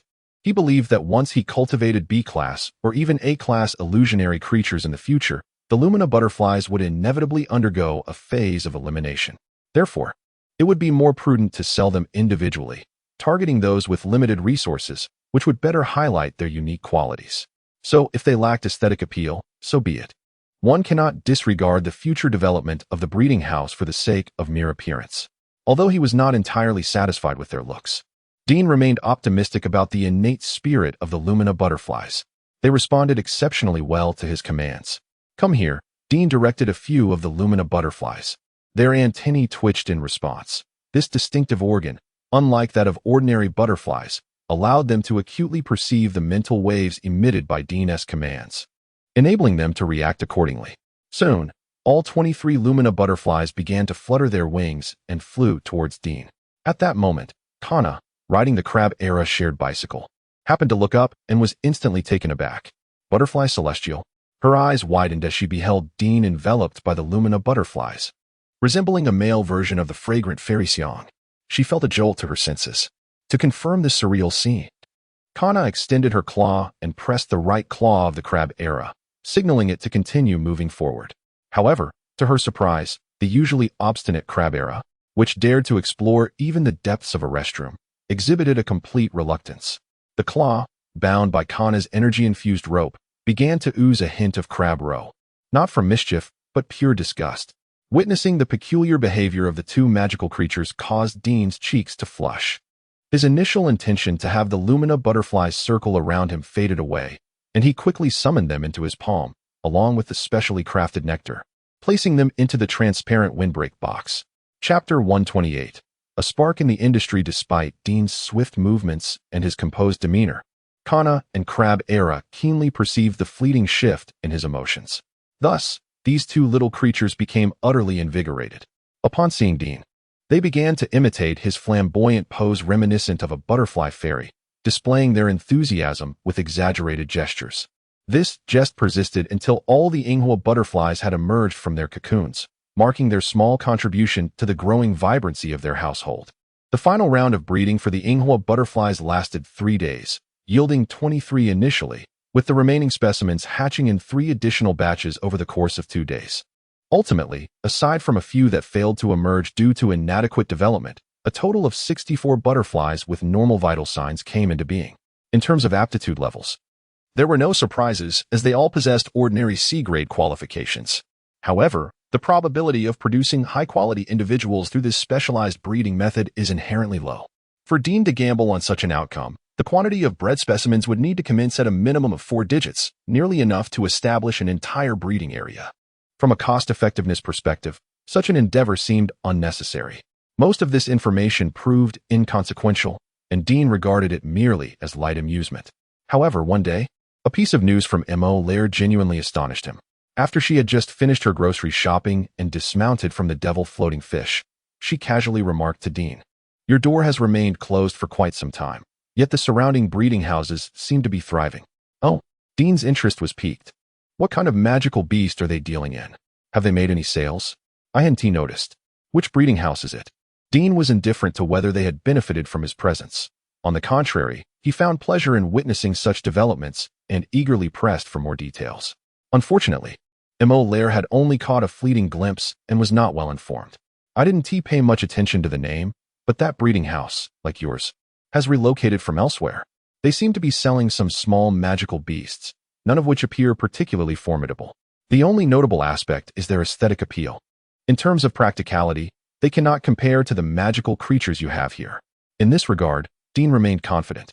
He smiled, devoid of any sense of arrogance. Given the current state of the industry, there was little need for comparison. Rather than competing, mutual support should take precedence. After all, should the breeding business falter entirely one day, it would result in mutual destruction. Regrettably, many fail to grasp this principle, fixating solely on the meager profits at hand. They willingly become metaphorical frogs at the bottom of a well, only to leap deeper into their ignorance. Truly, they are the epitome of inept allies, incapable of rising even on a white dragon steed. Chapter 129. Lucy's mysticism. Is it necessary for business people to support their peers? It might be better to switch to philanthropy. Morel, with a small basket in hand, shook her long braid in exasperation. You business people truly have a knack for theatrics. It is you who pressures others. Yet you also claim to lend a hand. It seems that both the good and the bad must be borne by a single individual. Morel concluded. Should I open a shop, it would likely collapse within 3 days. Dean chuckled, choosing not to respond. Morel, having engaged in a brief gossip, felt somewhat unsatisfied. However, it was evident that she had not gathered any substantial material today.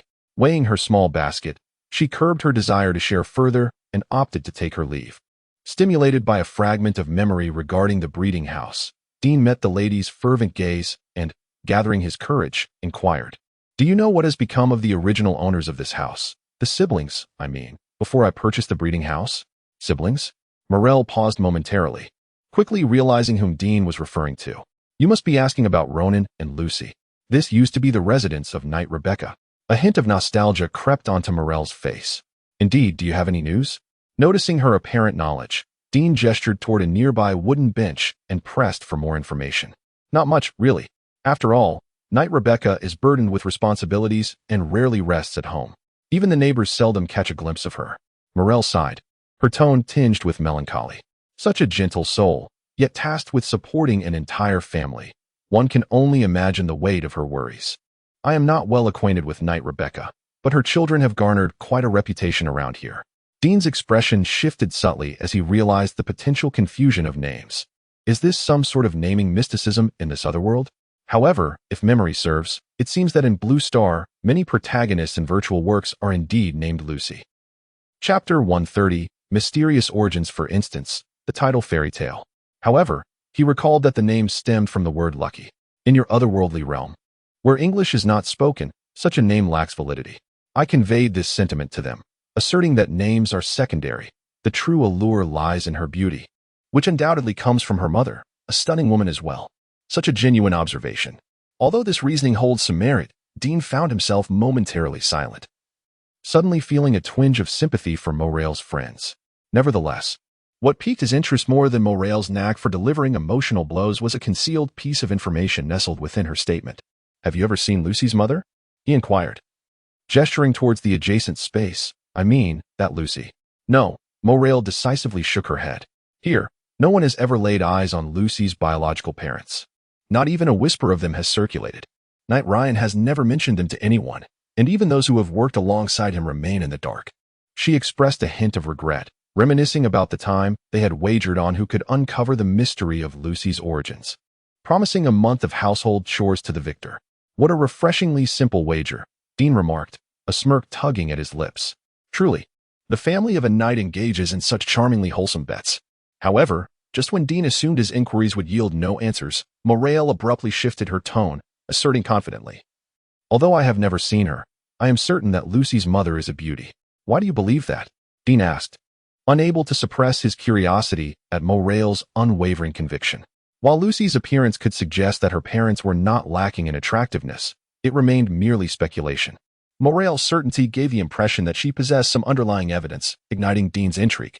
Do you possess some hidden talent for discerning a mother's beauty through her daughter? Because her mother is of noble lineage, Morel revealed. I once spotted a necklace on Lucy, exquisite and clearly crafted beyond the capabilities of the 13th district.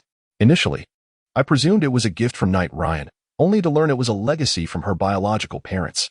Reflecting on this, Morel couldn't help but marvel at her own keen perception. It was indeed remarkable. Had she chosen to pursue archery, she could have easily outperformed the elves and left them unemployed. In a mere glance, in less than half a second, she had discerned the intricate patterns of the necklace. One year, he even married off 7 daughters, all bearing the title of the matriarch's biological offspring. Goodness, unless he married an old sow. He could hardly have fathered so many. In truth, the ability to sire numerous children was not exclusive to an old sow. Who would have guessed that Morel would shoot him a sidelong glance and retort, "Little boss, your insatiable curiosity might earn you the disdain of young ladies." Chapter 131. The gossip enthusiast. My curiosity is piqued. Who would wager on another's lineage, especially when the stakes involve a month's worth of household chores? Dean inhaled deeply, reminding himself not to engage with women, particularly married ones.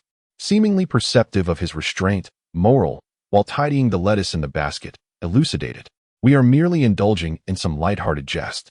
If we were to delve deeply into someone's affairs, it would cease to be gossip and border on an invasion of privacy. Her judicious words instantly altered Dean's perception.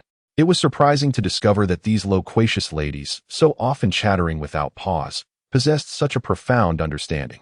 With an air of seasoned wisdom, Moral continued, "The information that can be gossiped about is not confidential. It implies no intent to conceal.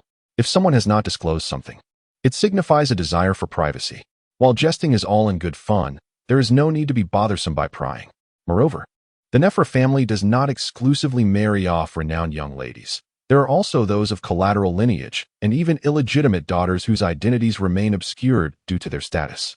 These individuals, despite being married, often remain unknown, making it nearly impossible to account for them all."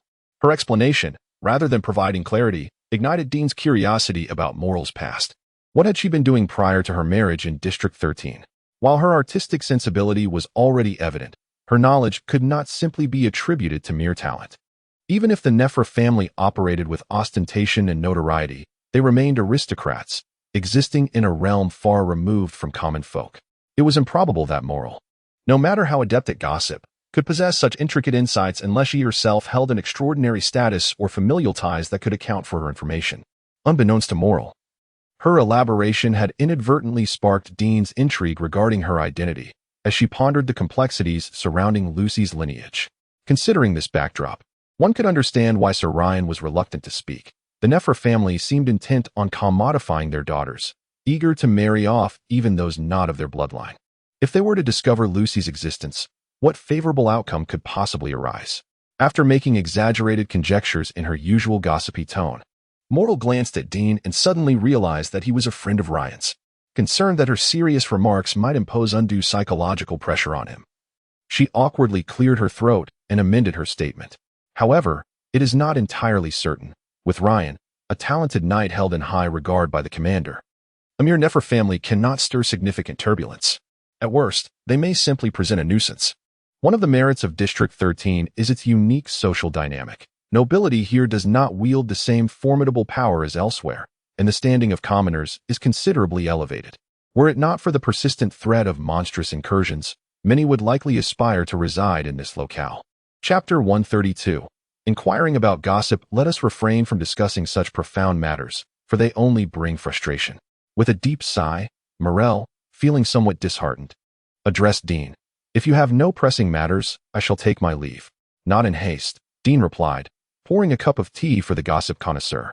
Suddenly recalling a troubling question that had been on his mind for several days, he quickly interjected to halt Morel, feigning curiosity as he inquired, "I wish to inquire about something." "What is it?" Morel instinctively asked, casting a glance at Dean, as if suddenly realizing that this individual was not one of his usual companions who incessantly discussed trivial matters. He promptly added, "I must clarify. Do not seek me for serious matters. I do not involve myself in such affairs." Although he felt honored to be categorized as a serious topic right from the outset, Dean found the statement rather peculiar. "It is not a serious matter. I merely wish to learn about Knight Morrison's social relations, particularly in regard to the opposite sex, as there is something of considerable concern to me." "Why do you wish to know this?" Morel appeared somewhat perplexed. "Is it because the person you fancy has become involved with him? Or do you have feelings for him?" Coughing, Dean nearly choked on his tea, hastily setting the cup down and shaking his head in terror at Morel's implication. The first part of the statement was acceptable, but the latter was utterly absurd. "I am genuinely curious now. What experiences have led you to such a dreadful conclusion?" "Dear boss, the way you speak suggests you may never marry," Morel retorted with a smirk. After reining in his burgeoning curiosity, he finally delved into the matter at hand. "I was merely jesting. But you have indeed come to the right person. I possess considerable knowledge regarding Knight Morrison's romantic escapades." "Oh no, such a scoundrel does not deserve to be called a romantic." Morel grimaced as if recalling something distasteful, addressing Dean with a tone akin to having swallowed a fly. "Morrison possesses commendable skills and talent. At first glance, one might assume his character is also decent, as many knights hold him in high regard. However, among the families in our vicinity, any woman who breathes is aware of his true nature. He flirts with naive young ladies, showering affection upon those who are blissfully unaware, even if they are married, engaged, or have brothers. He shows no discretion, gifting them today and presenting rare trinkets tomorrow, leaving them grinning from ear to ear upon his arrival. The work of a knight is demanding, and regardless of marital status. They seldom have time to devote to their lovers. These young women, yearning for romantic love, are vulnerable to Morrison's advances, which are numerous and varied, ensnaring them completely, as if they would willingly offer him their very hearts. Dean furrowed his brow as he listened to several examples, unable to suppress his curiosity as an observer. If everyone knows of Knight Morrison's infidelity, why do so many still fall victim? Why do they remain deceived? Because he knows how to put on a show. Morrel disdainfully tossed a piece of vegetable into the basket and elaborated, with his charming demeanor, extensive knowledge, and promising future. Such a man, when presenting himself impeccably, is irresistible to the young ladies. Moreover, the issue of infidelity is not one that can be easily believed just because it is spoken of by outsiders. As experienced individuals, we have certainly advised against it. Yet those enamored refuse to heed our warnings, intent on choosing a partner from the depths of a cesspool. How can one possibly intervene? What perplexes me is their unwavering belief in their true love. Why has Morrison not taken you as his bride? Ultimately, they end up marrying those who are blissfully ignorant. Knights who must venture forth into battle to provide for their families. Morrel inhaled deeply, growing more agitated as he spoke. We are simply not in a position to discuss such matters openly. Otherwise, should we reveal everything to them, I wonder who would still find joy in such folly. Have they not witnessed the tragic outcomes of previous examples? I believe Morrison is cursed. None who grow close to him have met with a favorable conclusion. At this remark, Dean felt a stirring within. For instance, Lady Bella? Bella, now that is a case with particularly dire consequences. Morrel shook his head, but if she were the only one, I would not have said so. There have been others who have sold their possessions for him, or even pilfered from their own homes. The list goes on. Chapter 133. An idea so. Is it true that Morrison, the notorious seducer of married women, is capable of evolution? Dean couldn't help but shiver at the thought. This encapsulates the entire journey from the initial flirtation to the ultimate seduction, a service so comprehensive that it leaves no room for error. However, the gossip shared by Morrel was laced with a fair amount of exaggeration. As far as Dean knew, Morrison's reputation for infidelity was not as widely heralded as Morrel described. After all, the demographic she referred to primarily comprised the families of potential knights, whose knowledge and connections were on a different echelon compared to those of ordinary knightly households, naturally leading to a more discerning perspective. It was entirely reasonable for them to look down upon Morrison, which likely explained why he never set his sights on them, thus avoiding potential pitfalls. Beyond these distractions, one particular detail in Morrel's intel piqued Dean's interest: the instances of liquidating assets and pilfering items from one's own home.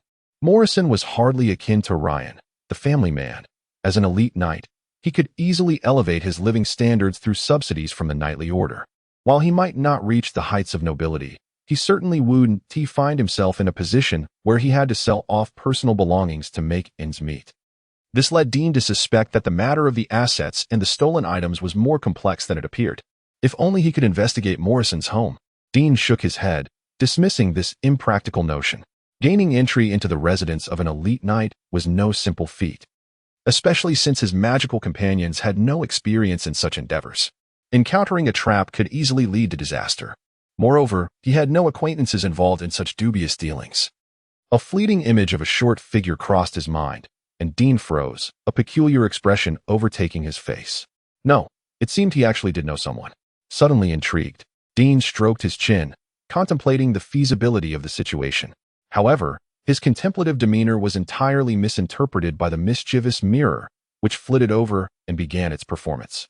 Oh, my master, do not feel any doubt. Your allure surpasses that of men who must take the initiative.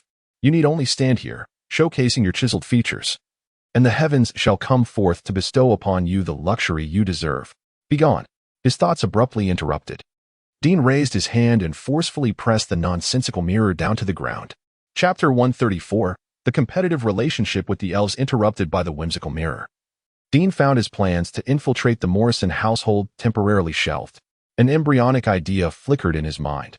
However, due to the absence of crucial elements, the conditions for its realization were not yet met.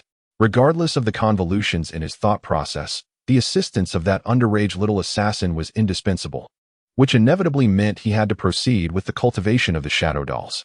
Though Dean possessed several unhatched shadow doll monster eggs, the prospect seemed rather meager, as he had previously misled the little assassin regarding their potential. Nonetheless, urgency was not pressing. At present, Morrison had no opportunity to trouble him, alleviating Dean's pressure significantly. Thus, the priority of the matter could be slightly deferred, as he inspected the gestation status of the 3 geese and tidied up the waste in their enclosure. Dean's thoughts wandered back to the plush bears that Morrison had used to entice him. In truth, his failure to fall for the ruse was largely due to the bears' utter ordinariness. Their statistics were unimpressive, while Dean acknowledged their existence in light of the current circumstances. They held little allure for him. The assembled bears appeared rather commonplace, akin to inferior specimens deliberately isolated within the plush bear community. Morrison's stinginess was glaring. Even the bait was presented with such lack of consideration. Dean contemplated blinding himself to the meager benefits. Yet the paltry rewards were too glaring for his discerning eyes to overlook. He later mused that had there been even a single extraordinary plush bear among them, he might have succumbed to temptation. Alas, this slim possibility was ultimately buried under Morrison's miserly tendencies. As usual, he prepared the most lavish of nutrient-rich meals for Ahua, gazing affectionately at the plush bear's slightly swollen abdomen, filled with anticipation yet tinged with regret. His visit to the Nightly Order had been under the pretense of discovering hidden treasures, relying on his keen perception and system assistance to possibly unearth a few neglected extraordinary beasts. However, he was met with profound disappointment. The Nightly Order was indeed what it was reputed to be, leaving no room for exploitation. Although the warehouse was filled with various beasts, none stood out as particularly special, let alone as remarkable as Ahua. Not to mention, considering his known competitors among the elves, as an outsider, albeit a friendly one, their privileges undoubtedly surpassed his own. With such a formidable obstacle in place, if any extraordinary beasts were to emerge, the chances of Dean being favored were exceedingly slim, barring any oversight on the part of Old Hate. Upon weighing the disparity between himself and his competitors, Dean suddenly grasped the sentiment that Old Hate must have felt upon seeing Ahua, a poignant longing for what remained just out of reach. Ultimately, the pressing concern remained, elevating the status and value of the breeding house. Should the breeding house attain a higher standing and exhibit formidable capabilities, what market would remain for the elves' prowess in taming monsters? Chapter 135, Contemplations on Expanding the XJ Domain. This outcome is entirely foreseeable. The vulnerabilities in taming magical beasts are numerous, rendering them nearly devoid of competitive edge in the presence of formidable and obedient magical companions, destined to fade into obsolescence, cast aside by the tides of time. When this trend becomes manifest, the Nightly Order will inevitably make the right choices. Although it may seem somewhat unjust towards the venerable Old Hate, Dean believes that, even if the old elf finds himself unemployed, he can still enjoy a life of comfort through his foot odor shop. In contrast, should Dean face unemployment, he would lose not only his livelihood, but also the means to sustain himself. Thus, in comparison, he finds himself in a more dire predicament. Consequently, Dean can only extend his apologies to the elderly elf. Seated at his desk, he retrieves a notebook and begins to document his thoughts on the future direction of the breeding house.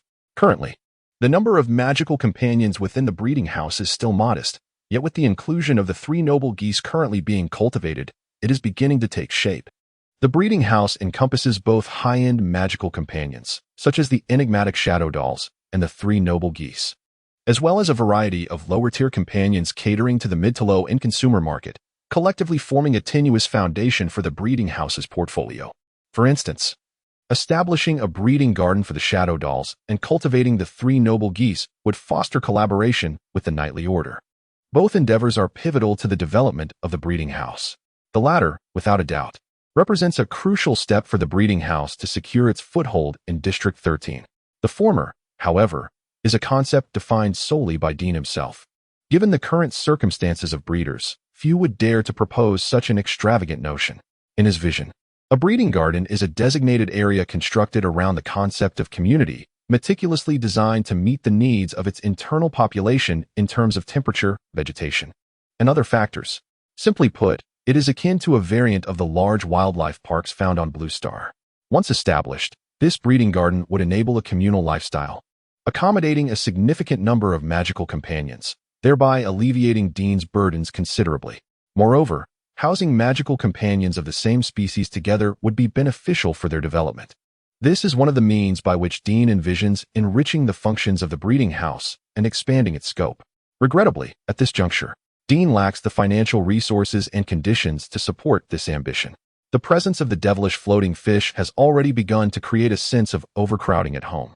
Although ample space remains available for his use, it pales in comparison to the expanse required for establishing a breeding garden. Therefore, if Dean wishes to realize his ideas, he must either expand his territory or consider locating a separate area to create a subsidiary garden. The latter option seems somewhat distant. Dean fears that taking too large a step might lead to a precarious situation. Hence, he swiftly dismisses that thought.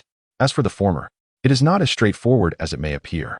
Presently, if the knightly order were to grant him permission for renovations, the breeding house would indeed possess considerable potential for expansion, given the current layout of the streets. However, it is unfortunate that District 13 has stringent regulations regarding property modifications. Unless faced with a beast tide that results in unintentional damage to buildings, residents are prohibited from encroaching upon land or making alterations once construction has been completed. Chapter 136. Concerning the beast tide, to contravene this regulation would not only jeopardize the preservation of the menagerie slated for renovation, but would also subject Dean to fines capable of depleting his coffers entirely. Consequently, despite his perusal of the blueprints, which revealed substantial potential for expansion, he was constrained from initiating any action without the sanction of the Knight Order. Nonetheless, in contrast to the exorbitant land values prevalent in other districts, the 13th District's regulation was comparatively lenient, functioning more as a compensatory measure than a restrictive policy. While seemingly imposing limitations, it essentially constituted a form of indemnification. Similar renovations undertaken in the preceding 12 districts would necessitate extraordinary wealth and status to secure private alteration rights, a feat unattainable for most. Only the 13th District, frequently afflicted by beast tides that rendered property damage commonplace, instituted this provision to retain residents who might otherwise depart due to financial losses. Its underlying intent was to mitigate population attrition through this form of implicit compensation.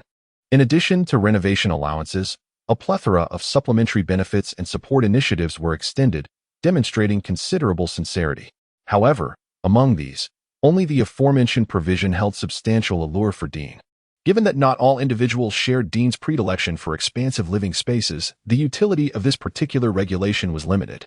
Absent this exceptional clause, the remaining benefits were not exclusive to the 13th District, as analogous provisions existed in the preceding 12 districts.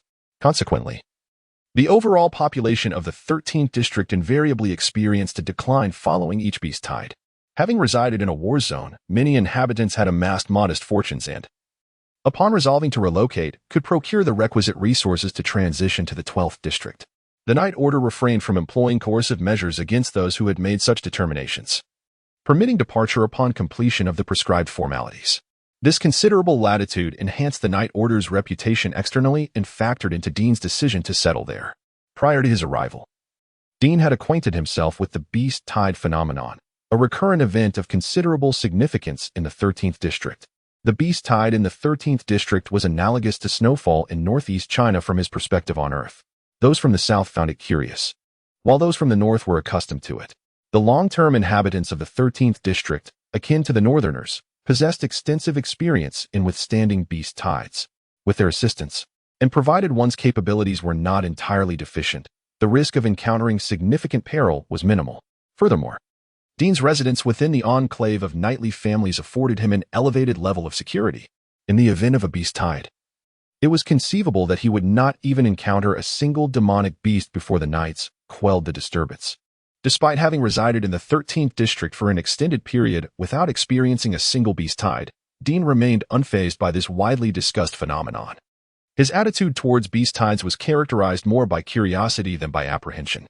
Prompted by a sudden impulse, Dean retrieved his self-made calendar from a drawer and began to peruse it. He would never neglect to investigate an event of such magnitude as a beast tide. As a contemporary youth originating from Earth, he was accustomed to scrutinizing reviews and comparing prices before making online purchases. How could his awareness of data collection be inferior to that of the inhabitants of this alien world? Indeed, within a fortnight of his arrival, Dean had availed himself of various information channels to ascertain the scale and timing of the beast tides that had afflicted the 13th District over the preceding decade, thereby discerning certain patterns. Integrating these patterns with his accumulated knowledge, he could retroactively deduce the propensities of the demonic beasts that assailed the 13th district and, to some extent, forecast the advent of future beast tides. While uncertain of the degree of accuracy, Dean anticipated that the deviation would be minimal and that aerial demonic beasts would likely constitute the predominant threat. Turning his gaze towards the window, Dean's eyes lingered momentarily on the resting devil ray fish before quickly diverting. Ultimately, these creatures were best suited for ornamental purposes, as their viability as aerial steeds was questionable. Conversely, Kana's balloon could potentially serve as a diminutive aerial conveyance. Chapter 137. Procuring the plush bear. The size of the balloon is tailored to accommodate the dimensions of the shadow doll. Therefore, only its kin can effectively cooperate with Kana. The two shadow dolls that frolic in the yard playing hide and seek can barely be considered suitable, although lacking in training and combat aptitude. They can perform skills while stationary without issue. Dean is too apathetic to organize their training, as that responsibility falls to the future buyers. The breeding house does not offer services akin to foster training, nor is there an obligation to develop the magical pet's abilities. These would incur additional costs.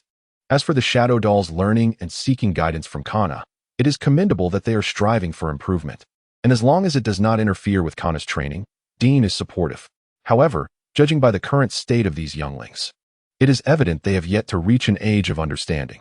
In addition to the lively young ones already scurrying about, there are two shadow doll eggs in the hatchery, which, based on the time frame, should hatch within the next couple of days, alongside the one in Ahua's belly.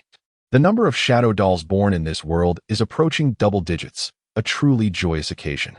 Holding a few thin sales records for the shadow dolls, Dean glanced at a considerably thicker stack of sales records for the devil's floating fish, reminiscent of a Porsche dealership subsisting on bicycle sales.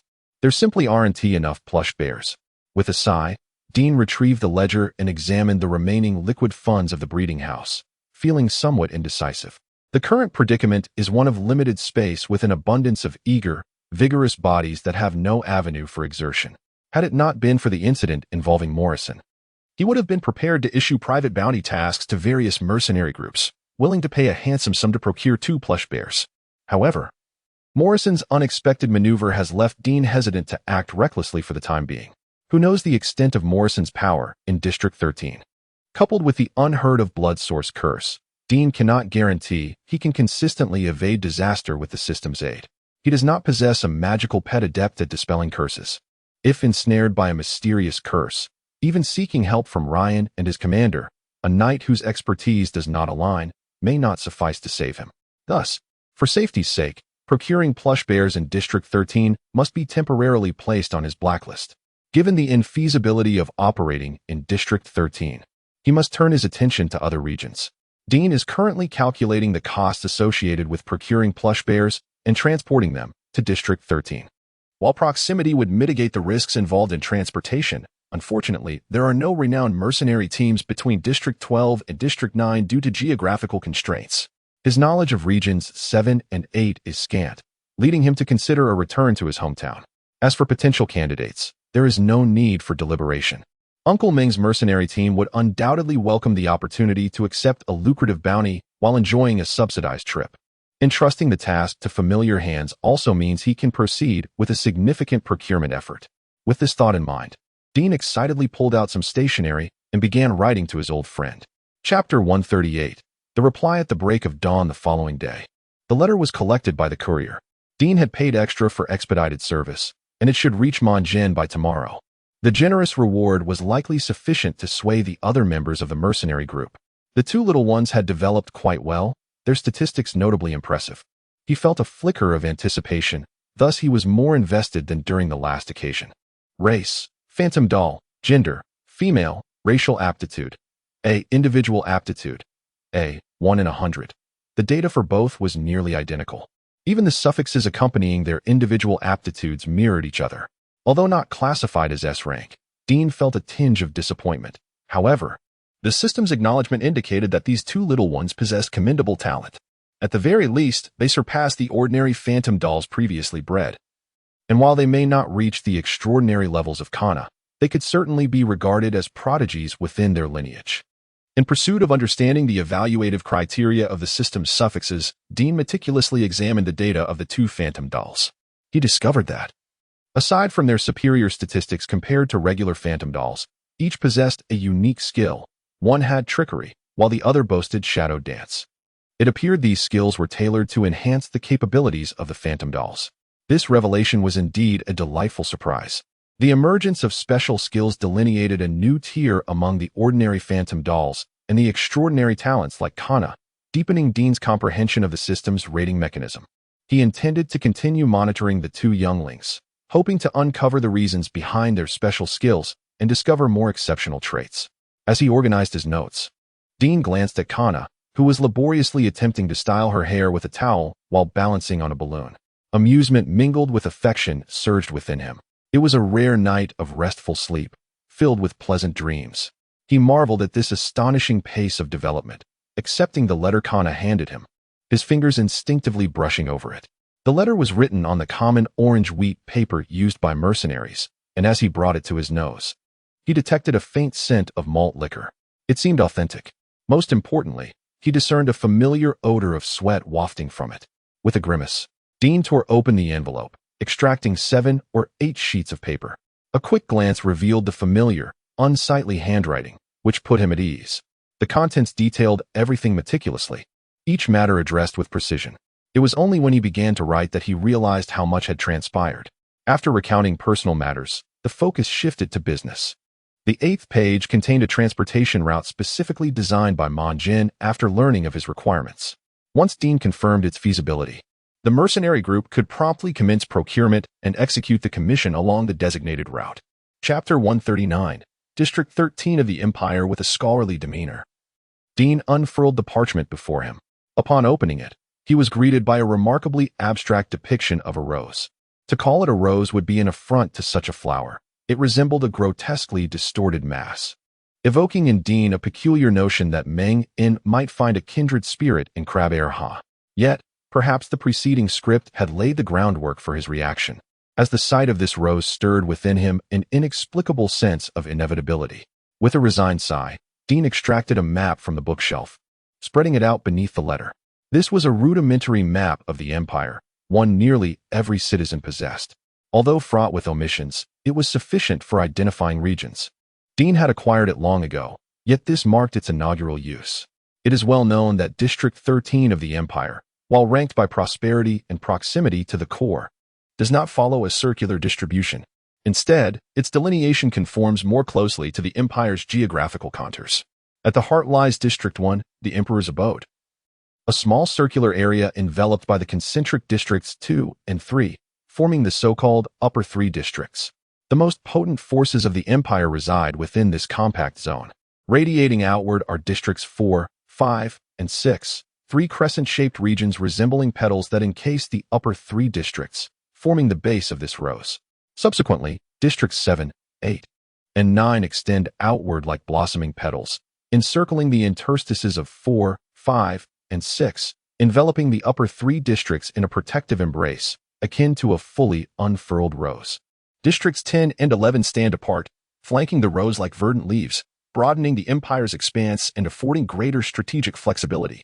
In contrast, District 13, along with District 12, rests at the base of this floral structure, akin to roots, bordering the starlit wilds, a realm teeming with magical beasts, thus serving as the Empire's first line of defense against such incursions. The Empire's territory, an amalgamation of flowers, leaves, and roots, strikingly resembles a rose, which has led many, unfamiliar with the Empire's full name, to affectionately refer to it as the Rose Empire. Although the Empire's official stance has never acknowledged this moniker, the rose enjoys considerable popularity among the upper echelons and even the royal family, subtly trending towards becoming the national flower, a fact not lost on the populace. The Empire's citizens, from noble to commoner, openly express their fondness for the rose. Most can render a passable likeness, at the very least recognizable as a rose. Thus, Meng En's revelation today has truly opened Dean's eyes. Having traversed this other world for a considerable time, he had never encountered a rose of such caliber. It would not be an exaggeration to assert that even Crab Air Ha, grasping a painting with its pincers, would present a more aesthetically pleasing sight. With a touch of colored ink, Dean deepened the crimson lines of the route depicted, scrutinizing it under the light for an extended period. He then meticulously traced the path on the larger map, finally deciphering Meng Un's intended message. From District 5, one would teleport to District 12 and then proceed on foot to District 13. Drawing the route with his finger, Dean propped his chin on his hand, a contemplative expression adorning his face. Frankly speaking, with his limited understanding of District 13, he found it challenging to ascertain whether this route was indeed superior to others. However, purely from the perspective of teleportation costs, it certainly appeared to offer a commendable value. Moreover, considering Meng Un and his companion's capabilities, the journey along this path should entail minimal risk, potentially culminating in their arrival within 4 to 5 days, should they maintain a brisk pace. Chapter 140. The longing of Crab Ha this time. He refrained from indulging in any small talk. After all, they would be meeting in just a few days. It seemed more gratifying to share a drink then than to write extensively now. Moreover, without the sentimental filter of a long-awaited reunion. The thought of facing a rugged man who relished in telling distasteful jokes diminished his enthusiasm for writing. Recalling a certain pig that had provided cabbage, Dean instinctively furrowed his brow. During these days, while Crab Ha had been scurrying around the yard, he had indeed encountered his biological mother. However, due to the nature of their forms, his reaction upon seeing her had been rather subdued. Unbeknownst to him, this encounter led to Crab Ha sneaking off to meet the hermit crab, leaving behind certain complications. When it came to the matter of Crab Ha's biological father, Dean found himself in a quandary. Initially, he had purchased the hermit crab to add to his meals, never anticipating that it would lead to such a situation. Had it not resulted in a new life, Dean would have accepted the outcome. Yet, through a serendipitous twist of fate, Crab Ha had come into being, leaving Dean uncertain about how to deal with that large crab. To consume it felt unjust to Crab Ha, as it would mean devouring the flesh of his blood relative. Furthermore, Dean had no immediate desire to indulge in crab roe. Conversely, without consuming it, he felt no compelling need or impulse to cultivate a crab chef as a magical pet in the near future. Caught in this dilemma, the hermit crab was thus left to linger, consuming and drinking among a multitude of beastly companions, contributing nothing to the breeding house, while distracting Crab Ha and sowing discord. As he took a few steps towards the house, Dean contemplated summoning Kana to fetch Crab Ha, but hesitated at the last moment. Perhaps allowing them to meet would not pose a significant problem. Approaching the edge of the pool, he gazed into the water, seeing his own handsome reflection, and waited in silence. He realized that the hermit crab situation was distinct from that of Ahua. This lowly and ordinary magical creature had not developed any wisdom. It was entirely oblivious to the world around it, thus posing no threat to Crab Ha. On the contrary, this encounter might serve to clarify for Crab Ha that he and magical beasts were two entirely different entities, even if they shared direct blood ties. With this understanding, Dean felt a wave of relief wash over him. He settled onto a wooden bench by the pool, basking in the sunlight. Before long, a familiar figure emerged from the water, Crab Ha. However, at this moment, he appeared more despondent than ever. The once vibrant hue of his shell seemed to have dulled, and his once proud pincers drooped in disappointment. The entire crab exuded an air of dejection. Observing the rare sight of a glum Crab Ha, Dean felt a pang of compassion. He could surmise that Crab Ha's sudden whim to seek out his biological father stemmed from witnessing Kana's kin being born one after another, leaving him feeling solitary and a bit forlorn. Additionally, Dean had consistently prohibited him from entering the pool, which likely contributed to a growing sense of resentment within Crab Ha. The culmination of these factors had led to his escapade today. Unfortunately, this venture not only failed to provide the comfort he sought, but also shattered any lingering fantasies he harbored. In truth, the issue surrounding Crab Ha was not without potential resolutions. Dean had even formulated plans in advance. This was precisely why he had inquired about the Lucy siblings with Morale that day. Regrettably, those two children, out of fear of burdening the kind knights, had refrained from initiating contact, and Morale was not well acquainted with their current circumstances. Given Dean's present situation, he found it inconvenient to seek them out, leaving the matter unresolved. Simply put, the solution to Crab Ha's predicament lay in the recruitment of apprentices who could undertake the breeding tasks Dean was reluctant to pursue. This arrangement would allow the apprentices to gain knowledge while relieving Dean of undue pressure, a truly win-win scenario. Delving deeper, this also represented the first step in Dean's vision to advance the entire breeding industry, beginning with the dissemination of his knowledge and philosophies. In Dean's perspective, A breeding house could not feasibly manage the breeding of all magical pets. Such an endeavor would be overwhelming, and relying solely on one individual for prosperity was doomed to be unsustainable. Therefore, certain magical pets, such as those needed for intermediate breeding when Dean was developing new magical creatures, or those he preferred not to breed, like the crab chef, would inevitably arise in other breeding houses. This approach would enhance efficiency and foster the growth of the breeding profession, although it may temporarily compromise his personal interests. In the long run, it would yield more benefits than drawbacks. Chapter 141. The current situation of the siblings. Dean aspires to cultivate a virtuous cycle. He envisions a scenario where he can reap profits while the breeding industry gradually flourishes. As the saying goes, today's breeding relies on my initiative, and tomorrow I shall soar with its support. Although this may not be entirely accurate, it encapsulates the essence of what Dean wishes to establish. Only when the breeding industry thrives can the goals outlined in his proposal, such as forming guilds and obtaining academic certifications, find a solid foundation for realization. However, it is evident that this grand vision cannot be accomplished in merely a few days. Thanks to the linguistic prowess honed during his rigorous examinations, he can aptly recall a phrase that has been oft repeated: Rome was not built in a day. Thus, Dean remains relatively patient. After all, he is in a somewhat passive position.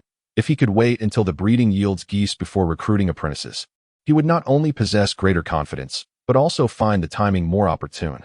Yet, the unexpected incident involving the crab hastened this process. Besides its psychological issues, Dean recognized the staffing shortage in the breeding house due to this creature's escapade. Kana is preoccupied with caring for the young, leaving her overwhelmed.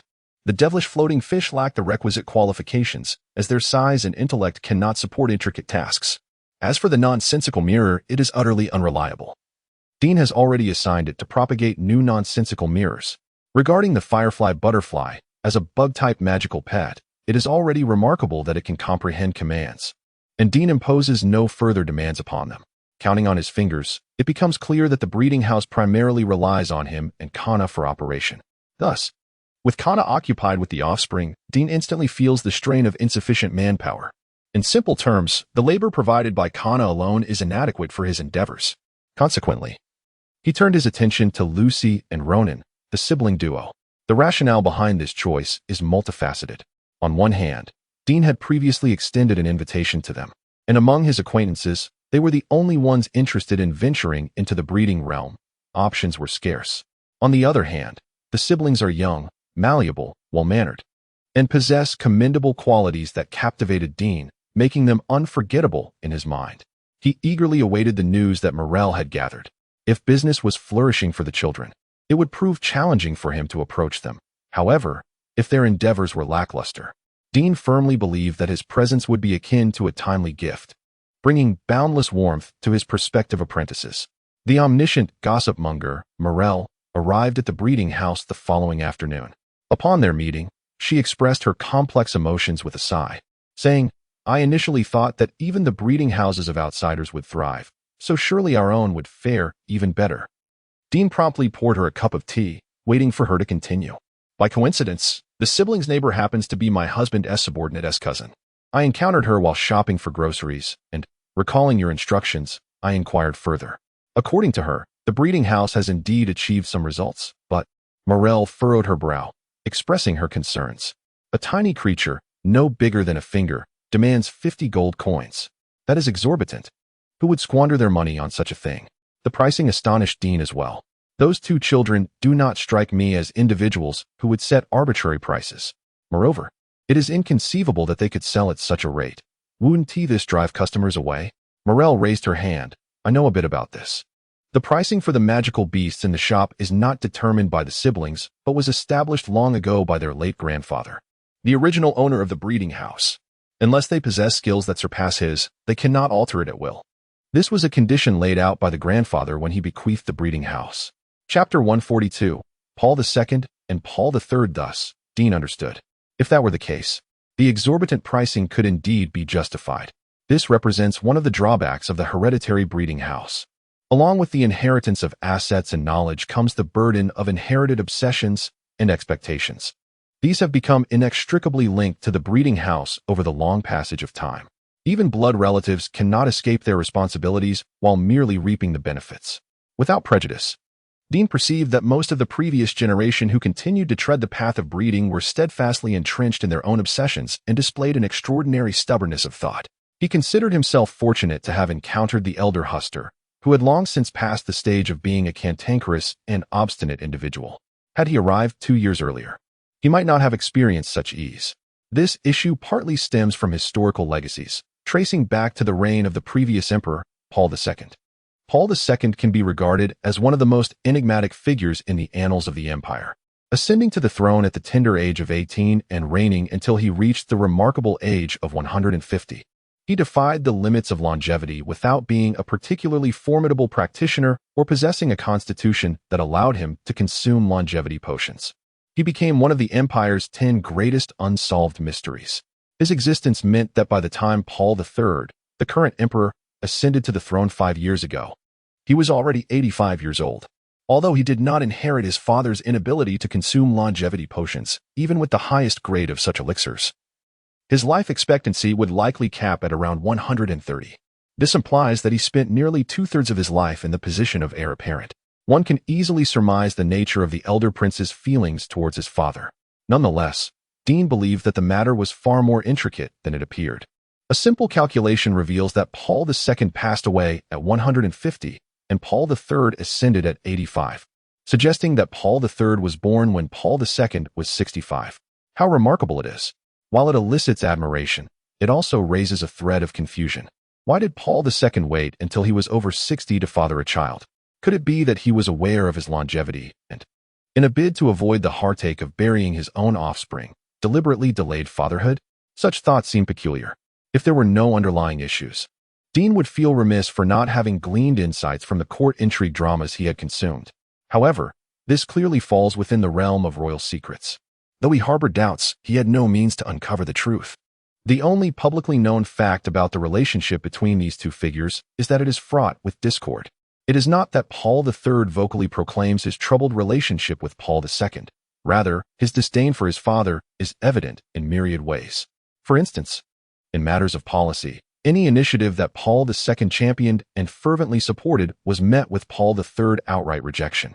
While a few instances may seem trivial, when every endeavor cultivated by Paul II was summarily dismissed by Paul III, the underlying issues became glaringly apparent.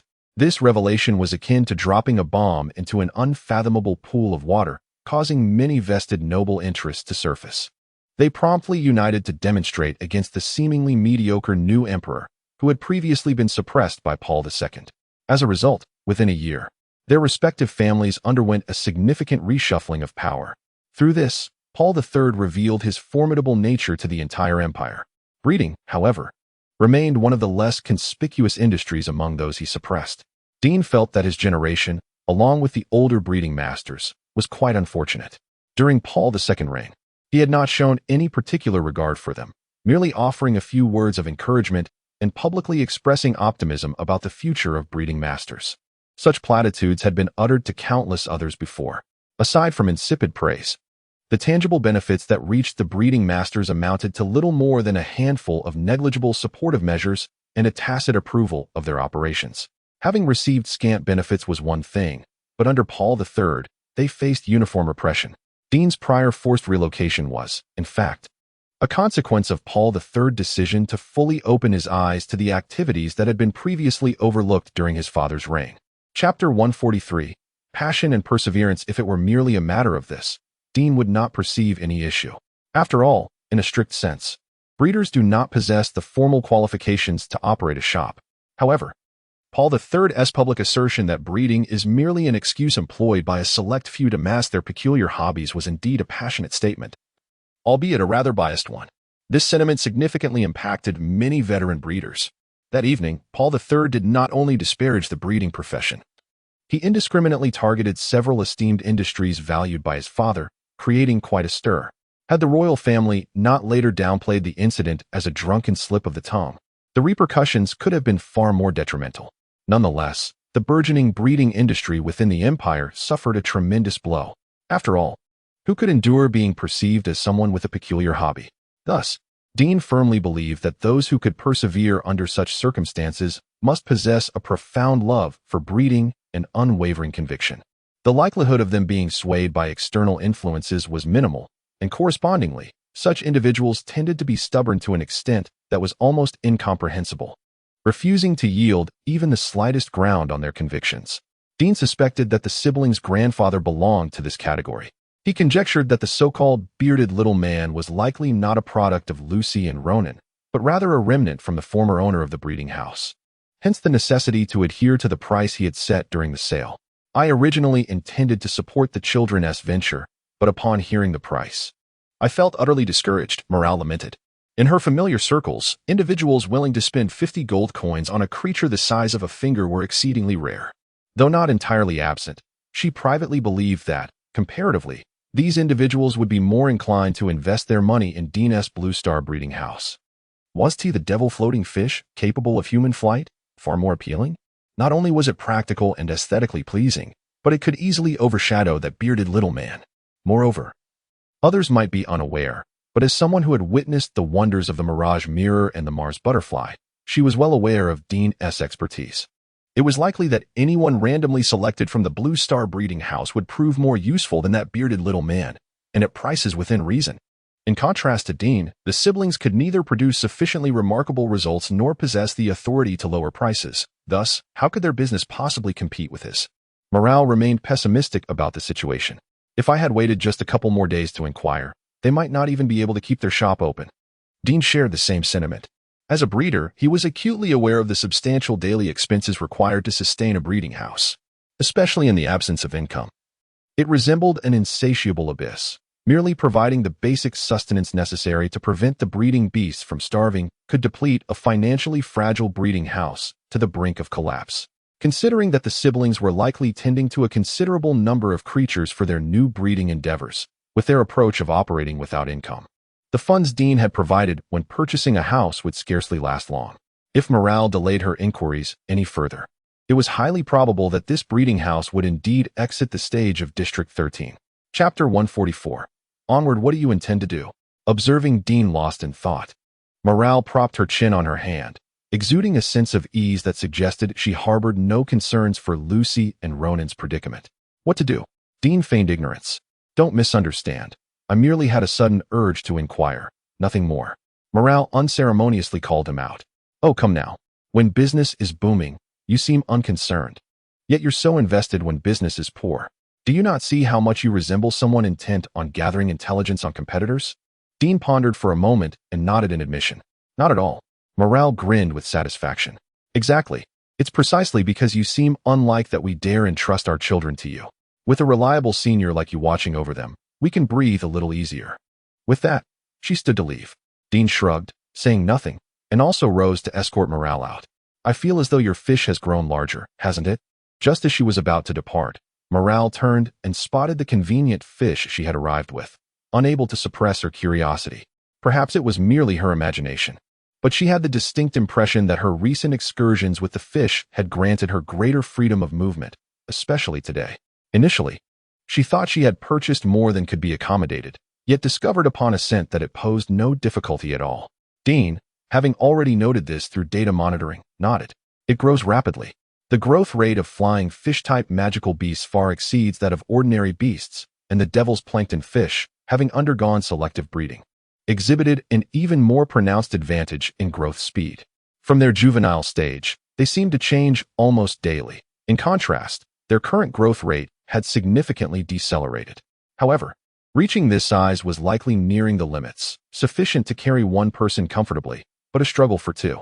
While it could not yet be deemed a large magical pet, it represented a considerable breakthrough compared to the size of ancestral species. Dean refrained from elaborating, as it was evident that Morale's interest lay elsewhere. Her excitement was rooted in the prospect of purchasing more goods next time. Very practical, Dean could only smile politely, internally lamenting the fate of the devil's plankton fish that would inevitably fall under her scrutiny. After Morale departed, Dean lingered in the backyard for a while, a subtle urge to venture out and investigate the bearded little man stirring within him. He suspected that the individual capable of compelling a breeder to stubbornly mark such a high price was not as simple as he appeared. It was highly probable that this bearded elder's creation was the culmination of a lifetime's dedication, and Dean felt it was essential to witness it firsthand. Moreover, even if it proved unremarkable, he intended to embark on this journey, as sooner would surely be better than later. Having resolved his intent, he glanced at the sky. Concluding it was still before the breeding house's closing time, he changed into a fresh outfit, donned a slight disguise, and after tending to the little cubs, departed the Blue Star breeding house with Kana. Dean's pace was brisk, yet to save time, he opted for the devil's plankton fish to carry him part of the way. The cool breeze wafted through the air, the weather was just right, comfortable indeed, but undeniably slow, were it not for the advantage of shorter distances in aerial travel. The devil's plankton fish would hardly prove faster than his own feet. Dean's second visit to the establishment revealed subtle renovations. Despite its overall antiquated appearance, discernible enhancements distinguished it from his initial encounter. It was evident that the siblings were committed to revitalizing the menagerie, though their endeavors had yielded modest progress. In contrast to his previous visit, a solitary patron occupied the premises. As Dean approached, the disgruntled customer abruptly departed, having apparently failed to reach an accord. Dean, observing Lucy and Ronan's evident disappointment, discreetly entered the menagerie. "Greetings, sir," Ronan said, failing to recognize him. "Are you interested in acquiring a magical creature?" "Indeed," Dean replied, his voice deliberately subdued. The muffled tone prompted Kana to scrutinize him with a peculiar gaze, as if he were choking on phlegm. Ignoring Kana's jibe, Dean continued, "I am an avid collector of exotic creatures. I was drawn here by reports of a novel species." He paused, adding, "Rest assured, financial considerations are not an impediment. I am prepared to offer 50 gold pieces." Ronan, who had relinquished hope for the day's trade, brightened at the offer and exchanged a meaningful glance with his sister. Upon contact with the unyielding surface, the slumbering bearded goblin was instantly roused. Supporting its weary frame, it glared at Dean with innate ire. As the diminutive creature stood upright, its full form was unveiled. Its moniker was indeed apt. A copious beard cascaded from its chin to its feet, rivaling the length of a skirt. The beard was inexplicably lustrous and white. When the creature expressed its displeasure, Dean observed the beard bristle and bifurcate, forming an exaggerated crescent. The effect was comical. Activating his system, Dean examined the goblin's data. As a selectively bred creature, its information differed from that of standard magical beasts, bearing a closer resemblance to Dean's own familiars. The data revealed: species, white-beard goblin; gender, male; species potential, B; individual potential, C; condition, frail, lacking host, a B-grade species. Dean was taken aback. After reviewing the system's description of the goblin's species, he experienced a moment of clarity. Indeed, genius was not extinct. Lucy and Ronan's grandfather, despite lacking crucial elements, had conceived an incomplete but ingenious design. Dean pondered the other data, comparing the goblin to his own familiars, and gained a better understanding of the grading. He scrutinized the entire information set, his gaze ultimately settling on the species name.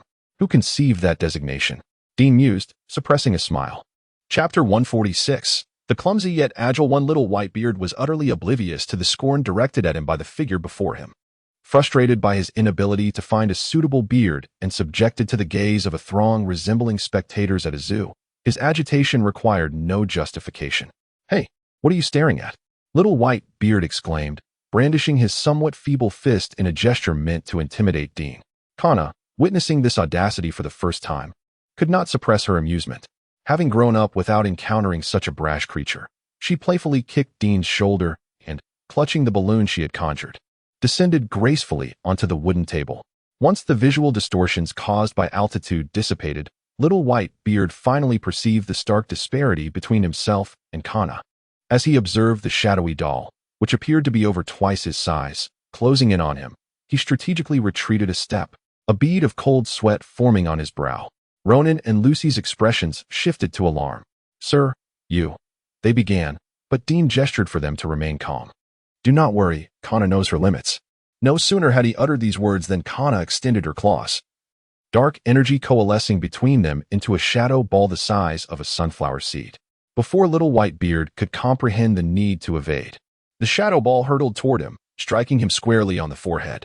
With a resounding thud, Little Whitebeard collapsed onto the table, utterly defenseless. Kana scratched the back of her head in surprise. She had anticipated that the little creature would not be overly formidable, yet it turned out to be astonishingly weak. If a shadow ball of that size could knock him down so easily, he might struggle against even the simplest of foes. Lucy, distressed, helped the wobbling little white beard to his feet and shot Dean a reproachful glance. Is this what you meant by knowing her limits? Feeling somewhat embarrassed by the situation, Dean cleared his throat awkwardly and placed a hand on Kana's head. This little one seemed intent on undermining him today, if allowed to continue. She might soon find herself ejected from the premises. Turning serious, his tone shifted dramatically. Now that you have successfully bred a new magical beast, you can rightfully consider yourselves breeders. You must have noticed the current state of this little one, have you not? At his words, the siblings exchanged startled glances, their expressions quickly morphing into a flurry of concern as they validated the most dreaded of suspicions. We thought it was just a phase of its juvenile stage. They stammered, huddling together to examine little white beard. Observing their frantic attempts, Dean sighed and removed his hat. Do you remember me? Your brother Dean? As the familiar face emerged from beneath the hat, both children gasped in surprise. It's me. Dean produced a nutrient supplement intended for Kana from the inner pocket of his coat and handed it to Ronan. Feed this to him. It will replenish his strength. Ronan expressed his gratitude and, without a moment's hesitation, instructed Lucy to gently raise little white beard's head, carefully administering the supplement. Upon finishing the entire vial, little white beard smacked his lips, his spirits visibly lifted, and the crescent-shaped beard that had been so rigid relaxed swiftly. Chapter 147. The unyielding white beard. How impressive. It is my first time witnessing white beard so spirited. Releasing his grip, Lucy turned to Dean, her admiration evident as she observed the lively creature. Eager to provoke Kana once more. After glancing at the information on the system interface, Dean shook his head, unconvinced that a mere vial of potion could resolve the issues plaguing Whitebeard, although the creature's condition had noticeably improved after consuming the nutrient. The lingering state of weakness on the panel indicated that the potion's effects were merely temporary. To truly rectify the situation, they needed to seek out a host. Dean found it puzzling that such a significant matter had not been disclosed to the siblings by their grandfather. This breeding plan was passed down from your grandfather, was it not? Did he not share any further details regarding Whitebeard with you? The siblings shook their heads, their spirits dampened. Our grandfather passed away suddenly, leaving behind only a notebook containing the breeding scheme. We have been experimenting with Whitebeard ourselves.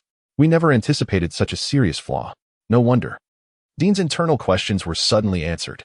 He had been perplexed as to how a breeder capable of designing a B-grade plan, even a flawed one, could be entirely oblivious to the nature of the creature they had bred. What about its name? Did he also bestow a name upon this little creature? Lucy and Ronan exchanged glances, shaking their heads once more. Our grandfather did not name Whitebeard. It is a name we chose for him. The breed's name has yet to be established. However, many customers, noticing its long beard, have taken to calling it the bearded little man. Thus, it has become known as Whitebeard. Dean observed the swaying white whiskers, feeling as though the name held deeper significance. Brother Dean, is there something amiss? Noticing his gaze lingering on Whitebeard, Ronan nudged the creature, still clamoring for a duel with Kana, and couldn't help but inquire. A beard? Ronan, somewhat puzzled, sought confirmation. A beard? Is it a special name for a potion? Dean gestured to his chin, illustrating the type of beard he meant. Do you know any men with long beards? Preferably freshly trimmed ones. Ah, that beard. Ronan's expression shifted to one of realization. He instructed his sister to attend to Dean and then hurriedly left the breeding room. After regaining his composure, Ronan presented the beard to Dean, explaining, yesterday, Grandpa Bata next door had his 10-year beard forcibly trimmed by his wife. It made quite a commotion, so everyone heard it. I remember seeing it this morning. It hadn't been discarded yet, so I ran over to retrieve it. What a fortunate coincidence. Dean nodded. To avoid any olfactory contamination, he refrained from taking the beard directly, instead indicating to the small white beard on the wooden table, suggesting Ronan place the item before it. Ronan obediently set the beard down beside Whitebeard. Under the watchful gaze of 4 pairs of eyes, Whitebeard cast a sidelong glance at the seemingly pungent beard, sneering before spitting in its direction. Huh. The sound was resounding, clearly indicating disapproval. Lucy and Ronan exchanged furtive glances with Dean, conveying their silent words of comfort. Chapter 148. Parasitic-type Dean, in a state of astonishment, perused the panel once more. After a meticulous examination, he became aware of a crucial oversight. In the case of a typical white beard, although the beard of an ordinary individual is of inferior quality, it could still serve as a makeshift solution in urgent situations. It is akin to renting a room in a hotel. While the conditions may be subpar, they are still preferable to sleeping under the open sky. However, for this underdeveloped white beard, such a remedy is futile. It is inherently deficient and possesses a physical constitution that pales in comparison to a healthy white beard, thereby necessitating a more stringent requirement for its environment. Consequently, it is imperative to provide it with a beard imbued with sufficient special energy right from the onset of parasitism to ensure the normal growth of the white beard. In Dean's understanding, a beard that embodies special energy refers to that of a practitioner, or more specifically, a spellcaster. The primary capabilities of the selectively bred magical beast, the white beard, revolve around stable spellcasting and the storage of magical power, abilities clearly designed for spellcasters. Hence, it stands to reason that the white beard would be able to draw energy from a spellcaster. This mutual benefit is essential for the longevity of their parasitic relationship. Both parties must derive advantages from their association. Moreover, a spellcaster's beard is not limited to nurturing just one white beard. Although Dean could not precisely estimate the upper limit, he was aware that when two individuals of the white beard species converge in sufficient numbers, they could collectively unleash a tribal skill, the spear of the white beard and the shield of the white beard. The names alone suggest one is an offensive skill while the other is defensive, indicating that the white beard can indeed engage in parasitism as a collective entity. With these two skills that encompass both offense and defense, coupled with the supportive abilities of stable spellcasting and magical power storage, the white beard can be regarded as a versatile breed of selectively bred magical beasts, justifying the B-grade rating assigned by the system. Dean categorized it as a parasitic type, reliant upon attachment to a host for survival. While it may lack formidable independent survival capabilities, it offers multiple assurances to the life it inhabits, making it a potentially popular choice among selectively bred magical beasts. This ordinary beard fails to meet its requirements. Having discerned the reason behind the white beard's aversion to the ordinary beard, Dean promptly explained to the siblings, the white beard's inherent deficiencies elevate its expectations from the host, as the ordinary beard lacks the requisite energy to sustain its consumption, rendering it devoid of value for parasitism. What it truly requires is the beard of a spellcaster. And it cannot be a mere cutoff. It needs to reside within a spellcaster's beard. To prevent any further complications, Dean, after elucidating the situation to the siblings, approached and tugged at the white beard's long strands. Isn't that right? The white beard, finally understood, pouted in displeasure and nodded towards the siblings. Seeing the white beard validate Dean's assessment, the siblings exchanged glances, their expressions a blend of joy and distress. They were elated to have comprehended the white beard's needs and discovered a means to harness its abilities, yet troubled by the challenge of locating a spellcaster with a suitable beard. This demand exceeded the bounds of the siblings' social circles. Throughout their upbringing, they had scarcely encountered a genuine spellcaster in District 13, let alone one with a long beard. After much contemplation, they could not identify a suitable candidate. Despite the presence of spellcasters, the rarity of those sporting beards was not surprising, for in District 13, spellcasters themselves are a rare breed. Particularly, those with long beards are either retired at home or have already achieved great success, seldom appearing in such perilous locales. With scant resources and the ever-present threat posed by beast tides, District 13 has never been marked green on the Empire's safety zone rating map. Even with nightly orders, the safety of residents here is tenuous, making it unlikely that weak and delicate spellcasters would willingly expose themselves to danger, resulting in a dearth of such individuals. Thus, aside from a few spellcasters forcibly assigned by the Empire, the vast majority of practitioners in District 13 are warriors, leaving few prospects for fulfilling the Whitebeard's needs. Furthermore, it requires not merely an ordinary spellcaster. Even if that condition is met, the subsequent issues of gender and beard length present additional hurdles. When these three conditions are combined, the parasitic demands of the white beard emerge as exceedingly stringent, greatly limiting its applicability. Male spellcasters might strive to cultivate some facial hair through special potions, but for female spellcasters, the likelihood of securing such an option is virtually non-existent. Nevertheless, despite these numerous constraints, Dean held a favorable view of this innovative parasitic breed of magical beast. He even speculated that the emergence of this type might pave the way for a novel combat style. Ideally, if the parasitic host could be shifted from a beard to something universally found, such as hair, it would be even more advantageous. As for the bald populace, Dean mused that they could await the advent of the third-generation hair parasitic type. With this in mind, Dean cast a glance at the Whitebeard, who was furiously struggling against Kana's grip, revealing a glimmer of desire. This yearning was not for the creature itself, but rather for its lineage. Although lacking a breeding plan, Dean could easily infer from the characteristics displayed by the Whitebeard that at least one side of its lineage possessed a relatively rare fairy bloodline, a fact that piqued his interest significantly. Reflecting on his momentary lapse in focus, he cleared his throat and attempted to engage further. What about within the knightly order? Do you not know anyone there? The siblings shook their heads earnestly. While there are spellcasters in the knightly order, these individuals often pride themselves on their status and typically do not mingle with ordinary knights, thereby falling outside the reach of Lucy and Ronan's acquaintance. It was precisely due to the impracticality of this route that the siblings had been furrowing their brows in dismay, confronted with their own helplessness. Patting the two distressed siblings on their heads, Dean reassured them, "Do not fret.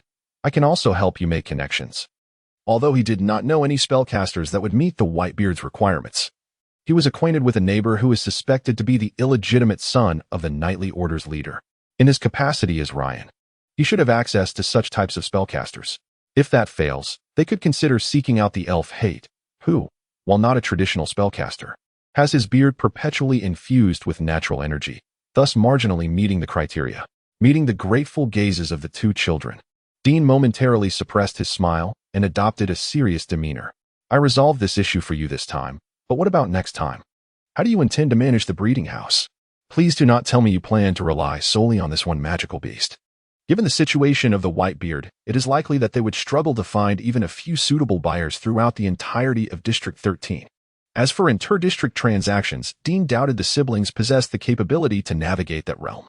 To be candid, he was already astonished that Lucy and Ronan had managed to reach this point relying solely on their own efforts.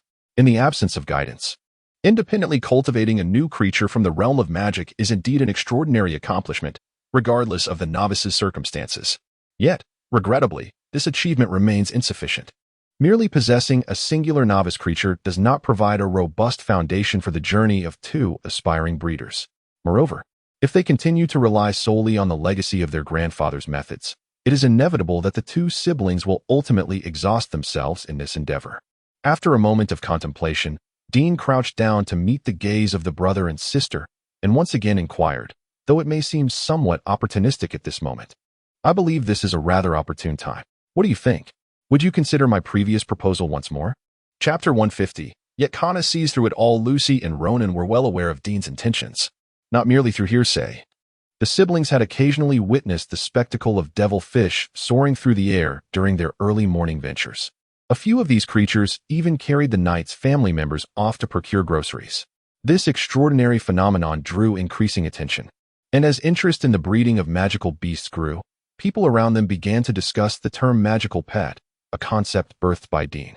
The siblings felt a disorienting shift as the breeding practice transitioned from obscurity to modest fame. In this light, Dean could indeed be regarded as a historical pioneer. With such an audacious and proactive breeder, the siblings firmly believed that he had a bright future ahead, one that would usher in significant transformations within the breeding industry. Reflecting on the invitation to become his apprentices, they found it impossible not to feel tempted, particularly during the times when the novice breeder faced challenges. They would recall Dean's offer. Yet, they ultimately restrained themselves. It was not that they doubted Dean. Rather, they were reluctant to acknowledge their own limitations. Having inherited the breeding house from their grandfather, they had vowed to manage it diligently. To abandon it and become apprentices elsewhere would betray the lifetime of effort their grandfather had devoted to the craft. Thus, fueled by a stubborn resolve to achieve something worthwhile, Lucy and Ronan persevered. They had initially believed that the birth of the novice would turn the tide and set the breeding house on a prosperous path. Yet unforeseen circumstances arose. Exchanging glances, the siblings recognized a shared uncertainty in each other's eyes. Were they truly ready to forsake their breeding house and become Dean's apprentices? Biting her lip, Lucy clutched the hem of her dress and turned to Dean, saying, "If we become your apprentices, the breeding house will still belong to you." Dean replied without hesitation, "I would never engage in any act that encroaches upon your achievements, including mergers or acquisitions of your breeding house." Assuming Dean had misunderstood her intentions, the two children quickly opened their mouths to clarify, but Dean preempted them, saying, "Allow me to speak first." His demeanor was strikingly formal, which compelled Lucy and Ronan to calm down involuntarily. They regarded Dean, their initial confusion gradually subsiding.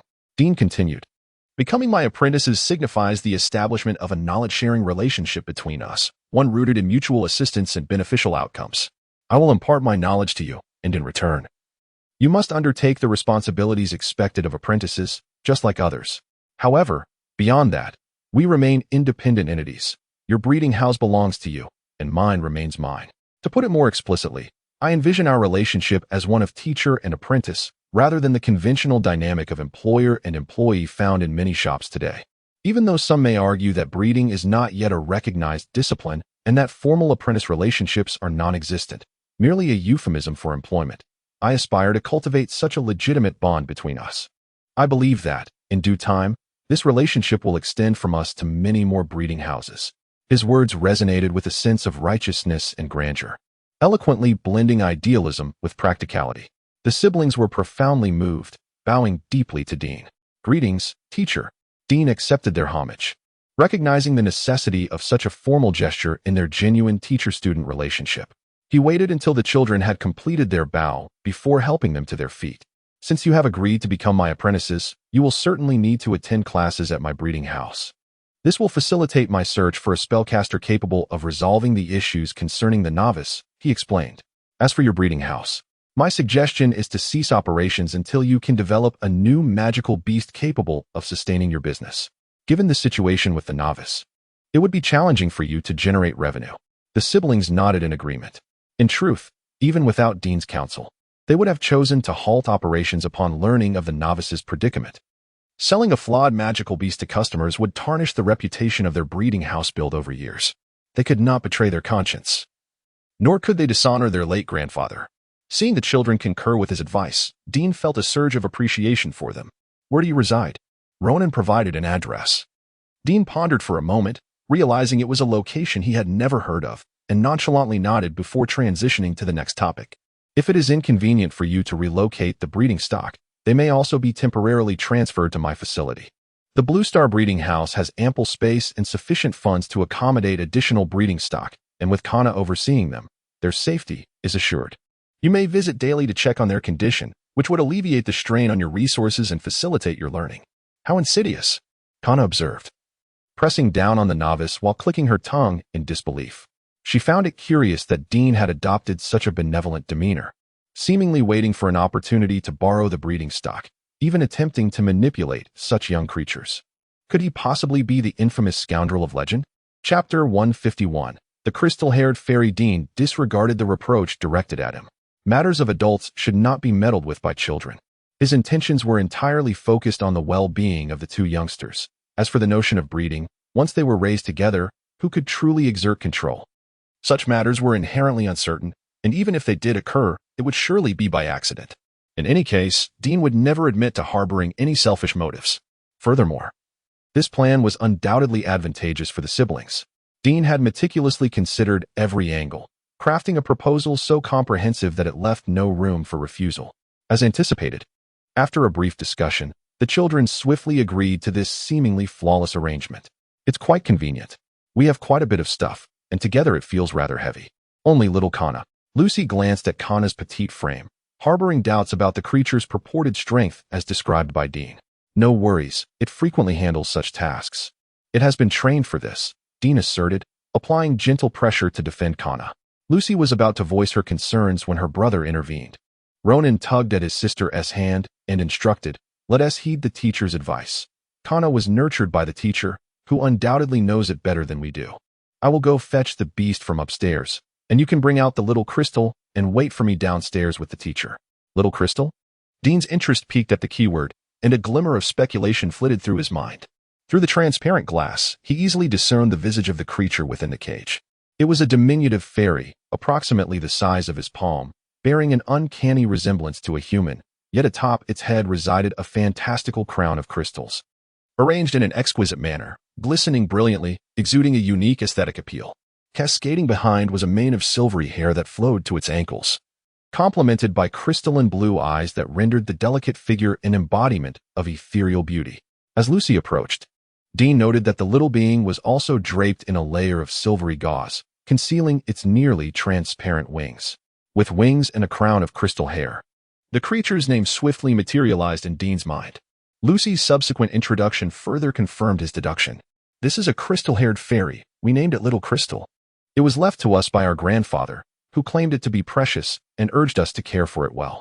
With care, Lucy placed the glass cage on the table, allowing the crystal-haired fairy, agitated from the movement, to settle down. Dean was taken aback to discover that the fairy lineage of the old man with the white beard stemmed from this creature. He leaned closer to the glass cage, scrutinizing the crystal-haired fairy within. He had never anticipated that Lucy and Ronan's grandfather could possess such a pure fairy. The crystal-haired fairy was indeed a rare entity among fairies. Although the names are similar, fairies are distinctly magical beasts. They are typically small in stature, adorned with a beauty that belies their ferocity and territorial instincts. Humankind could coexist with them as long as they did not encroach upon their realm. However, should they trespass, even the slightest hint of their presence could provoke the little creatures to exhibit their savage nature. These beings can only tolerate the company of their kin. The presence of any other species ignites their destructive impulses. Consequently, fairies often band together for survival, making it exceedingly difficult to capture a solitary one. Thus, acquiring a crystal-haired fairy for breeding purposes undeniably attests to the prowess of the sibling's grandfather.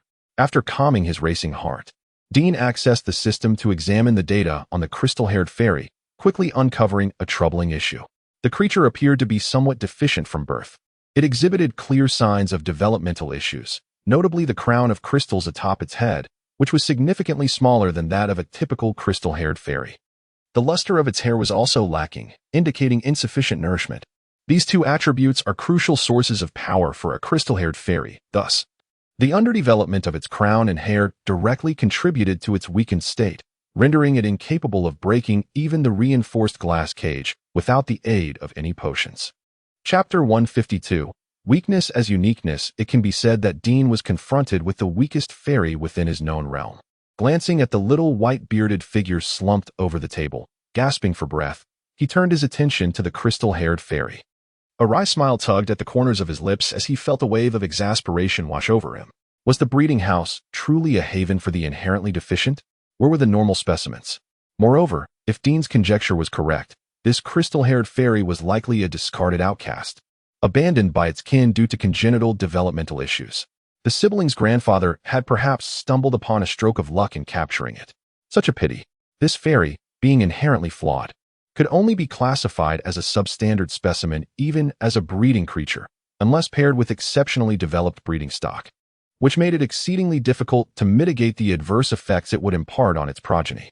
Consequently, the value of the crystal-haired fairy was significantly diminished. This deficiency caused Dean's internal warmth to diminish markedly. Unbeknownst to him, Lucy was still narrating tales of her bond with the little crystal fairy, oblivious to Dean's unspoken judgment. He shook his head. While her imagination was indeed enchanting and imbued with childlike wonder, the stark truth often proved to be far more brutal. The little crystal fairy was not gentle-natured. It was simply too weak to resist, thus enduring Lucy's incessant chatter. According to records, the crystal-haired fairy possessed the ability to attack by manipulating its own hair. Should one be cut by its strands, the wound would rapidly become infected, crystallizing in its wake. As blood coursed through the body, the crystallization would continue to spread, ultimately transforming the entire being into crystal and resulting in a complete loss of life. Thus, despite its alluring appearance, this creature was indeed a genuine beast of ferocity. Name: Dean. Occupation: breeder, breeding stock, ragdoll bear, crystal-haired fairy, temporary, magical pet, phantom doll. Could it be true? Dean scrutinized the system interface 3 times, confirming that the breeding stock category had indeed undergone a transformation. Instantly, he felt a wave of dismay wash over him. His education may have been limited, but he was not easily fooled. When did weakness become classified as something extraordinary? Chapter 153. The classification of magical pets. Dean found the situation to be rather unjust. Take Ahua, for instance. After much toil and effort, she had developed such an astute mind that she secured her place within the system. Yet little Shuailing? She was deemed worthy of attention solely due to her frailty, or perhaps her extraordinary weakness. How could Ahua reconcile this disparity? Moreover, Dean felt a sense of being slapped in the face by the system. Having just assessed Shuailing's value as low, who would have thought that an exceptionally weak magical beast could also be categorized as a special creature? Once Shuailing was brought out, Lucy completed her tasks. She intended to ascend the stairs to assist her brother, burdened with heavier responsibilities, when she noticed Kana gracefully descending from the second floor. Seated upon a balloon, behind her trailed cages ensnared by shadowy tendrils. Meanwhile, Ronan, empty-handed, followed in awe, gasping with every step as he observed Kana effortlessly transferring all the magical beasts. The sound of cages landing echoed in succession as Kana maneuvered the tendrils, arranging the cages into an irregular quadrilateral. Dean counted them. Excluding Shuailing, there were a total of 12, all medium to small-sized magical beasts, with modest appetites that the Blue Star breeding house could easily accommodate. His keen eye also spotted several humanoid forms, indicating that this was likely the breeding house's primary focus. Is that all? Dean asked Ronan, ensuring he had caught his breath. There were other types of magical beasts, Ronan explained, a hint of shame in his voice. But due to their overwhelming numbers, we couldn't care for them all. We sold the less necessary ones to the Night Brigade based on the markings in Grandfather's notebook, leaving us with these, plus Shuailing, making a total of 13. Ronan nodded, somewhat embarrassed as he elucidated the reasons behind the limited number of magical beasts. Dean reassured him. There is no need for guilt. Understanding when to make sacrifices is sometimes more commendable than stubborn persistence. I believe that even your grandfather would be proud of you. Since there were only 13 magical beasts, there was no need to split them into 2 trips. Dean playfully tugged at Kana's ear, and after a few playful protests, successfully enlisted the versatile laborer to gather the cages. At that moment, dusk had settled, and the streets were nearly deserted. Dean instructed the 2 children to carry Shuailing while he walked alongside Kana, trailing behind them. Suddenly, 3 devilfish, nearly indistinguishable from the night, soared from a nearby rooftop and landed beside him. Quite clever, he remarked, patting the head of the devilfish on his right. He beckoned to the siblings, who, having never ridden a devilfish before, eagerly accepted, their cheeks flushed with excitement. You 2 can ride together. Just hold on tight. There's no need to fear. I'll be right beside you. Due to the devilfish's weight capacity, Dean arranged for the 2 children to sit on the same fish, while he chose the one he had previously praised. Together, they ascended into the air, reveling in the moonlight as they flew towards the breeding house. Remarkably, despite carrying nearly 10 cages, Kana arrived before Dean and the children, prompting exclamations of surprise from Lucy and Ronan. Kana is amazing, much more impressive than Shuailing or Xiaobai. Hearing the genuine praise from the children, Kana, for the first time basking in such admiration, waved her paw in a somewhat giddy manner, realizing that having these 2 human children around might not be such a bad thing after all. The atmosphere was quite harmonious, lending the breeding house an almost zoo-like ambience. Dean sighed and approached. Upon noticing his arrival, Lucy turned with an excited, slightly flushed face, exclaiming, "Teacher, Kana is so strong. I feel like none of the magical beasts I've seen before can compare." Dean glanced at the now buoyant Kana, shaking his head slightly as he introduced her to the apprentices. According to my classification of magical pets, Kana belongs to the A-class species. This level of magical pet possesses potential that is not at all inferior to those higher-tier magical beasts. Therefore, her strength is to be expected. If she were any weaker, she would be dragging down the average of her species. However, while she is strong, she is not as exceptionally powerful as you believe. There are several levels above A-class, he added, and she can only be considered quite good. The children were left utterly bewildered by this explanation. They exchanged confused glances, feeling as though their extensive training had been in vain. Lucy, unable to contain her curiosity, asked, "Teacher, what is an A-class species?" A-class species, Dean began. While we refer to all magical beasts under a single term, they are distinctly categorized based on their life levels and strength. Consider the cuckoo and the dragon. Both are magical beasts, yet no one would compare them on the same level. Even newborn dragons and cuckoos exhibit vast differences. Thus, I have devised a set of evaluation criteria based on attributes such as aptitude, skills, intelligence, and physical characteristics, categorizing my bred magical pets into 9 ranks: F, E, D, C, B, A, S, SS, and SSS, to easily discern their disparities. Chapter 154, Astonishing. A man in the dead of night. Of course, apart from race, Individual aptitude is also categorized into 9 distinct levels.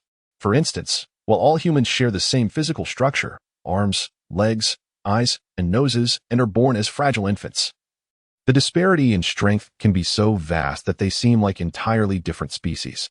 To help the two apprentices grasp the concept of individual aptitude more clearly, Dean intentionally used a renowned figure for comparison. As expected, both children displayed expressions of agreement, clearly having grown up listening to tales of Anduin, the Knight of the Scourge. Speaking of this illustrious knight, Dean himself had long been under the influence of his legend.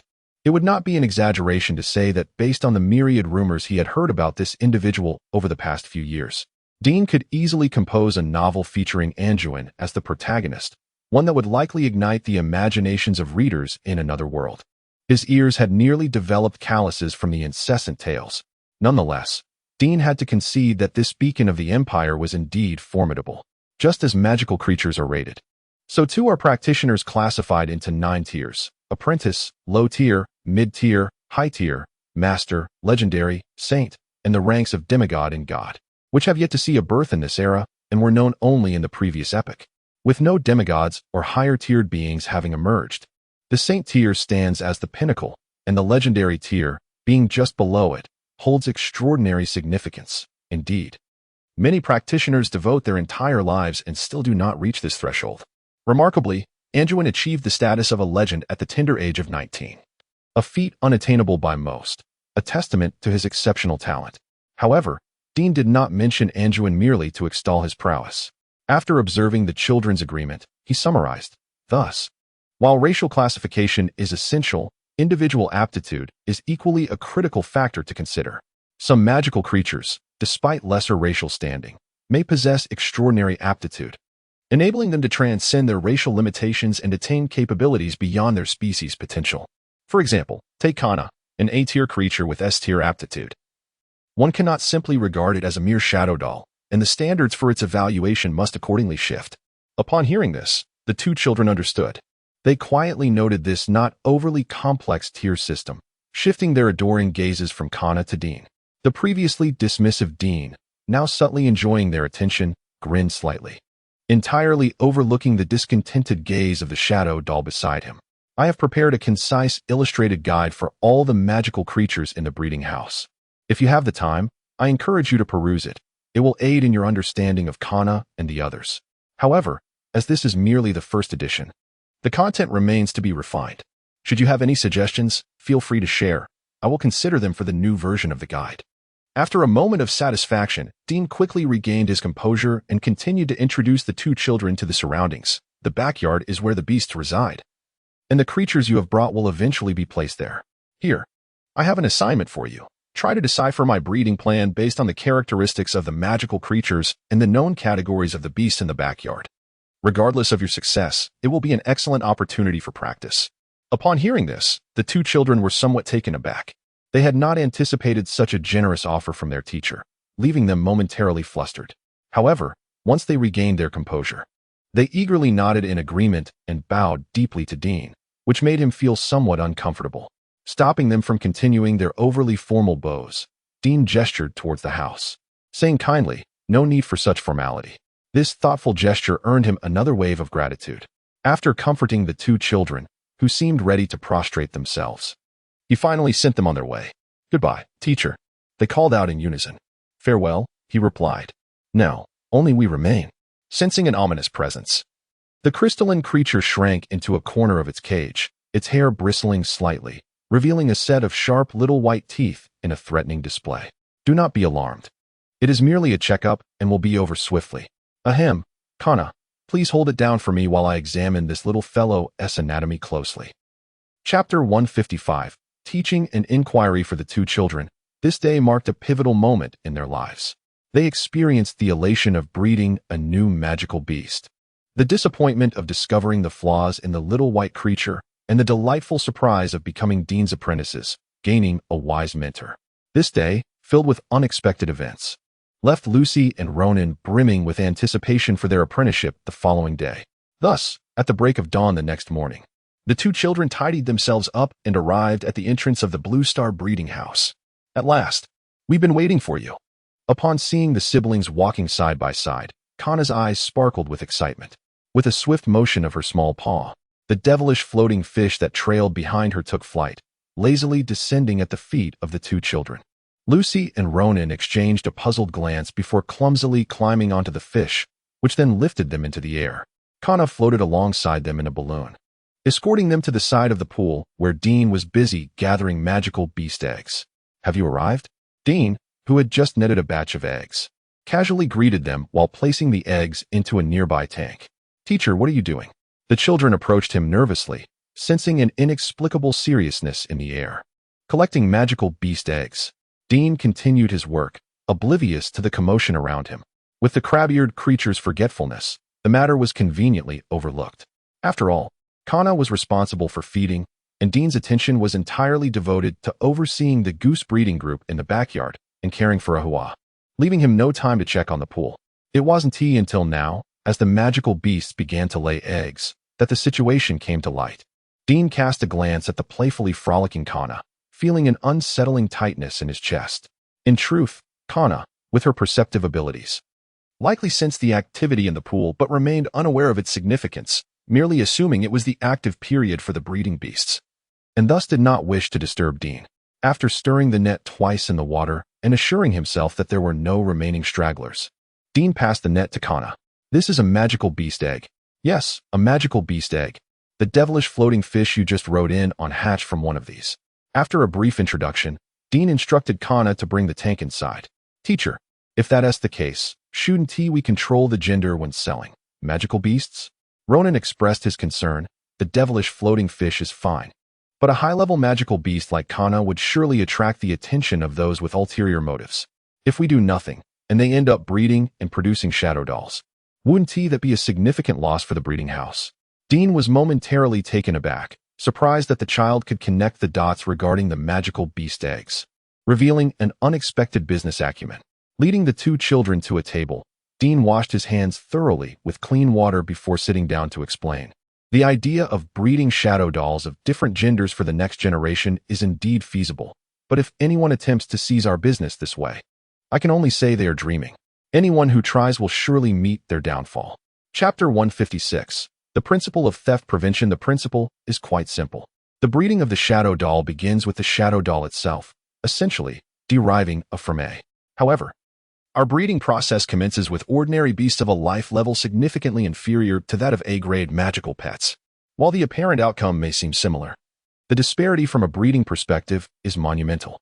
Take, for instance, the comparison between the humble cuckoo and the majestic dragon. A cuckoo lays an egg nearly every day, sometimes even more than one, whereas a dragon requires decades, if not centuries, to nurture its offspring. Their reproductive capabilities are evidently not on the same plane. Imagine if the dragon possessed both immense power and extraordinary reproductive abilities. Observing the contemplative expressions of the siblings, Dean poured himself a cup of red tea, cleared his throat, and rhetorically mused. "In that case, we would have long since entered the dragon era, and one might even question whether humanity would survive to witness such an epoch. Thus, it is an inevitable trend for powerful species to exhibit diminished reproductive capacities. This implies that life is inherently imperfect.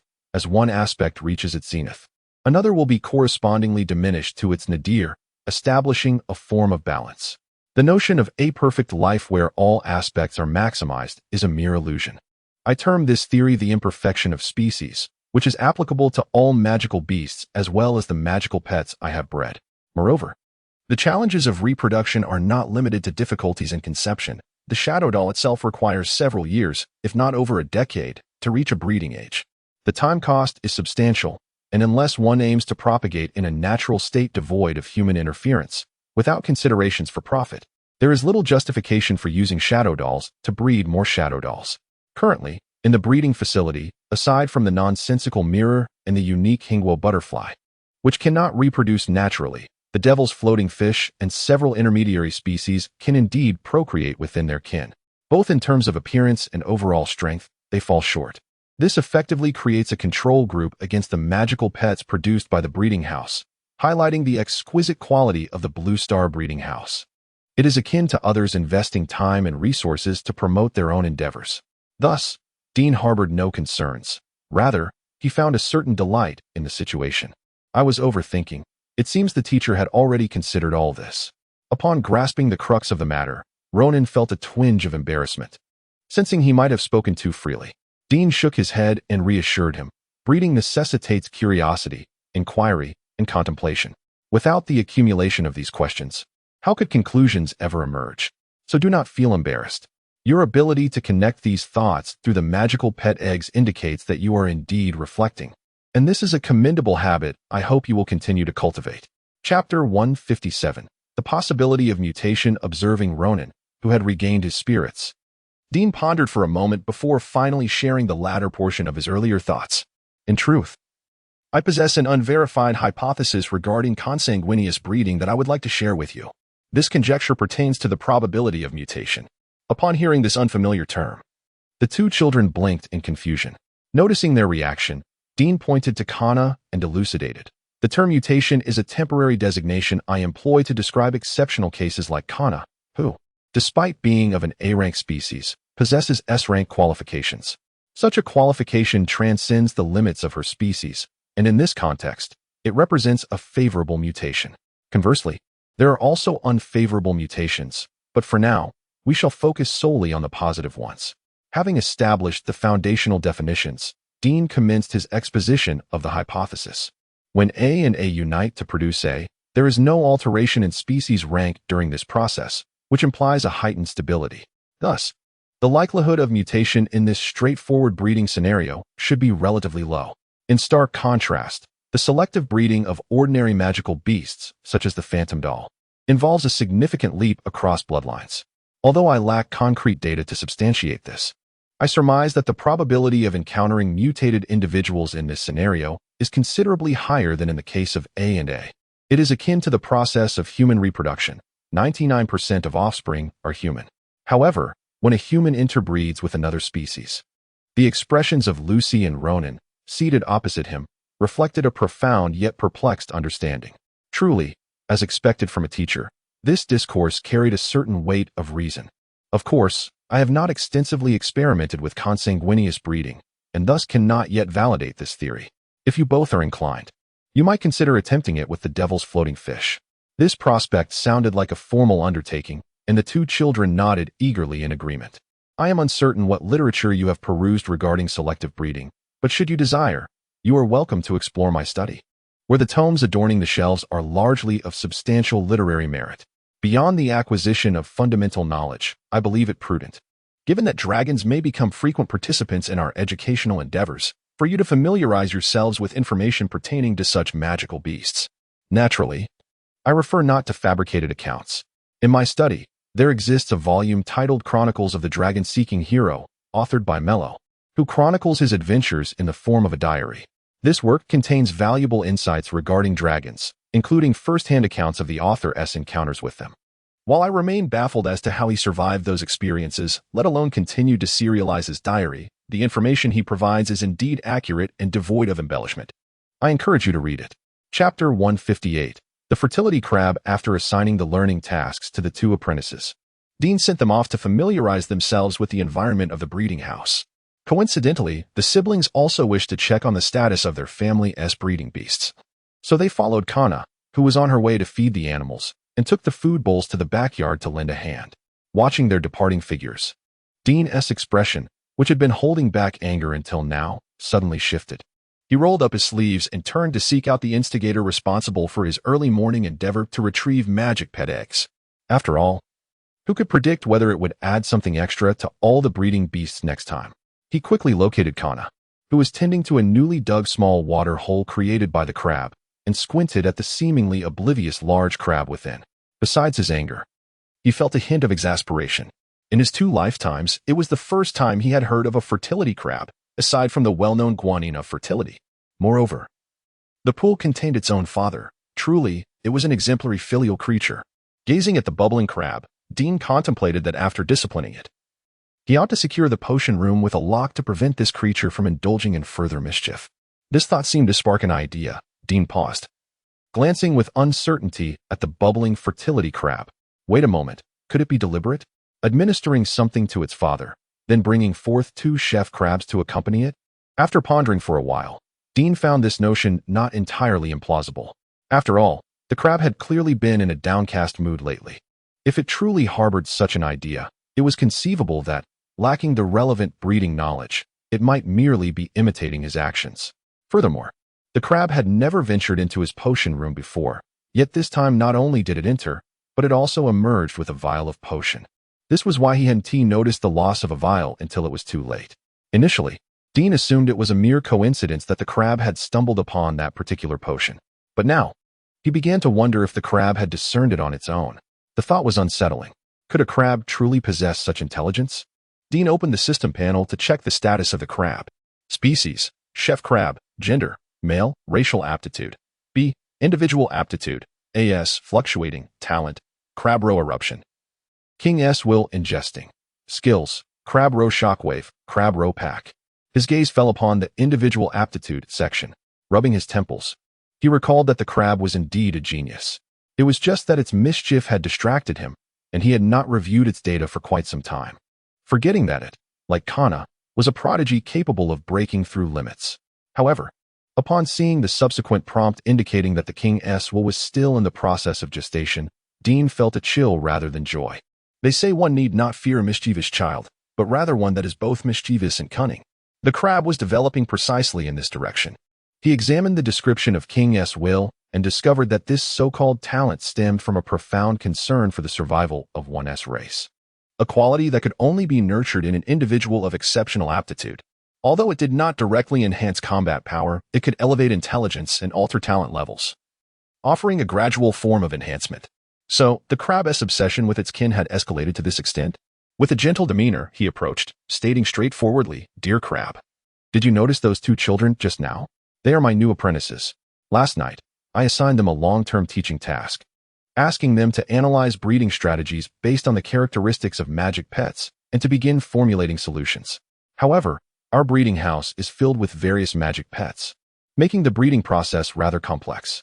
Even deducing the process from the results is quite challenging. There is only one exception. Its breeding plan is entirely ready-made. With just a little effort, they could decipher it. Can you guess who it might be?" The crab understood his words immediately. It leapt from the water hole, extending its claws to embrace Dean's calf. "No need to pull. Just knowing I'm in your thoughts is enough." Dean gasped, pressing down on the crab's shell. "Go on, but remember to be subtle. Don't be overly proactive. Otherwise, it won't serve to train them, nor will it reflect your clan's identity and status." The crab nodded in agreement, waving its claws before scuttling eagerly towards the backyard. Dean, left behind, massaged his aching calf, exhaling in relief. At last, he had found something for this mischievous fertility crab to occupy itself with. Otherwise, if it continued to remain idle, the entire breeding house would likely be at its mercy. Chapter 159, Standards of Classification. Dean's strategy of diverting the calamity proved to be more effective than he had anticipated. Prompted by this, the crab-like creature, Crab Era, altered its target, spending the entire day shadowing the siblings in an attempt to capture their attention. This left it with no time for mischief, thereby liberating its original guardian, Kana, who found herself somewhat unaccustomed to the change. Throughout the afternoon, she couldn't help but stealthily check on Crab Era's situation. In contrast, Dean, aware of the situation, was able to remain patient. He completed his work before finally descending to the living room to meet the two apprentices. When he arrived, Lucy and Ronan were engrossed in their notebooks, jotting down numerous questions on the sheets before them. The sound of Dean's footsteps drew the children's attention, and Lucy raised the two notebooks in her hands, inquiring, "Teacher, while examining the magical pet compendium, we discovered that Crab Era is classified as a B-grade magical pet. However, the number of skills it possesses is comparable to that of the Phantom Doll. Does this imply that it, like Kana, is a mutated individual?" Dean glanced at the notebook she held, recognizing it as the one containing his summarized standards for the classification of magical pets. Indeed, its skill set had surpassed the limits typical for a B-grade creature, warranting its classification as a special individual, akin to Kana.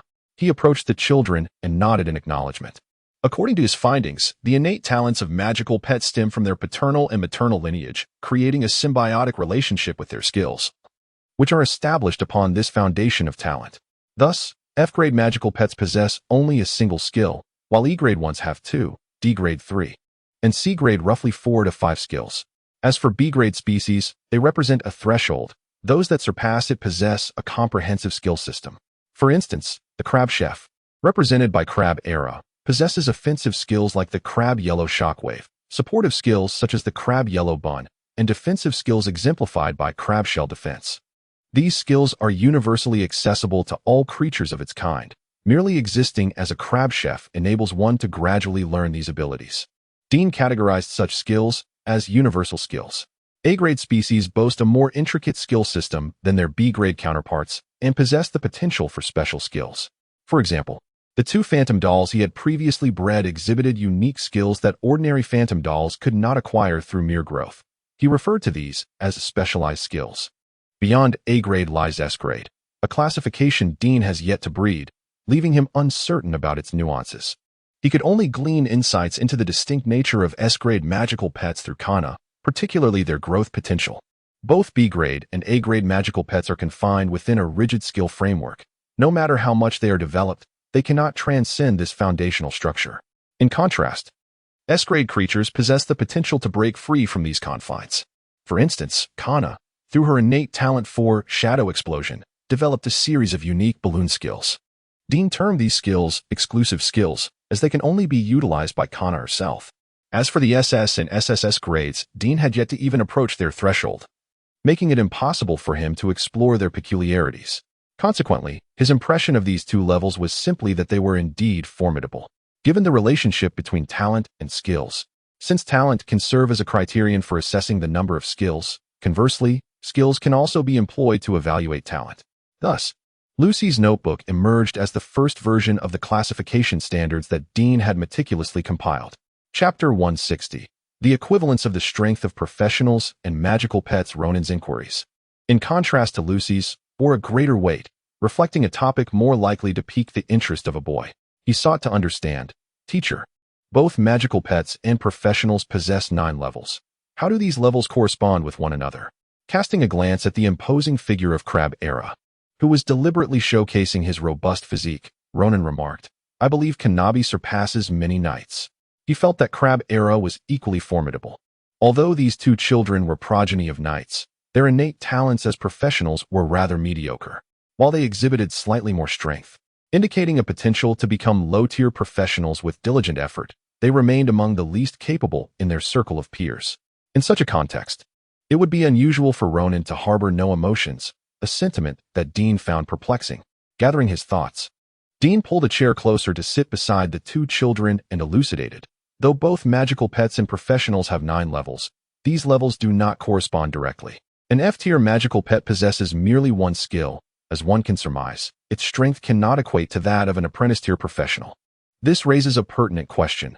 Can a magical pet with just 1 skill possibly attain an exceptionally powerful skill that might disrupt our ranking system, allowing it to triumph over an A-tier entity while remaining at the F-tier? The answer is a resounding no. Talent is akin to soil. The skill tree represents the seedlings that burgeon from this soil. A seedling sprouting from barren earth cannot bear fruit. Hence, magical pets with numerous skills undoubtedly possess greater combat prowess than those with fewer, attaining greater heights. This pinnacle reflects the energy levels within their bodies, which align with the professional tier levels. This insight transcends mere classification of levels, capturing the rapt attention of Lucy and Ronan. Considering their knowledge base, Dean endeavored to convey his thoughts in a more accessible manner. For instance, the whispering mirror, constrained by energy levels, exhibits diminishing returns in its enhancement abilities for professionals of low tier and above. Thus, a fully matured C-tier magical pet corresponds to mid-tier professionals, while B-tier aligns with high-tier and A-tier with master-level professionals. These classifications are relatively fixed and unlikely to yield unexpected variations. However, it is noteworthy that the S-tier spans from legendary to saintly levels. The weakest S-tier may only ever reach the legendary realm, whereas a more gifted S-tier may transcend to the saintly level. This potential represents a distinct growth dynamic, differentiating them from A-tier entities. As for the higher SS and SSS tiers, Dean refrained from elaborating further, as he himself held some ambiguity regarding those levels. After all, not even half-divine professionals have yet emerged, leaving uncertainty about whether SS tier can indeed penetrate the realm of divinity. Thus, this knowledge is sufficient for the two children. Observing Lucy and Ronan, who appeared contemplative. Dean cautioned them against aiming too high. Nonetheless, while combat prowess is significant, many matters cannot be solely evaluated by strength. Therefore, magical pets with fewer skills are not devoid of utility. They may simply possess lesser combat capability, yet their practicality may surpass that of higher-tier magical pets. For instance, the devil floating fish, classified as a D-tier magical pet, holds far greater practical value in Dean's eyes than certain B-tier counterparts. The children nodded in agreement, acknowledging that they were not dazzled by the might of high-tier magical pets, seeing that they were not swayed by the allure of elevated magical powers. Dean's expression brightened with a sense of mentorship, yet his peripheral vision caught a glimpse of the naive crab era, prompting a deep inward sigh. Though he spoke thus, there are times when sheer strength can defy reason. For instance, crab era, this fortunate child who seemingly stumbled upon success, could potentially evolve into a figure both detested and formidable in the future. As the ancients wisely stated, in times of peace, prepare for war. Dean now found himself troubled by the impending future of this child. He pondered when Meng En would finally arrive, hoping that among the magical beasts he brought, several possessed abilities related to spatial containment. The prospect of cultivating a magical pet capable of managing crab air rested upon that hope. Chapter 161. Women and Girls. At this moment, the group led by Morn, who was being missed by Dean, had arrived at the junction of District 12 and District 13. Following the regulations, they promptly presented their passes and various other documents, swiftly passing through the checkpoint and departing from the boundary of the two districts. As they traversed the forest, Morn cautioned his companions, "This is our first venture into District 13. Although this area is deemed safe, we must remain vigilant, especially you, Quill." He warned, "As you lead the way, be on high alert." "Understood," Quill replied tersely, his brow furrowed. The atmosphere within the mercenary group was unusually tense due to a prior incident, which was unprecedented. Morn sighed quietly, unsure of how to alter the prevailing mood. The group trudged along, pulling several heavy wooden transport carts in silence. The more Quill pondered while scouting ahead, the more unsettled he became. Deep down, he recognized that he had no standing to interject, and his demands were somewhat audacious, yet he was irked by Morn's demeanor. The transport of magical beasts was one matter, as Dean's remuneration was indeed substantial. But that particular item, Quill irritably struck a nearby branch with the hilt of his sword, feeling a nameless frustration brewing within him. Unable to express it, "Dear sir, even in your anger, please refrain from venting it upon the lovely Flora." Just as Quill was silently signaling his companions behind him, a waft of fragrant aroma suddenly enveloped him from the rear. Instinctively, he drew his sword to strike, only to find himself slicing through empty air. He cautiously turned around, his nostrils filled with an enchanting floral scent. "Lilies or jasmine?" Quill mused, momentarily distracted. The fragrance was truly delightful. "You're quite fierce," a playful voice chimed, drawing Quill's gaze. A vision of soft pink instantly captivated his sight. Upon recognizing the source of the alluring scent, Quill's face flushed, and he found the aroma in the air even more intoxicating. "Why the silence? You were just so formidable a moment ago," Amelia teased, her hand gracefully covering her mouth, revealing her exquisitely manicured fingers adorned with pale pink polish, adorned with delicate floral patterns. Fixated on her hand, Quill's breath suddenly grew heavier. "My apologies, dear lady, but our mercenary group is on an urgent mission and must proceed swiftly. If there is anything to discuss, let us converse upon our return," Morn interjected, positioning himself protectively in front of his companions, his expression cool. Amelia let out a soft sigh of regret, her gentle voice nearly melting Quill's heart. She waved her hand in farewell to the mercenaries. "Well then, it appears I shall not have the opportunity to become acquainted with you all. Wishing you a safe journey ahead." Morn nodded and unhesitatingly led the group away. What a splendid man, but alas, he is already taken. Upon hearing this remark, Lilia's patience reached its breaking point, and she retorted with a vein throbbing at her temple, "You repulsive, large-chested woman. Must you behave like a lovesick fool everywhere you go?" Indeed, dear little Lilia," came the mocking reply. "Do not call me that, you insufferable woman," Lilia exclaimed, rubbing her arms in frustration. "Ah, why must I be tasked with this mission alongside you? And that wretched Elvia. How on earth did she manage to get lost with the three of us together? Cursed witch's abode. Cursed mission. Ah, how revolting. This wretched world, may it perish swiftly." Chapter 162. A familiar flavor. This chance encounter rendered the atmosphere within the team even more peculiar. Quell appeared to be utterly entranced, his mind wandering as he nearly collided with trees on several occasions. Despite Monen's repeated efforts to rouse him, there was little improvement, ultimately necessitating the replacement of a team member to scout ahead. The alteration in personnel led to considerable delays, and the mercenary group did not arrive at the breeding house until the following morning. Ronan, who had long awaited Dean's instructions, stood guard at the entrance. Upon sighting the mercenaries, he promptly welcomed them inside, addressing them with a warm, "Uncle, you've worked hard," as he facilitated the transfer of the magical beasts while discreetly nudging Monen toward the living room. Aware of Dean's strained rapport with his teammates, Monen quietly excused himself and ventured into the living room. There, to his delight, stood a long-missed friend, awaiting his arrival. Monen's face lit up with a beaming smile as he opened his arms to greet Dean with an enthusiastic embrace. "Oh, my friend, it has been far too long. Indeed, it has been an eternity. So long since I've heard that tone, it's almost nauseating." Monen's enthusiasm faltered momentarily. "Ah, yes, the mannerisms of the nobility are inherently peculiar. Feeling sickened is only natural.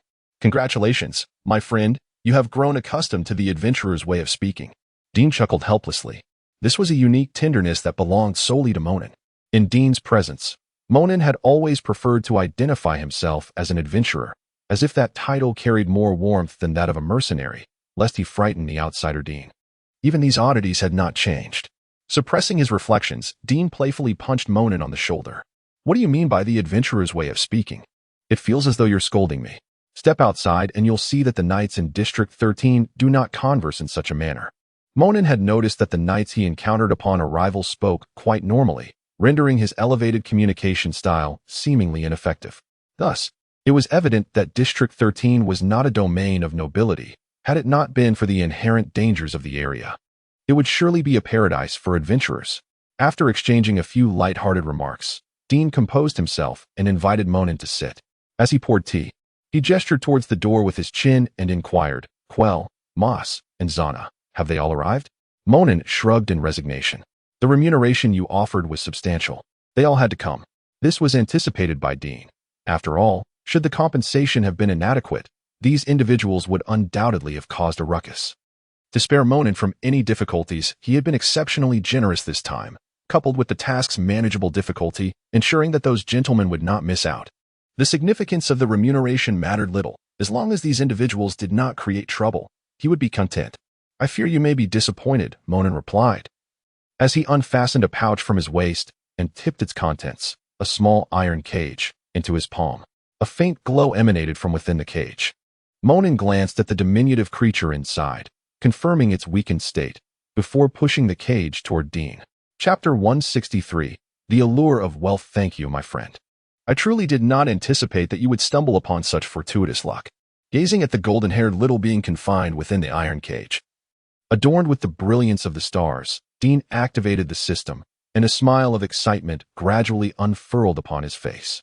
Beast race, stellar fairy, gender, male, talent, star domain, description, a fairy harnessing the power of the stars, residing within light-avoiding flora, only emerging at night. It perpetually activates the star domain and enters a frenzied state upon intrusion. Due to a lack of celestial guidance, its strength is significantly diminished during the day. Level, intermediate beast. Status, deeply weakened due to prolonged absence from star power and the effects of inferior potions. Mood, extreme anger. Skill, rough utilization of star power. Not yet developed into a skill. Energy distribution analysis. Eyes, 3, hands, 15, mental C, 20, wings, 15, torso, 40. Accompanying feather garment, 7. Following this were various bodily statistics and charts of the little fairy. Dean glanced over them. They generally fell within the average range for its species, revealing nothing particularly extraordinary. Overall, this was merely an ordinary, unremarkable stellar fairy, well-developed, yet not exceptional by any means. However, for Dean, the mere fact that it was a stellar fairy rendered it sufficiently special. He reached out, grasping the hook atop the small cage, lifting the fairy to his line of sight. The market value of fairies was not negligible, and the stellar fairy, owing to its charming appearance, was priced far beyond its intrinsic worth. "Your companions, I presume, would not wish for you to present it as a gift to me?"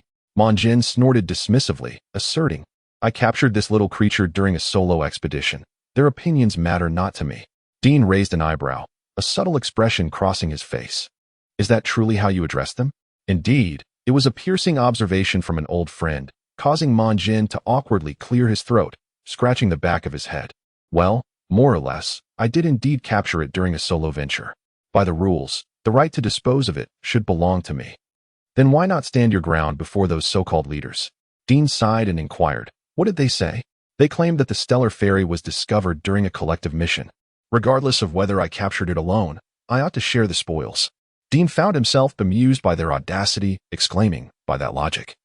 Were all those previously allocated solo rewards merely fed to dogs? I retorted as much. Jin slammed his palm on the table, causing the teacups to rattle. I pointed out that in the past, all solo expedition gains were distributed individually. Why does it change when it comes to me? They regard me with utter disdain. Interim leader. Dean interjected, you know I have long warned you that leading that team is no simple task. The previous leader managed to hold it together, but that does not imply you can do the same. Rather than waste time, why not establish a new team? With your capabilities and reputation, you would have no trouble attracting members. While that may be true, Jin, who had been fuming just moments before, suddenly appeared deflated. I promised the former leader I would not abandon our team. If I were to go back on that now and form a new team, how could I face the years of care he bestowed upon me? Dean corrected him, stating, it is not about abandoning, but rather preventing the team from deteriorating. That wrinkled companion of yours, what was his name again? Darman? I recall his health points are on the verge of breaking through to a higher tier, are they not? Once he attains that level, your team would boast 2 high-tier professionals, ensuring that even if you step down, the team's level would remain intact. Wouldn't that fulfill your promise to the former leader? Chapter 164. Times have changed. This tactic of seeking grace had crossed Meng-En's mind, yet Damon had previously failed in his breakthrough, suffering damage to his foundation, rendering him incapable of attempting another breakthrough until his body had fully recovered. Perhaps due to this, he had recently transformed into a different person, seemingly eager to plunge into wealth, disregarding his dignity. Dean nodded, not overly surprised. After all, the risks associated with a professional breakthrough were well known, and instances of failure were not uncommon. Moreover, warriors like Meng-En, who enhanced their ranks through the cultivation of vitality, faced greater challenges than knights who trained in combat techniques.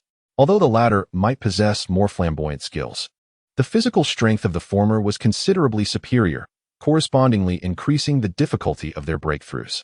When Meng-En attempted his breakthrough, the situation was perilous. Both Dean and his wife were anxious for him. Fortunately, he eventually succeeded, a stroke of good fortune indeed. At his age, most warriors had already exhausted their physical potential, making Meng-En's ascent to a high-tier professional a rare occurrence.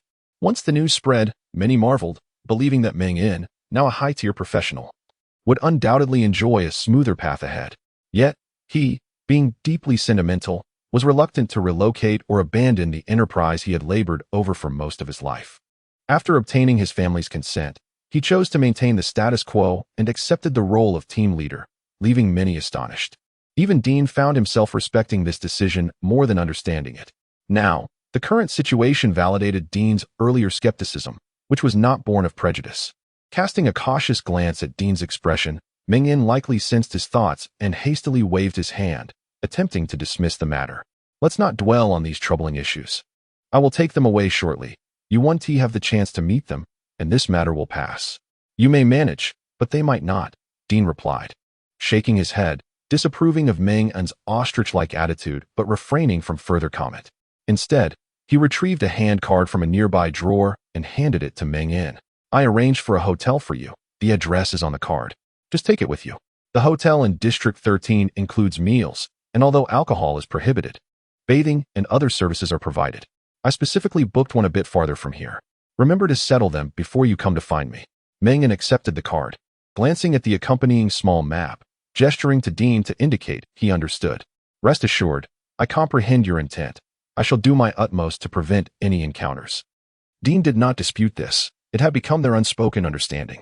Since District 6, Meng-En had intentionally avoided meeting his teammates. It was more harmonious to maintain distance when relationships were strained. However, this time, the rationale for avoidance differed from the past. Dean beckoned the few shadow dolls playing on the hammock in the living room to come closer, rubbing his face while addressing Meng-En. Previously, Your interference was to prevent me from getting into trouble. Now, it's to avert them from facing issues. Aware of how his son had been wielding power at the academy, Mengen did not dismiss Dean's statement as mere bravado. Recently, he had been quite troubled himself, and the thought of that scene brought him a sense of relief. If it truly comes to a point where you cannot prevent it, then let them have it out. I shall cheer you on from the sidelines. Dean's irreverent remarks prompted a disdainful kick from Mengen. Get lost. Chapter 165. Coincidence. After Dean had sickened Munin with his antics, Munin, feeling quite pleased, led his team away. As they were departing, Ronan inquired whether he needed assistance with directions. However, seeing that Ronan barely reached his thigh, Munin hesitated to impose on such a small lad and declined. After all, a mercenary's fundamental skill is navigating by map, and with the guide in hand, they would soon find their destination. Yet, as they journeyed, Munin distinctly sensed curious glances directed at the black pouch at his waist. Fortunately, its placement kept any strange misunderstandings at bay, allowing him to endure the probing gazes of his companions until they arrived at the inn. Upon glancing at their credentials, the innkeeper assigned 6 four-person rooms for their party of 23, a costly arrangement indeed. Munin contemplated suggesting a shift to 4 six-person rooms, but the eager eyes of his teammates deterred him from causing trouble for Dean, so he reluctantly acquiesced. After completing the registration, the innkeeper handed over 6 room keys and guided them upstairs to the 6 rooms situated along the corridor. Munin had hoped to instill a sense of gratitude among his teammates, yet to his surprise, Damon, upon hearing the arrangement, frowned and bluntly asked, "How much did he give you?" Anticipating such a question, Munin had previously arranged with Dean to settle the finances after their departure. Now empty-handed, he simply stated he had received nothing, untroubled by any dissent from his comrades. "I spoke with Dean, he'll gather the funds, and we'll settle up when we leave." Damon scrutinized him for a moment before breaking into a grin. "All right, sounds good." With that, he retreated into his room, leaving Munin to ponder the silent unease emanating from his teammates, a nagging feeling that something would transpire. However, he reassured himself that Dean was likely capable of managing matters without his undue worry. If conflict arose, it was uncertain who would ultimately falter. Throughout the day, the mercenaries showed no inclination to venture out. They had traveled hastily, foregoing proper rest along the way. Now, with comfortable beds at their disposal, replenishing their energy took precedence, allowing Munin a chance to catch up on sleep. As night fell, however, restlessness stirred among the group. A few younger members, disheartened to learn that the inn did not provide alcohol, began scheming to seek libations elsewhere. Munin, reluctant to confine them within the inn, inquired about the distance to the nearest tavern. After confirming it was quite far from the breeding house, he nodded in agreement. Naturally, such a festive pursuit could not be limited to just a few. The remaining team members expressed their eagerness to join, and soon the entire party of 23 transformed the outing into a collective venture. Munin, adopting the mindset that if they all indulged and became inebriated, they would quiet down afterward, led the troop toward the tavern. Meanwhile, within the tavern, Morrison, who had instigated the mercenary group's journey to District 13, was seated at a long wooden table, drinking before the bartender. As the bartender refilled his glass, he discreetly conveyed, "The individual you inquired about is news today.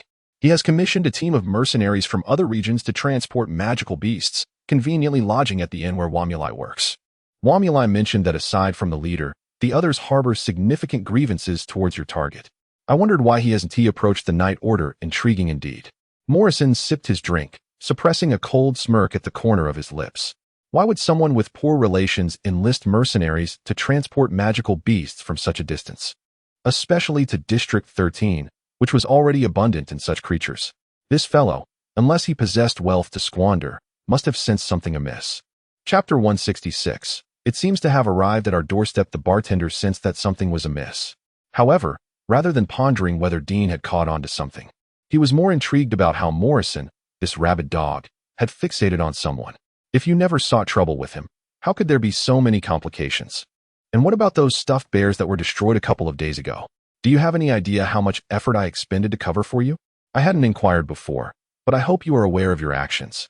Investing such considerable effort merely to ensnare an ordinary individual who isn't even a professional.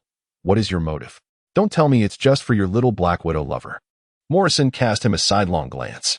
As for my current romantic interest, it is only Mrs. Wyndham. The bartender emitted a sound of disgust. Let me make this clear. This is the last time. Your romantic escapades are of no concern to me, but do not let your personal affairs jeopardize our mission. Morrison, you cannot afford this responsibility. With a mild demeanor, he greeted a familiar face, responding to the bartender in a cold tone. Understood. The bartender, undeterred, continued. Now that Paul III has relented, we are only waiting on the knights. Once Lunsac permits District 13 to establish the Origin Guild, this place will instantly become a prime target, attracting a host of predators. The witches from the Witch House, the sorcerers of the Sky Council, and the exorcists from the Exorcism Guild. These are our most formidable competitors. Compared to them, we have already laid a solid foundation in District 13. This is our advantage. You must swiftly seize the opportunity to connect with the upper echelons of the knights and cease your fixation on others' wives. Their physical attributes are irrelevant to you. And regarding Bella, you are already under suspicion. Were it not for the lack of concrete evidence, would you still have the chance to drink here? Prepare yourself for a cell if this continues. I will handle this matter for you. But you must keep a low profile and absolutely refrain from causing any more trouble for that breeder. Morrison retorted. What if he has indeed uncovered the curse I placed on those stuffed bears? The bartender's response was resolute. Whether he discovers it or not is inconsequential to you. That fellow has chosen a fine location. Our hands are tied. If no opportunity arises, we shall have to eliminate him during the next beast tide. Recalling the recent troublesome events, Morrison transmitted, troublesome. At the moment those words were transmitted, the bartender's communication link momentarily faltered, pausing for about 2 seconds before resuming as if nothing had occurred. Morrison recognized this as a signal of incoming news and immediately inquired, "What is it?" Just as that thought echoed in Morrison's mind, a large group of mercenaries suddenly burst through the door. The tavern, which had been somewhat quiet due to the sparse clientele, instantly erupted into a lively atmosphere. Morrison, with his back to the entrance, displayed a gentle smile. Chapter 167. The blood of incitement. Once the mercenaries indulged in their libations, they swiftly forgot their previous grievances. Amidst their boisterous banter, they jostled the dazed Quail, shouting into his ear, "Cheer up, stop brooding. Cast aside your worries about women. Let the alcohol take control of you. Otherwise, my friend, I could indulge you a little. Come on, give us a kiss." This audacious remark jolted Quail back to reality. He forcefully pushed away the intrusive mouth beside him, abruptly vacating his seat and retreating to the bar. It was utterly terrifying. He had not anticipated their peculiar inclinations. Still shaken, Quail ordered a low-alcohol drink from the bartender, seeking solace in its warmth. At that very moment, Morrison, seated nearby, unexpectedly placed a hand upon Quail's shoulder. "Relax, young man. Your friends seem quite enthusiastic. Isn't that the essence of coming to a tavern? To revel in the merriment?" Quail managed a sheepish smile, inwardly cursing the knight for his insensitivity. Reveling in merriment? It seemed rather that he wished to observe the chaos. Unbeknownst to him, as Morrison's hand rested on his shoulder, a drop of murky blood seeped from the knight's fingertips, plummeting into Quail's glass. The minute sound was drowned beneath the cacophony of raucous chatter, going unnoticed by all. Only the bartender, engaged in similar clandestine endeavors, caught a hint of it. He served drinks to the mercenaries while whispering in praise. "You're getting quite adept at this, my boy." "Of course, I am a genius in every regard," Morrison replied, a claim the bartender could not refute. When he initially assigned Morrison to the knightly order, he had not envisioned the young man achieving such heights, surpassing all expectations. Were it not for his excessively chaotic private life, he might indeed be deemed impeccable. This was the reason for the bartender's remarkable tolerance towards Morrison. Returning to the bar, the bartender surveyed the inebriated mercenaries, silently passing judgment on Dean. The breeding house was indeed a delicate matter, but if one of his hired mercenaries were to meet their end at their hands, it would not implicate him. With so many mercenaries at hand, even those of modest strength would suffice to deal with a mere commoner. "Ah, you should worry less and allow me to handle the aftermath," the bartender scoffed, expressing his disdain for this oft-repeated sentiment. He added a warning. "I'll keep an eye on the breeding house. If this endeavor fails, we shall await the beast tide. Focus on your own affairs and refrain from becoming further distracted by these trivialities." However, Morrison remained unconvinced of any potential mishaps. With the blood of incitement already unleashed, what could possibly go awry? The blood of incitement was the name given to the substance he and the bartender had clandestinely mixed into the mercenaries' drinks. Though it appeared as a mere drop of blood, it bore no taste. Once ingested, its effects would manifest swiftly. This arcane technique posed no harm to the human body. Externally, one would exhibit no signs of alteration, yet it could stir the vital energies within, awakening the latent impulses deep within one's heart, especially effective for warriors honing their energy. Moreover, as long as the mercenaries fulfilled their desires, the secret of magic would dissipate on its own, leaving no trace to be uncovered upon scrutiny. Chapter 168. Seeking trouble. Morrison had often employed this tactic to incite discord among couples. Out of the corner of his eye, he observed Quill beside him, his mind preoccupied with thoughts of how to charm Mrs. Wyndham's sister, a truly enchanting lady, indeed. He licked his lips, suddenly feeling a thirst arise within him. After finishing his shift tomorrow, a visit to the flower house seemed in order. Roses for a beautiful lady could not be more fitting. Swallowing hard, Morrison found the dimly lit bar increasingly dreary. He rose from his seat, bid farewell to the bartender, and made his way towards the exit. Just as one foot crossed the threshold, the muffled sounds of the drunken captain could be heard among the mercenaries. A smile crept upon Morrison's lips, and his steps became decidedly lighter. The tavern's door opened and closed without anyone noticing Morrison's departure. The mercenaries were wholly focused on the now inebriated Morn. A few young mercenaries expressed their disappointment. The captain is down so quickly today. It seems he hasn't even had a couple of drinks, has he? His decline is astonishing. He is deteriorating at a pace far quicker than before. Wow, how do you know how fast he used to be? One inquired. I've experienced it. Does what you said mean the same thing as what I understand? Casting a glance at the unconscious Morn, Darman suddenly reached down and yanked off the black pouch still dangling from his waist. He squeezed it with his fingers, only to find it utterly empty. What about that deputy of yours? The two young mercenaries exchanged glances at their suddenly silent companions, seemingly compelled by an invisible force. They nodded in agreement with this dismissive remark. They then hoisted Morn between them and departed the tavern. Clutching the vacant pouch, Darman felt an uncontrollable fire igniting within him. After a brief struggle in his throat, he whispered, "If you wish to come, join me." With that, he turned and strode towards the door. The remaining 19 looked at Darman's retreating figure, paused for a moment in contemplation, and ultimately followed suit one by one. The 20 of them, still reeking of alcohol, rang the bell at the breeding house that night. The unique construction of the welcoming bell directed all sound towards the breeding house, rousing two children who had just fallen asleep nearby for the first time that night. Ronan and Lucy had barely settled when the bell jangled, confusing them momentarily. They soon saw the living room lights flicker on, revealing Dean, adorned with a plush sleep cap, as Kana opened the door. "Teacher, should we go find someone?"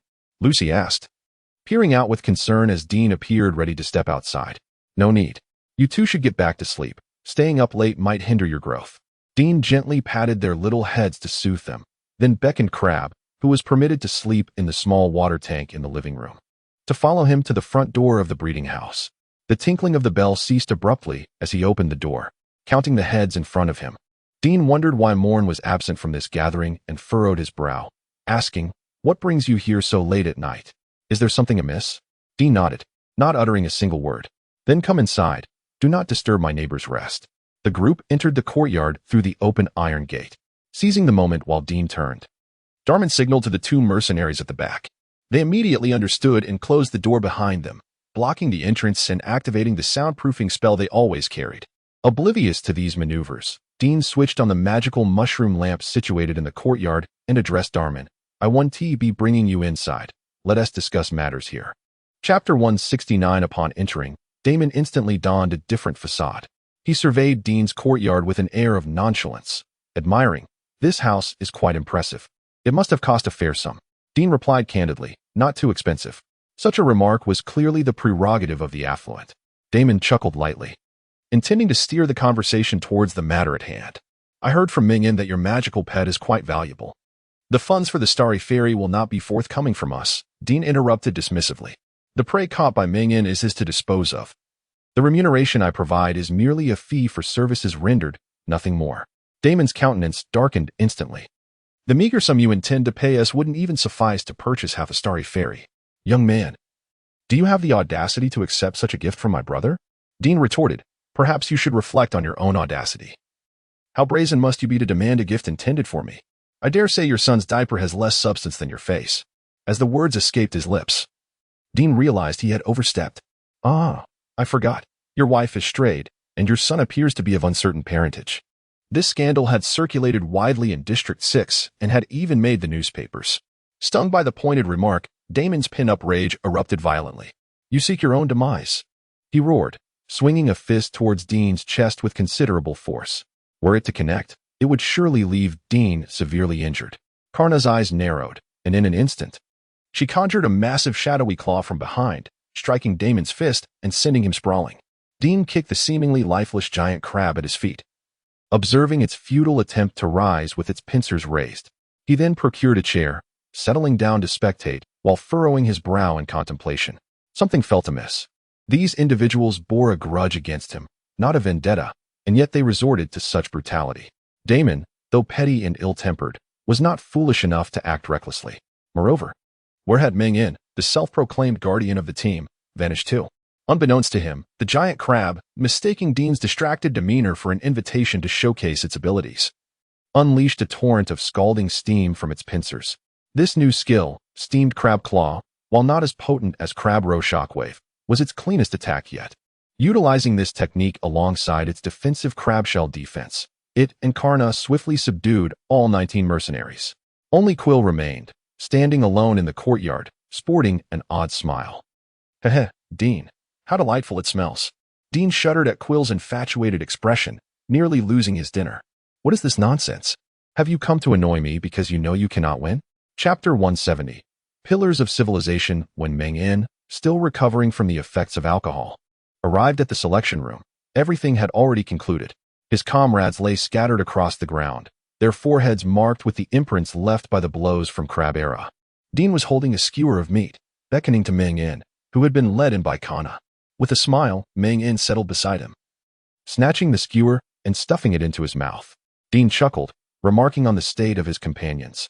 "Had I not been vigilant today and driven the fish into the backyard, it would have been more than just a simple beating. I never anticipated that a mere drink could lead to such chaos." Meng In, puzzled, replied, "I never used to have such poor tolerance for alcohol."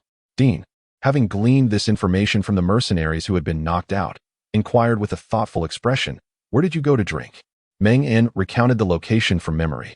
Dean quietly noted it, planning to later ask Ryan if it was the tavern frequently visited by the elves. He sensed there was more to the story. Speaking of taverns, Dean recalled the incident involving the plush bear and casually asked, "Have you heard of the blood source curse?" "The blood source curse? No, I haven't. But the term blood source does ring a bell." Upon hearing the first part, Dean's initial disappointment vanished, replaced by curiosity. "Where did you hear that?" "From my sister-in-law," Meng In explained. "She has a sister who married into Usher, and during her last letter, she mentioned the term blood source. However, they were referring to blood source sorcerers." This plunged Dean into a realm of confusion, his eyes filled with questions as he looked at Meng In. "A new profession, akin to your breeders," Meng In clarified. Dean's understanding dawned as he asked, "You mean a profession that has emerged in the new era?" Meng In nodded. "You've heard of that saying, right? Professions like ours, warriors, mages, knights, assassins, are mere remnants of the old era, capable of shining brightly, yet unable to become the pillars of this new age. In the tides of eras, they are destined for obsolescence. Only those newly born, products of this era, stand a chance to support the civilization of the new age." Dean had heard this notion from old Shote before, but had never given it much thought, and even now, his focus remained on the immediate matters at hand. For instance, what was the connection between blood source sorcerers and the blood source curse?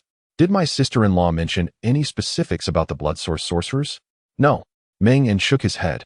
In her letter, she merely noted that the blood source sorcerers had stirred quite a commotion in Usher over their professional certification, but ultimately failed. This not only led to a bounty on their heads, but also caused them considerable trouble. Is there such a regulation in Usher that failure in certification results in a bounty? Meng In shook his head again. It isn't about failing certification, rather. It's an unspoken rule. Before official certification, regardless of public perception or widespread acceptance of the new profession, as long as it does not violate the law, they cannot be stripped of their right to participate.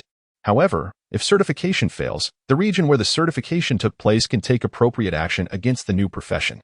While Meng In wasn't entirely certain what the blood source sorcerers entailed, he surmised that if they were being hunted post-failure, that was likely the situation.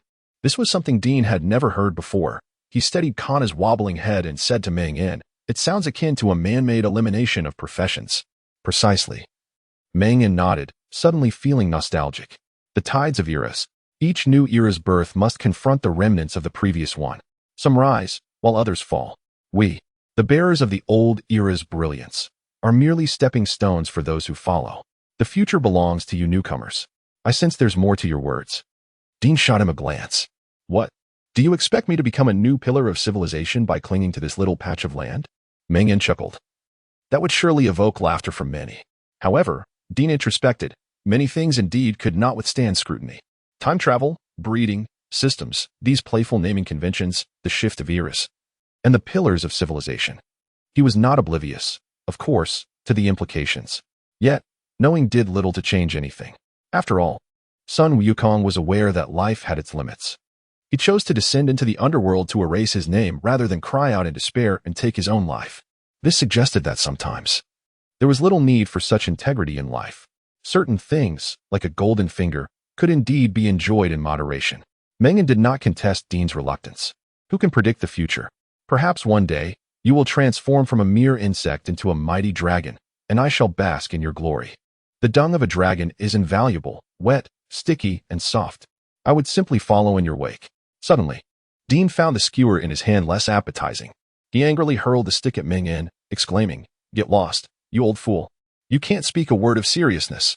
Haha. Chapter 171. Farewell. After an exhausting night, he found himself unable to endure any longer. His eyelids engaged in a relentless battle of pursuit and retreat, and as soon as his face met the pillow, he succumbed to slumber. He slept soundly until the following noon, when Dean finally awoke. The two apprentices had already completed their tasks. He, under the teasing gaze of Meng, praised Lucy and Ronan, charming the two children into a state of bliss, as if they wished to rise early and work every day. Meng, who had witnessed the entire process, gradually shifted his gaze from that of observing an incompetent adult to one of disdain toward a scoundrel. What about your brothers? Ignoring the change in Meng's expression, Dean seated himself at the dining table and inquired. The crabs you raised are quite discerning. I just had a look, and it seems that the lower-tier professionals can mostly manage to leave. There are hardly any like Damon who need a cart. I suspect they too have decided to return early, waiting for the outside to be tidied up before departing. Dean nodded, showing no intention of prolonging Meng's stay. Take it with you as a local specialty. He raised his hand, and the butterfly, the inching butterfly, took flight, landing on Meng's shoulder. What is this, a butterfly? Meng dared not turn his head, fearing that a mere breath might scatter the fragile creature. He could only crane his neck to ask Dean. As he spoke, he retrieved the booklet on the inching butterfly and handed it over. I can't even feed it, he lamented. Meng felt reluctant to accept, as a rugged man. He hardly seemed fit to care for such a delicate magical pet. He feared that in a moment of carelessness, his chest muscles might inadvertently crush it. Just feed it some nectar. If you wish to care for it better, purchase some nectar from magical plants. It requires no special skills. This little fellow is quite easy to nurture. Moreover, having it with you may prove vital in critical moments. I understand that the 6th district has strict regulations, and raising conspicuous magical pets can be troublesome, but this little creature resembles an ordinary butterfly. As long as you are cautious, the likelihood of being discovered is minimal. Acknowledging Dean's consideration for him, Meng decided against being overly sentimental. He tucked the manual into his chest and replied without hesitation, "All right, I shall accept it." Dean then retrieved a card from his pocket and offered it to him. A ransom? Meng's eyes widened with curiosity. After all this, you don't plan to remain in this group, do you? That is true. Even someone as carefree as Meng could not in good conscience claim he could continue to interact with his teammates as before. He hesitated, nodding, yet did not reach for the card. I have money. I don't need your assistance. Dean let out a cold laugh. If you had money, these fellows wouldn't be so envious of you. Moreover, setting aside other considerations, you must think of my nephew, right? Upon the mention of his son, Meng could no longer feign strength. He accepted the card with a sigh. Fine, I understand. It would be best if it were a complete set. This item is quite rare. I've only seen it in hospitals, and I suspect it won't meet your standards. I've not heard of it elsewhere. Without needing to be reminded, Dean had no intention of putting all his eggs in one basket. He merely mentioned it in passing. If there's news, that would be splendid. If not, I shall seek other means. Meng nodded, and just then, someone outside called for him. He gathered his belongings and reminded Dean. By the way, Don't forget to check out of the hotel. 6 rooms for 4 people each, quite expensive. Dean coldly shut the door, effectively isolating that bothersome individual along with his unwelcome reminders outside. Chapter 172. A Vulnerability of Heartlessness. The group traversed the forest, guided by their previous experience. Halfway through, Queer, who was dozing in a vehicle, suddenly opened his eyes, which were but slits, and chuckled, "It smells delightful," before the person holding him could react. The heavily injured man, with a head resembling a pig's, clumsily rose and lunged towards a nearby tree. Mon was startled and reached out to intervene. But Queer halted abruptly, suddenly ensnared by 2 pink tendrils that had emerged from the ground, wrapping around his legs and preventing him from crashing into the tree. "Take your time. I shall descend shortly," a melodious giggle echoed. Mon, on high alert, raised his gaze to see the pink-haired woman he had encountered before, gracefully descending from the tree to stand before Queer. How fragrant! Queer, upon beholding the goddess of his dreams, reached out in a daze, attempting to grasp Emilia. Mon frowned and swiftly struck the back of Queer's neck with his palm. Under the immense disparity of power, Queer had no chance to struggle and promptly lost consciousness. "My apologies, madam." Mon began to apologize, but Emilia tilted her head and smiled. "No worries, sir. His condition is extraordinary and thus understandable." As she spoke, a line of blood emerged from Queer's brow, cascading into Emilia's hand. "What is this?" Mon's expression shifted dramatically as he recalled the events of the previous night. Just as he was about to inquire further, Emilia offered him an apologetic smile. "This is information you ought not to know. My apologies, sir. It would not be amusing if an outsider such as yourself were privy to this." After her apology, she snapped her fingers at Mon. In that moment, he was enveloped by a refreshing floral scent, and like a puppet, he lifted the unconscious Queer and tossed him into the vehicle, mechanically following the suddenly moving group forward. "Oh, that little butterfly." Emilia, having successfully cast her spell, exhibited a look of surprise. Perhaps it was merely an illusion, but she sensed a faint resistance from the little butterfly. Just as she was about to investigate further, a mocking voice from a companion in the tree interrupted her thoughts. "Do you cast your charm on every male you see? Even this one?" Instantly dismissing her curiosity about the butterfly, Emilia looked up helplessly and retorted, "Lilith, do not unjustly accuse me. I did not cast a spell. Besides, do you think I would exert such effort on a man of this caliber?" Lilith snorted, but seemed to accept Emilia's explanation. This woman, blessed with the power of enchantment, inherently possessed a formidable ability to beguile men of wavering will. Queer, evidently lacking steadfastness, was easily ensnared by Emilia's alluring aura. Speaking of which, we must be thankful for our earlier encounter. Without that, how could we have such an intriguing harvest? Emilia mused as she removed a pink pearl from her collar, letting the blood line from her fingertips seep into it. Under her influence, the blood line instantly permeated the pearl, transforming it from a pale pink to a deep crimson. Gazing at the blood-red pearl, Emilia's lips curved into a smirk, revealing her anticipation for the unfolding drama. The secretive art of blood source sorcerers was renowned for its discretion. Once activated, the spell's vessel would seamlessly merge with the subject's blood, leaving no trace, unless the subject possessed exceptional control and could detect the anomaly. Others would remain oblivious to any signs. After storing the pearl in her soul space, Emilia sighed, lamenting the oversight of this meticulous sorcerer. What a pity. Queer had already succumbed to enchantment before the spell was cast, thus the influence of her extraordinary charm disrupted the intended direction of the secret art, allowing this leverage to fall into her hands. Facing the direction of Zone 13, Emilia propped her chin on her hand, pondering. I wonder if there are any good men among the blood source sorcerers. If so, perhaps it wouldn't be entirely unwarranted to spare them. She could scarcely contain her eagerness. If only Lilith weren't so stingy, we could have already teleported there instead of waiting in this forest for the lost Alvia. From the tree, Lilith scoffed, "Go eat dung. My money, even if used for wiping, would never be spent on you shameless, big-breasted women." Chapter 173. Collecting goose eggs. After the departure of Meng In and his companions, the daily life at the breeding house resumed its usual tranquility. Dean spent a considerable part of the day organizing the newly arrived breeding beasts, categorizing them by their habits into different areas designated for each species. As several of these creatures were entirely new to Lucy and Ronan, Dean seized the opportunity to conduct a practical lesson, imparting essential care instructions for these magical beasts to the young apprentices. Enthralled by the acquisition of new knowledge, the apprentices scribbled furiously, finding no fault in their teacher's thorough explanations. The mercenary group had brought 5 species of breeding beasts, including the primary target, the ragdoll bear, along with the Pandora box monster, the trapped elder, the labyrinth maiden, and the screaming treant, all unique magical creatures from Zone 6. These were rare varieties that Dean had long desired but could not afford. These magical companions resided in a distinctive labyrinthine region of Zone 6, each possessing innate abilities linked to spatial manipulation. Dean aspired to breed a magical creature endowed with sealing skills, although he had yet to devise a suitable plan. Nevertheless, he deemed it prudent to acquire them, believing that having more would be better than having less. Among them, the ragdoll bear was the most numerous, with 8 individuals, while the Pandora box monster had 2, and the others had just 1 each. This quantity, while not excessive, was commendable given that these magical beasts were not social creatures. In the short term, Dean required only a few, and these were sufficient to meet his needs. All the aforementioned species were listed in Dean's correspondence, so their arrival was hardly surprising. The sole unexpected occurrence was the appearance of a stardust fairy, the first of its kind at the Blue Star breeding house. It quickly became Dean's prized possession, alongside the little crystal, forming one of the only 2 magical creatures permitted to dwell in the living room.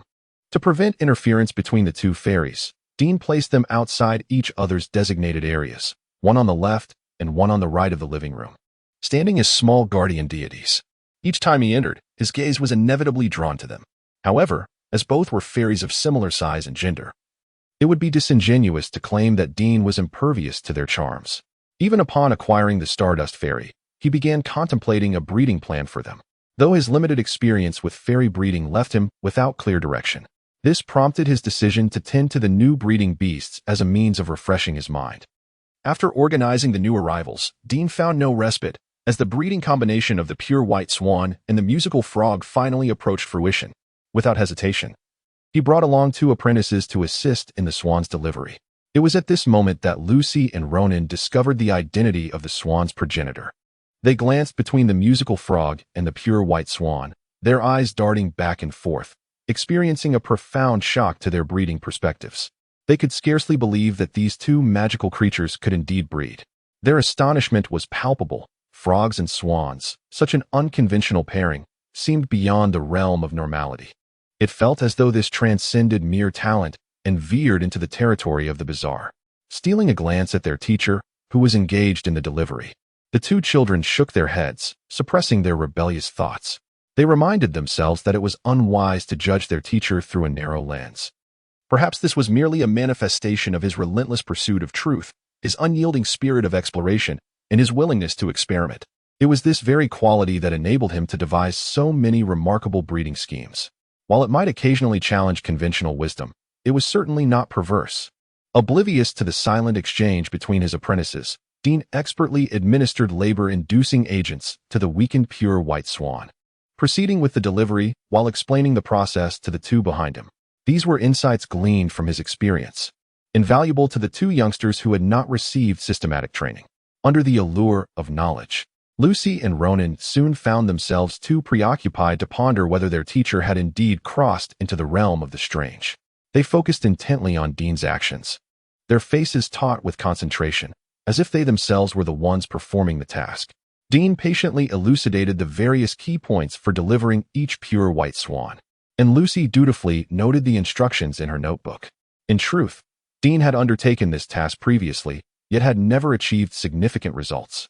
It was likely that mere observation was insufficient to decipher the mysteries embedded within the eggshell's patterns.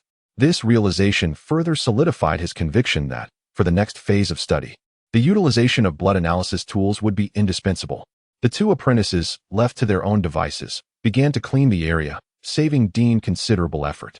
The birth of this batch of magical pet eggs signified that the breeding of the 3 geese had reached 1/3 of its completion, if not more.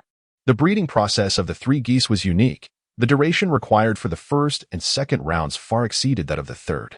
Dean theorized that this disparity was likely related to the lineage of the paternal species. The vast genetic gulf between the musical frog and the 2 swan species elongated the breeding timeline.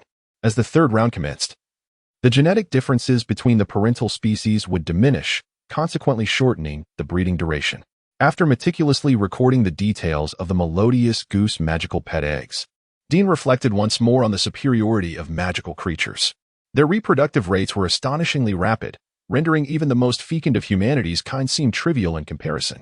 No wonder that after years of effort, various races had struggled to achieve significant outcomes. Chapter 174. Stars and Crystals. Thus, breeding can be understood as employing one's spear to attack the enemy's shield. It is about transforming the advantages of an adversary, which cannot be countered, into one's own strengths, and then utilizing these advantages to vanquish the opponent. This concept undoubtedly elevates the strategic significance of the breeding profession to several higher tiers. Ensuring the incubation room was secure, Dean took his sketchbook and settled into the living room. With the breeding of the 3 geese progressing smoothly, he could afford to divert some of his attention to the breeding of the 2 fairies. These little creatures were proving to be quite a challenge for him. He listed the characteristics of the star fairy and the crystal hair fairy in his notebook, alternating his gaze between the 2 fairies and the notes, feeling utterly perplexed. As of now, based on the results of his deductions, it appeared possible to breed the star fairy and the crystal hair fairy. Although direct breeding would not yield offspring, their powers did not conflict. As long as he could discover a suitable method to merge them, progress could be made. However, he had yet to conceive the crucial details. "Teacher, we have finished cleaning." Just as Dean was lost in thought regarding the breeding plan, Lucy and Ronan entered, carrying their cleaning tools. Dean nodded in acknowledgement. Yet his mind remained entrenched in contemplation. Unaware of their teacher's distracted state, Lucy began to tidy up while simultaneously seeking his advice. "Teacher, while my brother and I were reading Chronicles of the Dragon Seekers, we noticed it mentioned a peculiar magical beast. The author stated that this beast often relies on the aura of strong beings to evade its natural enemies, frequently appearing in areas infused with the presence of dragons. Within its species, male beasts possess a pouch on their bellies specifically for nurturing their young. Is there truly a species that relies on males to bear offspring? Yes, indeed. For instance, the shielded pouch dragon found in the Ushitar Plateau is a magical beast that nurtures its young within the pouch of the male." Dean replied affirmatively. However, he added, the act of male beasts nurturing their young is not born out of paternal affection.